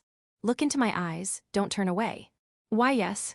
Yurisha's face came so close it felt like she might kiss her. Oh, I might just fall for her like this. With that thought, Nadia stared into Yurisha's beautiful, gem-like eyes. Located on the top floor of the White Rose dormitory is a place called Noble Room. Only members of the royal family are permitted to stay here. The current occupant of this room, which was once used by Princess Carolina, is Anastasia, the third imperial princess. Anastasia, while having her maid pour her tea, listened to the story of the black-haired girl sitting before her. The girl sitting across from Anastasia had short black hair and sharp eyes. Her name was Charlotte Lourdes Alistair. She was one of the 3 first-year students that Yurisha had taken an interest in. Then, allow me to report, Princess Anastasia. Thank you as always, Charlotte. No, it is only natural for someone serving the Empire. In truth, Charlotte was a pawn sent by the Empire to support Anastasia. She had come to this academy to become Anastasia's sword and shield. And even now, she continued to follow Anastasia's orders, constantly gathering information on the first-year students. So, regarding Yurisha Albert, after Pina Cruz, she has now also won over Nadia Cardi Pantagram. My. The day after being summoned by Pina Cruz, Nadia entered the classroom without her eye patch and with a truly radiant expression. The change in her demeanor was just like Pina's case. Yuri is truly amazing. As she listened to Charlotte's report, Anastasia nodded with apparent delight. But the astute Charlotte noticed. Anastasia's eyes were not smiling at all. I considered following them, but I gave up when it seemed the maid and the beastman guard noticed. For your tracking to be noticed, Yuri's pawns must be quite skilled. So afterward, I tried to approach them directly. Oh my, how bold. What did you ask? Straightforwardly, how did you two change so much? And what did they say? They both answered in unison, thanks to Yurisha-senpai. They even said, why don't you join us too? How amusing, it's like they're followers of the Yurisha cult. Anastasia burst into laughter, yet Charlotte felt nothing but a chill. She was terrified, of none other than Anastasia herself. How nice for you being invited. It's fine, you can go along. No, I have you, Princess Anastasia. Besides, the operation is still ongoing. Ah, that's right, how is that going?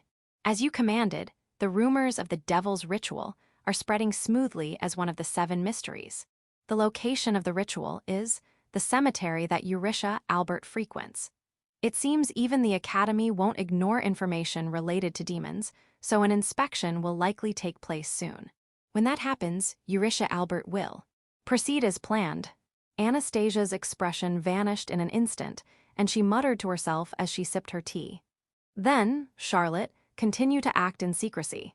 If anything related to Yuri happens, report it immediately. Understood, Princess Anastasia. With a quiet bow, Charlotte left the room. After Charlotte had gone, Anastasia dismissed all the maids and let out a deep sigh in the now empty room. Few Eurycia Albert know Yuri. What came to Anastasia's mind was Eurycia. As the 3rd imperial princess and the fiancée of the 2nd prince of the kingdom, Anastasia was thinking of no one else but Eurycia. You truly are a mysterious person. Why did Pina Cruz, who rejected me, become so devoted to you? Why? I have more status and popularity than you. Anastasia couldn't understand. She had treated Pina kindly. So why had Pina become so close to Eurycia, with whom she had never even spoken? And Nadia Cardi Pantagram. When I met her before, she said nothing to me, so why does she cling to Yuri? Prince Julius, Lady Jusanna, too. Why is everyone so captivated by you? Crack, a crack appeared in the teacup Anastasia was holding. It was from gripping it too tightly. I don't understand, I just don't understand. And what is this strange feeling stirring deep in my chest? Anastasia placed a hand on her chest, alone. Her heart was being deeply colored by an indescribable, mysterious sensation. The overwhelming difference in status between the 3rd imperial princess and a mere daughter of a low-ranking noble family like Eurycia. Normally, Eurycia would have been insignificant to Anastasia. But for some reason, she couldn't ignore her. Why was she so conscious of Eurycia? A strange emotion was welling up inside her. What kind of result would her actions bring? As the wise, Black Rose princess of the empire, Anastasia had already foreseen most of what would happen. Yet she did not stop, even if it meant ending the life of a low-ranking noble girl. Yuri, your end is near. You will become my nourishment and disappear. Chapter 53, Report. Huh? Shia. Sharp voices echoed, and the clashing of swords rang out.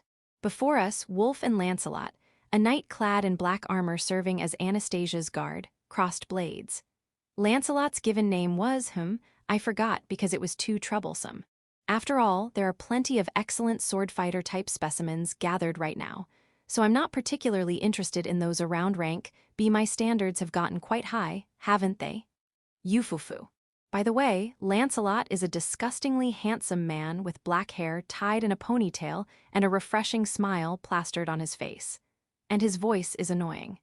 It makes me dislike him even more, but since he's Anastasia's servant, I'll tolerate it. So, why were Wolf and Lancelot fighting? Well, today was the annual Round Table Tournament, a stage for servants to showcase their skills. This was a tournament-style battle exclusively for those serving as student attendants. It was a rare opportunity for them to demonstrate their training to their masters, while also providing a chance for the young ladies to witness first-class swordsmanship. In the first round, Wolf ended up facing Lancelot, Anastasia's servant. Shia. Finally, Lancelot's sword knocked Wolf's blade away, deciding the match, Lancelot's victory. Kaya. Sir Lancelot, you're amazing. As expected of Lady Anastasia's servant. The best. A wave of high-pitched cheers erupted from the surroundings. Of course, the students' cheers were only for Lancelot. Wolf, who lost, was completely ignored. Was it because he was a beastman? Not that such a reason mattered to me, but just as I was thinking that. Sir Wolf. As expected of Lady Eurycia's attendant, that was a splendid match. Pina was moved. Pina, that's unfair. I was moved too. I was cheering for you as well. Pina and Nadia, who had grown attached to me since that incident, raised their voices in support. Well, treating those two was very rewarding. For Pina, I combined healing magic with the Tree of Life to treat her bruises, and for Nadia, I used my punishing left eye to place restrictions on her cursed eye. As a result, I succeeded in unlocking their latent talents. Pina became able to confidently perform piano in public while awakening musical-related gifts, and Nadia gradually gained control over her cursed eye, allowing her to paint with it. both of them visibly brightened, turning into full-blown extroverts, which made dealing with them a bit exhausting. Still, securing 2 S-rank undead specimens in the arts, a type of special undead I hadn't even known existed, was an extremely valuable achievement.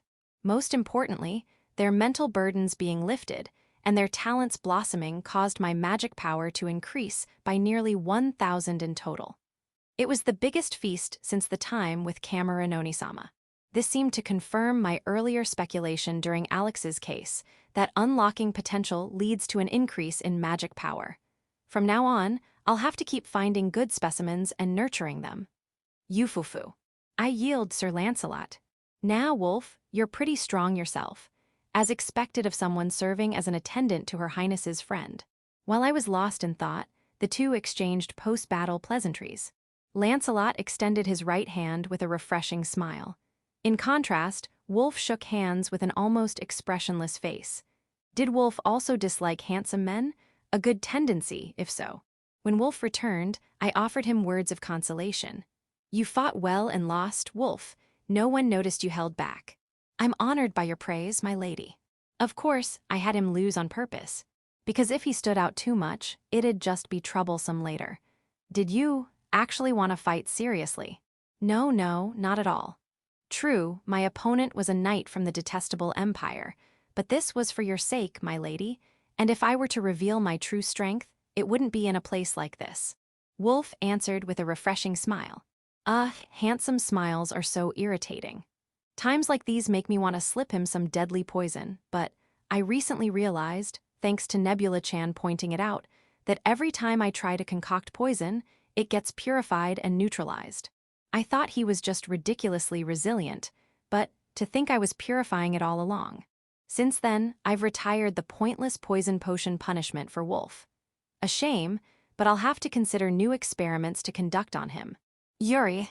While pondering Wolf's future, surrounded by Pina and Nadia, Anastasia and Lancelot approached with smiles.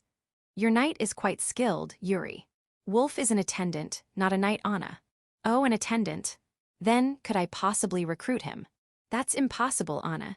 I have no intention of letting Wolf go. Yufufu, just kidding. More importantly, after this tournament ends, we're reporting to the student council president. Report. Was there something we needed to report? In the end, Lancelot won the round table tournament outright. Last year, Lady Carolina's servant had won, with Lancelot as the runner-up, so this was a natural outcome. I had hoped to find some hidden gem among the attendants, but unfortunately, there were no particularly excellent specimens. The third-place attendant of Lady Hortense was only rank C. Since they're just bodyguards for academy students, they're probably chosen more for lineage and trustworthiness than strength. In that case, it's far better to aim for awakenings while flirting with the academy's female students, and more importantly, it's more fun for me. After spending an unproductive afternoon, Anastasia led me to the student council room. Inside, student council President Fariel was waiting with tea prepared. I've been expecting you, Anastasia, Eurytia. Sorry to keep you waiting, President Fariel. Now, allow me to report on our investigation into the 7 wonders of the Academy. I completely forgot. Now that you mention it, we were assigned that job. What even were the 7 wonders again? As Anastasia began writing the investigation results on a whiteboard, I silently reviewed the details. Grateful for the refresher. Resolved. Oh, the locked room in the basement. A storage room for student council supplies. Oh, the piano that plays by itself. A student had obtained permission to play. W, the ghost of the old building's restroom. Likely a case of mistaken identity. Oh, the moving painting. Confirmed to be the painting swaying in the wind. W, the staircase that gains an extra step at midnight. Probably a miscount. Entry to the academy at night is prohibited anyway. Unsolved. The 7 holy maidens. The Black Mass. O indicates confirmed cases. W is based on witness accounts. The remaining 2 mysteries lack substantial leads at this time. Some of these conclusions differ from what I know, but that's not worth worrying about. More importantly, the priority is getting this tedious job over with. That concludes our investigation. We can provide witnesses if necessary. No, this is more than enough. As expected of you, Anastasia, thank you. Not at all. Yuri's help was invaluable. I was just tagging along, but to avoid trouble, I'll just nod silently. The remaining 2 seem dangerous, so you needn't investigate further. Good work. Understood, thank you. One last thing, could you submit a summarized report of your findings later? Of course, President Ferial. It seemed that once the report was submitted, this student council task would finally be over. After leaving the council room, Anastasia turned to me with a smile. Yuri, we've finished another job. Once the report's done, how about we celebrate just the 2 of us? CLBRTA. Just the 2 of us, a girl and me, celebrating together? The legendary gathering, something I've only read about, where close friends eat and drink after finishing work. And I get to do that with a beautiful girl like Anastasia, alone. Oh, would you rather not go with me? At her upturned glance, I frantically shook my head. Rather than disliking it, I'd welcome it wholeheartedly. Good, then, until tomorrow. Finally, even for a socially awkward person like me, the time to celebrate and giggle together with friends has come. It's like a dream. I can't wait for tomorrow. Chapter 54, Preparation. Camerononi-sama. My Eurisha, long time no see. After parting with Anastasia, still in high spirits, I went to visit Cameron for the first time in a while. She is now in the highest level of the magical course, busy every day with her magical research. With her extraordinary magical power, said to be among the greatest in history, the path to becoming a court mage has opened for her, keeping her quite occupied. Since our contract is already settled, I only need to receive her body after her death. I don't usually go out of my way to meet her, but today is different. Oni-sama, listen. I'm having a celebration tomorrow.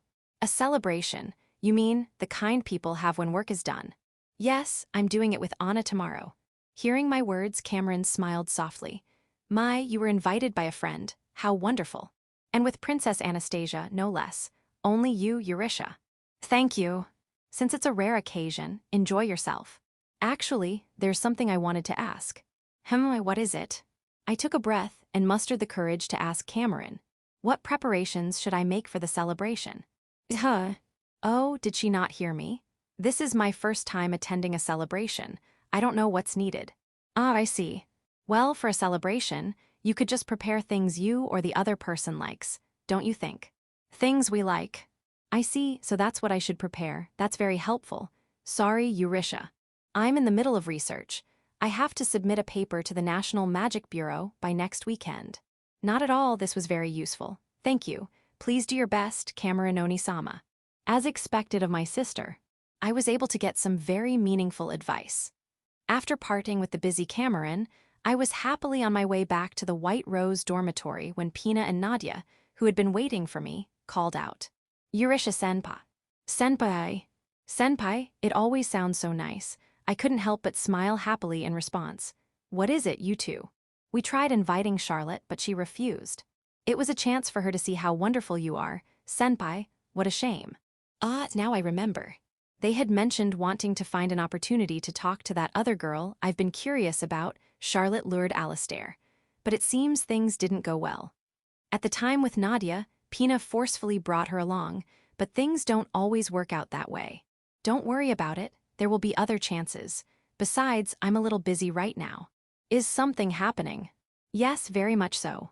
Well, since they asked, I might as well answer. I'm having a celebration. A celebration with Anna. My, how wonderful. Come to think of it, you've been investigating things with Princess Anastasia, haven't you? Good work. Thank you, both of you. Oh, I've just had a wonderful idea. How about we have a celebration together next time? Really, yay. That's so wonderful. I'll work hard to get more believers. More believers? What could that mean? That night. In preparation for the next day, I was making arrangements with Nebula-chan. Things the other person likes, unfortunately, I don't know what Anna likes. Since Her Highness is also a girl, wouldn't it be fine to prepare some sweets and tea?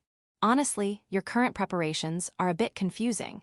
But I don't eat sweets, so I don't know what to prepare. If it's sweets, I can prepare them. My Nebula-chan, you're so useful. Wonderful. If sweets are enough to make you happy. I'm always impressed by how girly you are. You might have forgotten, but I'm technically a bee. Never mind, it's nothing. She says strange things sometimes, but Nebula-chan is truly excellent. Once this matter is settled, I might even consider appointing her as a squad leader in my helter-skelter. So, where will the celebration be held? I was told any place I like would be fine. So I'm thinking of the usual cemetery. See cemetery for a celebration. Don't you think that's wonderful, Nebula-chan? I'd be totally creeped out. Well, aren't you harsh for an undead yourself? I wouldn't want Anna to be like you. She said anywhere I like is fine. I see, then you should do as you please. Are there any other conditions? She said it'd be nice if it were just the two of us. Hee, I'm looking forward to it. In that case, maybe Wolf and I should stay a bit farther away. Yes, why don't you both take the day off? A celebration for just the two of us. I can't wait. Around the same time, Anastasia. The operation is tomorrow, Charlotte. Are the preparations ready? Yes, everything is perfectly prepared. Listening to Charlotte's report, Anastasia nodded while glancing at the documents on her desk. The two were meticulously confirming the details for tomorrow's celebration. Failure was not an option, so thorough preparation was essential. But noticing that her mistress was preoccupied with another document, Charlotte hesitantly spoke up. Forgive my impertinence, but what are you looking at, Your Highness? It's a report on Eurisha's background investigation. Anastasia casually handed over the document. As Charlotte skimmed through it, she found detailed records of Eurisha Albert's life, from her birth to her enrollment in the academy. Her father is the Sword Emperor Knight Cain Albert, and her mother is Flora, the former saint. So Eurisha Albert's parents are the great heroes who defeated the King of the Abyss. I wondered how a mere sword baron's daughter could enter the academy, but this explains it. Indeed. Watching Charlotte's excited reaction, Anastasia nodded with emotionless eyes. If she has the blood of a saint, she might be able to use healing magic. She can use it a little, it seems. Saint Edel acknowledged her before, but she's not at the level of a saint. Understood.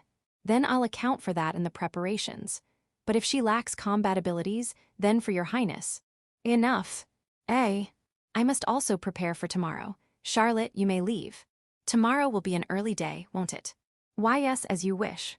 Though she seemed slightly dissatisfied, Charlotte bowed deeply and left Anastasia's room.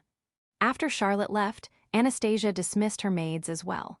Alone in her room, she let out a deep sigh, still clutching the report in her hand. In the silence, she whispered to herself, Eurisha, you're popular not just in the academy, but in your territory and the royal capital too. The report contained numerous anecdotes about Eurisha, her reforms in the Undeads territory, her activities in the royal capital. Some even claimed she had exorcised 100 undead, though such stories were hard to believe.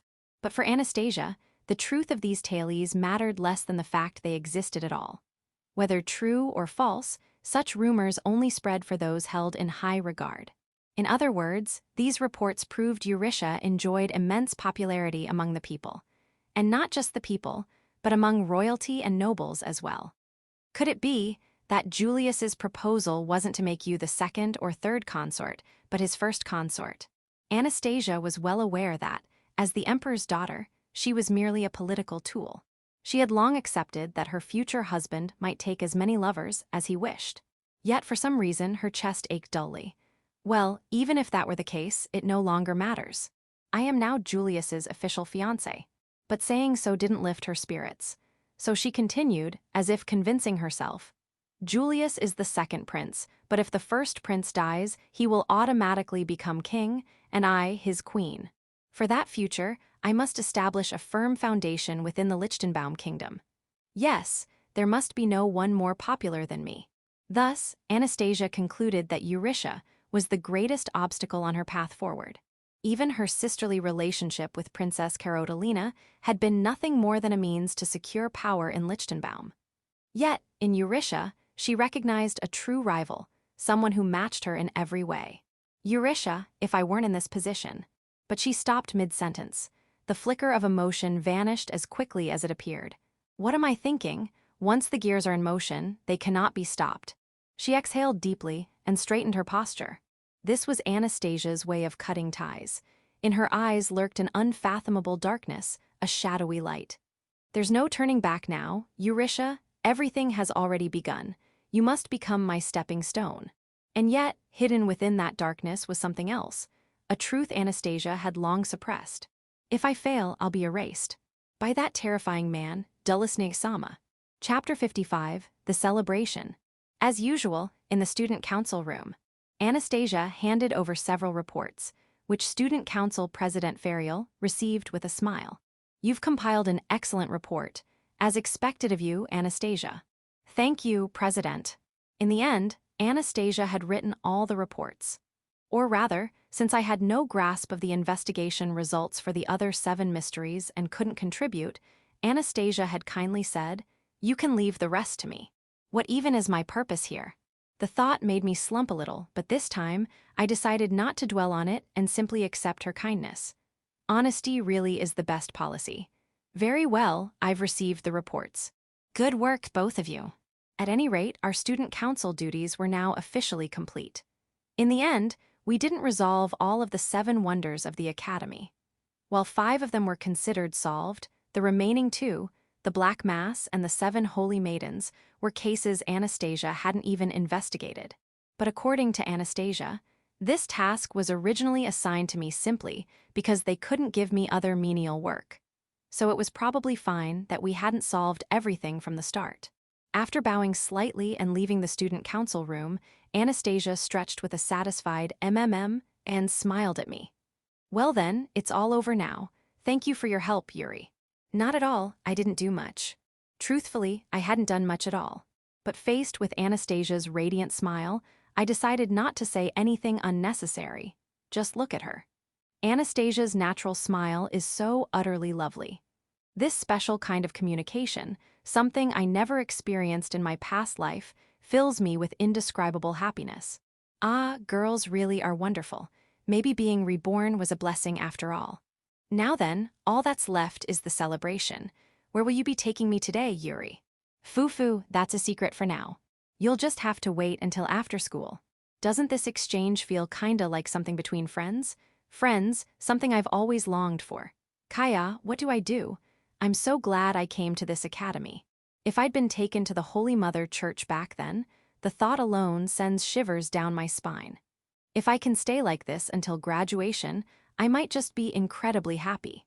Well then, for the sake of my future blissful school life, I need to make sure the venue is perfectly prepared to delight Anastasia. I'll treat her to a Eurytia-style celebration with all my best secrets.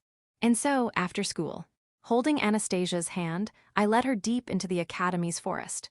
So, where are you taking me? Foo-foo, we're almost there. Huh, why am I holding her hand? Isn't it obvious? It's a perk of the job. Anastasia's hand is incredibly smooth. Here we are, we've arrived. This is.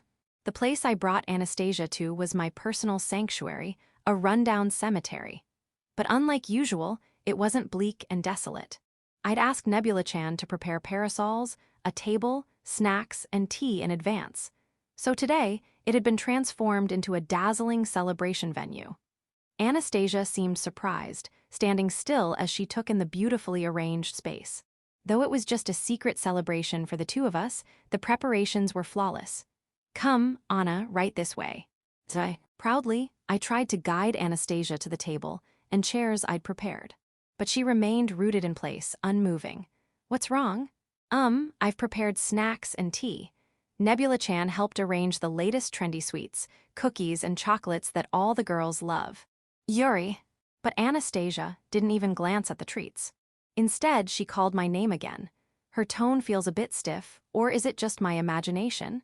At the same time, inside the Academy's magical research lab, one of Anastasia's maids approached Cameron. I serve as a maid to Her Highness, Princess Anastasia. You are Cameron Bruno, correct? Yes, that's me. Anastasia had 3 personal maids, all known as beautiful women with black hair. The fact that one of them had come to see him made Cameron struggle to suppress her shock and confusion, though she managed to maintain a calm demeanor. The headmistress has summoned you. I apologize for the inconvenience, but could you please come with me now? As she spoke, the maid showed Cameron a slip of paper. This is. Even Cameron couldn't hide her bewilderment at this. The sender's name was Madame Carmilla, headmistress of St. Antimarage Academy. Yes, this was a summon from the headmistress herself. Meanwhile, in another location, someone else had also received a summons from the headmistress.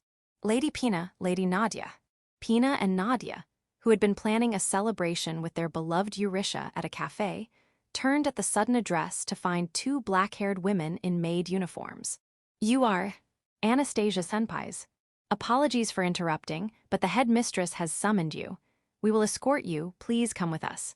Pina and Nadia exchanged glances, but a summons from the headmistress wasn't something they could refuse. Though they didn't understand, they had no choice but to follow the maids for now. "I'm afraid I cannot sit down." The words that left Anastasia's lips, her expression unreadable, were these. "Cannot sit down? What does that mean?" "Yuri, I'm very disappointed." "Huh, disappointed? Did something not meet her expectations? I thought I'd prepared everything carefully. I'd turned this cemetery, my favorite spot in the academy, into a lovely space with a large parasol, table, and chairs. On top of that, I'd even asked Nebula-chan to prepare the latest trendy sweets for girls." Ah, maybe Nebula-chan's snacks were the problem. Now that I think about it, that girl's inner self is still male. She might not have fully embraced a girl's tastes yet and picked snacks she'd prefer. I'll have to scold her next time we meet. Clink, a dull sound echoed as Anastasia pulled something out. "Is that handcuffs? Why is she taking out handcuffs?" During my investigation into the 7 wonders of the Academy, under the President's orders, I happened to uncover a certain critical fact. While looking into one of the 7 wonders, the Black Mass, I received a particular piece of information. That the Black Mass was, in fact, being conducted. A ritual to summon demons was being performed. In this academy, demon summoning rituals are high-level black magic, something only the most skilled practitioners of demonic arts can perform. For an academy student to summon a real demon should be impossible. The only ones who might be capable are Cameron and Anastasia, who stands before me now. So, from the start, I never believed the rumors about the Black Mass were true. At most, I figured some students had messed around with incorrect magic circles to summon low-level spirits. Yet, Anastasia insists that a real ritual was taking place. She must be misunderstanding something. To avoid ruining this fun celebration, I should clear up this strange misconception. "Anna, that rumor is probably." "It was you, wasn't it, Yuri?" "Me, what about me?" Tilting my head in confusion, Anastasia pointed at me. "Yuri? No, Eurisha Albert." "Yes. You are suspected of having led specific students here to conduct the Black Mass." "Excuse me. I've already reported this matter to the headmistress." "So," clink, the handcuffs in Anastasia's hand rattled ominously. "I hereby place you under arrest, on suspicion of conducting the Black Mass, otherwise known as a demon-summoning ritual." Chapter 56, Eurisha Deceived. The Black Mass, you say. The Black Mass is, in essence, a demon-summoning ritual. It is an advanced form of group magic that achieves what is impossible for a single person by combining the magical power of multiple individuals.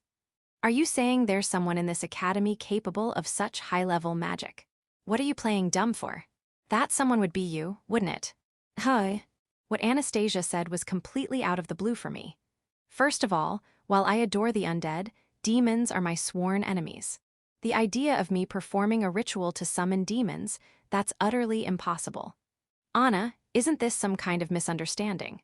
It's true that in my past life, I used various methods to compensate for my lack of magical power, including forbidden spells. But demons are a different matter. If I were to rely on their power, I wouldn't even be able to use the undead anymore. I haven't fallen so low as to depend on such a counterproductive force. I wanted to explain this, but being terrible with words, I could only open and close my mouth without anything coherent coming out. There are 3 suspicions about you. First, regarding Cameron Bruno's transformation. Anastasia continued speaking without pause. Cameron Bruno's appearance and physique changed drastically in an extremely short period. There are suspicions that demons might be involved. That's not.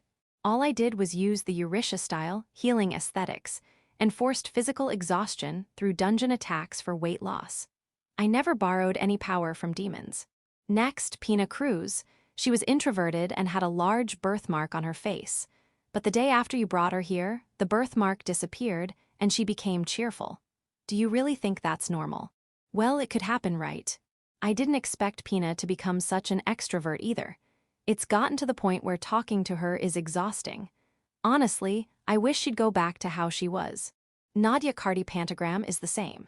She used to wear an eye patch and was quiet, but the day after you took her away, she removed the eye patch and became a bright, outgoing character. In Nadia's case, I think she's just being dragged along by Pina. And what these three have in common is their absolute devotion to you. It's practically a religion. No, in this case, we suspect it might even be brainwashing. Religion, brainwashing, those are the last things I'd ever be associated with. I never intended to recruit them as followers or anything. Well, I do plan to claim them after death, but still. To confirm these suspicions, I've already obtained the headmaster's permission and detained the 3 suspects. Now, the only one left is you, Yuri. Crap, if you won't come quietly, I'll have to use force. I may sound conceited saying this myself, but I'm a master of the imperial hand-to-hand combat style. Do you have any training in martial arts? No. Not to brag, but I'm completely hopeless when it comes to physical movement. I do have decent stamina from dungeon exploration, but my combat style is essentially 0. In other words, I do nothing. In my past life, I had my helter-skelter fight for me, and in this life, I have excellent subordinates like Wolf and Nebula-chan, so I've never had to lift a finger myself. Direct combat. I always thought it was the height of foolishness. This is bad, what should I do? What can I do? Calling for help is pointless. The area is guarded by my trusted retainer, the siblings Lancelot and Charlotte, so your proud knight and maid won't be able to reach you. Ah, so those 2 are siblings. Now that I think about it, their surnames did seem familiar. I really should pay more attention to appraisal details. No, that doesn't matter right now. How can I clear up Anastasia's misunderstanding? After all, she's my precious friend, the first one I've ever had, perhaps even including my past life. Yes, she's my friend, someone who never turned away from me, unlike in my past life where I was met with nothing but hatred. A beautiful black-haired girl from the Empire, Anastasia and I. We're friends, right? But Anastasia looked back at me with colder eyes than I'd ever seen before. And what she answered was, "No, we're not. You are a demon worshipper, and I am the one who will judge you." No, does that mean we're not friends? I see. After all, I'm me. Hearing Anastasia's answer, I've got a bad feeling about this. Though Wolf had been given leave by his master, Eurisha, an inexplicable sense of unease drove him toward the depths of the Academy's forest, where the cemetery lay. To him, Eurisha was the very meaning of his existence. She had saved him, a gladiator slave on the verge of death after losing his beloved family, risking everything to do so. She was his savior in every sense. Not only that, but she had given him a reason to live. Eurisha was planning to accomplish something monumental. Wolf didn't know the details, but given the scale of her past achievements, there was no doubt it would be something noble, perhaps even saving the world. And yet, ever since coming to this academy, Eurisha had started acting like a normal girl her age for the first time. She had made close friends, and genuine smiles had begun to appear on her face. Wolf rejoiced in this as if it were his own happiness. Even if one of those friends was the detested imperial princess, he had resolved to set aside his personal grudges for Eurisha's sake. But even so, Wolf could never trust the Empire. After all, the Empire had destroyed his village in what was essentially a treacherous ambush. An event from 10 years ago, one he could recall as vividly as if it were yesterday. Back then, 13-year-old Wolf had felt his blood freeze at the sight of the Golden Knights, bearing the blood-red imperial banner, suddenly appearing in his village. Their smiles never reached their eyes, and the predatory gleam in their gazes made it impossible for Wolf to trust them. But the village chief, his father, had believed their excuse of patrolling to maintain regional security and invited them to rest for the night. However, once night fell, the knights' demeanor changed completely. They branded Wolf's Beastman village as insurgents plotting rebellion and attacked without warning. Betrayal? No, it was clear from the start that they had come to destroy the village. But by then, it was too late. His sister was killed, the villagers massacred, and Wolf himself lost an arm before being sold into slavery. Perhaps because of that, Wolf could never bring himself to trust Anastasia, the imperial princess. The Empire was not to be trusted. Even if it meant angering his master, Eurytia, this was one conviction he would never, change. And so, for the first time, Wolf was about to defy Eurytia's orders. Then, a heart-wrenching cry, as if the world itself were ending, reached Wolf's ears. That voice, could it be Milady? Recognizing it instantly, Wolf sprinted through the forest toward the cemetery, bracing for the worst. But something blocked his path. So the loyal hound comes running at the sound of his master's distress. Standing before him was a single knight, gripping a pale blue glowing sword. "You, Lancelot, did your master not tell you? Stay home and wait like a good boy, wasn't it?" Lancelot's aura was entirely different from during the tournament. Wolf halted, instantly on guard. "Move aside, Lancelot." "Afraid I can't do that. If you insist on passing." "Ching." Lancelot raised his sword, a magical blade, pulsating with power one Wolf had never seen before. "You'll have to get through me first, Wolf Dono." Around the same time, not far away. I forgot something." Muttering a flimsy excuse, Nebula headed back toward the cemetery, the site of the after-party, pretending to retrieve a forgotten napkin. To Nebula, Eurytia was a difficult existence to define. An overwhelming powerhouse, yet also the one who had inflicted countless curses upon them. But after living alongside her, Nebula had grown curious. Just who was Eurytia Albert, really? The current overseer of the Helter Skelter, a relic of King of the Abyss Frankel, sought after by necromancers everywhere. A girl with necromantic skills surpassing Nebula's own. And yet, for some reason, she couldn't use necromancy at all in daily life, instead possessing healing abilities, a bizarre contradiction. Just who was Eurytia Albert? How had she obtained Frankel's legacy? Why could she so easily locate dungeons and gates? What was the source of the necromantic power she occasionally displayed? Where had she even learned necromancy? No, Frankel's arts in the first place. Initially, Nebula had stayed by Eurytia's side under the pretense of servitude, seeking answers to these questions. But before they knew it, simply being around Eurytia had become fun. Watching this enigma of a girl move in unpredictable ways, following her absurd antics, it had become inexplicably enjoyable. Not that I enjoy cross-dressing or anything. Occasionally towing the line, provoking Eurytia just to see how far they could push. That too had become part of the fun. In their own way, Nebula had come to enjoy the current arrangement. Now then, what outrageous thing would the young lady do next? Eurytia's reckless behavior was always a spectacle worth observing. This after-party was no exception. Who could have predicted she'd prepare such an elaborate setup in a place like this? Nebula had helped with the hospitality, too, and they were curious how Anastasia, the imperial princess, would react. They had planned to sneak a peek under the guise of retrieving a forgotten item, but a familiar voice, wailing in despair, pierced the air. That voice, Milady. Eurytia crying, that couldn't be. Nebula couldn't hide their shock at the sheer impossibility of it. The same young lady who laughed while cursing people, the one who cackled while skinning zombies, now crying. How could such a thing happen? If it were true, he had to see it. He absolutely had to. A morbid curiosity drove him forward.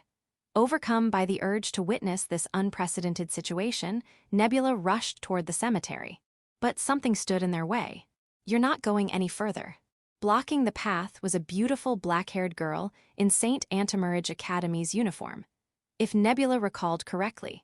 First-year Charlotte Zama correct. But why was she standing in their way? Nebula couldn't fathom the reason. "My apologies, but could you let me pass? It's rather urgent." "That won't be possible." Expressionless, Charlotte pulled a rod from her sleeve. With a light flick, it expanded, transforming into a glowing staff. "Oh, a magic weapon, how interesting." "I won't let you help Eurytia Albert. Not that I plan to help in the first place. And really, since when does the young lady need saving?" But Nebula swallowed those words and faced Charlotte. Come to think of it, the young lady had forbidden them from drinking blood via curse. But what if blood accidentally entered their mouth during battle? Well, that couldn't be helped. It would be an accident after all. It had been so long since they last tasted blood. This girl, Charlotte, was undoubtedly a virgin. Her blood would surely be exquisite. Well, what a shame. Muttering to himself, Nebula licked his lips, almost gleefully. Chapter 57, Each of Their Battle. This can't be.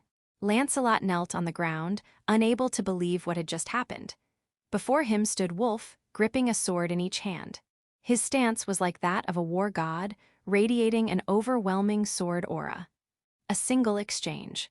That was all it took for Lancelot, one of the Empire's elite knights, to be completely incapacitated by a single devastating strike. One of the Empire's 12 sacred magic swords, the Lightren sword, was shattered so easily. Lancelot's magic sword lay split in two on the ground. This sword was an artificial magic weapon, the pinnacle of the Empire's technological prowess. Yet even that had been effortlessly cleaved apart by Wulf's utterly ordinary blades. The difference in their strength was undeniable. Lord Wulf, you are monstrously strong. To think you wielded dual blades. I see now, you were holding back during the tournament. My swords exist solely for my lady's sake. They are not for show, nor for boasting. In truth, I have no self or pride left to flaunt. Those things, I cast them away when the Empire took everything from me. Lancelot flinched slightly at the venom in Wulf's words. You bear a grudge against the Empire. Yeah, you bastards slaughtered my homeland and clan. What? If I may ask, what was your clan's name? The Garrow tribe. Hearing that name, Lancelot's expression darkened instantly. Ah, I see, so you are a survivor of that tragedy. This time, it was Wulf's turn to be shocked. He never expected Lancelot to recognize the name. Lancelot, don't tell me you were there that day. No, forgive me, but I was not yet a knight at the time. However, I have heard the rumors. Our rumors. Indeed. That there was a beastman village destroyed for catching his attention. But it is fortunate that at least you survived. After all, the one who annihilated your clan was His Highness Dulls. Dulls, Wulf engraved that name into his soul. The name of the one who took his family, his sister, his comrades. But who was Dulls? Judging by the title, he was likely one of the princes of the Garlandia Empire. To be targeted by His Highness was truly unfortunate. I apologize for what was done to your clan. As a fellow Imperial, I offer my condolences, forgive me. Why your apology means nothing. Wulf clenched his teeth hard, but Lancelot paid no mind and continued. Ah, let me warn you, do not even think of revenge. If you do, you will die. No, death would be a mercy. The one you serve, your precious master, will also suffer. After all, that man is called the Demon King even within the Empire. Demon King, you say? Indeed. He is not one to be defied. Even Lady Anastasia, no, forgive me, I've said too much. Cutting himself off, Lancelot slowly rose from his knees. His long speech had been a ploy to buy time to recover enough to move. But as he stood on trembling legs, Wulf spoke coldly. Stop struggling, Lancelot. You can't win against me. Just as you pledge loyalty to your master, I too serve Her Highness Anastasia with my life. Thus, I cannot simply let you go and allow harm to befall her. Crack, crack, crack. The next instant, Lancelot's body swelled massively. What emerged was an overwhelming mass of muscle. As if clad in armor of flesh, Lancelot underwent a dramatic transformation. Lord Wulf, behold, this is the Super Knight transformation, a physical enhancement beyond human limits, granted by the Mandala organ engraving. Now Wulf, fall to the ground beneath this technique, permitted only to the Empire's chosen knights. Cough. Eyes bloodshot, blood spurting from his body, vomiting profusely, yet Lancelot stood firm. In that sight, Wulf saw the same resolve he himself carried. Raagh. Wulf barely dodged the flash-like strike from Lancelot's hypermuscular form. Thud! A dull impact shook the earth as Lancelot's fist cratered the ground. But at the same time, Lancelot was not unscathed. His right fist had been torn to shreds. Ho, you dodged that too. Impressive, cough. Just stop, Lancelot. If you keep this up, you'll die. Death in battle is nothing to fear. True terror lies in the defilement of the soul itself. On Lancelot's face was fear. Why would such an expression appear on a fearless knight who fought for his liege? What do you mean by that? Ah, forgive me, that was a slip of the tongue. Pay it no mind. Wiping blood from his mouth, Lancelot's face had already returned to its usual stoicism. Now, Lord Wulf, this ends here. Secret technique, Empire's bone-crushing fist. Lancelot unleashed twin fists capable of shattering boulders. In response, Wulf raised his dual swords high and low. This was the first time in the entire fight that Wolf had taken a proper stance. The air grew taut. An overwhelming sword aura radiated from Wolf's entire body. The next instant, a Godspeed slash was unleashed. Flash, starving Wolf slash. GH. Lancelot couldn't even see Wolf's sword. By the time he realized, he was already slammed into the ground, just like before. But one thing was clear. Wolf had deliberately held back to avoid further injuring Lancelot's body. "Wi spare me." With those final words, Lancelot's consciousness faded into darkness. Confirming Lancelot was fully unconscious, Wolf sheathed his swords and hoisted the fallen knight onto his shoulder. "Why spare you? Simple, because my lady wouldn't want your death. And I'm certain she would heal even an enemy like you." Meanwhile, Nebula and Charlotte's battle was already reaching its conclusion. Ha ha. My, how unfortunate, truly unfortunate. Charlotte, panting heavily, was covered in wounds, her magic weapon already lost. Nebula, supporting the barely standing Charlotte with an arm around her, looked utterly delighted as he licked the blood dripping from Charlotte's body. Irresistible. How scandalous. Ugh. Every time Nebula's tongue flicked out, a chill ran down Charlotte's spine. Charlotte had been raised under the Empire's elite training since childhood. Defeating countless rivals, she became a martial arts prodigy by age 13 and, alongside her brother Lancelot, earned her place as a guardian of the Imperial Princess. Though young, her skill far surpassed that of ordinary knights. Yet now, she had been effortlessly crushed like a child. It wasn't just that she couldn't land a hit, her opponent had defeated her barehanded, without even wielding a weapon. And she knew Nebula had been holding back. To Nebula, subduing her must have been as simple as twisting a baby's arm, the overwhelming gap in strength. Charlotte had experienced it firsthand. Hailed as a genius, having raced through the elite path, she never imagined things would turn out like this. Terrified to her core, Charlotte watched as Nebula, muttering madly, continued licking her blood. "Just what are you?" "Me. I'm merely my lady's maid." "No mere maid could do this. You're inhuman." Charlotte froze mid-sentence. Now that she thought about it, she had heard of them, monsters that drank the blood of the living. Vampires. Undead of S rank, yet possessing self-awareness, unique intellect, and knowledge. She recalled that among the 4 SSS-ranked undead in this world, the 4 calamities, one was a vampire known as the True Ancestor. Even if Nebula wasn't that, could she possibly be? How rude. This calls for punishment. Shall I lick more of your blood? EX. Overwhelmed by terror and despair, Charlotte let out a weak scream before finally losing consciousness. Gently cradling the unconscious Charlotte, Nebula eagerly licked the flowing blood. "Ah, what a waste, what a waste. But fear not, I am a maid. I'll lick it all clean for you. Oh, this isn't blood-sucking, mind you. Merely cleaning up spilled blood, a maid's duty." Once he had licked up most of the blood, Nebula finally regained his composure and looked at Charlotte. Covered in cuts and thoroughly licked, Charlotte was a pitiful sight. "Did I perhaps go a bit too far? I can't just leave a student wounded like this." If I take her to my lady, she'll surely heal her. Then it'll be as if nothing happened, and I'll face no consequences." Hey, what a splendid idea. Yes, this is the only way. Having decided, Nebula hoisted Charlotte onto his back and began walking deeper into the forest. His destination, the cemetery where Eurytia should be. Nebula dono. Lord Wolf, is it? Along the way, he coincidentally ran into Wolf, who was carrying Lancelot over his shoulder. "My, so you met a hindrance as well." Haha, as expected of Nebula dono. To defeat her so easily is impressive. And carrying her, you're taking her to Our Lady for healing. Yes.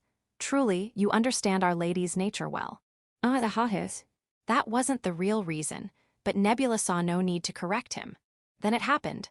Uwuin, uwu, uwan. Nebula and Wolf simultaneously sensed something horrifying. Stopping in their tracks at the sheer dread, they exchanged glances. What was that just now? Something terrifying. Wolf had no memory of such a presence, but Nebula had felt something similar in the past. Back when he was still known as Nebulos, he had encountered a terrifying incarnation of malice, the entity known as Dark Yuri. The aura it emitted then was similar to what he felt now, but this presence might be even worse, perhaps even rivaling the Hades, his own master, an SSS-ranked undead. We must hurry, I have a bad feeling. Agreed. If this continues. They spoke in unison. Milady is in danger. Lady Anastasia is in danger. Not noticing the slight difference in their words, the two sprinted deeper into the forest. Chapter 58, Anastasia. Eurytia suddenly began crying right in front of me. Tears streamed endlessly from her large eyes as she clenched her tiny fists, crying like a child. That utterly childish, pure, and genuinely sorrowful sight of her crying somehow made my chest tighten painfully. What is this pain I'm feeling? At the same time, a question about my own actions rose in my heart. The one who drove Yuri, who cries so purely and innocently, into this state is undoubtedly me. What am I even doing? What did I even want to accomplish? I, Anastasia, was born as the third princess of the Garlandia Empire. Thanks to my black hair, the mark of the imperial family, and the refined features inherited from my parents, I was blessed with many things from birth. Though my mother was a concubine and not the official wife, as the emperor's third daughter, I still held a certain status. But that didn't guarantee my future happiness. After all, the empire is a world where common sense doesn't apply. The Garlandia Empire is, in one word, a meritocracy. If you have ability, even a commoner can rise high. Conversely, even the emperor's child, if they lack talent, will be branded useless and erased. In fact, my half-brother, the second Prince Slade, met a tragic end. The sight of his death is still burned into my eyes. The way even a prince could be killed so easily plunged my heart into the depths of terror. Slade made a mistake. He lost a battle against beastmen in the provinces. Even for a prince, defeat is unforgivable in the empire. That said, the current emperor was relatively lenient, so a single loss wouldn't have cost him his life. What changed things was my eldest brother, Crown Prince Dulles Ne'Sama. Dulles Ne'Sama executed Slade without hesitation. The empire has no need for the weak. Slade die. We siblings were forced to watch as Slade was torn apart alive under Dulles Ne'Sama's orders.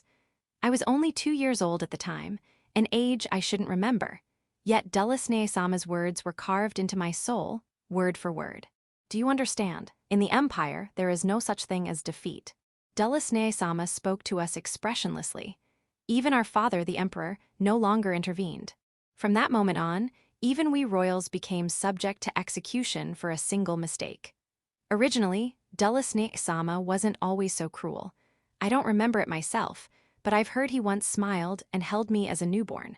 But at some point, Dulles Ne'Sama became a completely different person. After undergoing a special ritual reserved for crown princes, the summoning ceremony, Dulles Ne'Sama became unspeakably ruthless. I don't know what the summoning ceremony entails. After all, I have no right to inherit the throne. But it's said to be a ritual performed by the empire's founder to gain power to rule the world, passed down through generations of imperial successors. After completing the ritual, Dulles Ne'Sama changed, and now he is known as the Tyrant Demon King. Ne'Sama was utterly merciless. He raided beastmen villages, enslaving them for soldiers or profit. Under his absolute meritocracy, the powerless lost not just their lives but their possessions. Executions and assassinations ran rampant. The Garlandia Empire became a nation where might equaled justice. It's also true that Dulles Ne'Sama actions elevated the empire to its strongest state in history. Before coming to the academy, Dulles Ne'Sama gave me orders. Anastasia, you understand your mission, don't you? Your duty is to manipulate the kingdom from the shadows. To do that, you must thoroughly control Julius. Why yes, Dulles Ne'Sama. Good girl, Anastasia, then I shall bestow this upon you. The black pearl pendant he gave me still hangs around my neck. I want to remove it, but the fear that Dulles Ne'Sama might be watching stops me, so I aim to become the best at this academy. To rise to the top, and after marrying Julius, lay the groundwork to control this kingdom from behind the scenes. In truth, I had always been the best. That didn't change at the academy. My only rival was the first princess, Carolina, but I successfully brought her into my fold through a sisterhood pact. Nothing stood in my way to dominance at the academy. I would be the center of attention, reigning as a special existence, or so it should have been. But, Eurytia Albert, just who are you? Why are you more beloved than me? Why is everyone obsessed with Yuri? I carry a life-or-death mission given by Necromancer, because I am royalty. Meanwhile, Yuri is just a low-ranking noble, albeit the child of a hero. She lives as she pleases, yet she commands absolute popularity and trust beyond what I could ever achieve. Why? Why is it always Yuri? Prince Julius is the same. Consort Anna Mary is the same. Pina, Nadia, Cameron, all of them. Everyone is obsessed with Yuri. I thought Prince Julius's heart would be easily swayed by my beauty, yet his heart always belonged to Yuri. If he took her as a concubine, I would have accepted it, but Yuri refused even that. That girl is impossibly free. While I, though privileged, am a caged bird, but Yuri has wings unbound by anything. Yuri possesses what I could never have. I want it. I want it so badly. Why does Yuri have what I couldn't obtain? I can't accept this. I can't endure it. Am I inferior to Yuri in every way? Will I lose to Yuri? Then, what is my purpose? Will I be killed by my brother? Thump it. My heart aches deeply. I want to take everything from Yuri. Why? Before me, Yuri wails loudly. Snot runs down her face. How utterly ugly she looks. Why was I so desperate to crush such a pitiful, wretched creature? All she can do is cry. A pathetic existence. And yet, what is this? This emotion rising in my heart. Yuri cries like a child, purely expressing her emotions. There's no calculation, no schemes, just freely as her heart moves. That's right. The truth is I was envious of Eurycia Albert. Admitting it makes it so simple. Some part of me already knew. Yuri living freely. Yuri genuinely loved by everyone. Yuri who effortlessly captured even the prince's true feelings. I envied her from the bottom of my heart. Yuri had everything I lacked. I envied her deeply, bitterly. People call me the finest princess, but I never wanted that. What I wanted was Yuri. Yuri's smile flashes through my mind. She rarely smiles, but when she does, how lovely it is. Was my approach to her really just calculation? True, being near her naturally drew attention. But what did I truly feel in those moments? Did I invite her to solve the 7 wonders just to trap her? No, what I wanted wasn't that. What I truly wanted was, I wanted to be friends with Yuri. Wrong. The true nature of your feelings is envy. Envy, this feeling is envy. A voice suddenly echoed in my heart, and without questioning it, I found myself responding. Yes, you envy Eurycia Albert from the depths of your soul. I see. The truth of this feeling was envy. Guided by this unknown voice, I found the real answer I sought, so I was jealous of Yuri. Eurycia Albert took everything that should have been yours: respect, love, success, all of it. Yes. If not for Yuri, Julius's heart, the consort's trust, Pina and Nadia's admiration, Cameron's magic, all of it would have been mine. If only Yuri weren't here. Hate her, envy her. You can claim everything. That's why I hated Yuri. Without her, everything she gained would have been mine. I trapped Yuri, who never needed to be trapped. Kill her, devour her. Then, all of Eurycia Albert will be yours. But how could I ever kill Yuri? Surrender to envy, Anastasia, and all will be yours. The voice resonates deep within. Its oppressive tone, as if Necromancer himself commanded me, leaves me no escape. I understand. At last, I decided to obey. Kukuku good, you have finally committed a great sin. Its name is envy. The great sin of envy. Have I committed a grave sin? With this, the vessel for the Demon King is ready. You shall become a demon's medium, the Demon King who will shake the world. A demon's medium. Me, a Demon King. I've heard of those who surrender to demons and become enemies of the world.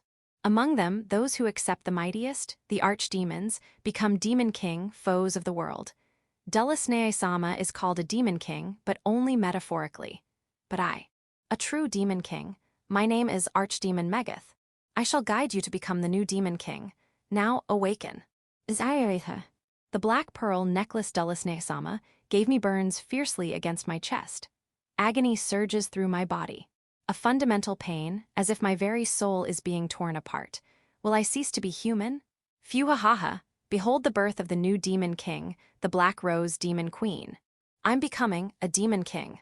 No, this isn't what I wanted. Help me. Someone help. In my fading consciousness, my vision catches Yuri's hair, inexplicably turning black.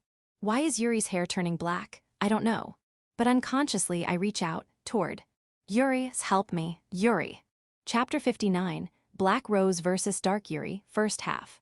We're not friends. The moment Anastasia said that, my vision went completely dark. Because I was the only one who thought we were friends. In the end, nothing has changed from my past life. After all, I am just a pitiful loner who can't be friends with anyone.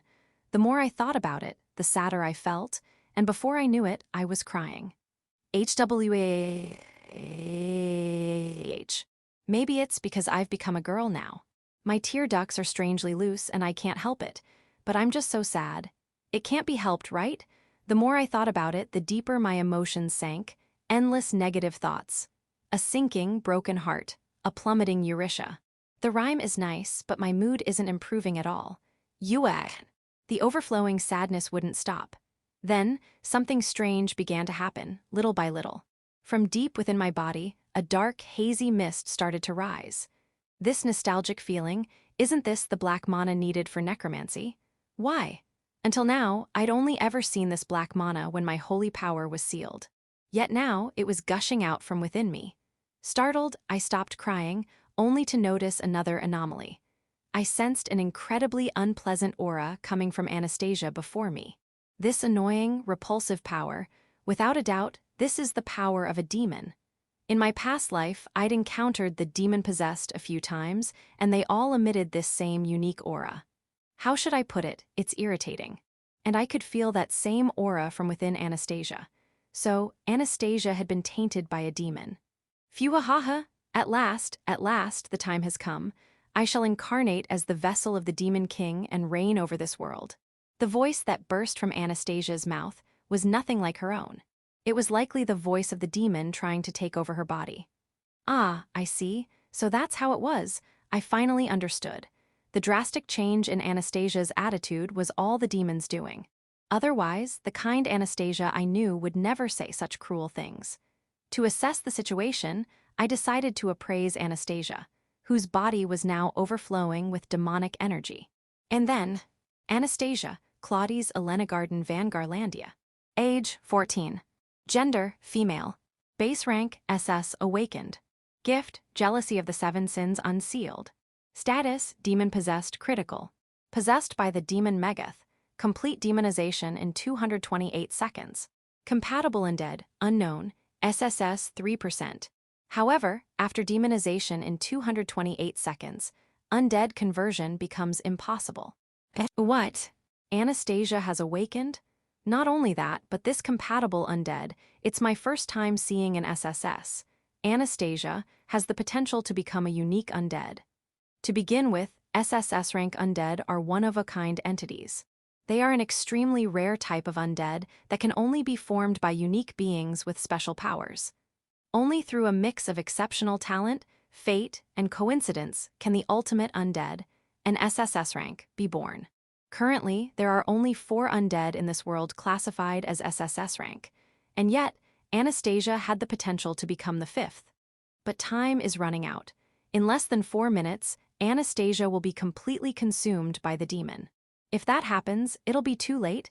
Anastasia's soul will be completely erased. Even now, the corruption is severe, meaning Anastasia likely has almost no sense of self left. Ah, how could this be? Anastasia, my first friend. And then, it happened. An unbelievable miracle occurred. Anastasia, who should have lost almost all consciousness, opened her mouth. The words that escaped were, "Help me, Yuri." Ah, how could this be? Anastasia, who had been taken over by a demon and was suffering in agony, was calling out to me for help. Under normal circumstances, she should have lost consciousness long ago, yet she still thought of me, so Anastasia really was my friend after all. Otherwise, she wouldn't have called for my help. I understand. I'll definitely save my friend, with everything I have. That said, what I can't forgive is the filthy worm trying to take over Anastasia. Demon Megath, was it? How dare you do something this horrible to my precious friend? I'll never forgive you, my sworn enemy. I'll make you regret the day you were born. No, the day I, Eurytia, was born. Yuwuin. With overwhelming fury, an unbelievable power surged from my entire body. The black mana used for necromancy. But right now, I don't even have the holy sealing magical tool. So why no, that doesn't matter. I can't forgive this demon, I absolutely won't allow it. Get out of my friend. What are you, some first sacrifice for me, the Black Rose Demon Queen? You dare oppose me, a mere demon. You garbage worm. Yuuwin, uwu uwan. An unprecedented amount of mana erupted from my body. The force was so intense that Anastasia, no, the demon Megath's body staggered. What is this accursed mana of yours? Shut up, be silent, you worm, get away from my friend. Don't you dare defile Anna any further. Yuuwin, responding to my emotions, 9 black voids appeared behind me. Peeking out from within were my beloved Helter Skelter. Ah, over there is the SS rank Dragonbone skeleton. And here, the Backbeard I just acquired the other day. And over there, a skeleton? Ah, that's my bones from my past life. So why are you covering yourself? You're just bones, aren't you? What's happening? Every time my rage swells from deep within, the dark mana grows stronger.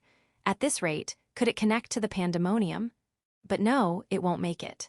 Even if it does, time is running out.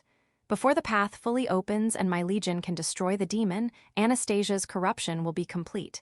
It'll be too late. If her soul is erased, there'll be nothing I can do. Phew ha ha ha. You surprised me, but it seems this is as far as you go. Do you really think a mere human can do anything against one already tainted by a demon? This is infuriating beyond belief. Isn't there any way to get rid of this garbage worm? If only I had some kind of purifying power. Purifying power. Now that I think about it, there is something. My left hand holds the power to repel demons. Chapter 60, Black Rose vs. Dark Yuri, second half. Anastasia has been corrupted by a demon. The time left is only a little. The way to save her is to drive the demon out of her corrupted soul, in other words, to perform exorcism. And by chance, I possess the gift to do just that. To be precise, it's called Purifying Left Hand, so the name is a bit different, but well, it should work out somehow. No harm in trying. For now, I'll try punching the demon Megath with my left hand. Surprise Yuri punch. Gah. Ah, that's no good. Right now, I'm in Dark Yuri mode. This means my purifying left hand won't work. It's just a regular physical attack. Can I at least do something about just my left arm? Suppressing my anger, I try to somehow regain my holy power. Deep breaths, relax, relax. What the hell are you doing? Wasn't this body's owner someone important to you? And yet you ambush her with a punch. That's worse than what even a demon would do. So noisy. Plus, if you keep squirming around, my aim's gonna be off. For now, I'll try binding your movements with punishing left eye. Ah, it worked. Seems like as long as she hasn't fully turned into a demon, my gift can still take effect. And my body won't move. And why is the left side of your body turning white? What is that power? Oh, looks like it's working. I can feel the holy power returning to my body. Though I don't know how to control the strength, so not just my left hand, but my entire left side has turned back to its original white color. Oh dear. Half white, half black, it's kind of surreal, but I'll just have to accept it for now. That's a problem for future me. Now then, let's finish this properly. Winding up my arm. I can't believe it. What the hell is that left hand of yours? It's almost like a god's. The power doubles with each rotation, you know. What? Ah, just kidding. Why you? Lying is worse than even a. Shut up, take this Yuri punch. Cracked. GWA. The purifying left hand landed cleanly, and the demon Megath let out a stupid scream as it was partially forced out of Anastasia's body. Oh, looks like it worked. But one hit wasn't enough to fully expel it, so I'll need to land a few more. Normally, I'm not good at close combat, but I can't afford to be picky right now. Sometimes you have to bend your principles and push yourself for someone else's sake. So, with that in mind, Yuri punch, Yuri chop, Yuri elbow, Yuri flick. Stop it. Oh, surprisingly, the flick worked pretty well. My purifying left hand was incredibly effective, and finally, the demon possessing Anastasia was completely forced out. The form Megath took was like a black bat. At this point, calling it trash would be more fitting than a pest. I am possible, a demon that successfully possessed someone being forced out. That's unheard of. I've certainly never heard of it either. But what's done is done. Now that the demon has been successfully separated, it's time for the final step. I snap my fingers, still in dark Yuri mode. It's time to reveal the little surprise I had prepared to shock Anastasia. Come on out, you all. Responding to my signal, the dungeon entrance begins to glow. Truth is, I had hidden something inside the dungeon, and that something was Kaya. Emerging from the dungeon were 7 ghost-type undead emitting a faint yellow light, and all of them were female. What are these things? Fufu, they are the last of the 7 wonders, the 7 holy maidens. Kaya. This was my secret trump card. I had captured the 7 holy maidens in advance.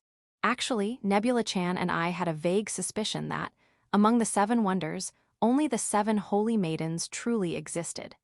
After thoroughly investigating the school at night, we confirmed their existence and eventually succeeded in capturing them. Hey, it's been a while since I got my hands on a natural-born undead. They're so lively and fresh. That said, I couldn't do anything with them immediately, so I hid them in the dungeon for safekeeping.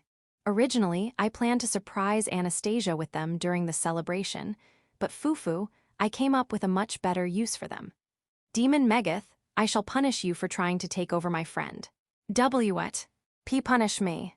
You shall join the 7 holy maidens. The special undead 7 holy maidens are a variant of the B rank undead group known as the 7 lost souls, with a rarity of A rank. Of course, that alone makes them quite high tier, but they also possess an incredibly powerful unique ability. That ability is taking along. They can capture the souls of their prey and add them to their group. And now, does that include demons? Fufu, how fascinating. Let's test it right away. Ladies, do your thing. Kaya. What are these things? The demon Megath, now surrounded by the 7 holy maidens. The maidens join hands and begin circling around Megath. What a surreal sight. No, stop, Ujiaa. Before long, was it completely captured. One of the maidens ascends to the heavens, and in her place, Megath joins the group. The moment it enters the lineup, all expression drains from Megath face, and it takes on a humanoid form, walking alongside the other 6. And thus, the new 7 holy maidens are complete. Wow, that was really interesting. I wasn't sure how it'd turn out, but apparently demons can indeed join an undead group. That's a new discovery. What's more, with Megath added, the undead rank of the 7 holy maidens has risen to S rank. Fufu, what an intriguing result. Through trial and error, new possibilities emerge. This is the true thrill of necromancy. Ah, that's a relief. With the trash successfully disposed of and a new natural-born undead acquired, I felt satisfied, and all the venom drained from me, returning me to my original white form. It seems that intense emotions trigger my shift into dark Yuri mode. Given that I rarely got worked up in my past life, this was a complete blind spot. Alongside the holy suppressing potion Nebula-chan is testing, I'll need to investigate this further. But that can wait until everything settles down. First, Anastasia. Though she had been eroded and nearly taken over by the demon, Anastasia now lies quietly asleep. Fortunately, healing magic took care of all her injuries, including the ones from my punches and flicks. And thankfully, there's no damage to her soul. Fufu, I'm glad. With a gentle expression, I cradle the unconscious Anastasia, letting out a sigh of relief as I finally relax. Section, Audiobook by Masquerade at Masquerade Audiobooks. Chapter 61, Best Friend. I was in the depths of darkness. As if trapped in a murky space, the only thing passing through my heart was regret. Ah, how foolish I was. How wretched I was. Driven mad by shallow jealousy, I gave the demon an opening to exploit, and in the end, even my soul was devoured. Not only that, but I dragged someone precious into it. Eurisha Albert. Because of my foolish emotions, I hurt someone irreplaceable. Sin. Yes, this is a sin. Because of the crime of betraying my irreplaceable friend, my soul will forever be stolen by the demon. No matter how much I regret it now, it's already too late. I've done something unforgivable, but if time could be rewound, I would apologize to Yuri. Izana. The voice calling my name pulled my consciousness, which had been sinking into the abyss of darkness, back into the world of light in an instant. When I opened my eyes, before me was a beautiful girl with a smile as gentle as an angel's. Is this heaven? No, it can't be. There's no way I could mistake her. Yes, she is. Yuri. Ah, good, you're awake. This isn't a dream, right? But if I were devoured by a demon, I shouldn't be able to dream at all. After all, my soul should have been completely erased. From countless legends, I know this. Once someone is possessed by a demon, they can never return to being human. But if this isn't a dream, then what in the world is this scene unfolding before my eyes? Your Highness. Anastasia-sama. As if to dispel my doubts, two familiar voices reached my ears. At the edge of my vision, I saw the siblings Lancelot and Charlotte. Behind them were Yuri's attendants, Wolf and Nebula. If I recall, I had asked them to stall for time, but what exactly happened? My deepest apologies, Your Highness. Not only did I fail to protect you, but I even allowed you to be put in danger. This lowly one shall commit seppuku to atone. Nick-san, even if you do that, that person will just heal you again. That person, who exactly is, but my question was quickly answered. After all, the siblings Lancelot and Charlotte were looking at none other than Yuri herself. Your Highness, we were saved by Yurisha-sama. Yes, Yurisha-sama not only rescued us after our defeat, but also saved Anastasia-sama's very soul from the demon's grasp. My very soul saved. Such an unrealistic thing, could it really happen? I've never heard of such a thing. They say those possessed by demons can never escape. But Yurisha-sama accomplished it. She is the true Saintess. I am no Saintess. Yuri smiled as she denied Lancelot's words. But she only denied the part about being a Saintess. Does that mean it's really? Not only that, but Yurisha-sama even healed the mandala array engraved on Nick-san's organs. The mandala array. Haha, indeed. Though I lost my power after the mandala array was removed, I've had enough of such dark arts. No matter how much power I gain, I now know there are heights I cannot reach. Lancelot gave a bitter smile and glanced at Wolf behind him. From his expression, it seemed Lancelot had lost to Wolf. But now, there wasn't a single wound on Lancelot's body. Not only that, but even the mandala array engraved on him by the Empire had been healed. Mandala organ engraving is a forbidden art, a secret technique where the array is carved into one's internal organs, something only a select few can perform. To heal such a thing, what does it mean? Could it be that Yuri possesses an incredible healing power? I don't know, there are too many things I don't understand, but one thing is certain. The fact that we were saved by Yuri. It seems we were completely defeated. I don't even know if defeated is the right word. Though it's better than having my soul devoured by a demon, what I've done is an undeniable fact. Fortunately, all my petty schemes failed, leaving me in this pitiful state. But strangely, my heart feels clear and refreshed. The odd sensation that had been weighing on me has completely vanished, even though I lost to Yuri so utterly. No, the truth is, losing doesn't matter. Only one undeniable fact remains. I tried to betray Yuri. That is an indisputable truth. I betrayed Yuri. This sin will never disappear. I don't expect to be forgiven. But at the very least, I want to apologize to Yuri sincerely. Yuri, eyes. It's all right, Anna. But Yuri, with a smile like that of a merciful goddess, gently stroked my head. Only now did I realize I was resting my head on Yuri's lap. But I tried to betray you. That doesn't matter, because we're friends, right? Friends. Even after all this, Yuri still calls me that. This foolish, jealousy-driven me, who tried to hurt someone precious and nearly had my soul consumed by a demon, even so, she still calls me her friend. Yuri, I was so foolish. Ooh. I don't mind. Because we're friends. I tried to betray you, goo. It's fine. Helping a friend in need is only natural, isn't it? But.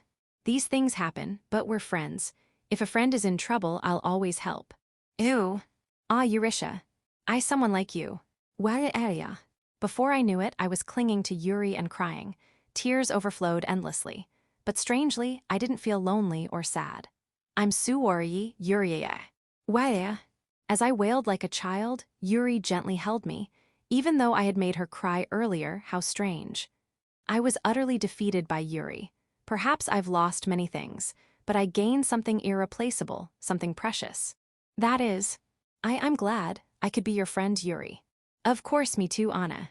A very precious friend, Yurisha Albert. I've finally obtained what I truly wanted. Hey, Yuri, I have a favor to ask. Yes, what is it? Will you be my best friend? At those words, Yuri's eyes sparkled like gemstones. More beautiful than any jewel I've ever seen, irreplaceable. That's a wonderful idea, of course, Anna. And so, I, Anastasia Claudius Elenagarden van Garlandia, after coming to St. Antimarage Academy, obtained a treasure more valuable than anything else. A girl as a friend, and my very first best friend, hehe. Huh, did I just hear something from Yuri's mouth? Yuri, did you say something? No, I didn't say anything. Really? Then it must be nothing. How strange. Maybe I imagined it. Phew, that was close. Huh, I definitely heard something this time. Extra 1, Anastasia. Come to think of it, when I was about to be taken over by the demon, I thought I saw Yuri turn black. Eurisha. Gulp, that must have been your imagination, right? Anastasia, my imagination, huh? Oh well. Ah, that reminds me, Yuri, what were you planning to show me at the celebration? Eurisha, actually about that. Nebula. Milady, I need to talk to you for a second. You can't show Anastasia the 7 lost souls who absorbed a demon. It's too intense. Extra 2, Nebula. Even Anastasia has completely fallen for the young lady and turned Ultradera as expected. Milady is no ordinary person. Charlotte. Eek, Nebula. Nebula, Charlotte-sama, how are you feeling? Charlotte, eek nuo. Nebula, why are you running? Charlotte-sama, there's nothing between us, right? Charlotte, nuo, I don't want to be licked again. Nebula. Wait, please, if you get hurt, just tell me, okay? Charlotte, nuo, stay away. Extra 3, Lancelot. Wolf Dono, I was utterly defeated. Wolf, no, that's not true. You were strong too, Lancelot Dono. Lancelot. Don't be modest. More importantly, I want to know the secret to your strength. Wolf, love and devotion to Milady, I suppose. Lancelot, what? Then I too shall devote myself to her highness. Charlotte, Nasan, please stop. You're really annoying. Lancelot, Gus slumps. Character introduction, Eurisha Albert. The protagonist of the story. A 14-year-old girl as of now. She is a beautiful girl with striking features, including large eyes, long eyelashes, slightly drooping eyebrows, a well-shaped nose, and rounded lips. Her right eye is blue, while her left eye is green, a so-called heterochromia. Her pure white, silvery hair is a blessing from the goddess, known as the Holy Mother's hair, a sign of being loved by the gods.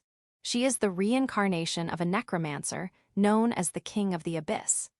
After failing in a secret ritual to become the undead king, she was reincarnated into the womb of Flora, who was nearby at the time. As a result, she has a rather twisted sense of values. Healing magic is a means to increase her own mana. She evaluates people based on their undead compatibility. She believes handsome men should die. Casting grand magic gives her ecstasy. She is a rather destructive character. However, everything she does somehow ends up benefiting the world and people around her, and those who admire her never stop doing so. As a result, she is called names like the Light of Undecide, the Angel of Reunion, and the Saintess of Healing. In addition to the gifts listed below, she possesses many cheat-like abilities, such as the intricate human body blueprint, Tree of Life, and an innate ability to easily find gates and dungeons. In terms of healing, she is capable of using high-level healing magic, including long-distance and area healing. However, she seems to have no combat abilities whatsoever. 5 gifts. Apraisa, a magical eye in her right eye that allows her to see detailed information about others. However, Eurisha only uses it to check undead compatibility. What a waste. Healing right hand, a right hand with healing properties. Lip of Blessing, a gift that enhances the effects of magic. Purifying left hand, a gift that dispels curses and reflects them. It also has the effect of sending undead to the afterlife. Punishing left eye, a gift that curses the target. It is extremely malicious. King of the Abyss Frankel Lichtenbauer, a 38-year-old man at the time of his death, tall and thin, gloomy and socially awkward. He is Eurisha's past life, a highly renowned necromancer who was killed by Cain and Flora. He wielded numerous forbidden curses and dark arts, and was feared by the world for his special skills like Dead Eye and Tree of Life, as well as his army of undead called the Helter Skelter. He was also famous in the underworld for owning multiple hidden gates and dungeons. Alexei Albert, Eurisha's younger brother, 2 years her junior, nicknamed Alex. After being used as a test subject by his sister for various experiments, he has become a severe siskin. Where did things go wrong? After a certain incident, he awakened to a gift called the Light of the Hero. He is truly a hero in the making, currently training at the Knight Academy. One-armed starving wolf Wolferos Garo, a former gladiator slave, 11 years older than Eurytia, nicknamed Wolf. He is the last survivor of the Garo tribe, a wolf beastman. His tribe was destroyed by the Empire, and he lost his beloved sister, Sanatoria. He sees his sister in Eurytia and has become deeply devoted to her after being healed both physically and mentally by her. He believes his mission is to protect Eurytia, who will one day achieve great things, and he is willing to dedicate his life to this cause. However, he is somewhat disliked by Eurytia and is regularly poisoned by her. He is one of Eurytia's reverse harem members, Julius Seymour von Euphrasia Lichtenbaum, 1 year older than Eurytia. Male, he is the son of the consort Chordata and the second prince of the Lichtenbaum kingdom. He was hidden away due to his face being cursed and disfigured by nebulos. However, because he has the compatibility for an S-rank undead, platinum ectoplasm royal wraith, abbreviated as Purwa, he becomes a target for Eurytia. As a result, Eurytia lifts his curse, and he becomes extremely handsome. Grateful for being saved, he has fallen head over heels for Eurytia, making him a pitiable prince. Though he mustered the courage to propose to her, he was swiftly rejected. Nebula Chan, king of Twilight Nebulos, approximately 10 years older than Eurytia. Male, a pitiable vampire who was cursed by Eurytia and turned into a cross-dressing boy. In reality, he is also a necromancer who, like Frankel, took the Hades as his master. Originally, he planned to throw the royal capital into chaos and kill Cain and Flora, but he was instead defeated by Eurytia and forced to submit. Now, he serves Eurytia as Nebula, her maid, excels in intelligence gathering and interpersonal communication skills. Sword Emperor Knight Cain Albert, a tall, muscular, and handsome man. He is the father of Eurytia and Alexei. Originally a knight, he was granted the title of Sword Baron and became a noble after defeating Frankel. He was originally the illegitimate son of a marquis family, but after becoming independent and working as an adventurer, he became a knight.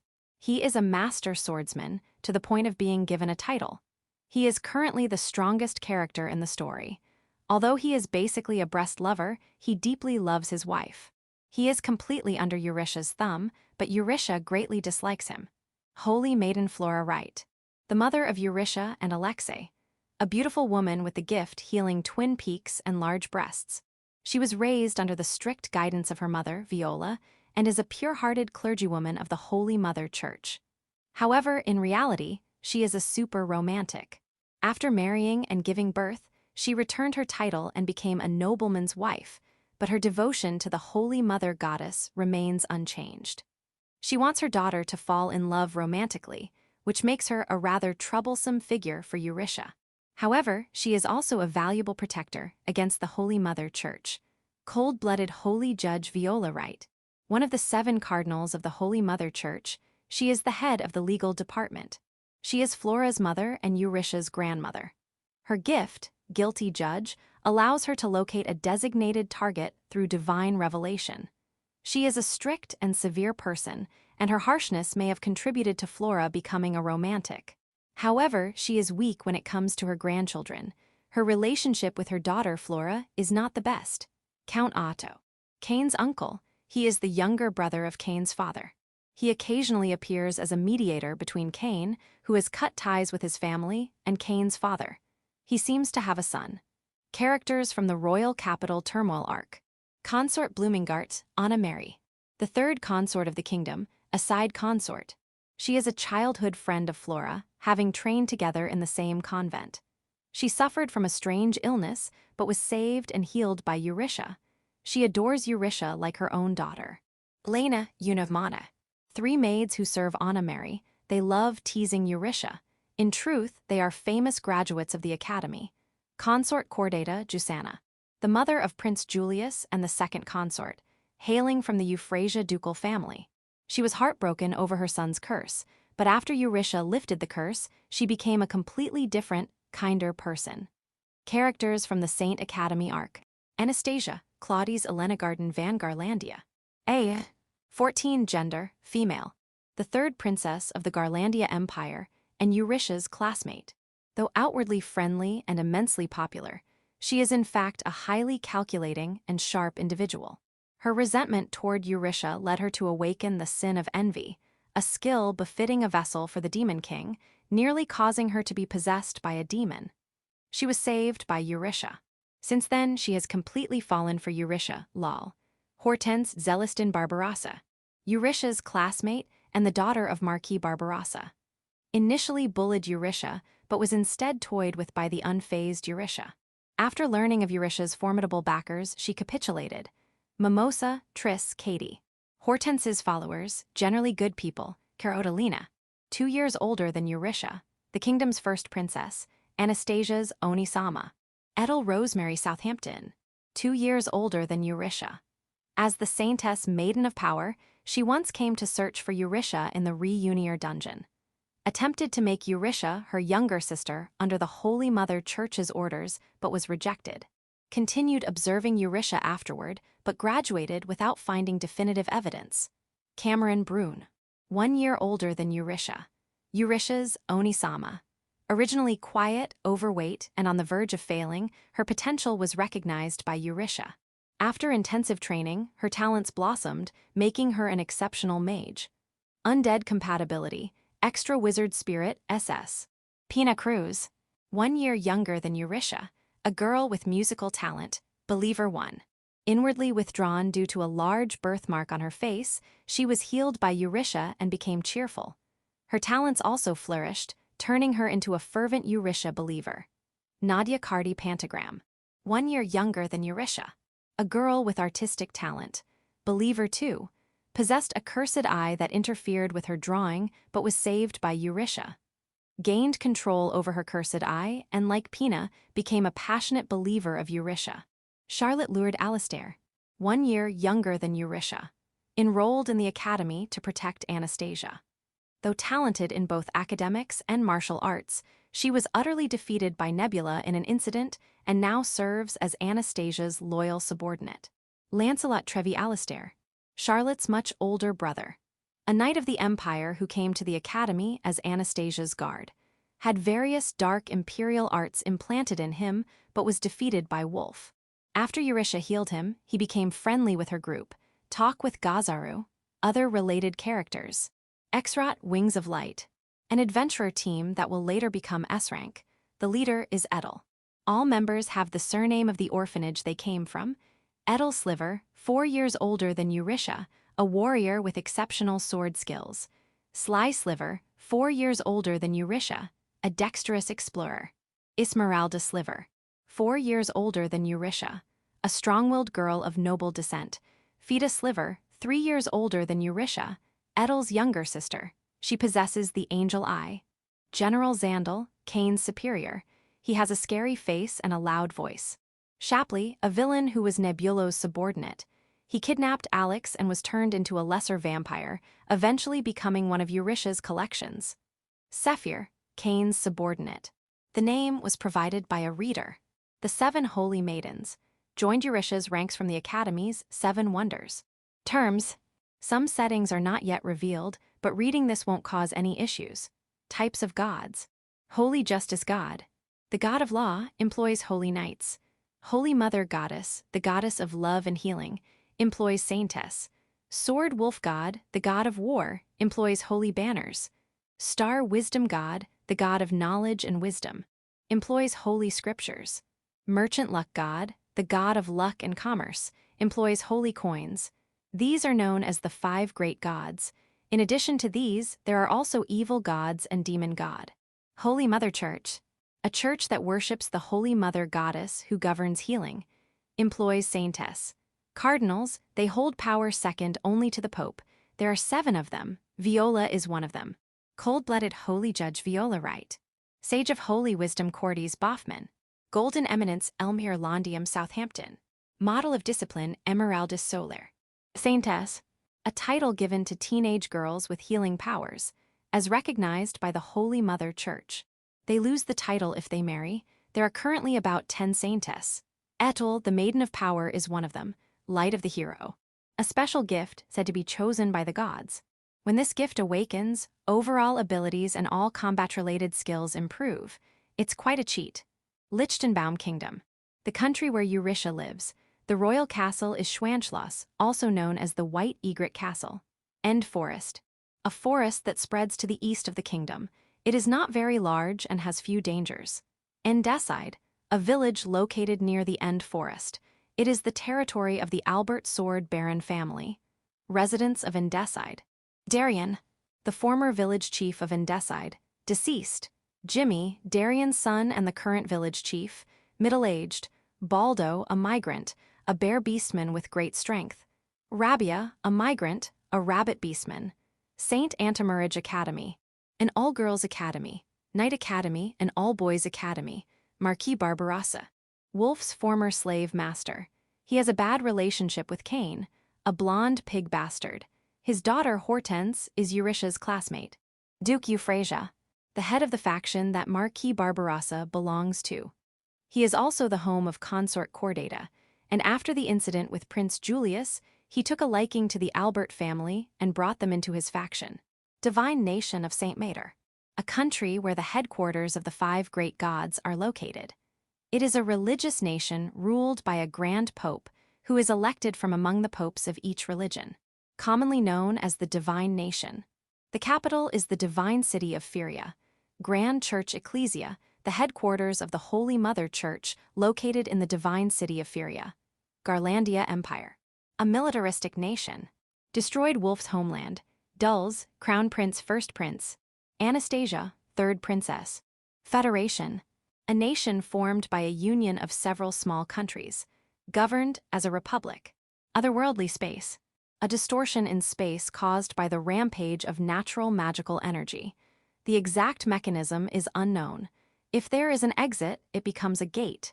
If there is no exit, it becomes a dungeon. Gate.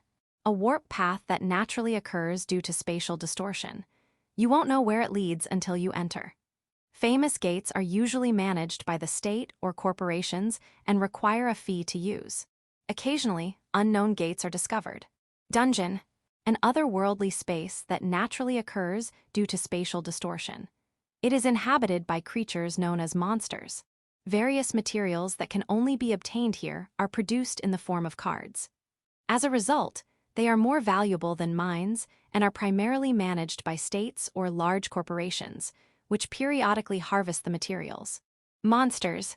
Strange creatures that inhabit the otherworld.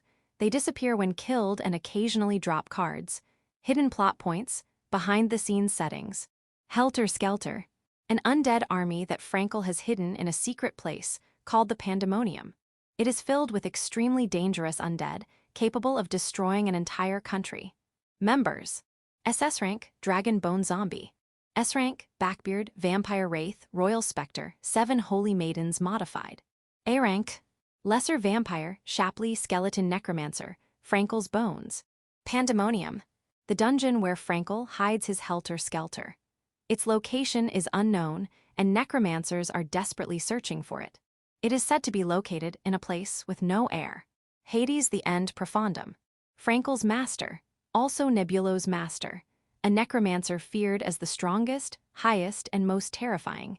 He is also said to be a Nosferatu, one of the 4 highest-ranked, SSS rank, undead confirmed in the story. According to Eurytia, he is just a senile old man.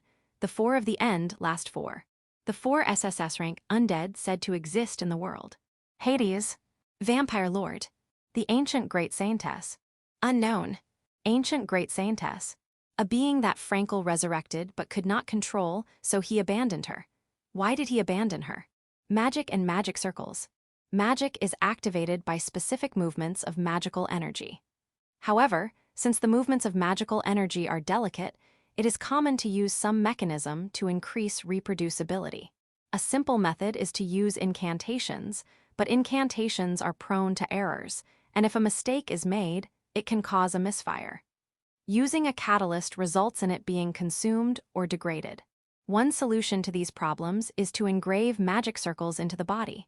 This is called a magic circuit. Magic circuits. Magic circles engraved into the body in the form of tattoos to activate specific spells. Since the tattoos are engraved into the body, they do not degrade due to natural healing, which is why many mages engrave magic circles into their bodies. Using magic circles causes pain, and if engraved into the body, the pain becomes more intense over time. Demon drug, a drug that increases mana at the cost of destroying the body. It is a banned substance. Mandala organ engraving, a high-level magic circle engraved into the organs using magical energy. It increases mana but puts a strain on the organs, so it is banned. Booster, a magical tool that amplifies mana. However, it often has recoil effects on the body, so it is usually banned. End of Volume 1.